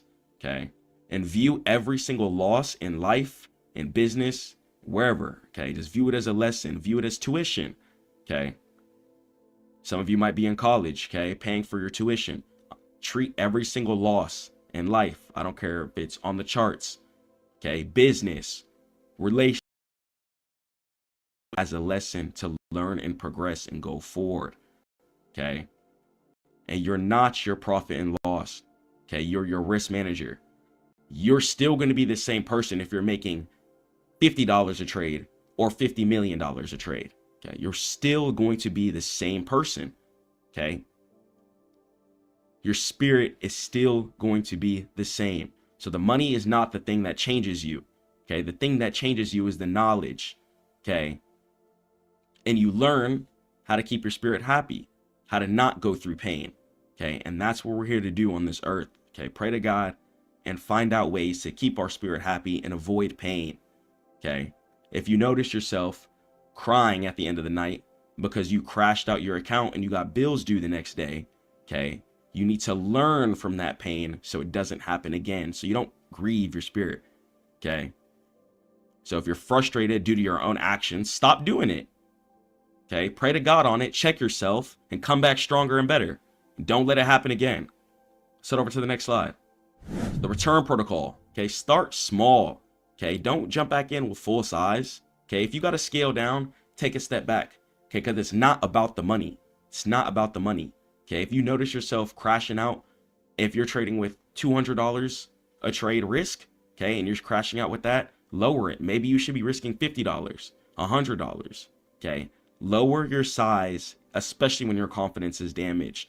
Okay, so for the next 3 days, okay, try to trade with 50% size or less. Okay, if you just had a horrible streak of losing, crashing out, being led by your flesh and emotional decisions that led you to straight destruction, okay, take a step back. Okay, it's all good. You can always come back stronger. So try it for the next 3 days. Try and trade with 50% size or less. Okay, and prove to yourself that you can follow the rules before you're allowed to go back to risking your full normal size amount of capital. Okay, because before you can even start touching the money, you gotta have the discipline built in you. Okay, you're not gonna touch a thing, or you're not gonna be able to keep a thing if the discipline isn't built in you. It won't matter. I'm telling you, it won't matter. So if you're making $1,000 a trade, you should still be happy if you're making $100 a trade. Okay, just the fact that we can come onto these charts, look at candlesticks going up or down, and clicking buy or sell and being able to make money is a blessing. So why are you ruining it for yourself? Okay, please don't make it hard. It's welfare. Okay, it's welfare here. And all you have to do in order to get it, you don't got to go sign up on no website. All you have to do is be disciplined. Okay, be disciplined. And praying to God is going to be the #1 way on this planet to build discipline. Then from there, you guys can start working out. Then from there, start grinding every single day. Then from there, you're going to get very strict on your setups. When you're praying to God every single day, you have a strict health diet regimen, okay, and you're sticking to your trading plan, trading is not going to be difficult for you. I'm telling you, it's going to be very, very, very simple, okay? But most people who struggle with this, and it just shows you how undisciplined 99+% of the world is, okay? The main reason why 95% of people plus aren't profitable is because most people on this planet lead with their flesh. Everyone always wants to feel good all the time. Everyone always wants to be comfortable all the time. Everyone always wants to be happy all the time. And that's not realistic. Okay, you have to be disciplined, consistent, and you have to have that iron edge regardless of what's happening in life. Okay, if you want to live in a fake realm, okay, being led by your flesh, that's fine. You'll continue to get those results. Okay, but if you want to be the 1% in the world who's ready to reap the harvest, okay, who's ready to get the resources, who can help everyone else out, okay, you gotta put yourself through the fire, okay, and you gotta come out not tripping. Okay, let's head over to the next slide. So tomorrow is a new market. Stop tripping about the past. Okay, that little bread that you messed up, forget it. That account that you blew up, forget it. Okay, whatever happened back then, it happened back then. That was a weak version of you, and it's time for that version to die. Put it away. Okay, come stronger. Build yourself a whole new version and come way better. Think different. Okay. So wake up, pray to God, and work out. When you guys are working out consistently, it helps your cortisol run through your body a lot less intensely. So you're not going to have random crash out spurts. Okay. Working out is really, really going to help you. Okay. And walk away from the computer too. If you notice yourself pansying on the market, spamming buy or sell because of a loss, relax. Walk away, go pray on it, check yourself. You probably did some emotional stuff that's your fault, and cool down physically. Okay, then go journal the mistake. Okay, throw it in your Discord, your Notion, your trading journal in real life, notes on your iPhone, whatever. Okay, you gotta release the loop. You cannot do the same things in life and expect different results. Okay, so if you're doing something in life and it's working, okay, you notice you're waking up, you're praying to God, you're grinding, and you're getting somewhere, continue to do that. Okay, but if you throw off the loop, if you notice yourself throwing in random days of doubling your leverage, okay, then your risk to reward and your consistency is not going to be able to be built like that. You can't be risking $100 one day and then 2 days later you're risking $400. It's not how you're going to build yourself. Okay. And then when you return to the market after a crash out series, start smaller. Okay. Start smaller because you're not even ready for the money right now. So if you're blowing up your account, you're not even ready for the money. Some of you guys are thinking about the money, but you're not even ready for the money. Too many of you forget about the grind. If you have a skill, a talent, and discipline in this world and you pray to God, you'll get to some money. But some of you forget about praying to God. You forget about the grind. You forget about the hours of studying that it takes to be successful in whatever you want to be in. Okay, I don't care if you want to be an athlete, if you want to be a CEO of a business, okay, whatever you want to do in this world. If you forget about the grind, and most importantly, if you forget about God, you're not going to be able to be successful. That emotional turmoil might catch you, and that one bad day could destroy you. But understand that one bad day does not define who you are in your career. Okay? Stay hard, stay disciplined, stay focused on God, and keep grinding. Don't ever give up. And catch you on the next one. Peace.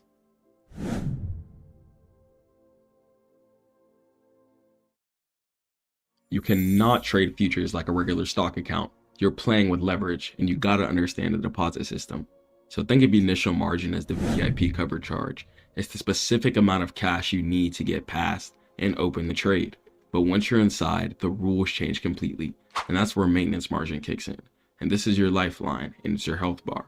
The second your account equity dips below this specific number, the broker doesn't ask nicely or care. They're going to forcibly close your position to stop them from losing money, and then you're going to be left with nothing. Or sometimes your account could go past your stop loss or liquidation amount, and your account could go into the negatives, making you owe money to the broker. So I'm going to show you how to calculate what margin is and understand. Let's head over to it, inshallah.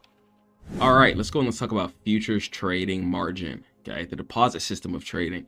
So what is margin? So margin is not a fee. It's pretty much a good faith deposit. So say for instance, when you're signing up for a credit card, okay, sometimes the credit card company might ask for an initial deposit of like $100, but then the credit card would give you $500 worth of credit to spend. Futures works very similarly. So here's an analogy. So, or you could say you wanted to rent a super expensive console, okay? You could put down a deposit to prove that you won't break it. And if you return it safe, okay, then you get the deposit back and you get to use the console. Okay, so futures is pretty much like a trading loan almost, but depends if you're using it for day or overnight trading. Okay, there's going to be two different costs.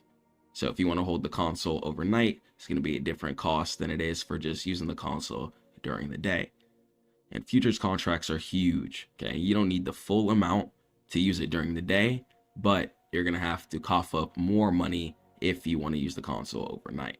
Okay, so let's learn the difference between the money you need to start initially and the money that you need to use futures contracts overnight. Let's jump into it. So let's talk about the power of leverage. So controlling big things with small amounts of money. So leverage allows you to control a massive contract value with a small account balance, okay, and the magic multiplier in it. Okay, so imagine having $1,000 but being able to buy $20,000 worth of Bitcoin futures. Okay, in that instance, the math would be a 20x leverage. Okay, and the catch. So it makes wins bigger, but it also makes losses happen quicker. So it's like driving a race car that goes super duper fast, okay? But if you crash, then it'll hurt way more than crashing like a bicycle, for example, okay? Because a bicycle, you're on it, you're going pretty slow, okay? But if you're driving super duper fast in like a SRT and you crash, then that could put your life at risk, okay? Just because the amount of speed and power that you're controlling, okay? So futures, yes, you can turn up an account, turn $50 and $10,000 to $10,000 or etc. Okay, whether you're trading crypto futures, normal futures, or whatever. Okay, but you can also quickly lose that $10,000 by making the wrong decisions. Okay, so leverage gives you a lot of power to turn up your account, but you can also turn down your account just as quickly if you're not disciplined. So initial margin, it's going to be really, really important. It's the minimum amount of cash that you must have in your account to open a new trade. Okay, so the math involved into it. It's usually a percentage of the total contract value. Okay, for example, like 5% or 10%. Okay, so if you have $4,000 in your account, but the initial margin is $5,000, okay, it wouldn't even let you trade. Okay, it would say access denied, and the trade would not be able to be entered down. Okay, but if you have $1,000 in your account, but the initial margin is 500, you would be able to open up a trade. But here's the catch. Okay, if your account goes beneath that $500, your account would be what's called liquidated. Okay, and when your account gets liquidated, then they take the remainder amount that's underneath the $500 and put your account to zero. And the dangerous part about it is that if price decides to clip past your stop loss or clip past underneath your initial margin value, okay, if you go underneath the initial margin value, your account could potentially go into negatives, okay, then you'll owe the broker money, etc. Okay, and they'll definitely be wanting that back, whether through suing you or whatever. Okay, so decide here, okay, what the initial margin is, and try to make sure your account has more value than that. Okay, you do not want to get liquidated for no reason. It's just a loss of currency, pretty much for no reason. Okay, it's happened to me. Okay, when I wasn't too sure what margin was when I first started trading futures, so it's not something I want you guys to go through. So the maintenance margin, okay, keep your account alive at a certain level. So the definition of maintenance margin, okay, it's the minimum amount of equity that you must maintain to keep the trade open after it starts. Okay, and lower limit, okay, this number is usually lower than the initial margin.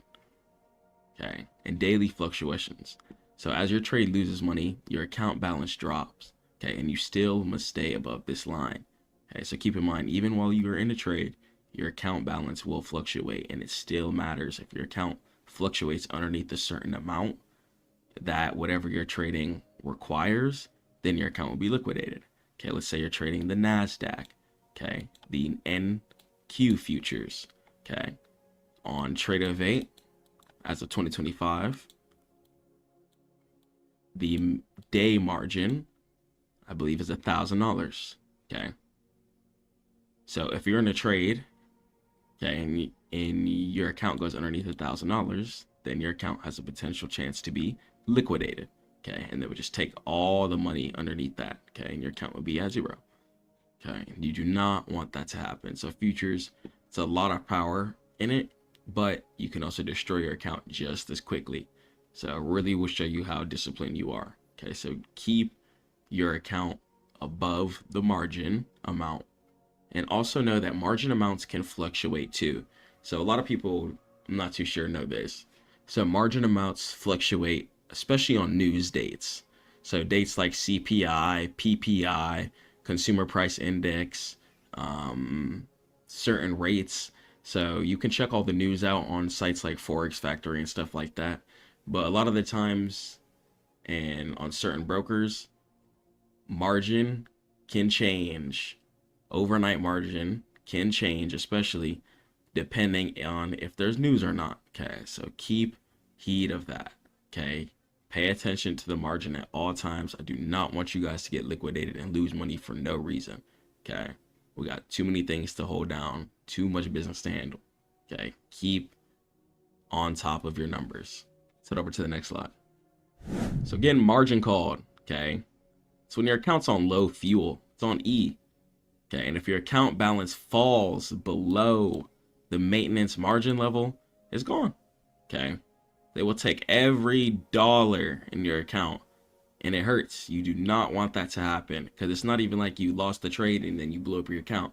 No, you didn't have your account at the certain threshold, and they took the rest of your dollars.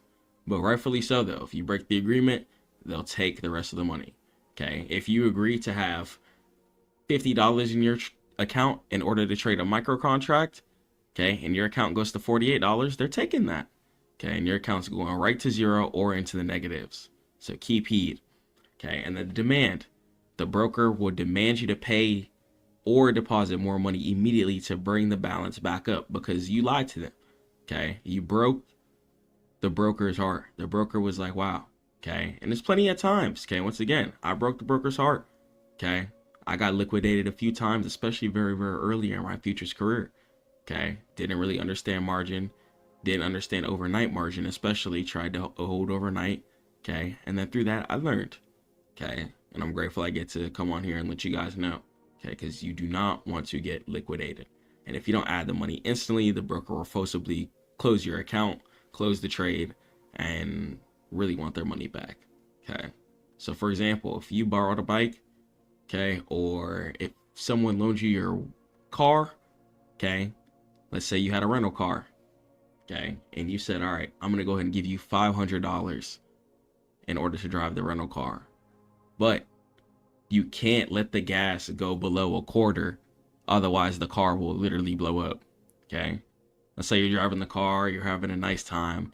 The gas is at like 2 quarters. You're not tripping, you know, you're still having a lax day. You're vibing out. Okay, the car's at a quarter. Okay. You're still vibing out, you're chill. You forget, okay? You're not on top of your business, okay? And then boom, you look at it, account, car, underneath a quarter, and then it blows up, okay?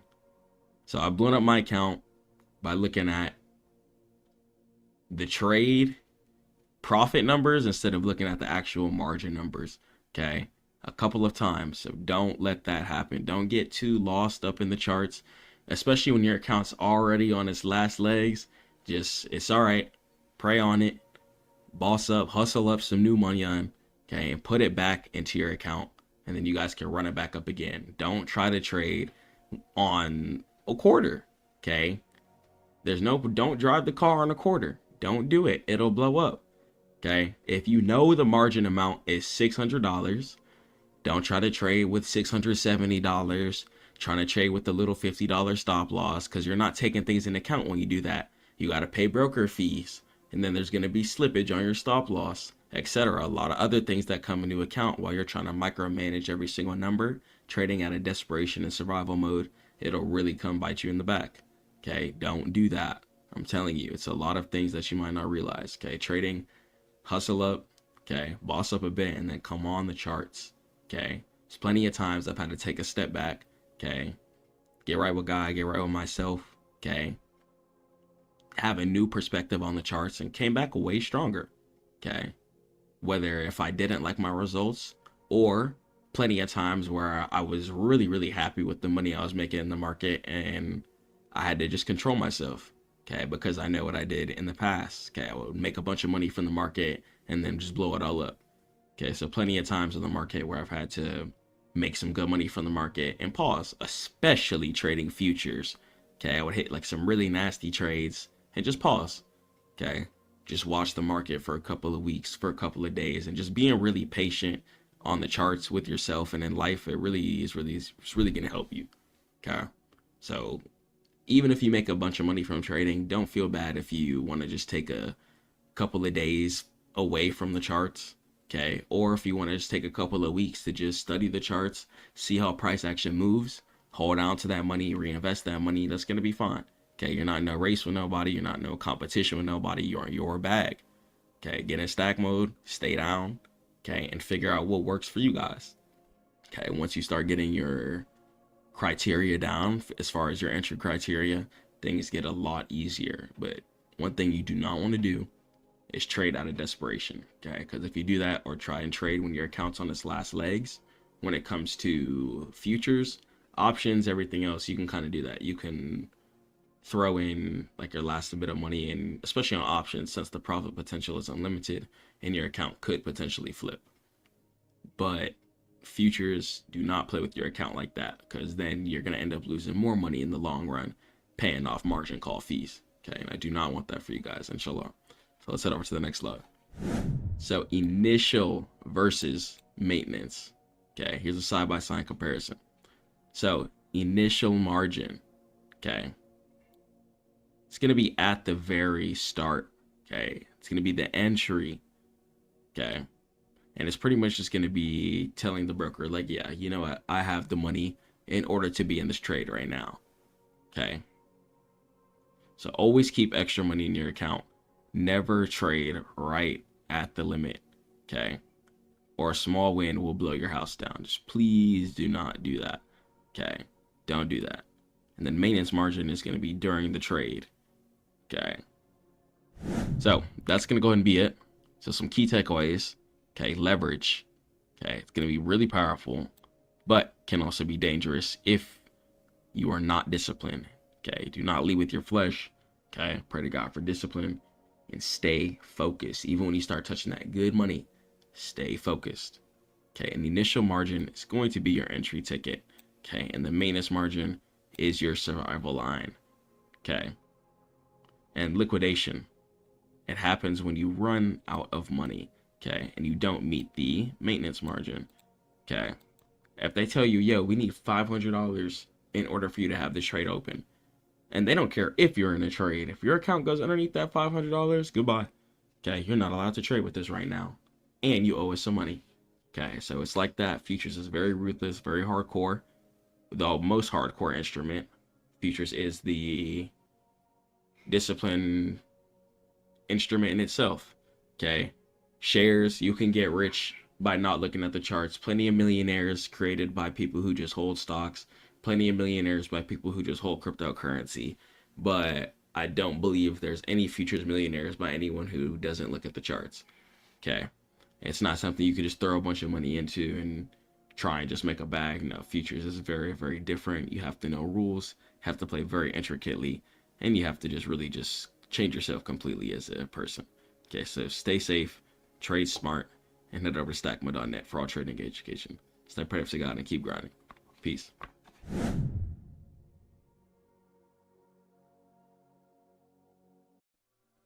All right, Stackmode Chris here, and this is going to be everything that I wish I knew when I started buying and selling stocks within the stock market. So it can seem daunting, but it's definitely a powerful way to build wealth over the long term. And it requires a lot of patience, humbling yourself, being close to God so you don't lose yourself or your sanity, and just being disciplined. So what exactly is a stock? A stock is also known as an equity, and it's a security that represents an ownership stake in a company. And when you buy a company's stock, you become a shareholder, and you own a tiny fraction of that business. And as a shareholder, you're going to be entitled to the portion of the company's earnings, okay, so the company's money they make, and assets, proportional to the number of shares that you own. Okay, so the more shares that you own of the company, the more piece of the pie you'll have. So the primary goal of most stock investors is to profit from the appreciation of their shares over time as the company grows and becomes more valuable. So imagine this, for example. So if I have a pie, okay, let's say the pie is called Stackmode pies, okay? So Stackmode pies, the name is going to be the stock. Okay, whatever the name is the stock. Okay, so stock is essentially the name. Okay, say I own 50% of Stackmode pies and I own 5 million shares. Okay, so shares are going to be the percentage ownership. Okay, and then there's going to go ahead and be directional bias. So if I said I was going to hand out 4 slices of pie today and I was correct, then that's going to pretty much be an options contract, okay, a stock options contract. So options contract, you're getting paid to pretty much predict price within a good time manner, okay? So that's the difference between all of them. So for example, imagine a company, okay, Stackmode Network. Let's say we decide to sell 100,000 shares to the public, for example. And if you buy 100 of those shares, okay, you'll then own 0.1% of the company. And if the company's value grows from 10 million to 20 million, your shares value will likely double as well. So having an investor's mindset is going to be extremely important. Don't hop on the market thinking that it's a quick money grab, thinking that it's a quick get rich scheme. No, it's going to require discipline, day after day after day after day after day after day after day, repetition, not giving up, feeling like a failure. Okay, so many times where I just felt like I just wasn't for me, felt like I wanted to stop and was just feeling unmotivated, but I kept pushing through. I knew there was an end goal to it. And now, alhamdulillah, we're seeing green profits. Okay, so having an investor's mindset, having a resilient mindset is going to be extremely, extremely important. You've got to be patient. Okay, always be working on some other business or something like that while you're in a trade. Okay, you can't sit there having anxiety about the trade all day. You can't put yourself in lock. Okay, you got to keep going, keep flowing, keep building the wealth. Okay, inshallah. So investing is not about getting rich quick at all. It's about building wealth patiently and systematically and logically. And the biggest enemy to a new investor is often just their own emotions. Okay. So key principles of the mindset, long-term perspective. And think of terms and years, not days or weeks. Short-term market fluctuations are normal and often unpredictable. And true, wealth is truly built over decades, not quarters. Even if you run up $8 million, for example, in 2 years, okay, if you're not disciplined, if you're not structured, you don't know how to continuously win trades. Let's say you hit a couple meme coin plays, right? If you don't know how to continuously win trades, put the money away for taxes, budget, reinvest, you could end up definitely destroying that. Okay, you could destroy any amount of money by being undisciplined. Okay, so have a long-term perspective on it and avoid emotional decisions. Do not panic sell when the market drops. To the left to right chart. Okay, if the stock market or crypto market goes down, understand that inshallah, especially if it has value or something called market cap. Okay, market cap is going to show you the number of how valuable a company is. Okay, so if something has a high market cap, okay, and certain things occur on all of them, then you know it's also going to be something that you want to be looking at too. Okay, so a lot of the high market cap stuff can have decent volatility. Okay, and embrace that. Okay, the market's going to go up and down, and volatility is a natural part of the investing landscape. And you can view market downturns as potential opportunities to buy quality assets at a discount, also known as the dip.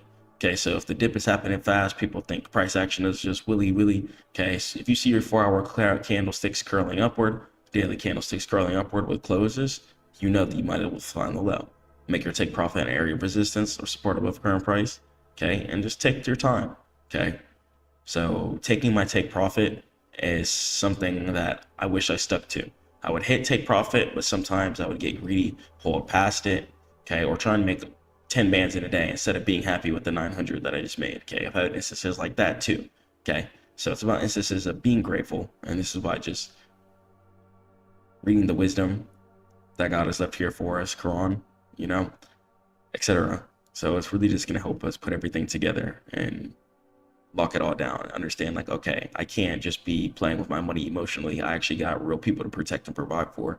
I gotta be serious with my trading. I gotta be serious with my money. Okay, and trade with this mindset. Never trade with the mindset of, oh, I'm trying to make some money. Not trade with the mindset of, I'm not going to lose money on this trade. Okay, and do your own research. And never blindly follow a stock tip from a friend. Instagram, okay, there was times where I traded in a group of friends. That was before I even started mentoring on YouTube. Okay, I started off mentoring a group of friends, okay, and then they told me that I should start taking it on the internet. Okay, but that's how it started at first. Okay, I started helping people get funded. Okay, after I figured out how to get funded and stuff like that. Okay, but trading with friends sometimes can lead to bad decisions if you don't do your own research. Okay, because no one is perfect, only God is perfect. So sometimes, like, especially if they're not studying more than you, okay, just try and stay in your own lane and your bag and your investor. Okay, study from your mentor, okay, and just stay locked in with your mentor and focus on the charts. Okay, so God got you. Okay, find yourself a good mentor that you can trust. Okay, and just trust your vision and your view. Okay, don't be arguing with anybody who doesn't believe in your view. So, understand what you're investing in. So, fundamental investing concepts. So, to navigate the market, let's understand the language of it before we're just on here lost.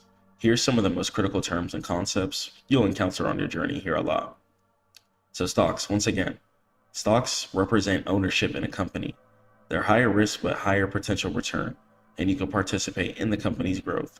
So if you catch a good company at the low, let's say you catch it at $32 a share or something like that, okay, and then price decides to go to $100 a share, okay, you would make a large percentage gain on your money, okay? Why? Because $32 a share went to $100 a share, okay? That's a 68-point jump, if I'm not mistaken, okay?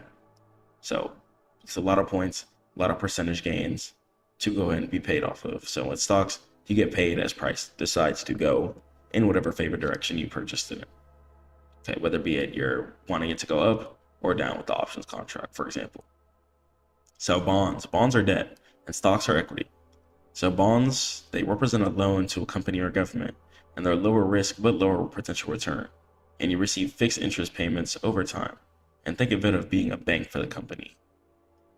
So let's talk about market capitalization, a very, very, very, very popular term. Market cap is the total value of a company's outstanding shares, and it's a simple way to gauge a company's size. So a large cap is going to be anything over 10 billion, mid cap is 2 billion to 10 billion, and small cap is generally considered below 2 billion. Okay. So small caps can be high risk, high reward because no one's really found them yet. But if you catch a small cap and it turns into a large cap, you'll be rolling in some dough, inshallah. Okay.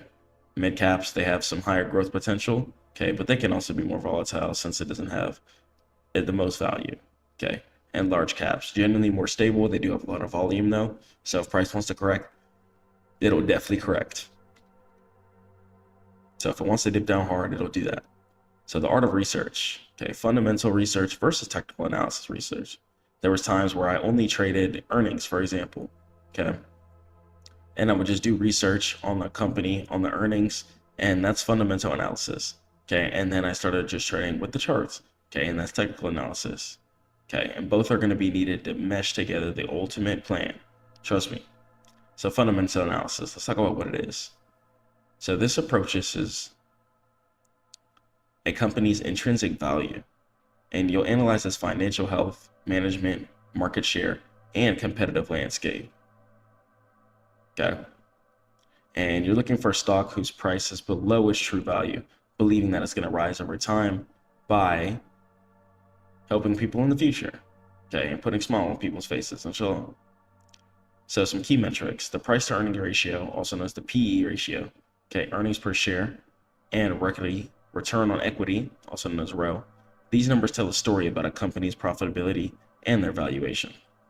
So for a PE ratio example, if a company stock is trading at $50 per share and its EPS is $2.50, the PE ratio is $50 divided by $2.50, and that equals 20. And a low PE might suggest a stock that is undervalued, but it could also signal poor growth prospects, and it's a key piece of a larger puzzle. Put together what you wish. And technical analysis. This approach ignores a company's fundamentals and instead focuses on chart patterns, such as waiting for support to be broken, turn into resistance, or resistance being broken, turn into support. Okay. So instead of focusing on chart patterns, fundamentally, you could focus on chart patterns technically. Okay. And that's technical analysis. Okay. So technical analysis involves chart patterns, trading volume, studying the market momentum, and how the candles are moving. And technical analysts believe that all relevant information is already reflected in the stock's price. Okay.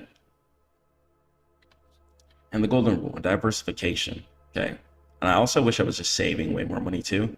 I would buy a bunch of Bitcoin, but then I would always just sell it. And I was like, dang, okay, everything that I've been buying and selling for the past 3 years, if I would have just held it, okay, then I'd be very, very up. But I'm glad I didn't do that because I get to teach this lesson here today. Okay, so the golden rule, diversification. So one of the most important lessons is to never put all your eggs in one basket. Okay, so don't just put all your P&L into just one share play. Okay, diversify a little bit, maybe like 1, 2, 3 plays at max. That's crypto and stocks included. Okay, 1 to 3 digital plays max. And diversification is the strategy of spreading your investments across different assets to mitigate risk. And when one investment performs poorly, another may be doing well, helping to balance your portfolio's overall return. So I hope you invest across industries. Don't just invest in tech, consider healthcare, consumer goods, energy, and finance. Different sectors react differently to economic cycles. Okay, so as of 2025, when this is coming out, we're in like the AI cycle. Okay, so AI stocks, for example, are super popular. Okay, or crypto brokers. Okay, anything allowing people to trade cryptocurrency, it's going to be popular too. So invest globally. Okay, the US stock market is not the only one. Consider international stocks to capitalize on global growth and reduce country-specific risk if you want. And use ETFs and mutual funds. Okay, these are powerful tools for instant diversification. An exchange traded fund, an ETF. That's a basket of securities you can buy and sell or an exchange, just like a regular stock. An S&P 500 ETF, for example, gives you an instant ownership in the 500 largest US companies. Okay. And mutual funds, a fund managed by a professional, which pools money from many different investors in a variety of assets. So here's some common mistakes I do. So chasing hot stocks, okay? So especially after I made my first couple of bands with like C3 AI, say seeing that, okay, making my first like flip like that, okay, I was just like, okay, whoa, trading can be super duper popular. But then after that, I ended up losing profit just buying some stupid stocks that didn't end up going anywhere. So be careful chasing hot stocks. So stocks that are currently making headlines or being heavily promoted are often already way overpriced, and the smart money has already made their move to go ahead and exit. Because remember, it's a left to right chart. So it's about who sees it first. And inshallah, I want you guys to see it instantly. And market timing. It's nearly impossible to consistently predict the market's short-term movements. And trying to buy at the absolute bottom and sell at the absolute top is a fool's errand. And time in the market is far more important than timing in the market. So ignoring your plan can sabotage you too. Many investors or traders have a solid plan. You know what you want to do. You know what your criteria consists of, but are you following it? Okay. Panic and greed could really lead you to abandon your trade, okay, or even frustration. Just why am I not winning the trade? Not accepting the fact that you lost. Instead of sticking to your clean setup criteria, okay. If you're struggling, head over to Stackmode.net, but I really do assure you play break and retest. Okay, you can wait for support to be broken, turn into resistance, or you can wait for resistance to be broken, turn into support. Okay. And that's it. Just keep it simple. Okay. Don't destroy yourself over the charts. Please keep it simple. Set a strategy. Okay. Stick to it, regardless of the market noise or whatever's happening. And investing when you can't afford to lose. Never invest your emergency fund or money you need in the next few years. The stock market is for long-term capital that you're comfortable seeing fluctuate. Okay. So opening a brokerage account. A brokerage account is a financial account where you can buy and sell stocks and other securities. Okay, you can't just go to the company and buy shares. You got to go to the broker to facilitate the transaction for you.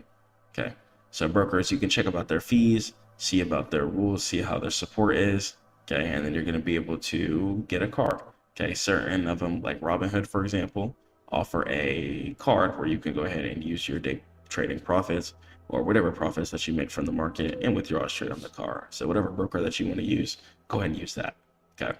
So open your broker. You can start small. Okay. Don't just dump all your money. Okay. Take your time. Make sure you know what trades you want to invest in and do your research. Okay. Even if it's worth it to spend your money on education, mentorship first, and then come into the market. Okay. This way you're not going to have to get your education by just losing over and over again. Okay. So dollar cost averaging, okay, so the most powerful strategy for beginners. And instead of trying to time the market, you just invest a fixed amount of money at regular intervals. Okay, and this ensures you buy more shares when prices are low and fewer when they're high, averaging out your costs over time. Okay, so make sure you guys know where you're purchasing. Okay, if you're not purchasing at the right time, that could really jurisdict your trade and really just sabotage certain things that you need. Okay, so focus on ETFs and mutual funds. So for your first few years, you can focus on a core portfolio of low-cost index funds or ETFs, okay? That's going to be something to diversify too, especially as you're learning the market. So if you're new into the market, you still don't understand certain day trading while you're getting educated and stuff like that, ETFs can be something that you can look into as well too. Okay, so I wish I looked into more long-term stuff when I first started trading instead of just worrying about the instantaneous profit of like 0 DTE options. Okay, so look at long-term stuff, because a lot of the time while you're learning the markets, you can still make money in these long-term plays, and your money a lot of the times is going to be a lot safer versus you just trying to throw yourself head into 0 DTE or something like that, or futures, and then losing everything. Okay, so that's where I wish I corrected myself. Okay, so start now. Okay, there's going to be no time limit, okay, to when you can start or end trading. Okay, you can trade until you pass away. Okay, and you can start trading right now, any age, any time. Just start now. Okay, know yourself. Okay, this is why being with God is going to be really important. Already becoming humble is going to be really important. Okay, you can't be coming with ego. Can't be coming with thinking that you're bigger than the charts. You can't be thinking that you're right and the charts is wrong. Okay, and use the right tools. Okay, TradingView, big tool. Come for mentorship. Okay, I offer a free call where you guys can learn how to trade as well too, and then I'll put a trading plan together. Okay, and patience. Okay, be patient. Even if you're making $10 from the market, okay, stack that up. Okay, and after you withdraw, so whatever amount of money that you withdraw, let's say you make $10. Okay, I like to leave 50% in my account of whatever I made, so I would only put $5 in my account.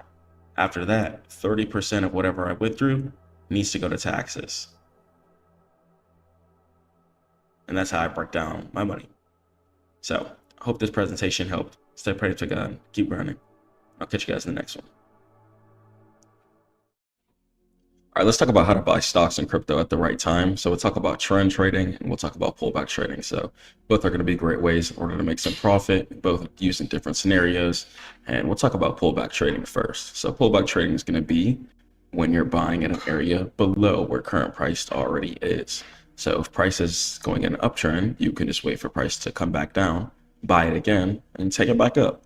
Okay, this way you could catch an even bigger trade, catch larger profits, and you might even be able to sit on your trade with a lot more safety too, due to the fact that price already dipped. And we know that the stock market and crypto markets are markets where people want to go ahead and hold and gain APY per year. That stands for annual percentage yield. So people are trying to gain APY on their money. I know I definitely am, by holding in something that has value, whether it be in a cryptocurrency that has value or a stock that has value.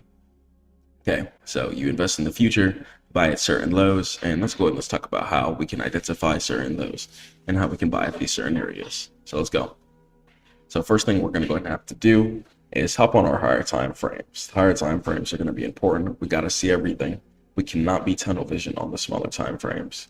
Okay, if you're on the minute time frame, you might see a downtrend, but then whole time when you're on the daily time frame or weekly, you'll see the trade going up in an upwards direction month after month, week after week, year after year. So make sure you're on your higher time frames, doing your analysis before you scale down. You can use your smaller time frames, but you can really just use them in order to get in at your entry. Okay, so you can use like your 1 minute to get in at your entry, but all your analysis for the most part should come from these two key time frames. They should come from the daily, and they should come from the 4 hour. Daily and the 4 hour are going to be your two time frames that you're going to have to use in order to catch some profitable trades. You got to see the real trend. So the daily is going to come in play, and then the 4 hour time frame is going to be used in order to show you any candlesticks that you can't see on the daily. Okay, due to the fact that stock market is only Monday through Friday. So sometimes extending trading hours is going to have to come into play.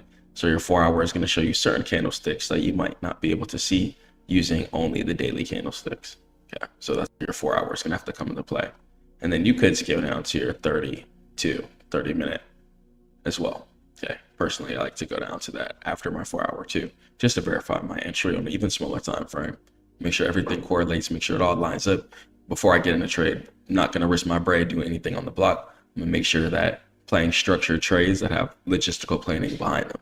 Okay, one of them making sure we're making some bread in the markets, not wasting money that we've worked hard for. Okay, so buying pullbacks are going to be extremely important. Stop buying at all-time highs. Okay, don't hop on Twitter, don't hop on Instagram, YouTube, or anywhere and see hype being talked about. Okay, a lot of people are just now buying in Nvidia, for example, and a lot of times by the time things are being posted, stuff is probably already at all-time highs. Okay, by the time media gets things, it's already too late for the most part. So here's how to identify real dips. So one, use your daily time frame and see where current price is at in the first place. Okay, current price is at all-time highs. You have to wait for a pullback. Okay, don't buy at all-time highs because one, think of it logically. People got in way over here to the left. Okay, some people have been holding these trades for years, way over here. Okay, they're gonna sell eventually. So anytime price makes an area of resistance and falls in a downwards direction, all it is people taking their bread off the market. Okay, nobody's about to sit and hold for an unlimited period of time. Once people are up some profits, 1,000% plus, okay, people are going to be like, you know what, these are some great gains. Let me go ahead and take some money on off. Okay, especially when they've been holding for a few years, definitely down to go ahead and get paid. Okay, it's a lot of money increase within these past couple of years. Okay, if you've held Nvidia for 5 years, for example, could have got in at around $50 a share. Okay, and price today is at $252 a share. Okay, so that's almost a 4x of your money. Okay, so you can put your money in a shares calculator too to go ahead and check everything out and see the actual percentage yield you would have gone ahead and returned based off of that.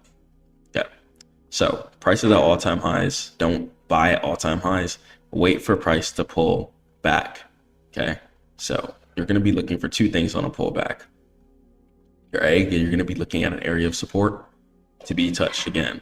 Okay, price can either mirror supports, okay, the same support area that it bounced off of another time, or it's going to go ahead, bounce down, and try and turn an area of resistance below current price into support. Okay, and that's primarily where your pullback areas are going to come from. It's either going to be an area of support below current price or an area of resistance below current price that you see on your 4-hour or daily time frames. Okay, so my daily time frame, I can see where all-time highs. Let me go ahead and put a line here at the top of all-time highs resistance. Let me get on my 4-hour time frame, zoom out. Okay, and let's go ahead and identify how we can find the best levels here. So stocks is going to be a bit different. I'm going to go to my indicators here, turn on that market open marker indicator here, the one by Charmeager. Okay, then from here, I can get on my 30-minute time frame. Okay, so I'm going to go ahead and look at areas in between these green shaded boxes. This is going to be for stock market. Okay, cryptocurrency is going to be a little bit of a different analysis, but for stocks, this is how it's going to go. Look at these green shaded areas. I'm going to go ahead and put lines at the 9:30 a.m. areas. Okay, so it's showing me when market opens. Market opens at 9:30 a.m. Eastern time. Okay, hence it's why it's called the New York Stock Exchange. Okay, everything is based off of Eastern time. New York is in Eastern time. So I'm going to look below current price. Okay, current price right now is going to be 253. So I'm going to look at 9:30 levels below current price, expecting price to go down to these levels and give me a bounce back up. Okay, so let's go and let's mark some levels. So let's jump into it. So I'm going to stay on my 30-minute time frame, and I'm going to look below current price at certain levels that I'm going to be paying attention to. Okay, so I have a 9:30 level right here too. Boom. Okay. And just check the direction and the flow of where the chart is going. Okay. If you can't tell which way the direction is going from the candlestick, then you feel free to hop down to something like your 15-minute time frame, where you can see things a little bit more cordially. Okay. So let's say I delete everything here. Okay. Price is at 253. I look below current price. Okay. Have this area of support right here.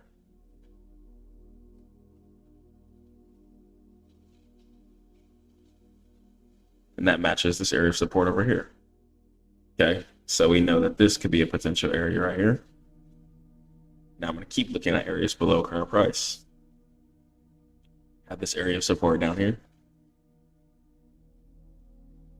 area of support down here. Even down here.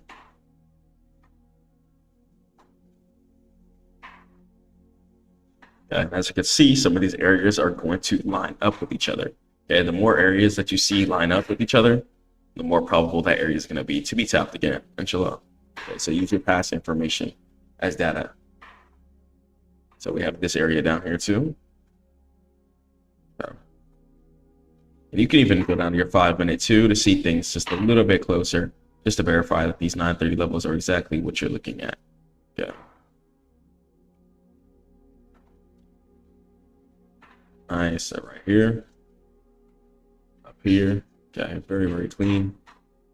We're going to put a line down here. Looking below current price here.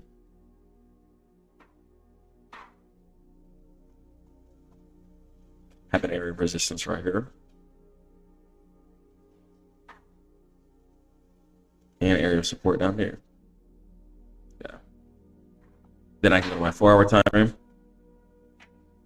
And I can wait for price to pull back to any of these levels. Okay. So if I see price pull back to any of these levels, I can be like, okay, you know what?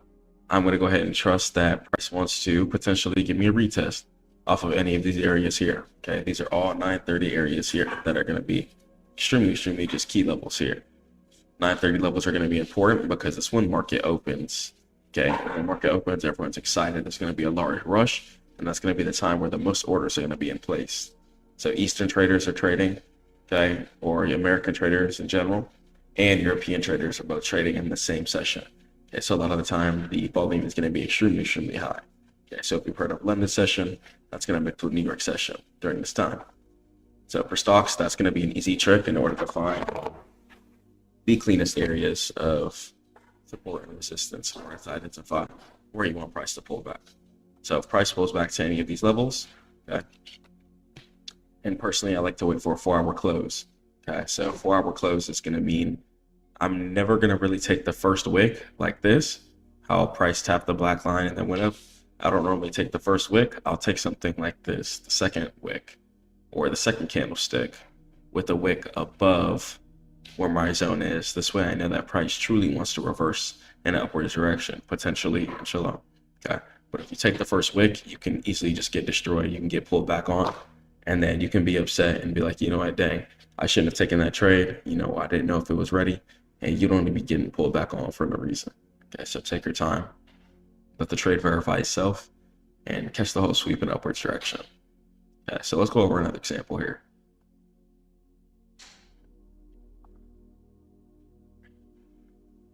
And this works for all stocks, all popular stocks. And we'll talk about a trend trading example here. Okay. So when you're trading with the trend too, it's going to be a lot of volume. Well, volume is going to be, it's going to be the amount of people trading. Okay. So when there's a lot of people trading, your trading should happen in a quick direction. Okay. Because everyone's expecting price to go in the direction in which your trade is planned in. Okay. So let's do it. So if I got on my 5-minute time frame here, I got on my market open marker. I'm going to look above current price. I'm going to go ahead and mark this area of support here. Okay. Okay, just so we have this area here as data. I got this area up here. It's going to represent some resistance. Okay. Or I could do the support area right here. Breakout area in between, very clean. Okay. We have this area up here that matches with this area. Okay, so as you can see, one area of resistance right here matches with another area of 930 resistance here. Okay, the more taps, the better. Okay, more taps, the better.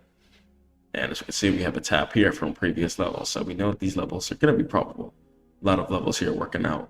Extremely nice. I'm going to go ahead and put a line here at this area of resistance. So you can see price went in a downwards direction. Okay, so that's why I put it at the top, signaling where the resistance is. Another candlestick wicking off of previous data. Okay, so the more data that we see, the more probable we know the trade is going to be, inshallah.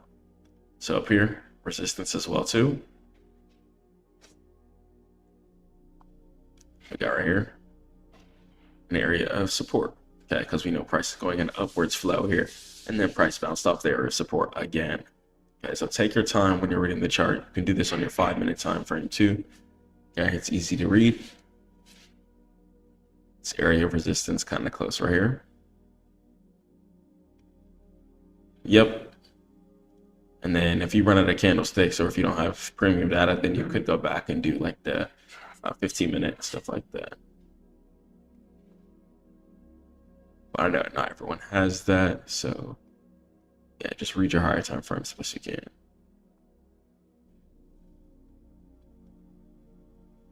And then, yeah, waiting for price to pull back to these zones here.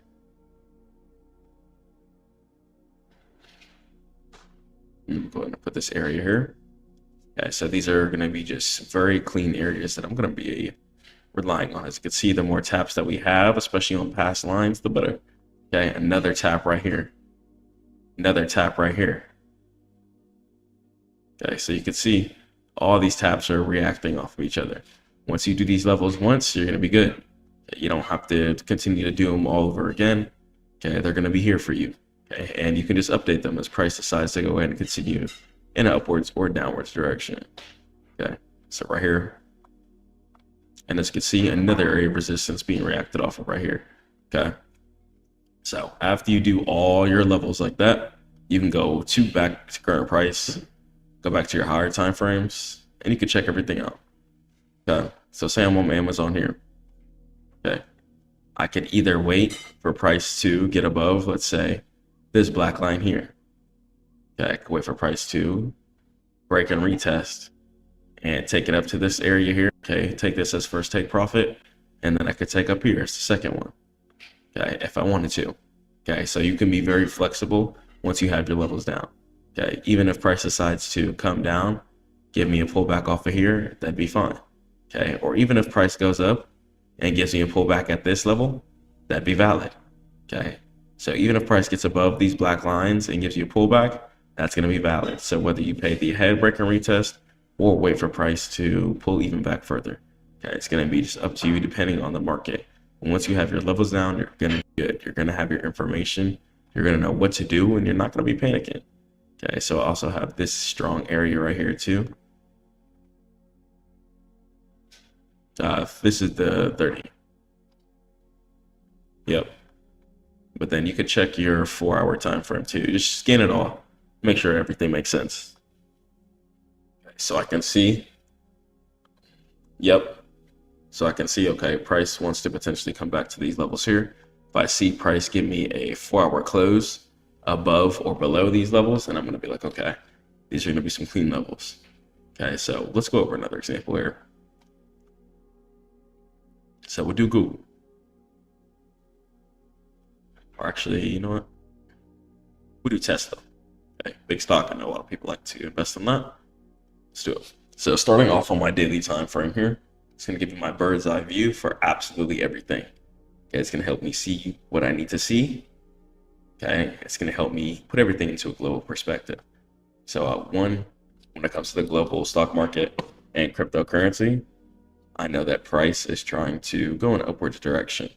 Okay, due to the fact that companies aren't putting in hard work for their stock to not go up in value. Okay, there's dividends and company owners get paid more depending on their share status. Okay, so billionaires and stuff like that. It's not $1 billion in a bank account. There's not bank accounts that can really hold like hundreds of millions of dollars and stuff like that.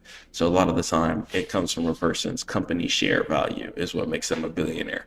Okay, so not the pure fiat cash value. So knowing that, we know that the value of certain currencies are trying to go up, whether it be it a cryptocurrency or a stock, okay, like Tesla.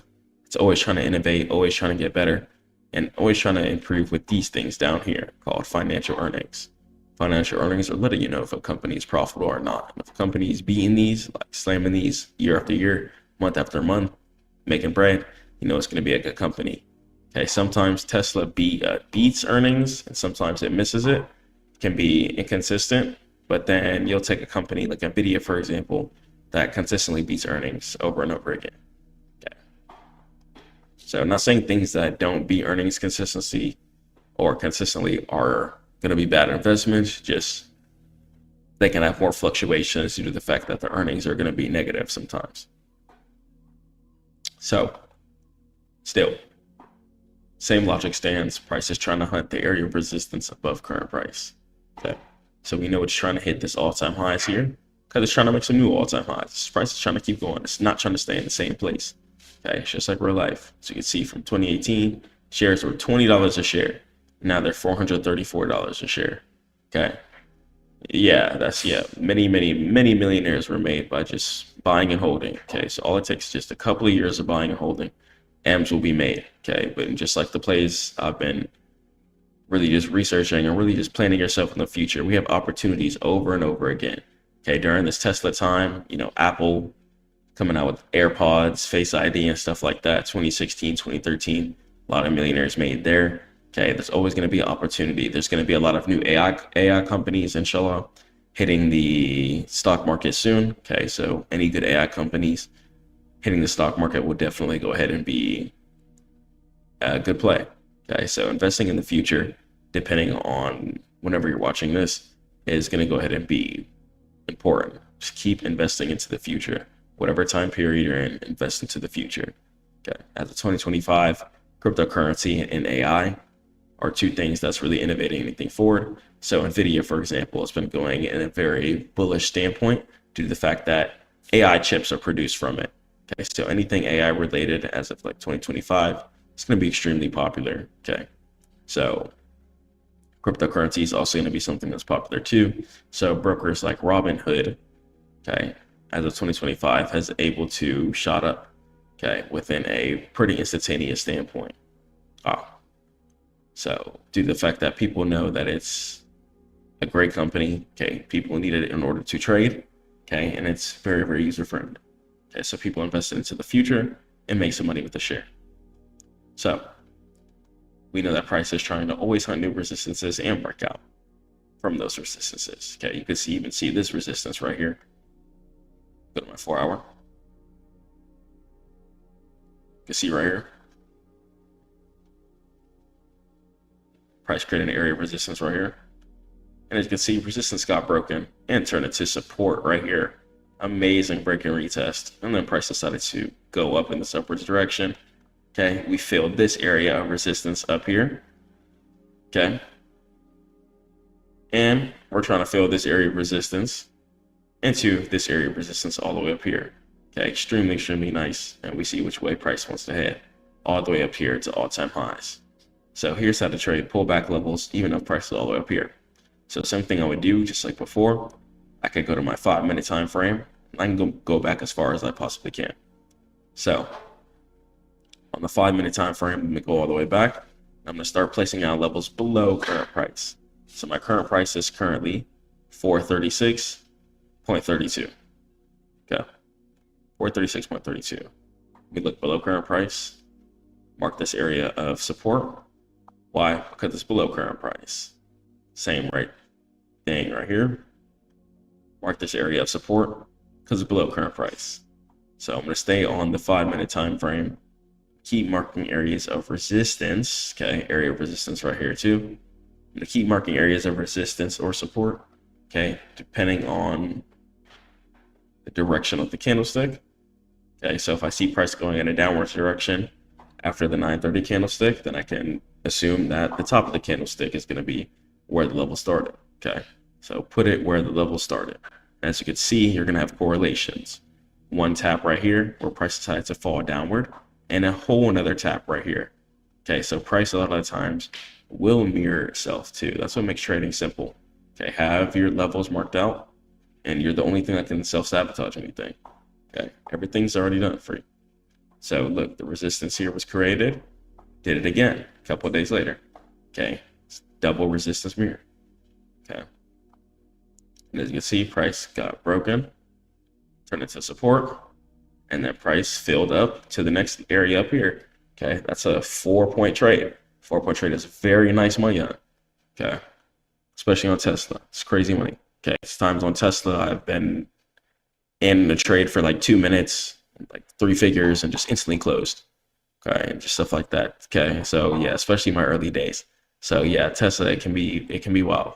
But when you start playing it logically, like I was just playing like a fool, okay, when you actually play it how it's supposed to be played with levels and just all your analytics down, it's going to be lethal. Okay, it's a great way to make some just profit. So these day trades, especially when you have all these levels down, it's going to be really clean.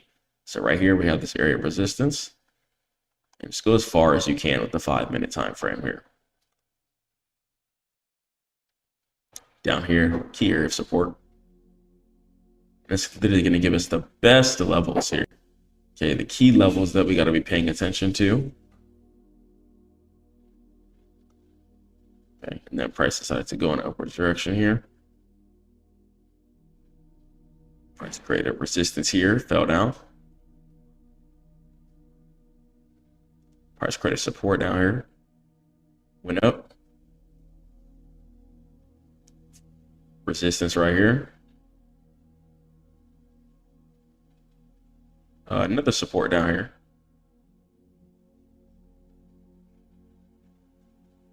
Support or not resistance, not support. Price went up. And then breakout in between that level 2. Really nice level there. 930 support right here. Price went in the upward direction, so bottom of the candlestick. And we have another high up here. Okay, even up here. Area of resistance. So the more levels we have filling in the space is going to be just the better. Okay, bottom right here.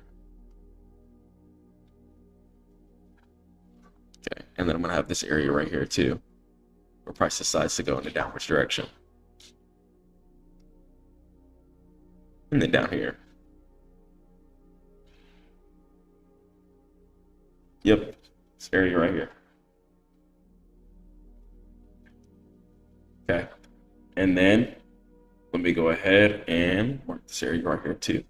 So let's just say I did all these levels, for example, and go to my 4-hour, check everything out here. Okay, so I can know that, okay, if price pulls back to any of these levels here, okay, I could potentially go ahead and take a day trade. Okay, so even if price decides to give you some break and retest, okay, you can also take trades based on that too. Okay, so either that or wait for price to just pull back to these levels simply. Once again, all-time highs all the way up there. So you can just wait for price to pull back to any of these levels, give you a 4-hour close, and then go ahead and take your trade. Okay, in between here, this whole gray space, I would just go on like your higher time frames, go to the left. Since the price action is too old, even on 30-minute, it can be too old. If you're not a premium user, and just put it down the best levels you can. So at the top of the resistance here from the 30. Top of the resistance here from the 30. Okay, which lines up with this one. Okay, got the bottom right here. Price went in upwards direction. 930. 930 resistance up here. 930 support. Not resistance, actually. Price support right here. There we go.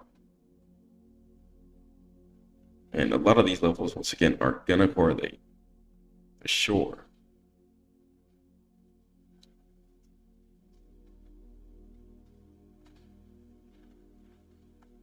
Okay. There we go. So then from there, after you have all your key levels down, okay, you can have all your information. So even if market decides to go in a bear market, okay, if you see a sweep from any of these levels below current price, okay, then you know, like, you know what, this is actually going to be a pretty decent buy area.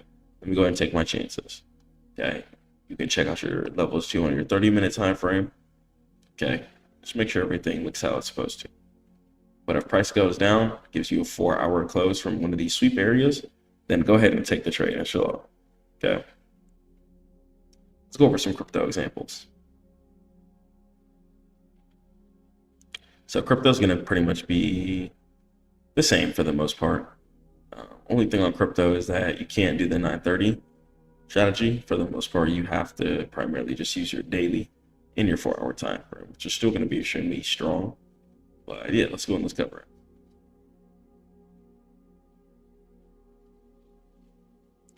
So we'll cover Bitcoin first, for example.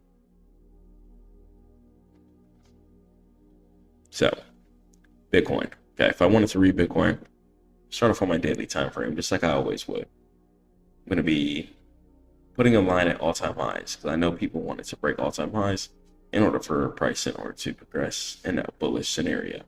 Okay, so think of it from a human standpoint. People want to just see numbers go up. So I know that my goal is always going to be all-time highs.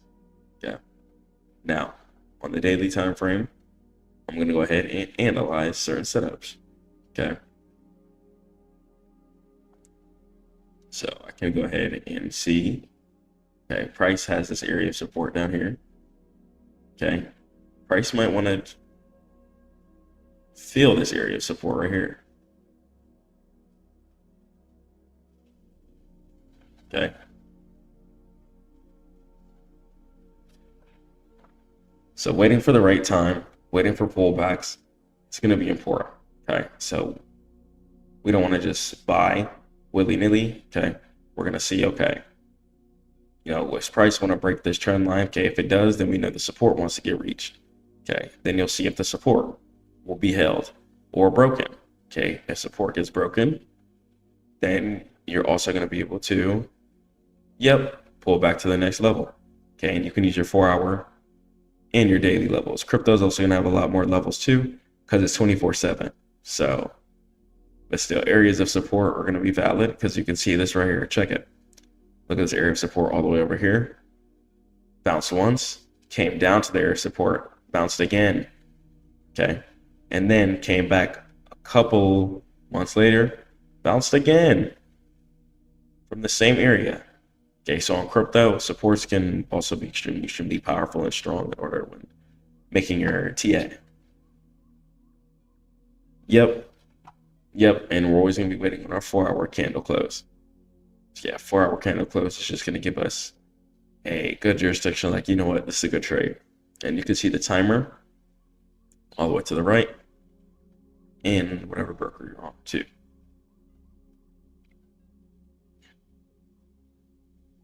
So yeah.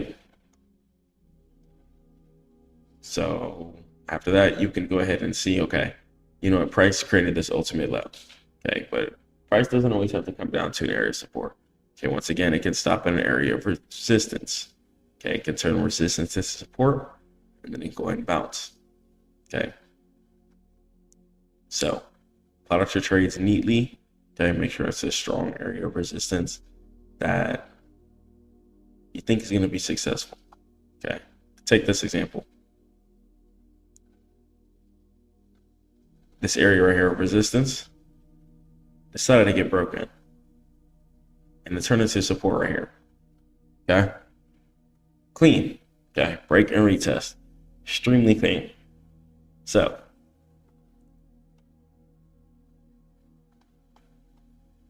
I could, once again, try to buy at the areas of support below current price.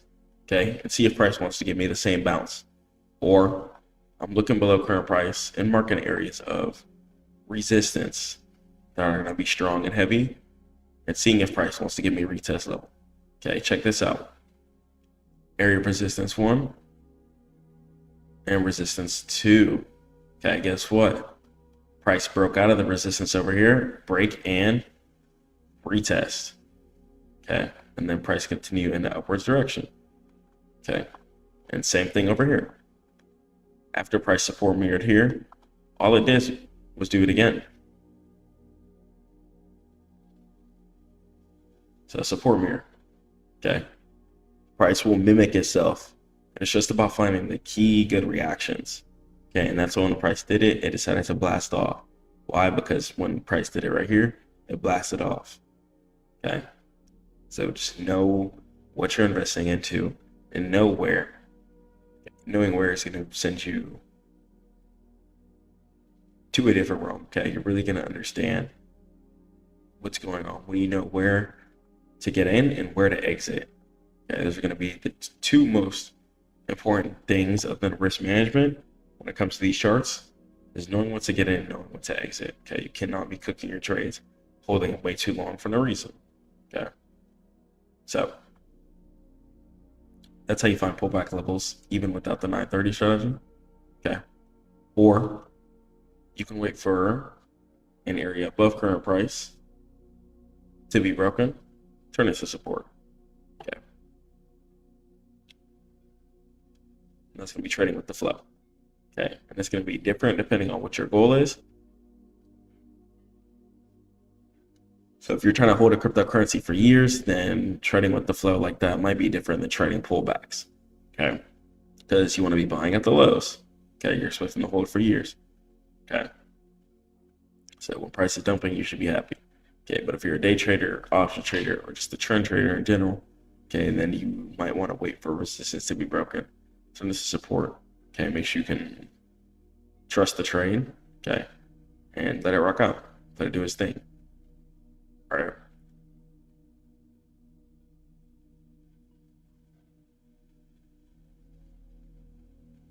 Yep, resistances below current price we're going to go ahead and do, because we know resistance can be broken and turn into support. And then we're also going to do sometimes the supports. Because check this out. Amazing example on XRP. So right here, as you can see, this low right here got met up with this low right here.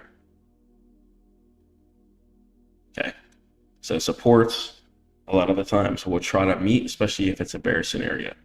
Now, will it not break is another question, but a lot of the times Chicago support and certain things like that within the stock exchange is really going to be imperative.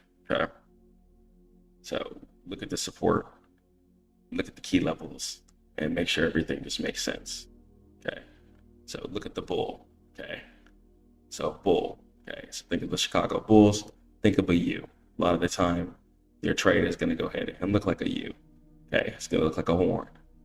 So your sweeps, whether in a downward scenario, okay, price might try to sweep down, meet the supports. Okay, bullhorn down.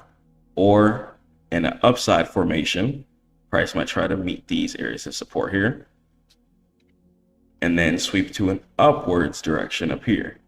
Okay, so an upwards U.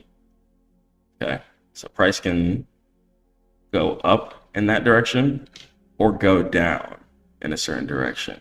Okay, so if it's just hit an area of resistance and it's falling in a downwards direction, price might be trying to hit an area of support below current price to try and meet at, and then try and bounce again like it's doing here. Or it's going to try and find an area of resistance below current price and try and bounce there due to the fact that resistance can be broken and turn into support. Okay, so it's about catching the flow and just making sure that we're trading the right things properly. Okay, so it'll be trying to bull rush down, okay, to an area of support or resistance, just so people can buy it again. Okay, because on the daily time frame, just like we talked about in the beginning, if I zoom out, price is nowhere near where it was like a couple years ago. Okay, 2022, price is at 0.30. Okay, and price now is at 2.8. Okay, really big jump in XRP. Okay, over the course of a couple of years. Okay, so it's just about where you're buying, catching the sweeps, and holding your positions, even though certain things are going to take time. Okay, so let's go and check out this example here.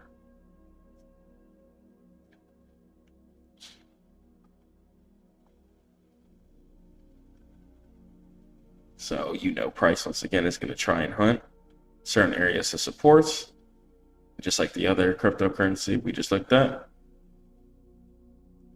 Price decided to hunt the area of support that was right here and bounce at the area again. Okay, And we are getting some 4-hour closes, so we'll see if it wants to hold. Okay. But in this instance here, you could also wait for an area of support above current price to be invalidated. Okay. So this area of support, and if support below current price gets ran through, or if support below current price gets turned into resistance and then ran through, okay, then that area could be a decent area. Okay, so I get on my 30-minute here, see the strong area of support. Okay, price has the potential, and you could see some support candles here too. Okay. Price has the potential to break above this area and give it a support mirror. Okay, so I call this inverse break and retest, and price can definitely do this too. Let's say it wants to go ahead and fill like the resistance area up here, okay, or even just up here.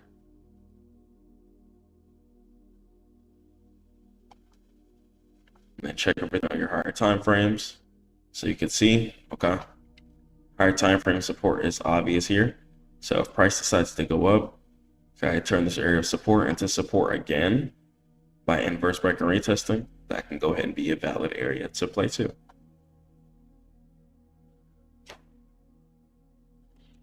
So let's go over that.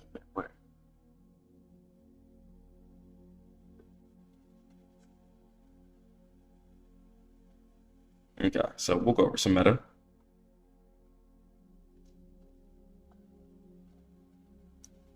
All right, so we can go ahead and see price all the way up here. Okay, price is trying to hunt all-time highs, and we're currently in dumping period. Okay, when you see heavy, aggressive red daily candles like the one right here, then you know price is trying to hunt for a low in order for price to retest, okay, or just find a certain support low and bounce its way back up to certain all-time highs. Okay, check it out. If I zoom all the way out, I look at the daily here. See, over the course of the years, price has just been going in an upwards direction. Okay, flowing. So, knowing that, area of resistance above current price, we can go ahead and keep that here. Okay, why? Because we know price has to break areas of resistance in order to progress. Okay, so we're going to put that here as my take profit and my goal. Okay. Then from there, put my 4-hour time frame. Okay, and let me look down below current price. Okay, so I can just see the structure here. Okay, I can see price meeting up with this area of support here. And since it is the stock market too, unlike cryptocurrency, I can actually swap over to my 15-minute or 30-minute time frame and use the market open marker indicator. Okay, so I can check out the lows and see if anything does make sense. Okay,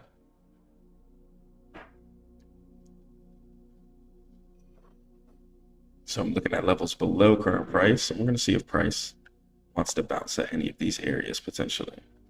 Okay, we have this level right here.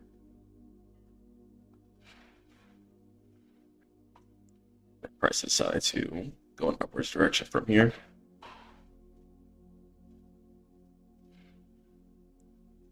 And then price right here. Upwards direction. Have our area of support down here too.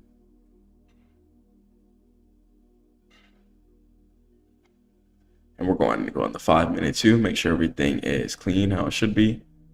Okay. This area of support makes sense on the 5-minute. This area of support makes sense on the 5-minute. Same thing with here. Okay, so the 15-minute and 5-minute going to give you really clean, accurate entries. Okay. Right here, we got this area of resistance right here. Actually, not support. We're going upward direction. Support right here, lining up with it. Resistance lining up with it over here.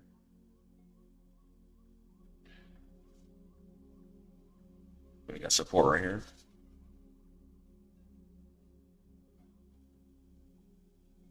Okay. Price lining up with that. Resistance right here.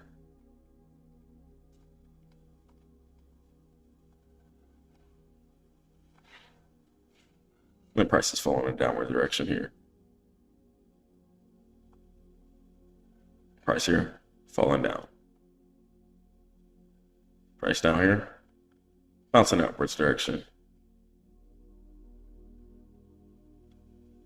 Then right here.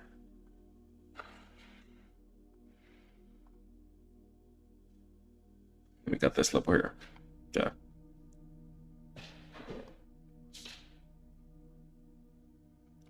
And a lot of times I like to wait for a good 4-hour close.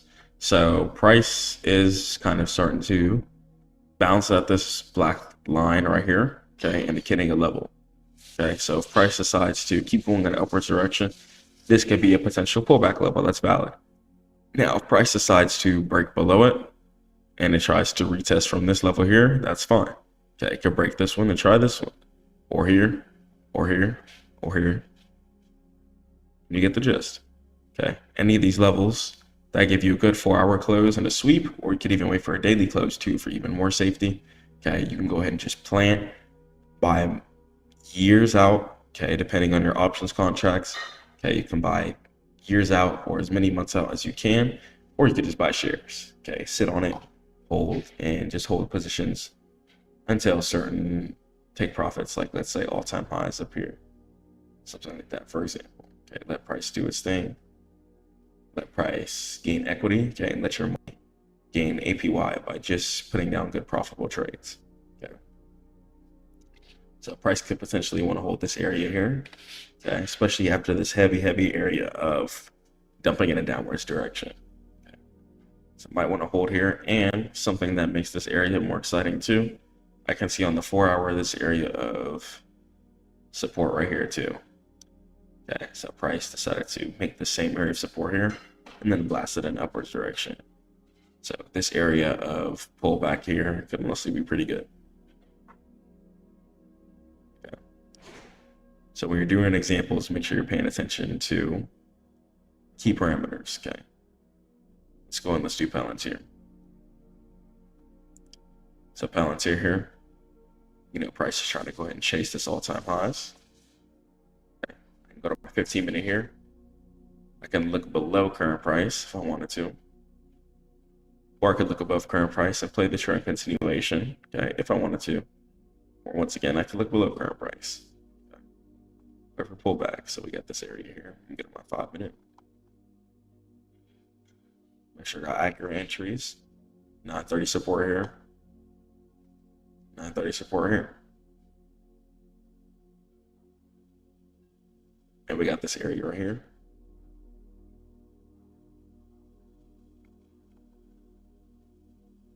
And then price decided to go in upwards direction right here. Okay, so the more lines in the zone, ideally the better. And that zone is going to be pretty strong for the most part. Price bouncing in upwards direction from here. Down here, price bouncing in upwards direction. Price shorted right here.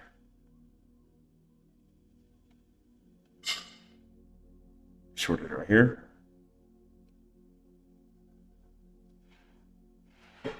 Bounce in the upwards direction here.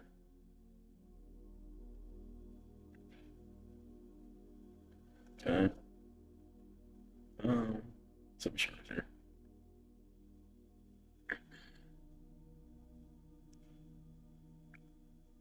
Okay. Getting all these reactions down. Resistance here.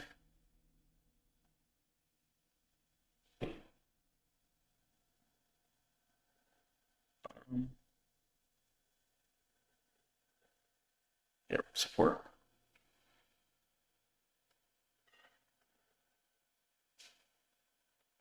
Okay. Support down there. And like you see right here, sometimes the levels are going to go ahead and correlate. 1, 2 taps of the same level. Okay, the more taps of the level that you see, the better a lot of the times.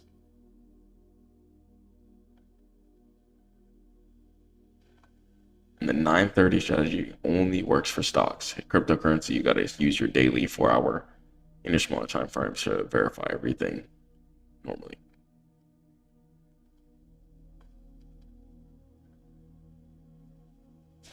Support.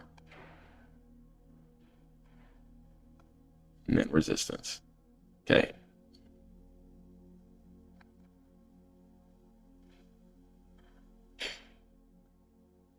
And down here. And then we can go to current price. Go to our 4-hour time frame. Check out everything. Okay. So I know if price pulls back, honestly, I could just make this one big zone here.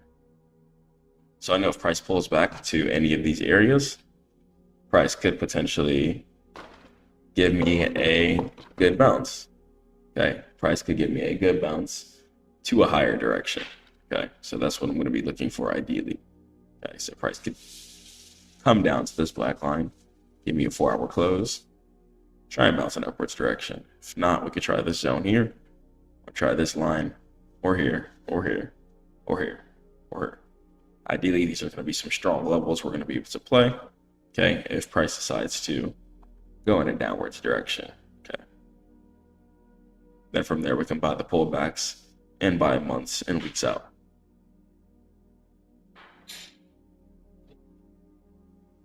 Yep. So yeah, 4-hour daily and then 30-minute for crypto, and then time frames for stocks for the market open maker. It'd be like your 4-hour, your daily, and then like the 5-minute. So both of those together, or all of those together, are going to be like an extreme combination. But especially your 4-hour and your daily together is going to be your 4-hour and your daily together. It's going to give you good combination. Okay. So yeah, we'll stop there. Guys, what's up? God is good. It's a beautiful day. We in the coop, hanging out. Alhamdulillah. So, I want to tell you guys, it's a little deeper than just trading, okay? You can't just trade and just live off of your trading income alone. It's not good. It's not healthy. It's not healthy for, one, your mental health.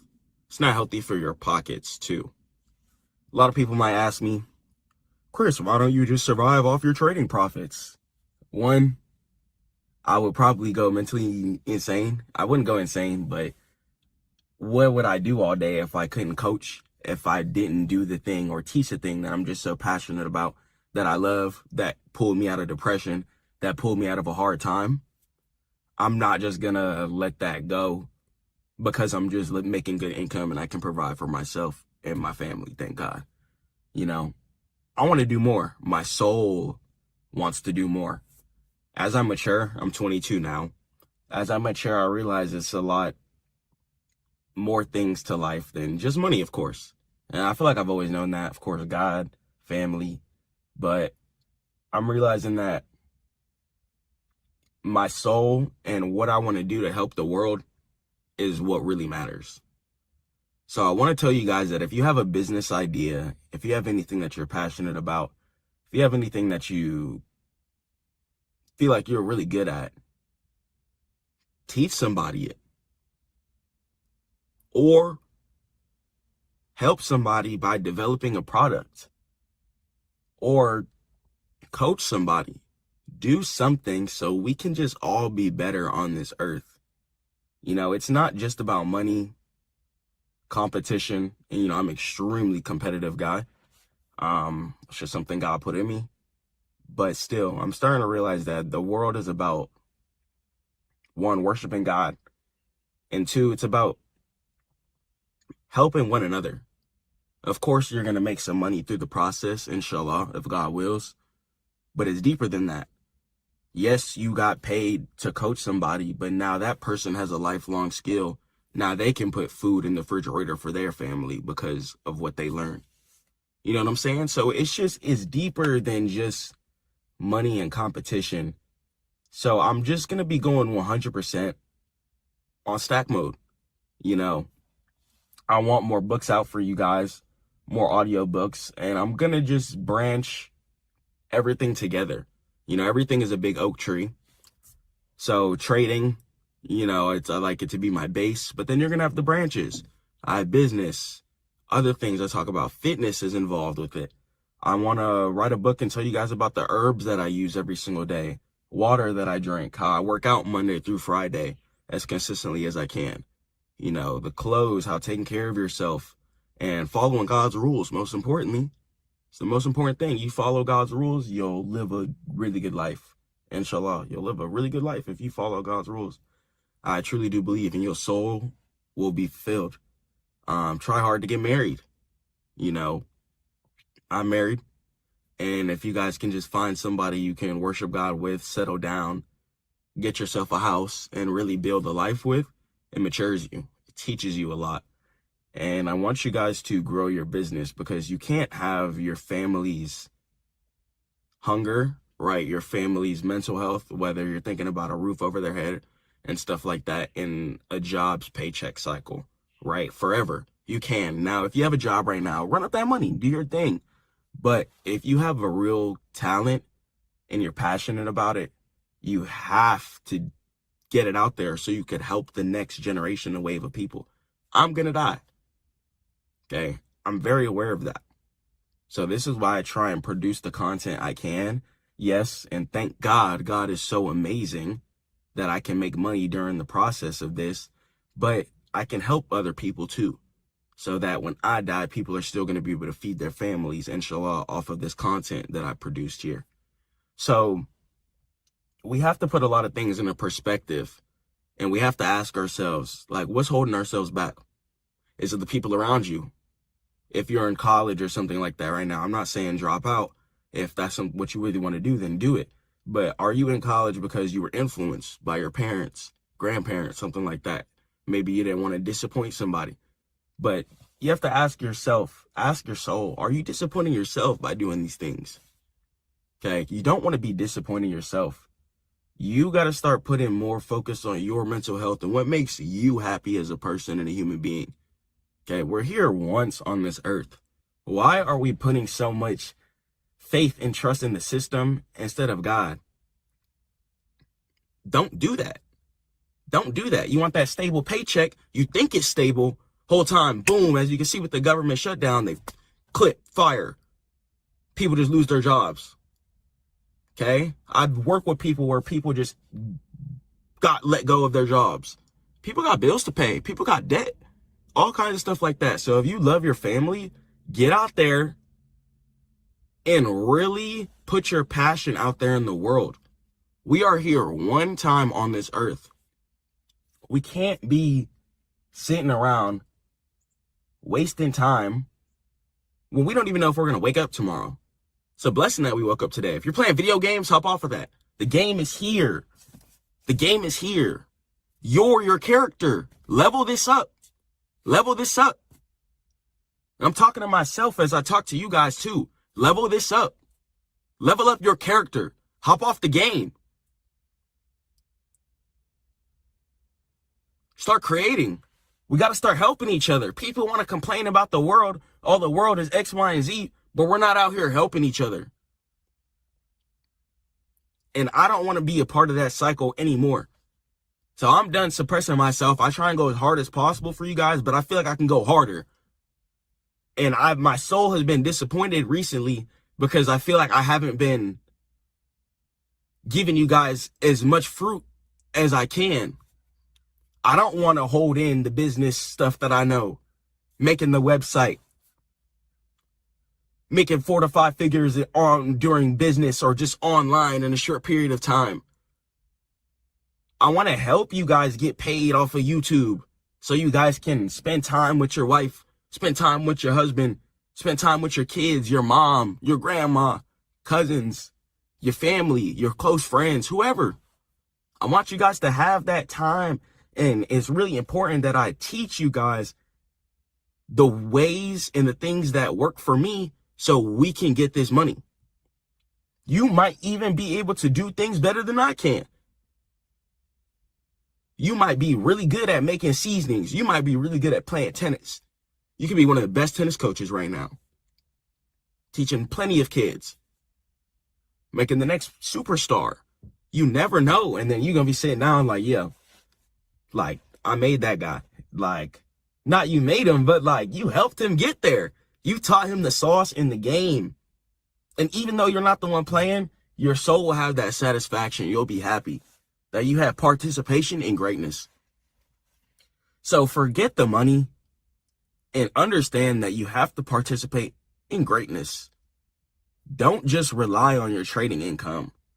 Go harder than that. We got people out here that are depressed, sad. Sadly, suicide rates going up. May God grant them ease.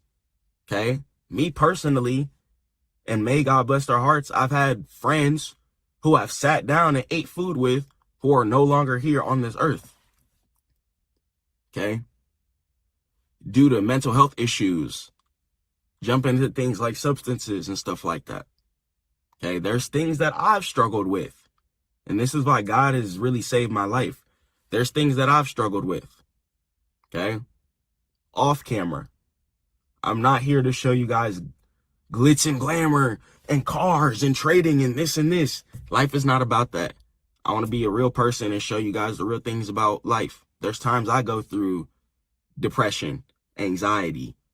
Okay? There's times I feel fearful of things. Even though my income is straight, there'll be things outside of trading, outside of money that are stressing me out. Okay? So ask yourself, are you happy? Is your soul happy? And I'm telling you guys right now, the money will not make you as happy as you think. I'm telling you. If you think that the money will make you super duper happy, you're wrong.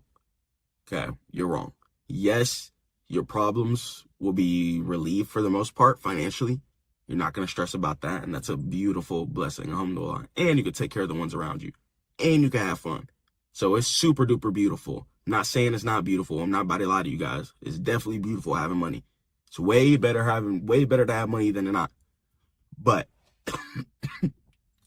all your real life problems, let's say if you struggle with things like lust, okay, you're just going to go ahead and use that money and indulge more into your lust. If you struggle with substances, then you're going to use that money and get more substances. If you struggle with materialism, you're going to get more money and buy more stuff that's not asset related. Okay?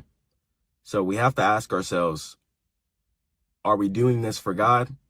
Or are you doing this to please people in the world who don't really care about you for the most part? So stay prayed up to God. Keep grinding. I'm going to catch you guys in the next one. I got some work to do. I love you guys so much. Head over to stackmode.net. Just wanted to give you guys a raw talk. I don't really care about numbers or anything. I'm just going to upload as much as I want. Pump as much content as out there as I can. I don't care who sees it. I don't care who doesn't. I just love you guys so much. And this makes my soul happy. Talking about life, talking about the charts, talking about income, getting this income. I love it. And I want to help you guys too. Stay prayed up to God. Keep grinding. Get out the darkness. Jump into the light. Put the past behind you. And go forward, man. Or woman. Catch you guys in the next one. Cool. So yeah, let's go over some 930 setup. Let's go and let's check it out here. Okay, so we had Uber. See, price went up here on Friday. Had a 4-hour close above it. Okay, so that's extremely nice. I think we might definitely push up to this area of resistance up here. Okay. So with this area here, okay, this was cool. Could see price here. Decided to press this 930 area of resistance here.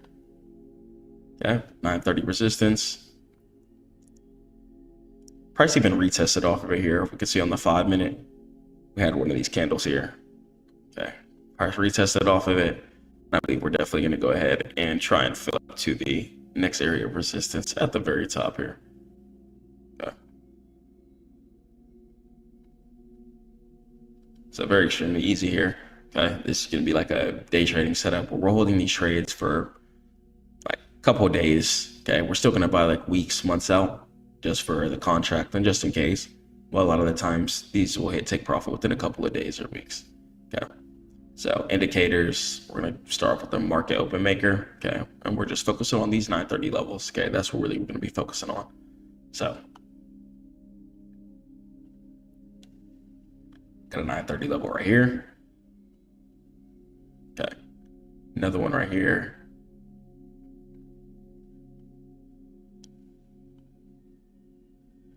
And one up here, if I'm not mistaken.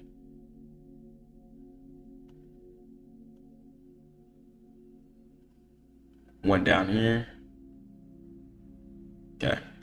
So all of these levels here are going to be 930 levels. Right here. And right here. Okay. Then I can go to my 4-hour time frame. Okay. And that's why we lock the lines. But if I wanted to, I could definitely wait for price to pull back to any one of these levels. Okay. And see if price will go ahead and give me a buy entry. Okay, so I just look below current price. Okay, set all the 930 entries that I saw. Okay, and if I see price come to this level, give me a bounce up. Okay, that would potentially be a valid entry. Okay, same thing with this entry here. Could potentially be valid. Same thing down here. Could potentially be valid. Okay, and if you get a 4-hour close and a sweep up from these areas, then that's definitely going to go ahead and be that. Okay, so just be aware before you just instantly buy. Don't just buy the first wick. Okay, make sure you take your time. Be like, okay, I know what I'm doing. I know what I'm buying. I know what I'm looking at. Okay, so your 930 levels are really going to show you everything that you need to see. Okay. So let's go for another 930 example here. And this is really going to help you trade with the trend, whether it is a pullback scenario or an above current price scenario. Okay, so let's take this stock for example here, bam. So I'll go to my 30-minute time frame, look above current price. And let me go ahead and just start marking out areas where I see 930 reactions. So I'm gonna take my line here and mark it at the 930 reaction here too. I'm gonna put one above current price at this 930 level here, and this one up here as well. Okay, as well as this 930 up here. Okay, all the reactions I'm gonna go ahead and put in, just so we know where price is heavily reacting off of the most, as these are gonna be the highest volume levels, and volume is gonna be the amount of people that are trading. Okay, so when 930, which is when the stock market opens, okay, hits, the bell rings, people are going to be frantic, okay, putting in trades and stuff like that. Everyone's excited. So wherever market decides to open up from these levels are going to be really important. So that's a really good way to find the best pullback levels, see how price wants to react. Okay, so just going from left to right, okay, even checking out this area here at 930, for example. Okay, if I wanted to, from there, I could easily go to like my 15-minute or 5-minute time frame. Okay, wait for price to break and retest from any of these levels above. Yeah.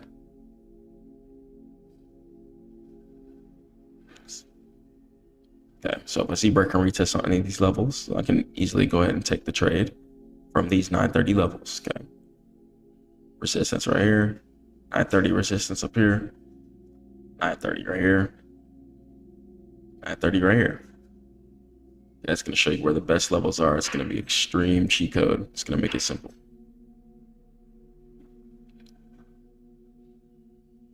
Let's go over another example here.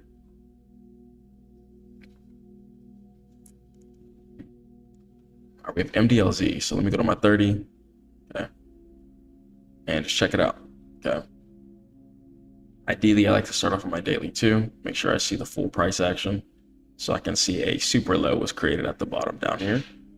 I can see price wants to try and meet this resistance up here that came in July. Okay, so I'm going to go to my 4-hour too, see everything from closer perspective, and the resistance up here. Okay, sometimes the daily can not show you everything you need to see. And then I'm going to go to my 30-minute time frame, and we can go ahead and find pullback levels or price levels above current price in order to trade like a direction flow. Okay, so right here, it's gonna be a pullback level there. Okay, wherever these green lines are on my screen is gonna be exactly where markets decide to open up. So we have a level here, got a level here. Okay, as we can see, the 930 levels are correlating with each other. We got one here, and then this one. It's going to line up with this one. Okay, and then this one is going to line up with this one. Okay, so it's always going to always line up for the most part too. The more taps that you see in a certain area, the more powerful of an area it is that you should be playing there. Okay, even 930 area right here, 930 area right here.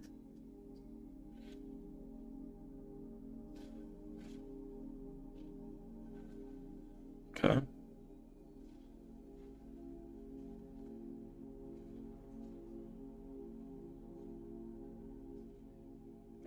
Finding the key levels here, taking our time. Okay, and that's all below current price. Okay, so as price goes into price, if I see price pull back to any of these levels, give me a 4-hour close, then I'm gonna be cool to go ahead and take it. That's the whole sweep back up.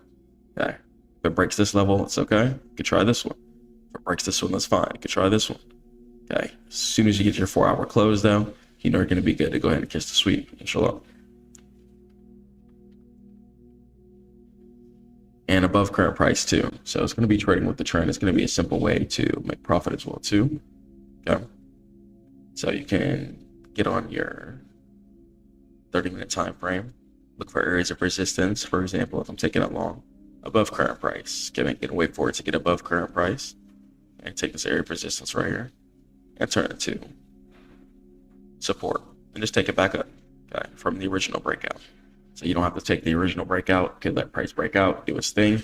Wherever the breakout closes from, price has a chance to retrace, turn the resistance to support. If it does that and you get a 4-hour close, go ahead and get in. And that's a good trade as well, trading with the trend. It's very safe. So let me see here. You can get in here too. And you can get in up here. Okay. So any of these levels of resistance or even support above current price are going to be good levels to go ahead and look for a break and retest. Okay. So even levels of support can go ahead and be mirrored too. So even if price were to go up past this level of support, okay, it can kind of inverse retest and mirror that level of support and go up too. Okay. So that's also going to be part of the breakout model. Okay. And certain things with high liquidity are going to have a little cleaner levels, okay, compared to smaller stocks, but even smaller stocks, you're still going to be able to find good trades. Okay. So for instance, a price break or retest here, you could take it up to the next level up here. You could just keep going, doing all your levels and just playing your chart like a staircase. So that's pretty much all it is. It's just a big giant staircase. We'll check out Wells Fargo, for example. Hop on my daily. I can see that we're all-time highs. We can't touch this. Okay, there's nothing we can do here. Okay, personally right now. Okay, we can't trade a resistance breakout. It's at all-time highs. So what we have to do is wait for price to come back down so we can buy it back up. So here's how to find the pullback level. So now that I see the data on my daily, I see what's going on. Let me go down to my 30-minute. So I'm on my 30-minute time frame. And I'm going to look below current price logically. I want price to touch one of the levels below current price and sweep back up. Okay. So that's going to be the goal and objective. So let me go ahead and get the line tool here. Okay. And I can go ahead and put prices down at the 930 doubles. So let me go ahead and put a line price here, line price here, put down here. And I can go ahead and see the prices of the lines completely to the far right in black. Okay, so if price comes down to any of these levels, gives me a 4-hour close and bounce, I'm going to be good, inshallah. Okay. It's about taking the right trades, okay, taking informed trades. Okay, this is going to be a low right here too. Okay, and you can see some of these lows are going to mirror each other. Okay, this low is matched with another low over here to the right. Okay, and then we have this resistance up here too, which matters. Okay, and then down here, boom, area of support down there too. Have another one too. Okay, just mark out your clean levels. Okay, you don't gotta make it difficult. Just play what needs to be played. Okay, so if price comes down to any of these levels, it gives me a 4-hour close. I'm not gonna play the first tap. Okay, if price comes down to any of these levels, gives me a 4-hour close, I'm gonna be good to go ahead and take the pull back up. Okay, confidently. Okay, these are 930 levels where market wants to open up at. okay, and just burst in an upwards direction a lot of the times. So a lot of the times market will mirror what it's done in the past. So it could definitely do it again for sure.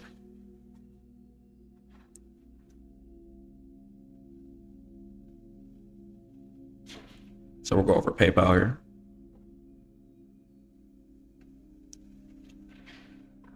I'll start off on my daily time frame, get the bigger picture. I can see price made this low right here. I can see price at least wants to come test this resistance area up here. Okay, so I'll get on my 30-minute time frame. Okay, and I'll look for a pullback area to see if we can go ahead and catch it back up to this area of resistance right here. So we get on my 15-minute or my 30. I'll do the 15 for this example. Okay, and I'm going to go ahead and look at the key areas. Okay, I have this area right here. 930 is clean. Keep finding the best areas, all I'm focused on.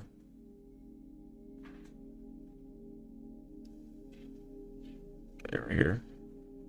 That's the ultimate low that was created. Okay. You can also lock your lines too if you notice your lines moving too much. Okay, up here, price decided to short downward. Even up here.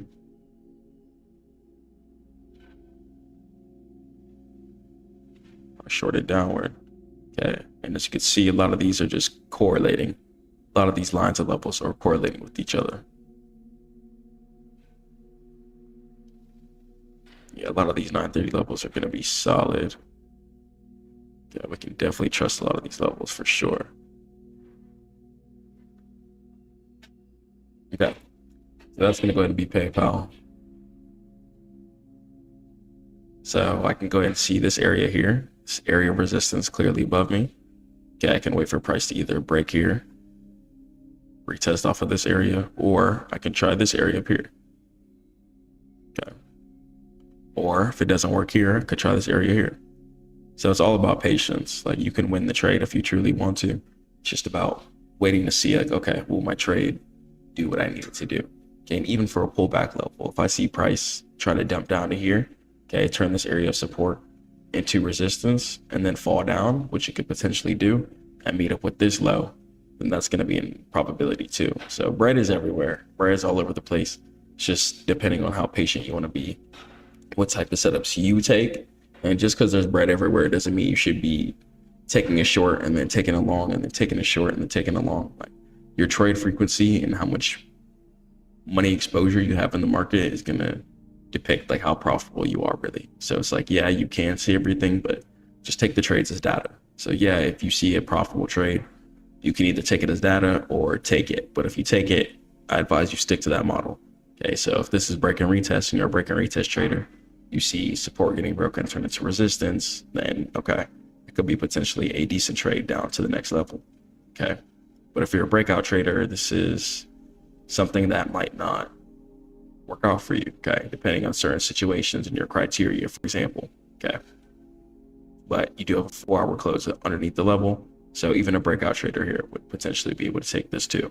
Okay, so focus on your criteria, focus how you trade. Okay, and it's not always going to work on all markets. Like, Forex made shorting really popular because the chart is a lot more sideways, but when it comes to stocks of crypto, stock pretty much just goes up in straight line over the years, okay, in the long-term scenario. So it's a lot different, but both the technicals and all technicals work on all charts. So that's the cool thing. So once you learn once, you can apply it to any market that you understand or want to get into. So we'll talk about Cisco here.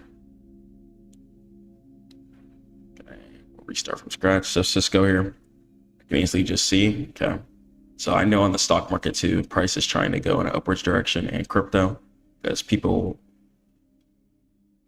are working hard to increase the value of their company or make cryptocurrency more useful, whether it be just innovating new technologies or etc. Okay, so they want their value and their shares to go up, so they get paid more on dividends and stuff like that, and share exits. So even the normal workers, like for NVIDIA, for example, a lot of people who just worked in NVIDIA past 10 years just became millionaires because they were able to retire early because the company blew up. Okay, so if you work for a company and it blows up and they give you shares, it's going to be a really good way to retire early. So it's showing you that trading is going to be a really quick way if you want to retire early, as long as you invest your money correctly, you get in at certain lows, and you invest in the future. Okay. So know that price is always going to try and chase resistances for the most part. Always, always, always. Okay, because it's trying to break out into new highs. Okay, people are trying to get paid more for their shares, so price is trying to chase new highs.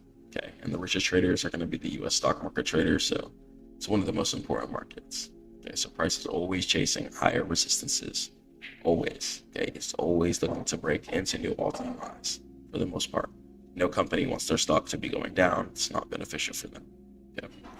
So I'm going to go ahead and start my 30-minute here. I'll go my 15 here, and I'll look below current price and above. We'll do both. Okay. So for this candle here, it's 930 candle. I'll put go and delete everything. Put this level here. Get back on my daily. You can see price wants to at least come up here. So price is always going to be hunting either an area of resistance above current price, or if an area of resistance is too far, like all the way up here, okay, it's still going to be aiming for all-time highs ultimately. But depending on your expiration dates and something like that, okay, then closing in an area of support above current price is going to be solid too, because we know that just like we saw, support can be broken and turned into support. So put everything logically, put it together like a puzzle piece. So if I get on my 15-minute here, and see the structure and everything closely, you can see price wants to bounce from this low here. Okay. Price bounce from this low here. Price bounce from this low here. All I got to do is focus on 930 levels. I don't really have to focus on anything else. Okay, as far as the stock market.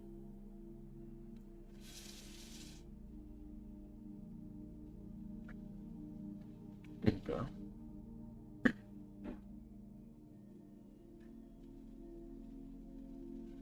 And this level too.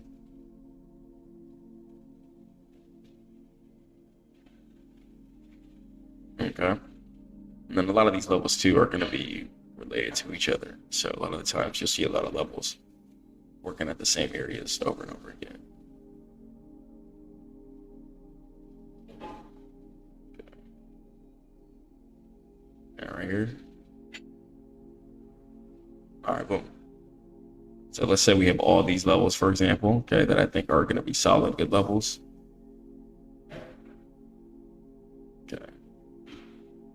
And this level here. Okay, let's say I go to the far right on Cisco. Okay, I can go ahead and just see certain things. Okay. So I know that price is trying to at least chase this resistance up here. Okay, I can go to my 30-minute and see everything cleanly. Okay, I can just wait for either a pullback or resistance breakout how I want. Okay, I can see at this level I already got a pullback. So price decided to fall all the way down, come up, and then pull back to this level right here. Okay, and we just did all the 930 levels. Okay, then it's not okay. This level is important. So if I wanted to, really, I could delete this one.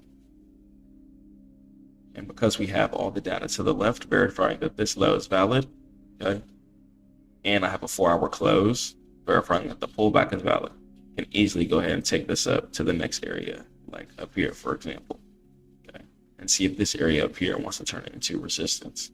Okay, so you can use certain different scenarios to make bread, just about thinking how logically you want to play.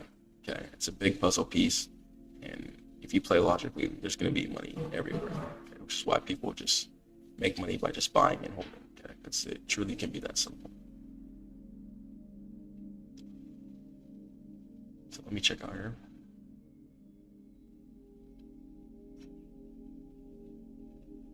Okay.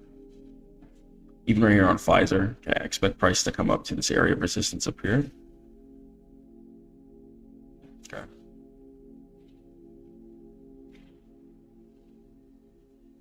I'm sure I could go to the left and find some good levels for reasons why.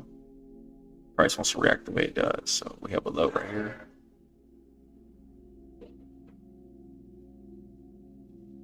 Happen right here. We have another one down here. Okay, go ahead and go to my current price.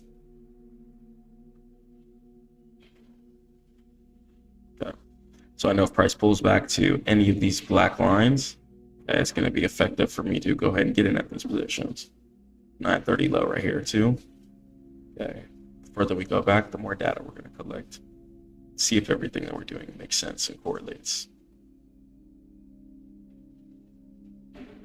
Got one up here. Got one here.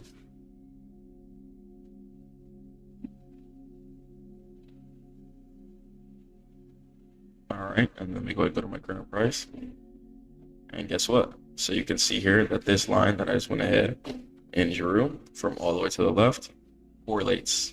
Okay, so correlates with this line right here, verifying this low with a push up here. Okay, so on fives are here. This trade goes ahead and makes sense too. Okay, you can easily go ahead and potentially take it up to the next black line up here.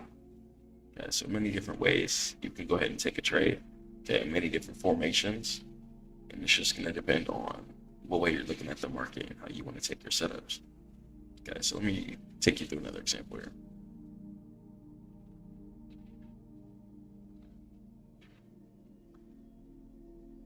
So let me go ahead and pull up a high liquidity stock. Will go over NVIDIA, for example. Let me start off on my daily.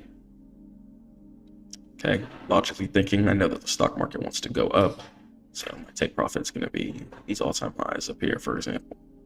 Okay, let me go to my 15-minute time frame.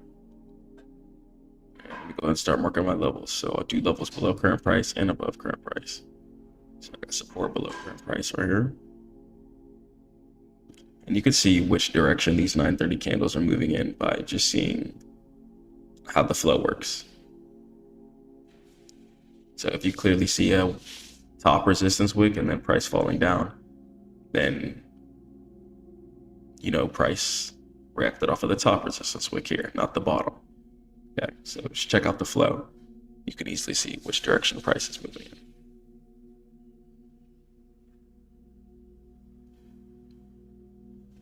Okay, we got a 930 level here.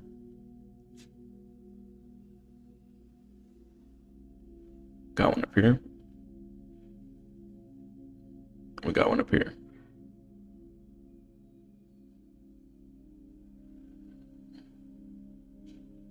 And let's say we got one here.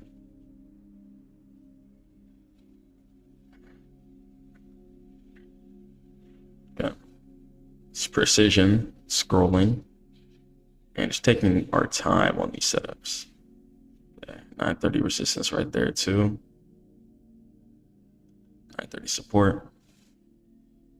Price shorted down from here. 930 support here. Okay, and you see everything correlating as well too. 930 support here too. Then we got some down here.